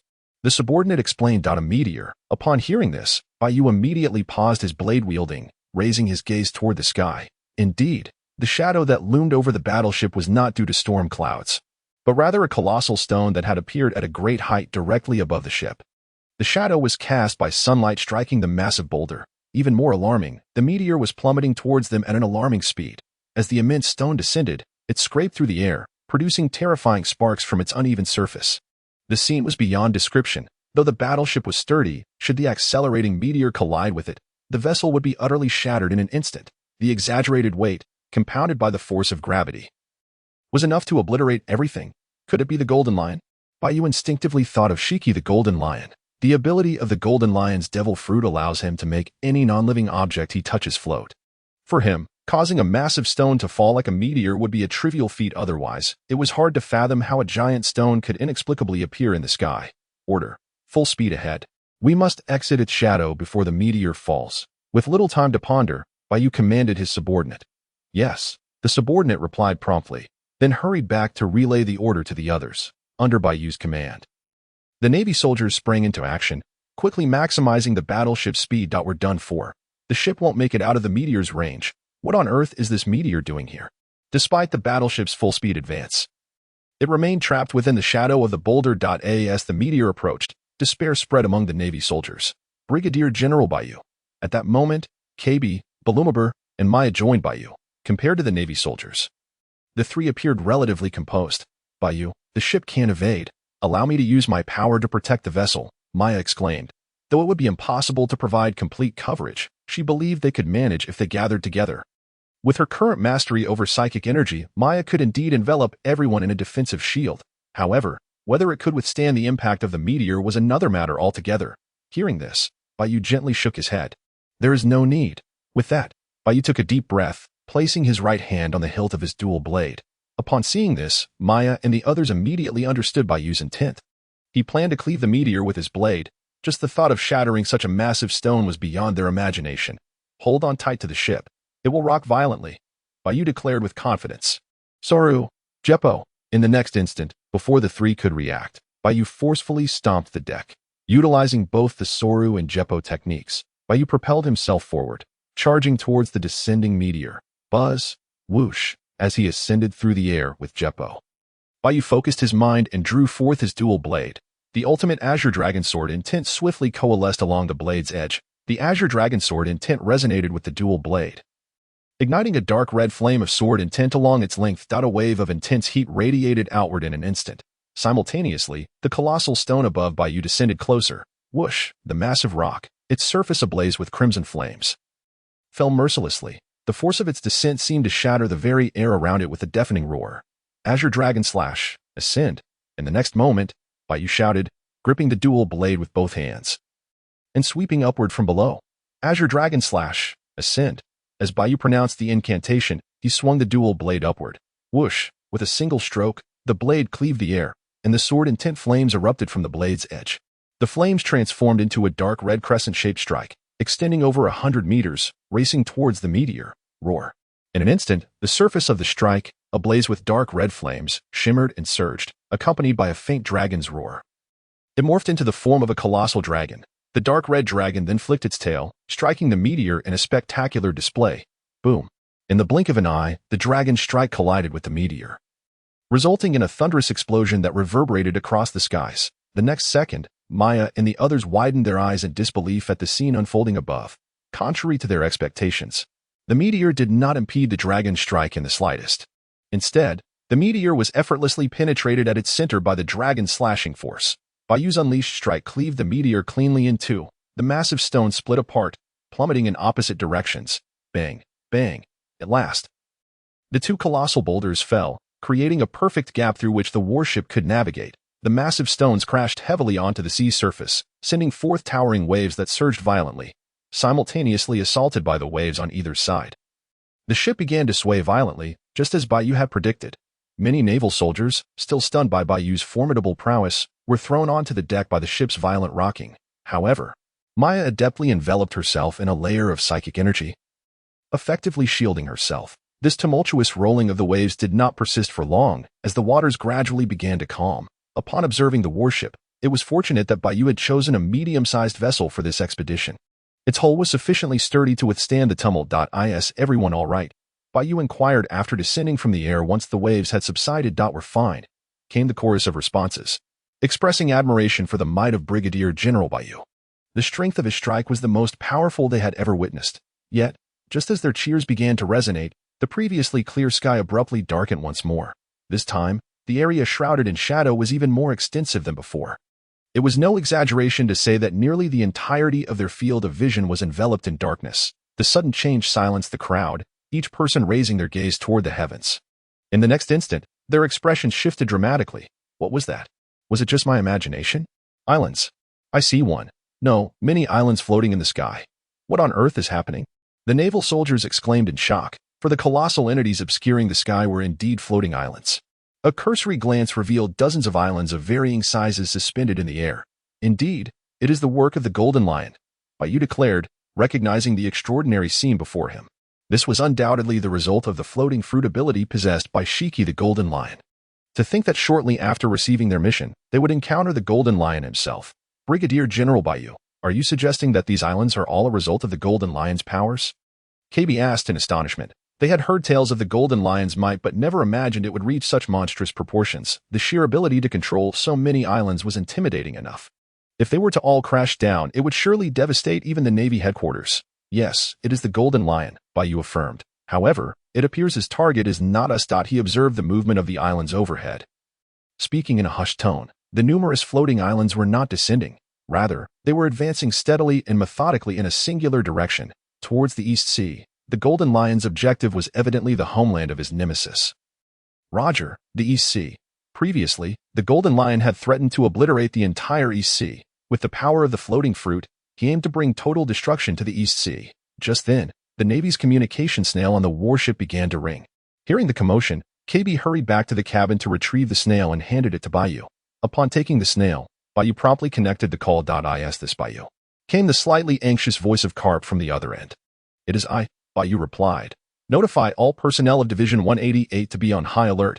Evacuate the nearby island's residents immediately. The Golden Lion is heading your way. Be cautious of his powers, Garp urged rapidly. I understand. Bai Yu interrupted as Garp spoke. I have already encountered him. He then succinctly relayed the current situation to Garp. Damn it. Garp cursed, realizing that the Golden Lion indeed intended to destroy the East Sea. As a fellow powerful figure of their era, Garp was well aware of the Golden Lion's intentions. Equally, he understood that the threat posed by the Golden Lion's abilities was not to be taken lightly. I will stop him, Bai Yu declared suddenly. There was a brief silence on the other end of the line as Garp seemed to contemplate his response. Do you have confidence in this? He finally asked. I'm fairly confident, perhaps a 10 out of 10, Bai Yu casually remarked. Garp fell silent once more. A 10 out of 10 implied that he believed he could defeat the Golden Lion without doubt. What do you mean by perhaps a 10 out of 10? Garp exclaimed. Rest assured, I value my life greatly, Bai Yu interjected before Garp could continue. Fine, I entrust this to you.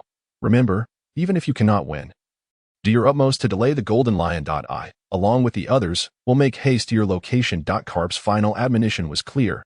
Given that their opponent was the Golden Lion, the goal was merely to stall him. Garp and the admirals from headquarters would soon arrive. Understood, Bai Yu affirmed before ending the call, a confident smile spreading across his face. Delay. Bai Yu's true intention was to slay and capture the Golden Lion. Maya, KB, Barumabur, follow me. The rest of you, distance yourselves from this area. Quickly informed the nearby islands to prepare for emergencies. After conversing with Garp, Bai Yu issued orders to his crew, with the Golden Lion hovering above on the floating islands. It was impossible for Bai Yu to bring all the naval soldiers along. He instructed those remaining to notify the nearby islands to enact emergency protocols. Are you afraid? Bai Yu turned to Maya and the others. Smiling as he asked, Not at all. I believe in Brigadier General Bai Yu. He will surely triumph over the Golden Lion. They responded in unison. Hearing their words, Bai Yu's smile widened. Then let us depart, he declared, glancing at Barumabur. Roar. Barumabur understood immediately, summoning the power of the dragon fruit. In an instant, he transformed into a massive ancient pterosaur, displaying increasing mastery over his abilities. Let us go, with Barumabur ready. Bai Yu wrapped an arm around Maya's slender waist and leapt onto the back of the transformed pterosaur, followed closely by KB. With a powerful flap of its wings, the pterosaur soared into the sky. The wind howling as they ascended, under Bai Yu's command, they flew towards the multitude of islands. Observation Haki activated. Buzz. Upon soaring to the heart of the aerial archipelago, Bai Yu immediately unleashed his observation Haki. The reason was simple. The number of islands in the sky was vast, and their expanse was considerable. It would take an eternity to search each one. Utilizing observation Haki did not necessitate meticulousness. It sufficed to ascertain which island harbored human presence. Under Bai Yu's command, the observation Haki manifested as invisible rings of energy that swiftly radiated outward. Buzz, buzz, buzz. This extensive search did not endure for long. Soon, feedback from the released observation Haki reached Bai Yu. Over there, upon receiving the response, Bai Yu promptly indicated a massive island to the southwest to Bellamy. It was there that he distinctly sensed the presence of humanity. Although it did not resemble the aura of the Golden Lion, the presence of life was unmistakable. Understood, Barumabur replied. Subsequently, transformed into a pterosaur, he accelerated towards the island designated by Bai Yu. With a whoosh. Just as the group neared the island's periphery, the ground beneath them trembled violently. A colossal boulder erupted from the island, soaring upwards, followed by a howling gale that barreled towards Bai Yu and his companions. Brigadier Bai Yu. Seeing this, Barumabur quickly inquired about Bai Yu's intentions. Press forward, Bai Yu instructed. Simultaneously, he ascended atop Barumabur's pterosaur form, gazing at the approaching boulder. He slowly placed his right hand upon the hilt of his unmatched blade. Azure Dragon Slash. As the boulder drew near, Bai Yu's gaze sharpened. Grasping the hilt of his unmatched blade with determination, he unsheathed it with lightning speed and, from a distance, delivered a decisive strike towards the descending boulder. Whoosh! The moment the unmatched blade was drawn, the essence of the Azure Dragon transformed into a tangible, dark red flame that ignited and coalesced. With another downward slash, an incredibly sharp flame-infused strike was unleashed from the blade. Boom! In the next instant, the strike collided with the boulder. Just as before, the fiery Azure Dragon Slash erupted with astonishing brilliance upon contact, cleaving the boulder cleanly in two. The severed halves of the boulder continued their descent. Yet the gap created allowed Bai Yu and his companions to pass through unscathed. Crisis averted. Rumble, rumble. However, shortly after Bai Yu shattered the boulder, the ground of the island trembled once more with fervor. In an instant, massive stones began to split and float from the quaking earth. The boulders, encircling in formation, hurtled towards Bai Yu and his companions. Observing this, Bai Yu furrowed his brow. They could not remain airborne any longer. We must ascend to the ground. Bai Yu urgently directed Barumabur. Roar. Heeding Bai Yu's command, Barumabur let out a piercing cry and dove swiftly towards the ground. Thud, thud, thud. Almost at the moment Bai Yu and his group touched down, numerous boulders crashed into the very spot they had just occupied. The impact of the stones against one another shattered them into countless fragments that rained down. On the other side, Bai Yu and his companions successfully landed amidst a dense jungle. Barumabur immediately reverted to his human form. With the sudden loss of their target, the floating boulders ceased their assault. What a terrifying ability! Barumabur marveled as he watched the boulders gradually disperse. This was a combat style he had never encountered before. Were it not for Bai Yu, even the Golden Lion would likely not have seen it coming and would have perished under the boulder's onslaught. Where are we? Maya inquired, surveying their surroundings with curiosity. If my memory serves me correctly, we should be on an island known as Melview, Bai Yu pondered before explaining to the group. In the original narrative, after the Golden Lion escaped from Marineford, he inadvertently stumbled upon an island called Melview, where numerous creatures, driven to ferocity by consuming IQ-infused flora, resided. The Golden Lion sought to use this as a foundation to rebuild his pirate crew. The island of Melview was later renamed by the Golden Lion as Floating Island Strong World, symbolizing that only the most powerful beings had the right to survive. Brigadier Bai Yu, what shall we do next? KB asked after listening to Bai Yu's recounting. The boulders we encountered were likely remotely controlled by the Golden Lion. Consequently, I have gleaned some insight into his location. In any case, we must proceed there with caution. All creatures here have become exceedingly savage due to the IQ plants. Bai Yu cautioned before determining the direction and setting off towards the sensed location of the Golden Lion. Simultaneously, in the central structure of the island where the Golden Lion resided, he expressed his dissatisfaction. They managed to escape. Retracting the powerful observation Haki he had just released, he spoke with irritation. Below him sat a group of newly recruited subordinates, including Indigo and Scarlito. Captain Shiki, leave these intruders to us. Indigo volunteered upon hearing the Golden Lion's words. Go ahead. Do not allow outsiders to interfere with my upcoming meeting. The Golden Lion consented after some contemplation. He mused that they were merely a few weaklings and did not warrant his personal involvement. Nevertheless, the Golden Lion reminded them to act swiftly in order to establish a new faction capable of rivaling the top-tier forces of the legendary Pirate King. Roger. Understood, Indigo acknowledged, promptly leading the warrior Scarlito out. Roger, the Golden Lion murmured to himself, before long, the East Blue shall be obliterated. At that time, I shall ascend as the new sovereign of the seas. No. I shall reign as the ruler of the entire world. As he watched his subordinates depart, the Golden Lion's voice dripped with ambition to conquer the world. Returning to Bai Yu's perspective, as they followed the sensed path, a colossal tiger-like beast suddenly lunged from the jungle. This massive creature's eyes glowed with a frenzied red light as it roared and charged towards Bai Yu and his companions. The moment it approached, its gigantic paw swung down towards Bai Yu, who was at the forefront of the group. Observing this, Bai Yu prepared to react, but Maya and her companions surged forward first. You are not yet worthy of making our leader move. With that, the trio struck almost simultaneously. Roar. In an instant, Barumabur transformed into his pterosaur form, flapping his wings to take flight before diving with sharp claws aimed at the beast's neck. Sara. Whoosh. Simultaneously, KB executed the sixth form of Sara. Leveraging his explosive speed to dart in front of the tiger-like beast, he leapt high and delivered a powerful kick to its abdomen. And Maya's combat style undoubtedly appeared far more graceful than that of Kubai and Bai Rumeibo. With her hands pressed together in a gesture of reverence, Maya began to chant softly. In an instant, her spiritual energy coalesced as if it were a physical entity, swiftly transforming into a golden arrow of light before her. Whoosh! Under Maya's mental command, the golden arrow surged forward with an unstoppable momentum, aimed directly at the head of the ferocious tiger beast. Thud! Bang! Bang! In the next moment, various animal attacks landed upon the tiger beast's body. The claws of Bai Rumeibo, transformed into a pterosaur, tore through the flesh of the tiger's neck, causing a gushing spray of beastly blood. Simultaneously, Kubai executed a flying kick that sent the tiger beast, which was several times larger than him, crashing repeatedly into the towering trees. Finally, with a resounding thud, the golden arrow released by Maya pierced cleanly through the tiger beast's skull, leaving behind a horrific blood hole on its forehead. Thud. Struck down by the combined efforts of Maya and her companions, the tiger beast collapsed to the ground, utterly lifeless. I was the first to slice its neck. Nonsense. I clearly struck its vital point first. Exclaimed by Rumeibo and Kubai in succession. Maya, however, merely smiled and refrained from further comment.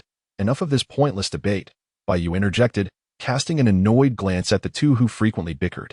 This was not the first wave of ferocious beasts they had encountered since descending to the ground, in order to prepare Bai Yu for the impending confrontation with the Golden Lion. Maya and her companions took on the role of combatants. Any ordinary beast that appeared was swiftly dealt with by the trio. These beasts, without exception, had been influenced by the IQ plants, growing larger and more frenzied than their typical counterparts. It shouldn't be long now, Bai Yu remarked. As the group advanced, the frequency of beast encounters increased. Furthermore, Bai Yu sensed a powerful aura not far ahead. Let us proceed, he signaled. Suddenly, from the thicket ahead, a series of urgent whooshing sounds pierced the air.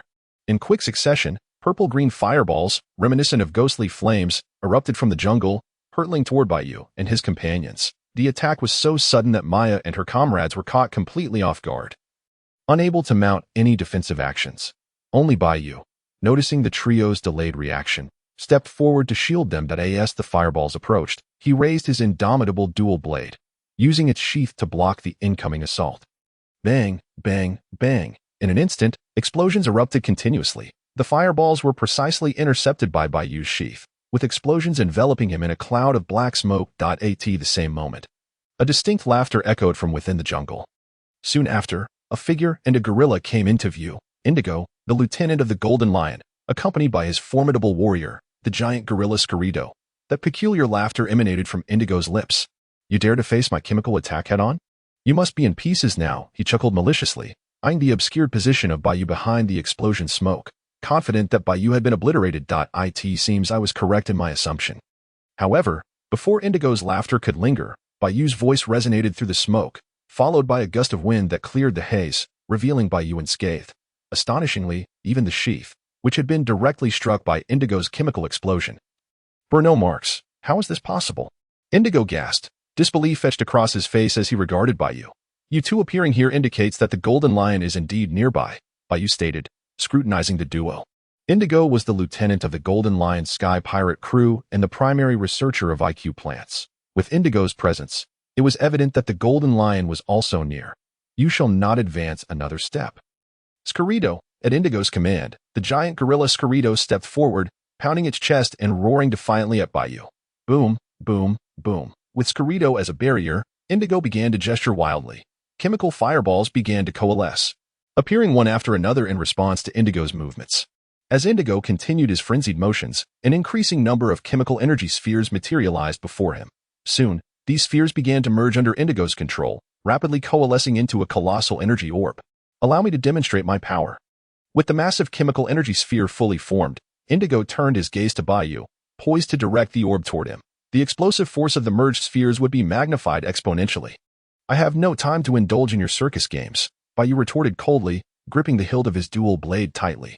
Chafe, whoosh, as his words fell, Bai Yu dashed forward in a blur, the ground reverberating with a thunderous sonic boom as he vanished from sight. Indigo's astonishment was cut short as Bai Yu's voice interrupted him from behind.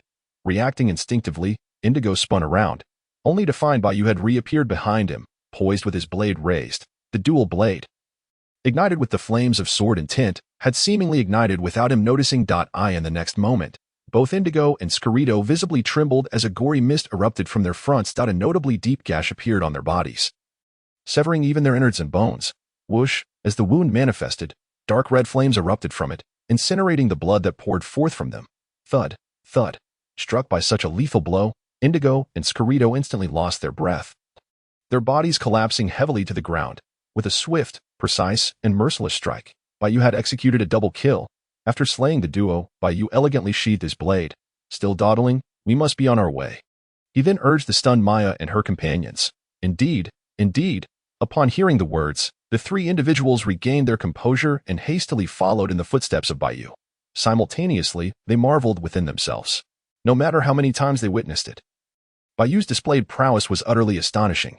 Even with their enhanced abilities, they still could not discern how Bai Yu moved or wielded his blade. In the blink of an eye, Indigo and Scarido had fallen. The speed of his strikes was nearly beyond comprehension. Before long, under Bai Yu's guidance, the quartet arrived at the exterior of a sprawling castle, which boasted an extensive garden courtyard. To their astonishment, the garden was filled with plants imbued with IQ. The sheer number of these IQ plants suggested that the Golden Lion was intent on mass-producing the corresponding Berserk agents. Remember, once I engage with the Golden Lion, I will have no time to spare for you. If the situation deteriorates, Bellamy will take the two of you away first. Bai Yu instructed as they stood at the castle's entrance. He remained uncertain of the Golden Lion's true strength once hostilities commenced. He would not have the luxury to consider Maya and the others, thus, it was prudent to forewarn them. Understood. Bai Yu, you can proceed to deal with the Golden Lion without worry. We shall act according to the circumstances. Maya and her companions assured him in succession. Nodding in acknowledgement, Bai Yu led the way into the castle. Strangely, it seemed that the Golden Lion possessed an overabundance of confidence in his own strength. For they encountered no guards during their passage. The four of them effortlessly entered the castle. Inside, the structure consisted of a series of grand halls. They traversed 4 such halls without encountering a single soul. Could it be that the Golden Lion has fled? Bellamy and KB began to harbor doubts, wondering if the Golden Lion had long since departed. Suddenly, Bai Yu, who was at the forefront, halted abruptly, his expression shifting slightly. Noticing his demeanor, Bellamy and KB wisely fell silent. Following Bai Yu's gaze, they beheld a massive wooden door, tightly shut, obscuring whatever lay beyond. Bai Yu's eyes remained fixated on that door, for he had sensed a formidable presence emanating from behind it due to his observation Haki. With a decisive move, Bai Yu advanced and pulled open the door with a creak. Instantly, a cacophony of raucous cheers erupted, only to be abruptly silenced upon the arrival of Bai Yu and his companions. Beyond the door lay an expansive space adorned with opulent decorations, where tables laden with feast were neatly arranged. More importantly, each table was filled with people who turned their curious gazes toward the intruders. As Bai Yu scanned the crowd, he recognized that those gathered were either notorious pirates or affluent underground merchants, some even being high-bounty fugitives. Clearly, these individuals had been summoned by the Golden Lion to collaboratively establish a premier pirate crew. Eventually, Bai Yu's gaze settled upon the center of the banquet, where he locked eyes with the Golden Lion. Shiki, his distinctive ship's wheel, prominently affixed to his head, made him unmistakable. As Bai Yu assessed the Golden Lion, the latter scrutinized Bai Yu in turn. Clad in naval attire, Bai Yu appeared strikingly youthful, yet the Golden Lion had not heard of such an individual. Oh, isn't this a Navy officer? Could it be that even the Navy wishes to join us? A ruthless pirate, upon spotting Bai Yu, leapt to his feet, jesting as he approached. Kid, what's your name? Do you even know where you are? Thud. Bang. Just as the pirate reached Bai Yu and attempted to place a hand on his shoulder. The words were cut short as Bai Yu delivered a resounding slap that sent the pirate crashing into the wall, embedding him deeply within. Silence. A profound silence enveloped the scene. The various factions present immediately recognized Bai Yu's extraordinary capabilities. The fallen pirate, no doubt a bounty of over 10 million, had been effortlessly incapacitated by Bai Yu, a testament to his might. You must be the ones who just barged in, the Golden Lion remarked, a fierce glint flashing in his eyes. Your presence here signifies that Indigo and Scary-Doo have already perished. The first part was spoken by the Golden Lion, while the latter was uttered by Bai Yu. With a sudden surge of rage, the Golden Lion leapt to his feet, an invisible aura of killing intent radiating from him. Although he was aware that Indigo and Scary-Doo were not particularly strong, he understood the significance of Indigo's role in producing the IQ plant agents for him. This was precisely why various factions had gathered here, even if they did not intend to join the Golden Lion's flying pirate crew. Such agents, capable of inducing a berserk state and enhancing strength, held immense market value among pirates and in the underground black market. The fact that Bai Yu had slain Indigo was infuriating to the Golden Lion. Golden Lion, leave this Navy officer to us. You need not dirty your hands, a pirate exclaimed. Indeed, why should the esteemed Golden Lion himself get involved with an unknown Navy officer? Before the Golden Lion could unleash his fury, numerous newly allied pirates of the Golden Lion's flying pirate crew clamored to make their move. They viewed this unknown Navy officer as a golden opportunity to prove themselves before the Golden Lion. Hearing their fervent cries, the Golden Lion hesitated for a moment, then nodded silently, granting his tacit approval for them to engage. Kill him, they shouted. Kid, it seems fortune has not favored you. Your head is mine. With the Golden Lion's nod of consent, chaos erupted. Countless pirates seized their weapons and charged at Bai Yu with reckless abandon, fearing that if they hesitated, the prize would be snatched away by another. Gulping nervously, Maya and her companions huddled together, with Maya even rubbing her hands together, swallowing hard. This was, after all, her first encounter with such a scene since joining Bai Yu's ranks. In contrast, KB and Bellamy remained relatively composed. Accustomed as they were to Bai Yu's ability to confront overwhelming odds. You three, step back a bit, Bai Yu advised as the pirates advanced. Upon hearing this, Maya and her companions nodded in understanding and prudently retreated a few steps. Conqueror's Haki. The air trembled. In the next moment, Bai Yu's gaze sharpened, a glint of cold light flashing in his eyes. The formidable Conqueror's Haki was immediately unleashed. This powerful aura transformed into invisible waves that radiated from Bai Yu's body. In an instant, it penetrated the bodies of all the pirates in the banquet hall. As Bai Yu's mastery of this Haki increased, not only did its intensity grow, but its coverage expanded as well. Thud, thud, thud. In an instant, the bodies of the pirates trembled as if struck by lightning. Following that, their eyes rolled back, and they began to froth at the mouth, one after another succumbing to the overwhelming force of the Conqueror's Haki. Within mere seconds, none of the pirates who charged at Bai Yu could remain standing. They all collapsed. The Conqueror's Haki, reminiscent of Roger's, witnessing this scene. The Golden Lion's face darkened. He immediately recognized that Bai Yu was wielding the Conqueror's Haki. A deep-seated resentment churned within him. Even someone as powerful as the Golden Lion had never mastered this innate royal quality. The sight of Bai Yu possessing it naturally filled him with envy and bitterness. The Roger who had once defeated the Golden Lion was endowed with the immensely potent Conqueror's Haki. Suddenly, the Golden Lion seemed to recall something. Recently, there had emerged a super rookie in the Navy. Possessing exceptional swordsmanship and the ability to wield all three types of Haki, this rookie was apparently named Bai Yu. The Golden Lion spoke up, upon regaining his freedom. The Golden Lion's first course of action was to familiarize himself with the current strong figures in the world, among whom he had heard of Bai Yu's exploits. Correct. As a reward, you shall become a soul beneath my blade, Bai Yu replied with a smile, having just retracted his Conqueror's Haki. Arrogant, the Golden Lion sneered. Did he truly believe that being able to utilize all three types of Haki placed him atop the world? The number of individuals with Conqueror's Haki whom I have slain could not be counted on both hands. You seem quite confident in your swordsmanship, the Golden Lion remarked further. Buzz. As his words fell, the Golden Lion concentrated, and the two renowned swords, Sakura-tin and Withered Tree, embedded in his feet, were instantly enveloped in a layer of black metallic sheen. The manifestation of armament Haki. Let me see what this new Navy rookie is capable of. Wave slash. With that, the Golden Lion forcefully raised his right leg, the sword embedded in his foot slicing through the air towards Bai Yu. Whoosh! In the next instant, an incredibly sharp, gigantic sword energy cleaved directly towards Bai Yu. Not afraid of you, Bai Yu smirked, swiftly drawing his unparalleled katana. In a fleeting moment, the blade ignited with the flames of the Azure Dragon Sword Intent. Powerful armament Haki swirling around it. Buzz. With the enhancement of these two forces, the blade emitted a faint yet resonant sound. Azure Dragon Slash, Bai Yu then swung his unparalleled katana, aiming to counter the Golden Lion's incoming sword energy with a similar strike. Whoosh! A crescent-shaped, dark red flame slash erupted from the blade. In an instant, the two slashes collided with a thunderous roar. Boom! At the moment of impact, a terrifying force erupted. The two powers each occupied half of the air, and the shockwaves from their collision shattered the ceiling of the banquet hall into fragments. In the blink of an eye, the entire ceiling could no longer withstand the onslaught of the sword energy and crumbled completely. The ground of the banquet hall was marred with countless traces of blade marks left behind. The scene was in utter disarray. Bang! Ultimately, the two slashes neutralized each other, gradually dissipating. The initial clash between Bai Yu and the Golden Lion ended in a stalemate.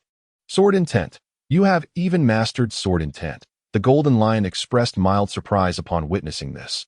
Although the Golden Lion was powerful, his learning was too eclectic, preventing him from reaching the pinnacle of any one skill. It was akin to someone who practices swordsmanship but fails to grasp the corresponding ultimate sword intent. Unlike Bai Yu, who, with his golden finger system, could effortlessly enhance his proficiency with every swing of his blade. You rely too heavily on the abilities granted by your devil fruit, Bai Yu remarked. In truth, given the Golden Lion's talent, it would not be too difficult for him to comprehend a sword intent that belonged to him.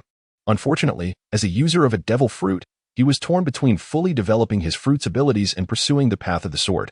Only managed to block one of my moves. Don't let it go to your head. The Golden Lion, upon hearing Bai Yu's admonishing tone, was quite indignant. Try taking another move from me, he declared again. Buzz. In an instant, a tremendous power coalesced at the blades that were embedded in his feet. Lion's thousand cuts. Then, the Golden Lion's body floated into the air. His feet moved with remarkable speed, controlling the two swords, Sakura-tin and Withered Tree, to unleash a flurry of sweeping attacks. Whoosh, whoosh, whoosh, with each sweep of his feet.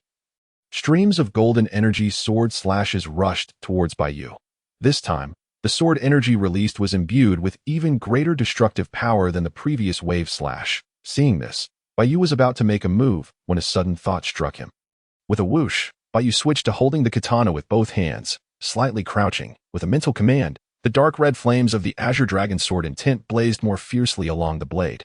Once he felt that the sword intent flames had sufficiently condensed, a playful smirk appeared on Bai Yu's lips. With a surge of strength, he executed a flurry of lightning-fast slashes through the air. Azure Dragon's 1,000 cuts. In the next moment, a series of sword energy slashes erupted from Bai Yu's unparalleled katana, the form and shape of his technique eerily mirroring that of the Golden Lioness. How is this possible? The Golden Lion, witnessing this scene from a distance, widened his eyes in disbelief. The 1,000 cuts technique was a signature move of the Golden Lion, never before revealed to others. Yet Bai Yu had replicated it perfectly. Was he merely mimicking? This thought flickered through the Golden Lion's mind, only to be swiftly dismissed. Aside from ordinary sword techniques, one could not possibly learn a self-created technique just by glancing at it. It must be some sort of trick, the Golden Lion thought to himself. Back to the battlefield, the two sword energy slashes had already collided. Bang, bang, bang. One golden, one red. The two contrasting energies clashed and exploded against each other.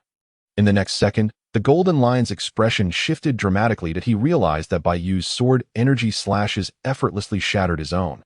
Not only that, but Bai Yu's strikes seemed to be even more potent. On average, each of Bai Yu's slashes could break through two of the Golden Lion's strikes before gradually dissipating. Had the Golden Lion not utilized two swords, thus increasing the number of his attacks, he would have likely found himself overwhelmed by Bai Yu's onslaught, with a portion of those strikes aimed directly at him. This was irrefutable proof that Bai Yu's imitation was far from a mere ruse. On the other side, Bai Yu observed the ever-changing expressions on the face of the Golden Lion, and could not help but chuckle inwardly.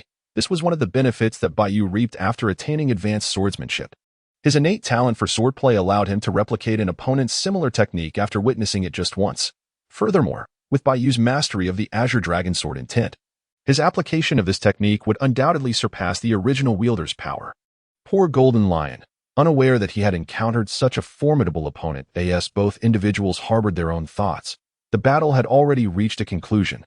Bang! The final explosion reverberated as Bai Yu unleashed his last sword chi strike, effortlessly slicing through the Golden Lion's final attack.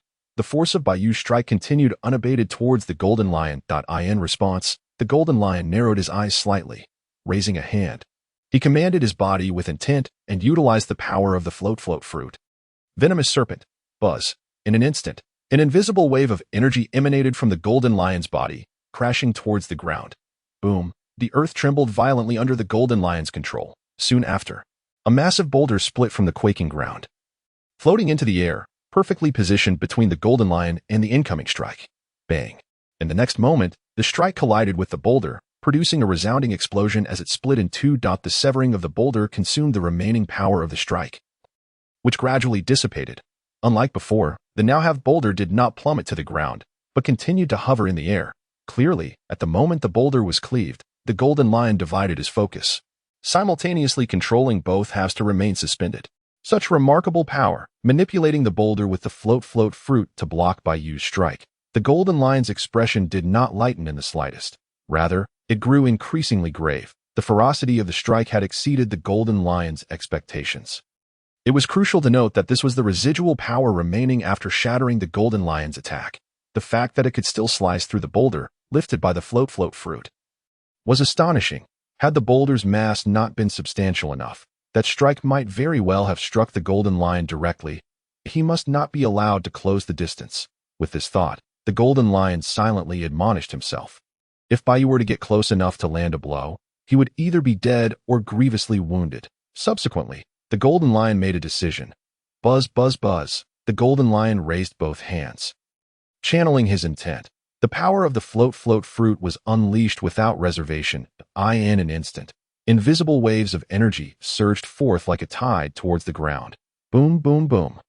With the Golden Lion's powers fully activated, the previously calm earth began to tremble violently once more. This time, the tremors spread further and were far more intense. Boom. In the next moment, the ground shook violently. Countless stones of varying sizes floated into the air, wildly converging before the Golden Lion. In mere moments, they coalesced into an enormous circular stone. The figures of the Golden Lion and Bai Yu appeared minuscule in comparison to the colossal stone. I acknowledge your strength. However, do not think you can thwart my plans," the Golden Lion declared loudly upon witnessing the scene. With that, he commanded the massive stone with his mind, forcefully clenching his hands. Crack, crack, crack. As the Golden Lion's hands tightened, the enormous stone began to morph. The stones within it were compressed and rearranged, eventually transforming into the likeness of an enormous stone lion's head. Aside from its rock gray-brown exterior, its form was almost indistinguishable from that of a real lion. Lion's roar. In the next moment, the Golden Lion shouted, "Roar."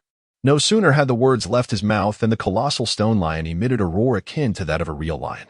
The sound reverberated through the skies. Boom. Following this, the stone lion opened its mouth, revealing sharp, beastly teeth. With a swift motion of its head, it charged towards Bai Yu in a grandiose display. Whoosh! In the blink of an eye, the already crumbling banquet hall collapsed entirely.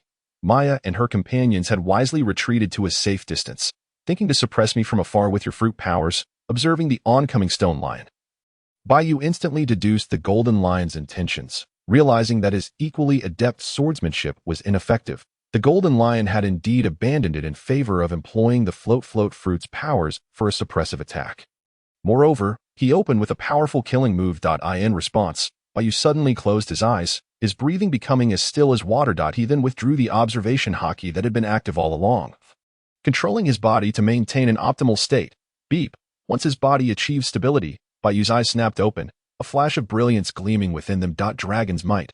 Simultaneously, Bai Yu summoned forth the technique Dragon's Might with a surge of intent. Crack, crack, crack. A torrent of energy erupted from Bai Yu's body in an instant. The flowing energy enveloped his arms, coalescing into the shape of dragon scales. His dragon arms took form, and a surge of overwhelming power welled up within him. Concentrate. Yet this was not the end. Once the Dragon's Might was fully gathered, Bai Yu commanded again. All excess energy radiating from his body was drawn back, consolidating entirely in his arms. Thud, thud. In an instant, veins bulged beneath the dragon scales on his skin. With two successive muscle contractions, Bai Yu's arms swelled even further. The amplification of Dragon's Might was complete. Thunderbolt. Bai Yu's intent surged once more, activating the technique Thunderbolt. Crackle, crackle. Arc after arc of lightning appeared, swirling around Bai Yu's feet. The stimulation from the lightning arcs ignited a remarkable vitality within the cells of his legs, granting him a brief surge in speed. With all enhancement techniques primed, Bai Yu took a deep breath. And no matter how powerful the Golden Lion, he must not be afforded the time to adapt to the battle. When their confrontation became serious, it had to be a decisive strike. Otherwise, all the islands in the sky lay under the Golden Lion's dominion. Moreover, Bai Yu had already contacted Garp. With the speed of a marine admiral, particularly Kizaru, he could arrive in time to reap the rewards, complicating matters beyond measure. After taking a deep breath, Bai Yu raised his gaze towards the stone lion now looming close before him. He stepped forward with his right foot. Zing! With that single step, an ear-splitting crack of thunder followed. Bai Yu's figure transformed into a blur, nearly impossible to track, as he surged towards the stone lion with an indescribable, extreme speed. 12 consecutive strikes. One strike. Bai Yu's form instantly arrived before the stone lion, raising his unparalleled blade high and bringing it down straight towards the lion's front. Boom. In the next moment, a cataclysmic explosion erupted. Bai Yu collided with the colossal stone lion. And with a single slice, the stone lion's facial features were utterly obliterated by the explosive force of his sword intent and armament Haki. The seemingly small strike of the unparalleled blade cleaved a deep gash down the front of the stone lion. Two strikes. With a swift stroke, Bai Yu raised his hands holding the dual blades in reverse, exerting force as he lifted them. The unparalleled dual blade, inclined at a 45-degree angle, then slashed upward. Bang! A resounding explosion echoed once more. A massive strike emanated from the blade, cleaving a diagonal scar into the surface of the stone lion from bottom to top. Triple strike. No sooner had he delivered the second blow than another wave of slashes followed. This time, the strikes were swifter, the power more ferocious. Bang, bang, bang. In mid-air, the surface of the stone lion exploded as the assembled stones shattered continuously. Bai Yu wielded the dual blade with relentless force, advancing like a raging torrent. By the time the eighth slash descended, a resounding boom erupted. 8 conspicuous scars crisscrossed the entire surface and interior of the stone lion. Ultimately, the stone lion could endure no more and shattered completely, disintegrating into countless fragments that fell weightlessly. Almost simultaneously, Bai Yu's form burst forth from the remnants of the shattered stone lion, propelled by a flash of lightning, and in an instant, he stood before the Golden Lion. The Golden Lion, now visibly shaken, could hardly comprehend the scene before him. How could this be? He muttered in disbelief. That was a technique he had executed with all his might, utilizing the powers of the float fruit. It was one of his most formidable moves, yet it had failed to impede Bai Yu even slightly, who had sliced through with ease. To make matters worse, Bai Yu's onslaught showed no signs of abating. As he stood so close, the Golden Lion was rendered utterly unresponsive. Too fast, the entire sequence unfolded in the blink of an eye, leaving the Golden Lion bewildered, unable to grasp what had transpired. And clueless as to the source of Bai Yu's overwhelming strength. 9 strikes. Without granting the Golden Lion a moment's respite, Bai Yu unleashed his 9th strike, descending like a bolt of lightning. Clang! The dual blade collided with the Golden Lion's chest, instantly igniting a fierce shower of sparks. Fortunately for the Golden Lion, his body was already enveloped in the protective armor of Haki. In this critical moment, it successfully deflected Bai Yu's 9th assault. However, before the Golden Lion could savor his relief, Bai Yu's 10th strike arrived. 10 strikes. Rip! The 10th blow severed the Golden Lion's shirt into tatters. Along with it, the dual blade ground against the Golden Lion's Haki-covered body, gradually slicing through the protective layer. The razor-sharp edge tore into the skin beneath the Haki, and droplets of blood began to seep forth.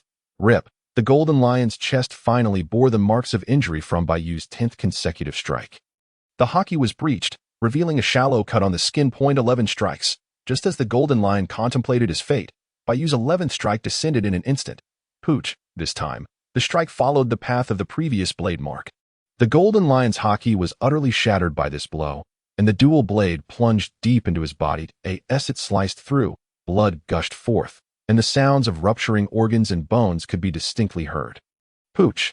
Following the 11th strike, the Golden Lion spat forth a copious amount of blood, his spirit waning to nothingness.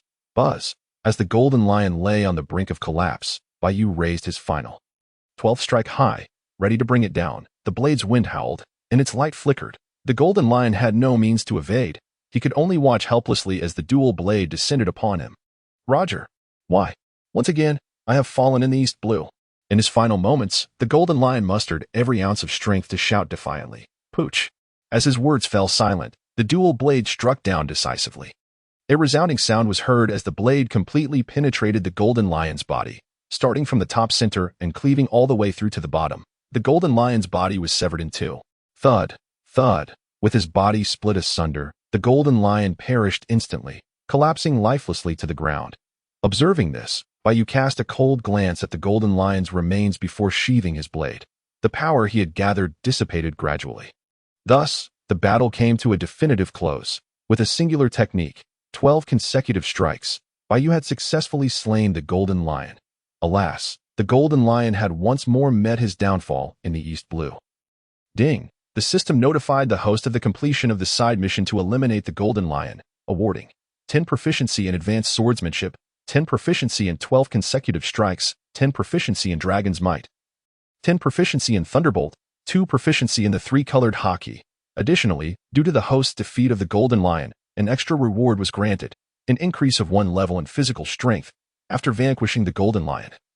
Bai Yu's mind was flooded with the system's reward notifications. The side mission was accomplished, and the corresponding rewards were received. As a result of his outstanding execution, an additional reward was bestowed. In elevation in physical strength by 1 level. Ding! The system is currently enhancing the host's physical level. Soon after, the system's notification chimed again. Then, a soft white light enveloped Bai Yu, bathed in this luminescence.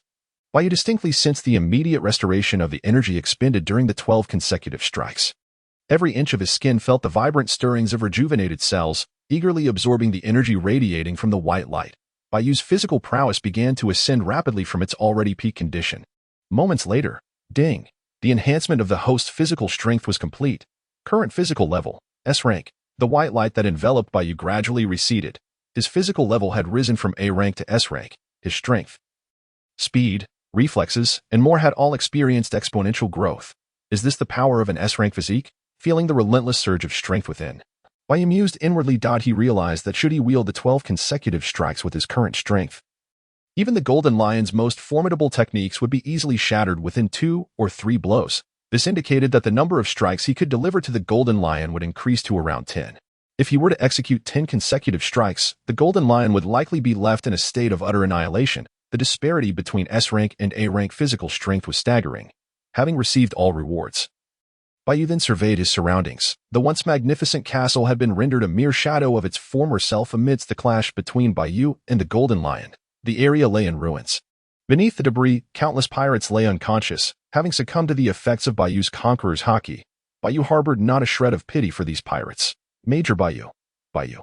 At that moment, voices belonging to Maya and her companions echoed from a distance. They quickly approached, their strides brisk. The trio gathered around Bai Yu, scrutinizing his form intently.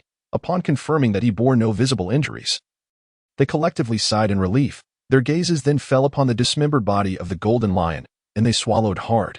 The sight was indeed gruesome. They had triumphed. Maya and her companions were still in a state of disbelief.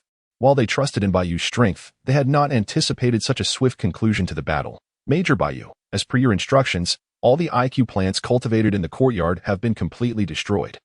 Regaining his composure, KB stamped his foot and, with a courteous gesture, promptly declared his intentions. Prior to engaging with the Golden Lion, Bai Yu had indeed instructed Maya and her companions. He casually resolved to eradicate the IQ plants cultivated by the Golden Lion, lest they fall into the hands of other pirates. Upon hearing this, Bai Yu cast a glance toward the courtyard, and as anticipated, tendrils of black smoke began to rise. It seemed that Maya and her companions had ignited all the IQ plants by fire. Well done, Bai Yu nodded in approval. Suddenly, the entire floating island began to tremble violently. Following this, the island started its swift descent. Not only the floating island, but many other islands high above also lost their buoyancy at that moment, plummeting downward. These islands were all controlled in their aerial suspension by the Golden Lion's own float fruit abilities. With the Golden Lion's demise, the buoyant force acting upon the islands naturally dissipated. In an instant, a vast expanse of islands crashed downwards in a dramatic display. Under such circumstances, any living being would be utterly crushed in an instant. Bairumebua, take Maya and KB away first. Observing the chaos, Bai Yu steadied the unsteady Maya and promptly instructed Bairumebua. The commander, Bairumebua, gazed at Bai Yu with concern. Fear not, the Golden Lion could not harm me, let alone these islands. Bai Yu assured him with a smile. He recalled that beneath these islands, there were indeed small inhabited islands dotting the sea. Bai Yu remained here to ensure the destruction of the falling islands as much as possible. Then be careful, Bai Yu. I will return to fetch you after escorting Maya and KB. Realizing Bai Yu's determination to stay, Bairumebua quickly acquiesced. Roar. In the next moment, Bairumebua's will surged, transforming him into a pterodactyl form. With a powerful flap of his wings, he took off into the distance, carrying a reluctant Maya and Kebai. Thud as he watched Maya and her companions depart, Bai Yu placed his right hand upon the hilt of his unparalleled sword. Now, the troublesome matter awaited him. The islands, now in free fall, varied in size, and completely annihilating them was nearly impossible. He could only select the optimal angles to avoid the residents of the small islands below. Had he known, he should have spared the Golden Lion a breath. With this thought, Bai Yu cast a resigned glance at the corpse of the Golden Lion and sighed softly. He had aimed for a swift resolution.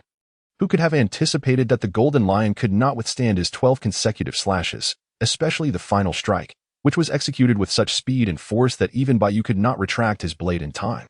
The technique of the 12 consecutive strikes was straightforward. Either he refrained from attacking, or once he did, all 12 strikes would be unleashed, a definitive kill move against his foes. There was no point in dwelling on it now. Bai Yu consoled himself. With the activation of his observation Haki, he concentrated, keenly probing the angles of the island's descent. Moonwalk. At that moment, Bai Yu leaped into the air. Utilizing his moonwalk technique, he surveyed his surroundings. The pirates who had been rendered unconscious by his conqueror's Haki were of no concern to him. As the islands fell, the pirates deserved their fate, and the surviving ones would ultimately be apprehended by the 188 naval officers he had brought along. Buzzing. As Bai Yu hovered in the air, pondering where to begin, the released observation Haki suddenly sent back a strong feedback. Several exceptionally powerful presences were rapidly approaching his direction. Sensing one of the familiar auras, Bai Yu's lips curled into a slight smile as he slowly descended back to the ground. Whoosh, whoosh, whoosh. Just as he returned to the earth, 3 figures sliced through the air, appearing before Bai Yu with a rush of wind. Admiral Aokiji, Admiral Kizaru, and, of course, his honorary mentor, the hero Garp. At this critical moment, the 2 admirals and Garp had arrived on the scene. The 3 of them first exchanged glances with Bai Yu, then scanned their surroundings. Noticing the many unconscious pirates strewn about, finally, their gazes settled on the bisected corpse of the Golden Lion, revealing their astonishment. "Good lad. I tasked you with stopping the Golden Lion, and you've gone and killed him?"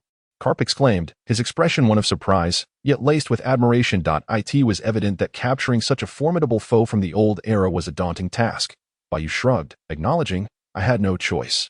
Upon hearing Bai Yu's admission of having slain the Golden Lion, the expressions of Kizaru and Aokiji became even more exaggerated, particularly Kizaru, whose countenance shifted from shock to discomfort.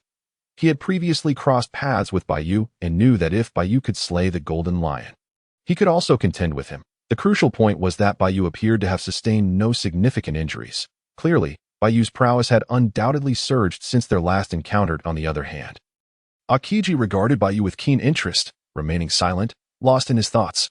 "Ha ha ha." At that moment, Garp erupted into hearty laughter, his mood so buoyant he repeated "Good lad" thrice. "These pirates who wish to wreak havoc upon the world are dead and gone." "Good lad. It appears your strength has advanced considerably," Garp remarked cheerfully.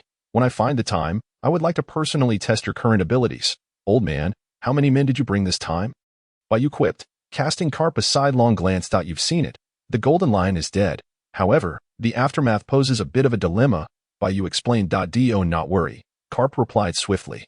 "Before we landed here, I arranged for my subordinates to evacuate the nearby island populace as much as possible. The only residents we could not reach in time were those on the small island beneath this floating one." Garp promptly clarified. Knowing the extent of the Golden Lion's fruit abilities, the headquarters had dispatched a substantial force. Garp had also instructed his men to evacuate the surrounding residents prior to their arrival. However, the only ones they could not assist in time were the inhabitants of the floating island below. This was the very reason Garp and the others had come here. "Kid, the Golden Lion is your killed. If you have any plans, feel free to express them. We will cooperate with you," Garp continued. Upon hearing this, Bai Yu's eyes brightened, instinctively glancing at Kizaru. "If anyone has objections, let them voice them. I am curious to see who would dare to be so unwise." Seemingly catching on to Bai Yu's intent, Garp feigned seriousness. The interplay between the two instantly left Kizaru speechless. "I have no objections," Kizaru conceded amicably. Aokiji beside him nodded in agreement. Seeing that both Kizaru and Aokiji had no dissent, Bai Yu's heart secretly rejoiced. Such an opportunity was indeed rare. Commanding 2 admirals from the naval headquarters and the hero Garp. Should word of this spread, few would likely believe it. Setting aside the jest, Bai Yu began to earnestly contemplate the situation. After a moment, a plan began to formulate in his mind. "Here is my proposal. First, let Aokiji utilize his ice fruit abilities to freeze the entire center top and bottom of the island. Then, old man, you will strike with all your might at the center of the island's heart. Simultaneously, Kizaru will be responsible for causing widespread destruction along the island's edges. Meanwhile, I will remain below, ready to slice through the remaining parts of the island as the situation dictates." Bai Yu took a deep breath and articulated his plan in one breath. After hearing Bai Yu's proposal, the three fell into a momentary contemplation. Shortly thereafter, Garp was the first to express his support for Bai Yu's strategy.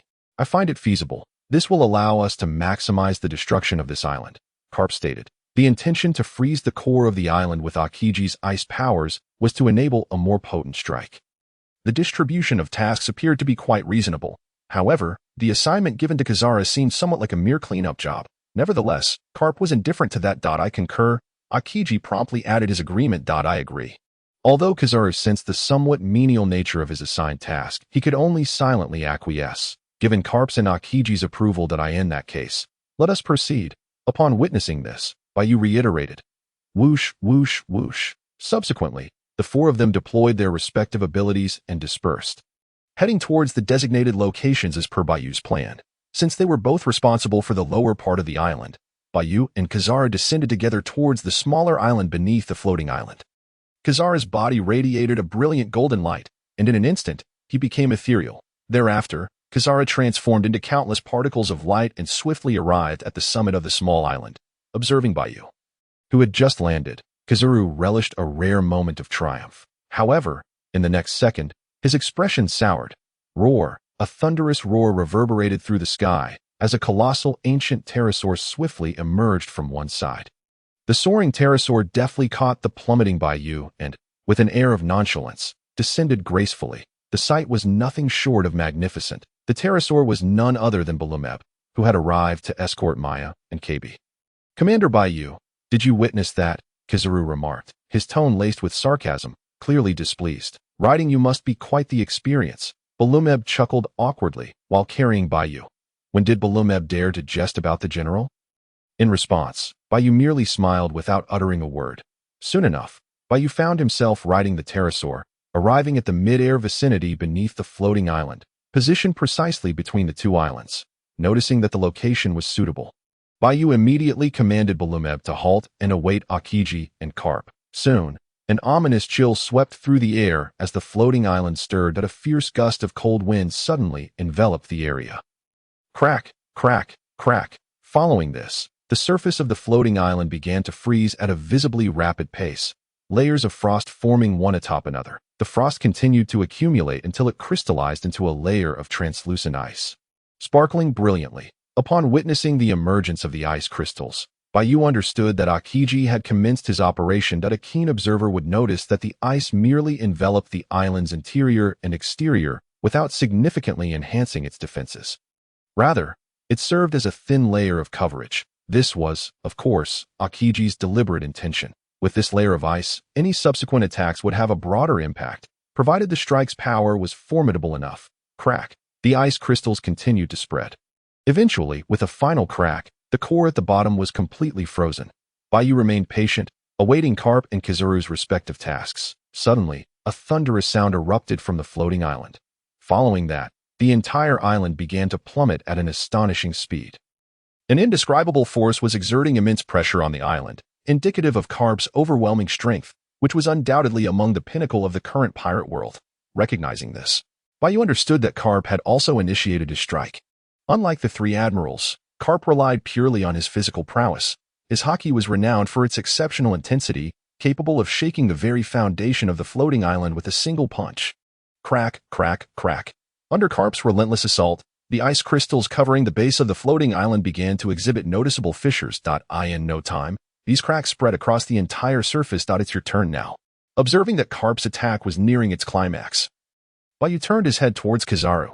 Upon hearing this, Kizaru slightly furrowed his brow but said nothing further. Beep. In the next moment, Kizaru raised his hands, 3 fingers extended, with his thumb and index finger touching to form a circular aperture. As Kizaru activated the powers of his Pika Pika no Mi, 2 dazzling beams of golden light swiftly coalesced at the tips of his fingers. Yada no Kagami. Whoosh, whoosh, whoosh, whoosh, Kizaru exclaimed silently in an instant. The Yada no Kagami technique was unleashed, releasing countless light bullets that shot forth from the gaps between his fingers, targeting the base of the floating island. Bang, bang, bang, bang, bang, amidst the barrage of light projectiles. The already cracked base of the island erupted in a series of explosions. Chunks of shattered ice rained down like a torrential downpour. What is going on? Did you skip breakfast? Bai Yu quipped. Noticing the sudden intensity of Kizaru's attack. When you fought me, that move was far more potent. Kizaru, upon hearing Bai Yu's remark, seethed with suppressed frustration. However, he had previously agreed to follow Bai Yu's directives, leaving him no choice but to swallow his discontent. With renewed vigor, Kizaru intensified his attack. Bang, bang, bang.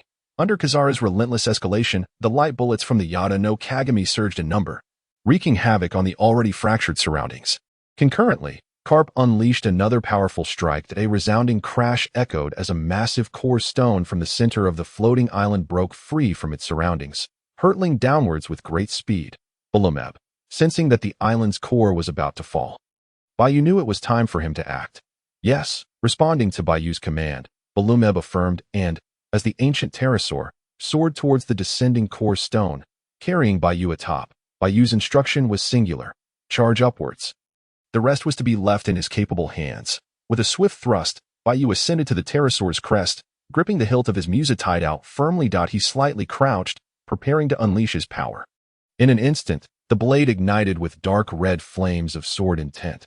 Crack, crack, crack. Under Bai Yu's control, the flames intensified, accumulating until, at a pivotal moment, they extinguished, revealing a layer of translucent dark red crystal. Buzz. As the dark red crystal formed, Bai Yu directed his will, releasing his Pusashoka Haki. The Haki flowed from his palms into the musitide owl, enveloping the dark red crystal in a layer of obsidian sheen, just as Bai Yu's dual powers coalesced.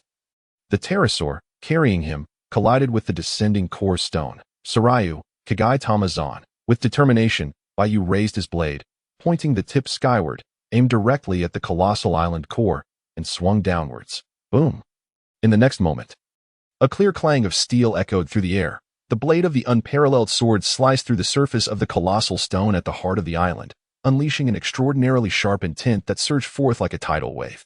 In the blink of an eye, the strike cleaved a gash that spanned a third of the island's core. With a roar, the wyvern let out a mighty cry as it continued its advance. Burdened by the weight of Bai Yu, the unparalleled sword in Bai Yu's hand continued to emanate a fierce sword intent, persistently tearing through the heart of the island. As Bai Yu and the wyvern beneath him pushed forward to the midpoint of the island's core. The momentum of their charge began to gradually decelerate Dragon's power. Observing that the force exerted upon the unparalleled sword was waning as it carved through the island's heart, Bai Yu concentrated, invoking the dragon's power.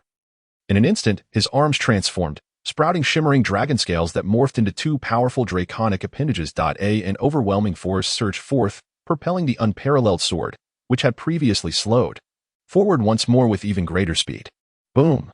Thus, Bai Yu continued his relentless assault, the unparalleled sword slicing through the island's heart with unimpeded ferocity. Ultimately, Bai Yu and the wyvern beneath him pierced through the crumbling core of the island. With a thunderous crash, the heart of the island split in two. Balumeb, return immediately. Having cleaved the island's heart asunder, Bai Yu commanded Balumeb. This was merely the beginning. A more profound destruction of the island's core was imperative. Roar! Upon hearing Bai Yu's directive, the wyvern transformed once more, shrieking before making a swift turn to return to the center of the split heart. Upon arrival, the wyvern flapped its wings in opposite directions. Halting in midair. Perfect, Bai Yu declared. He gently tapped his right foot on the wyvern's back and leaped high into the sky. Swoosh, swoosh, swoosh. Bai Yu, stepping lightly through the air, wielded the unparalleled sword, the surface of which had lost its crystalline sheen. In its stead, dark crimson flames began to rise. Just in time, he had recently learned an extensive slashing technique. Bai Yu thought to himself, Qinglong Qianxia Valley. Taking a deep breath, he commenced a furious flurry of slashes, accelerating as he swung the sword from side to side. This was a technique reminiscent of the Golden Lion, albeit a modified version infused with Bai Yu's Qinglong sword intent. Whoosh, whoosh, whoosh, in an instant. As Bai Yu unleashed a torrent of rapid strikes, enormous dark crimson flames erupted from the blade of the unparalleled sword. Bang, bang, bang. The exceedingly sharp slashes, coupled with the intense heat of the sword intent flames, resulted in astonishing explosions upon contact with the two halves of the split island stone. The core of the island shattered and diminished at a visibly rapid pace. Simultaneously, such an astonishing talent. Below, Kizaru marveled at Bai Yu's relentless onslaught, sensing the power contained within each strike. At this moment, Bai Yu's prowess in strength and speed far surpassed his previous capabilities, if Kizaru had been careless back then. Allowing Bai Yu to inflict a wound, now he felt an inkling of dread, realizing that even if he exerted his utmost effort, he might not emerge unscathed from Bai Yu's current might. How little time had elapsed since then. Meanwhile, Garp and Aokiji had also landed on a small island in the sea. Witnessing the scene unfold before them, a smile of pride and satisfaction graced Garp's face, while Aokiji's expression fluctuated between clarity and gravity, recalling the words Bai Yu had once shared with him. Returning to Bai Yu, he continued his rapid slashing. In this intense flurry, the two halves of the island's heart had already diminished by a considerable extent. Not enough.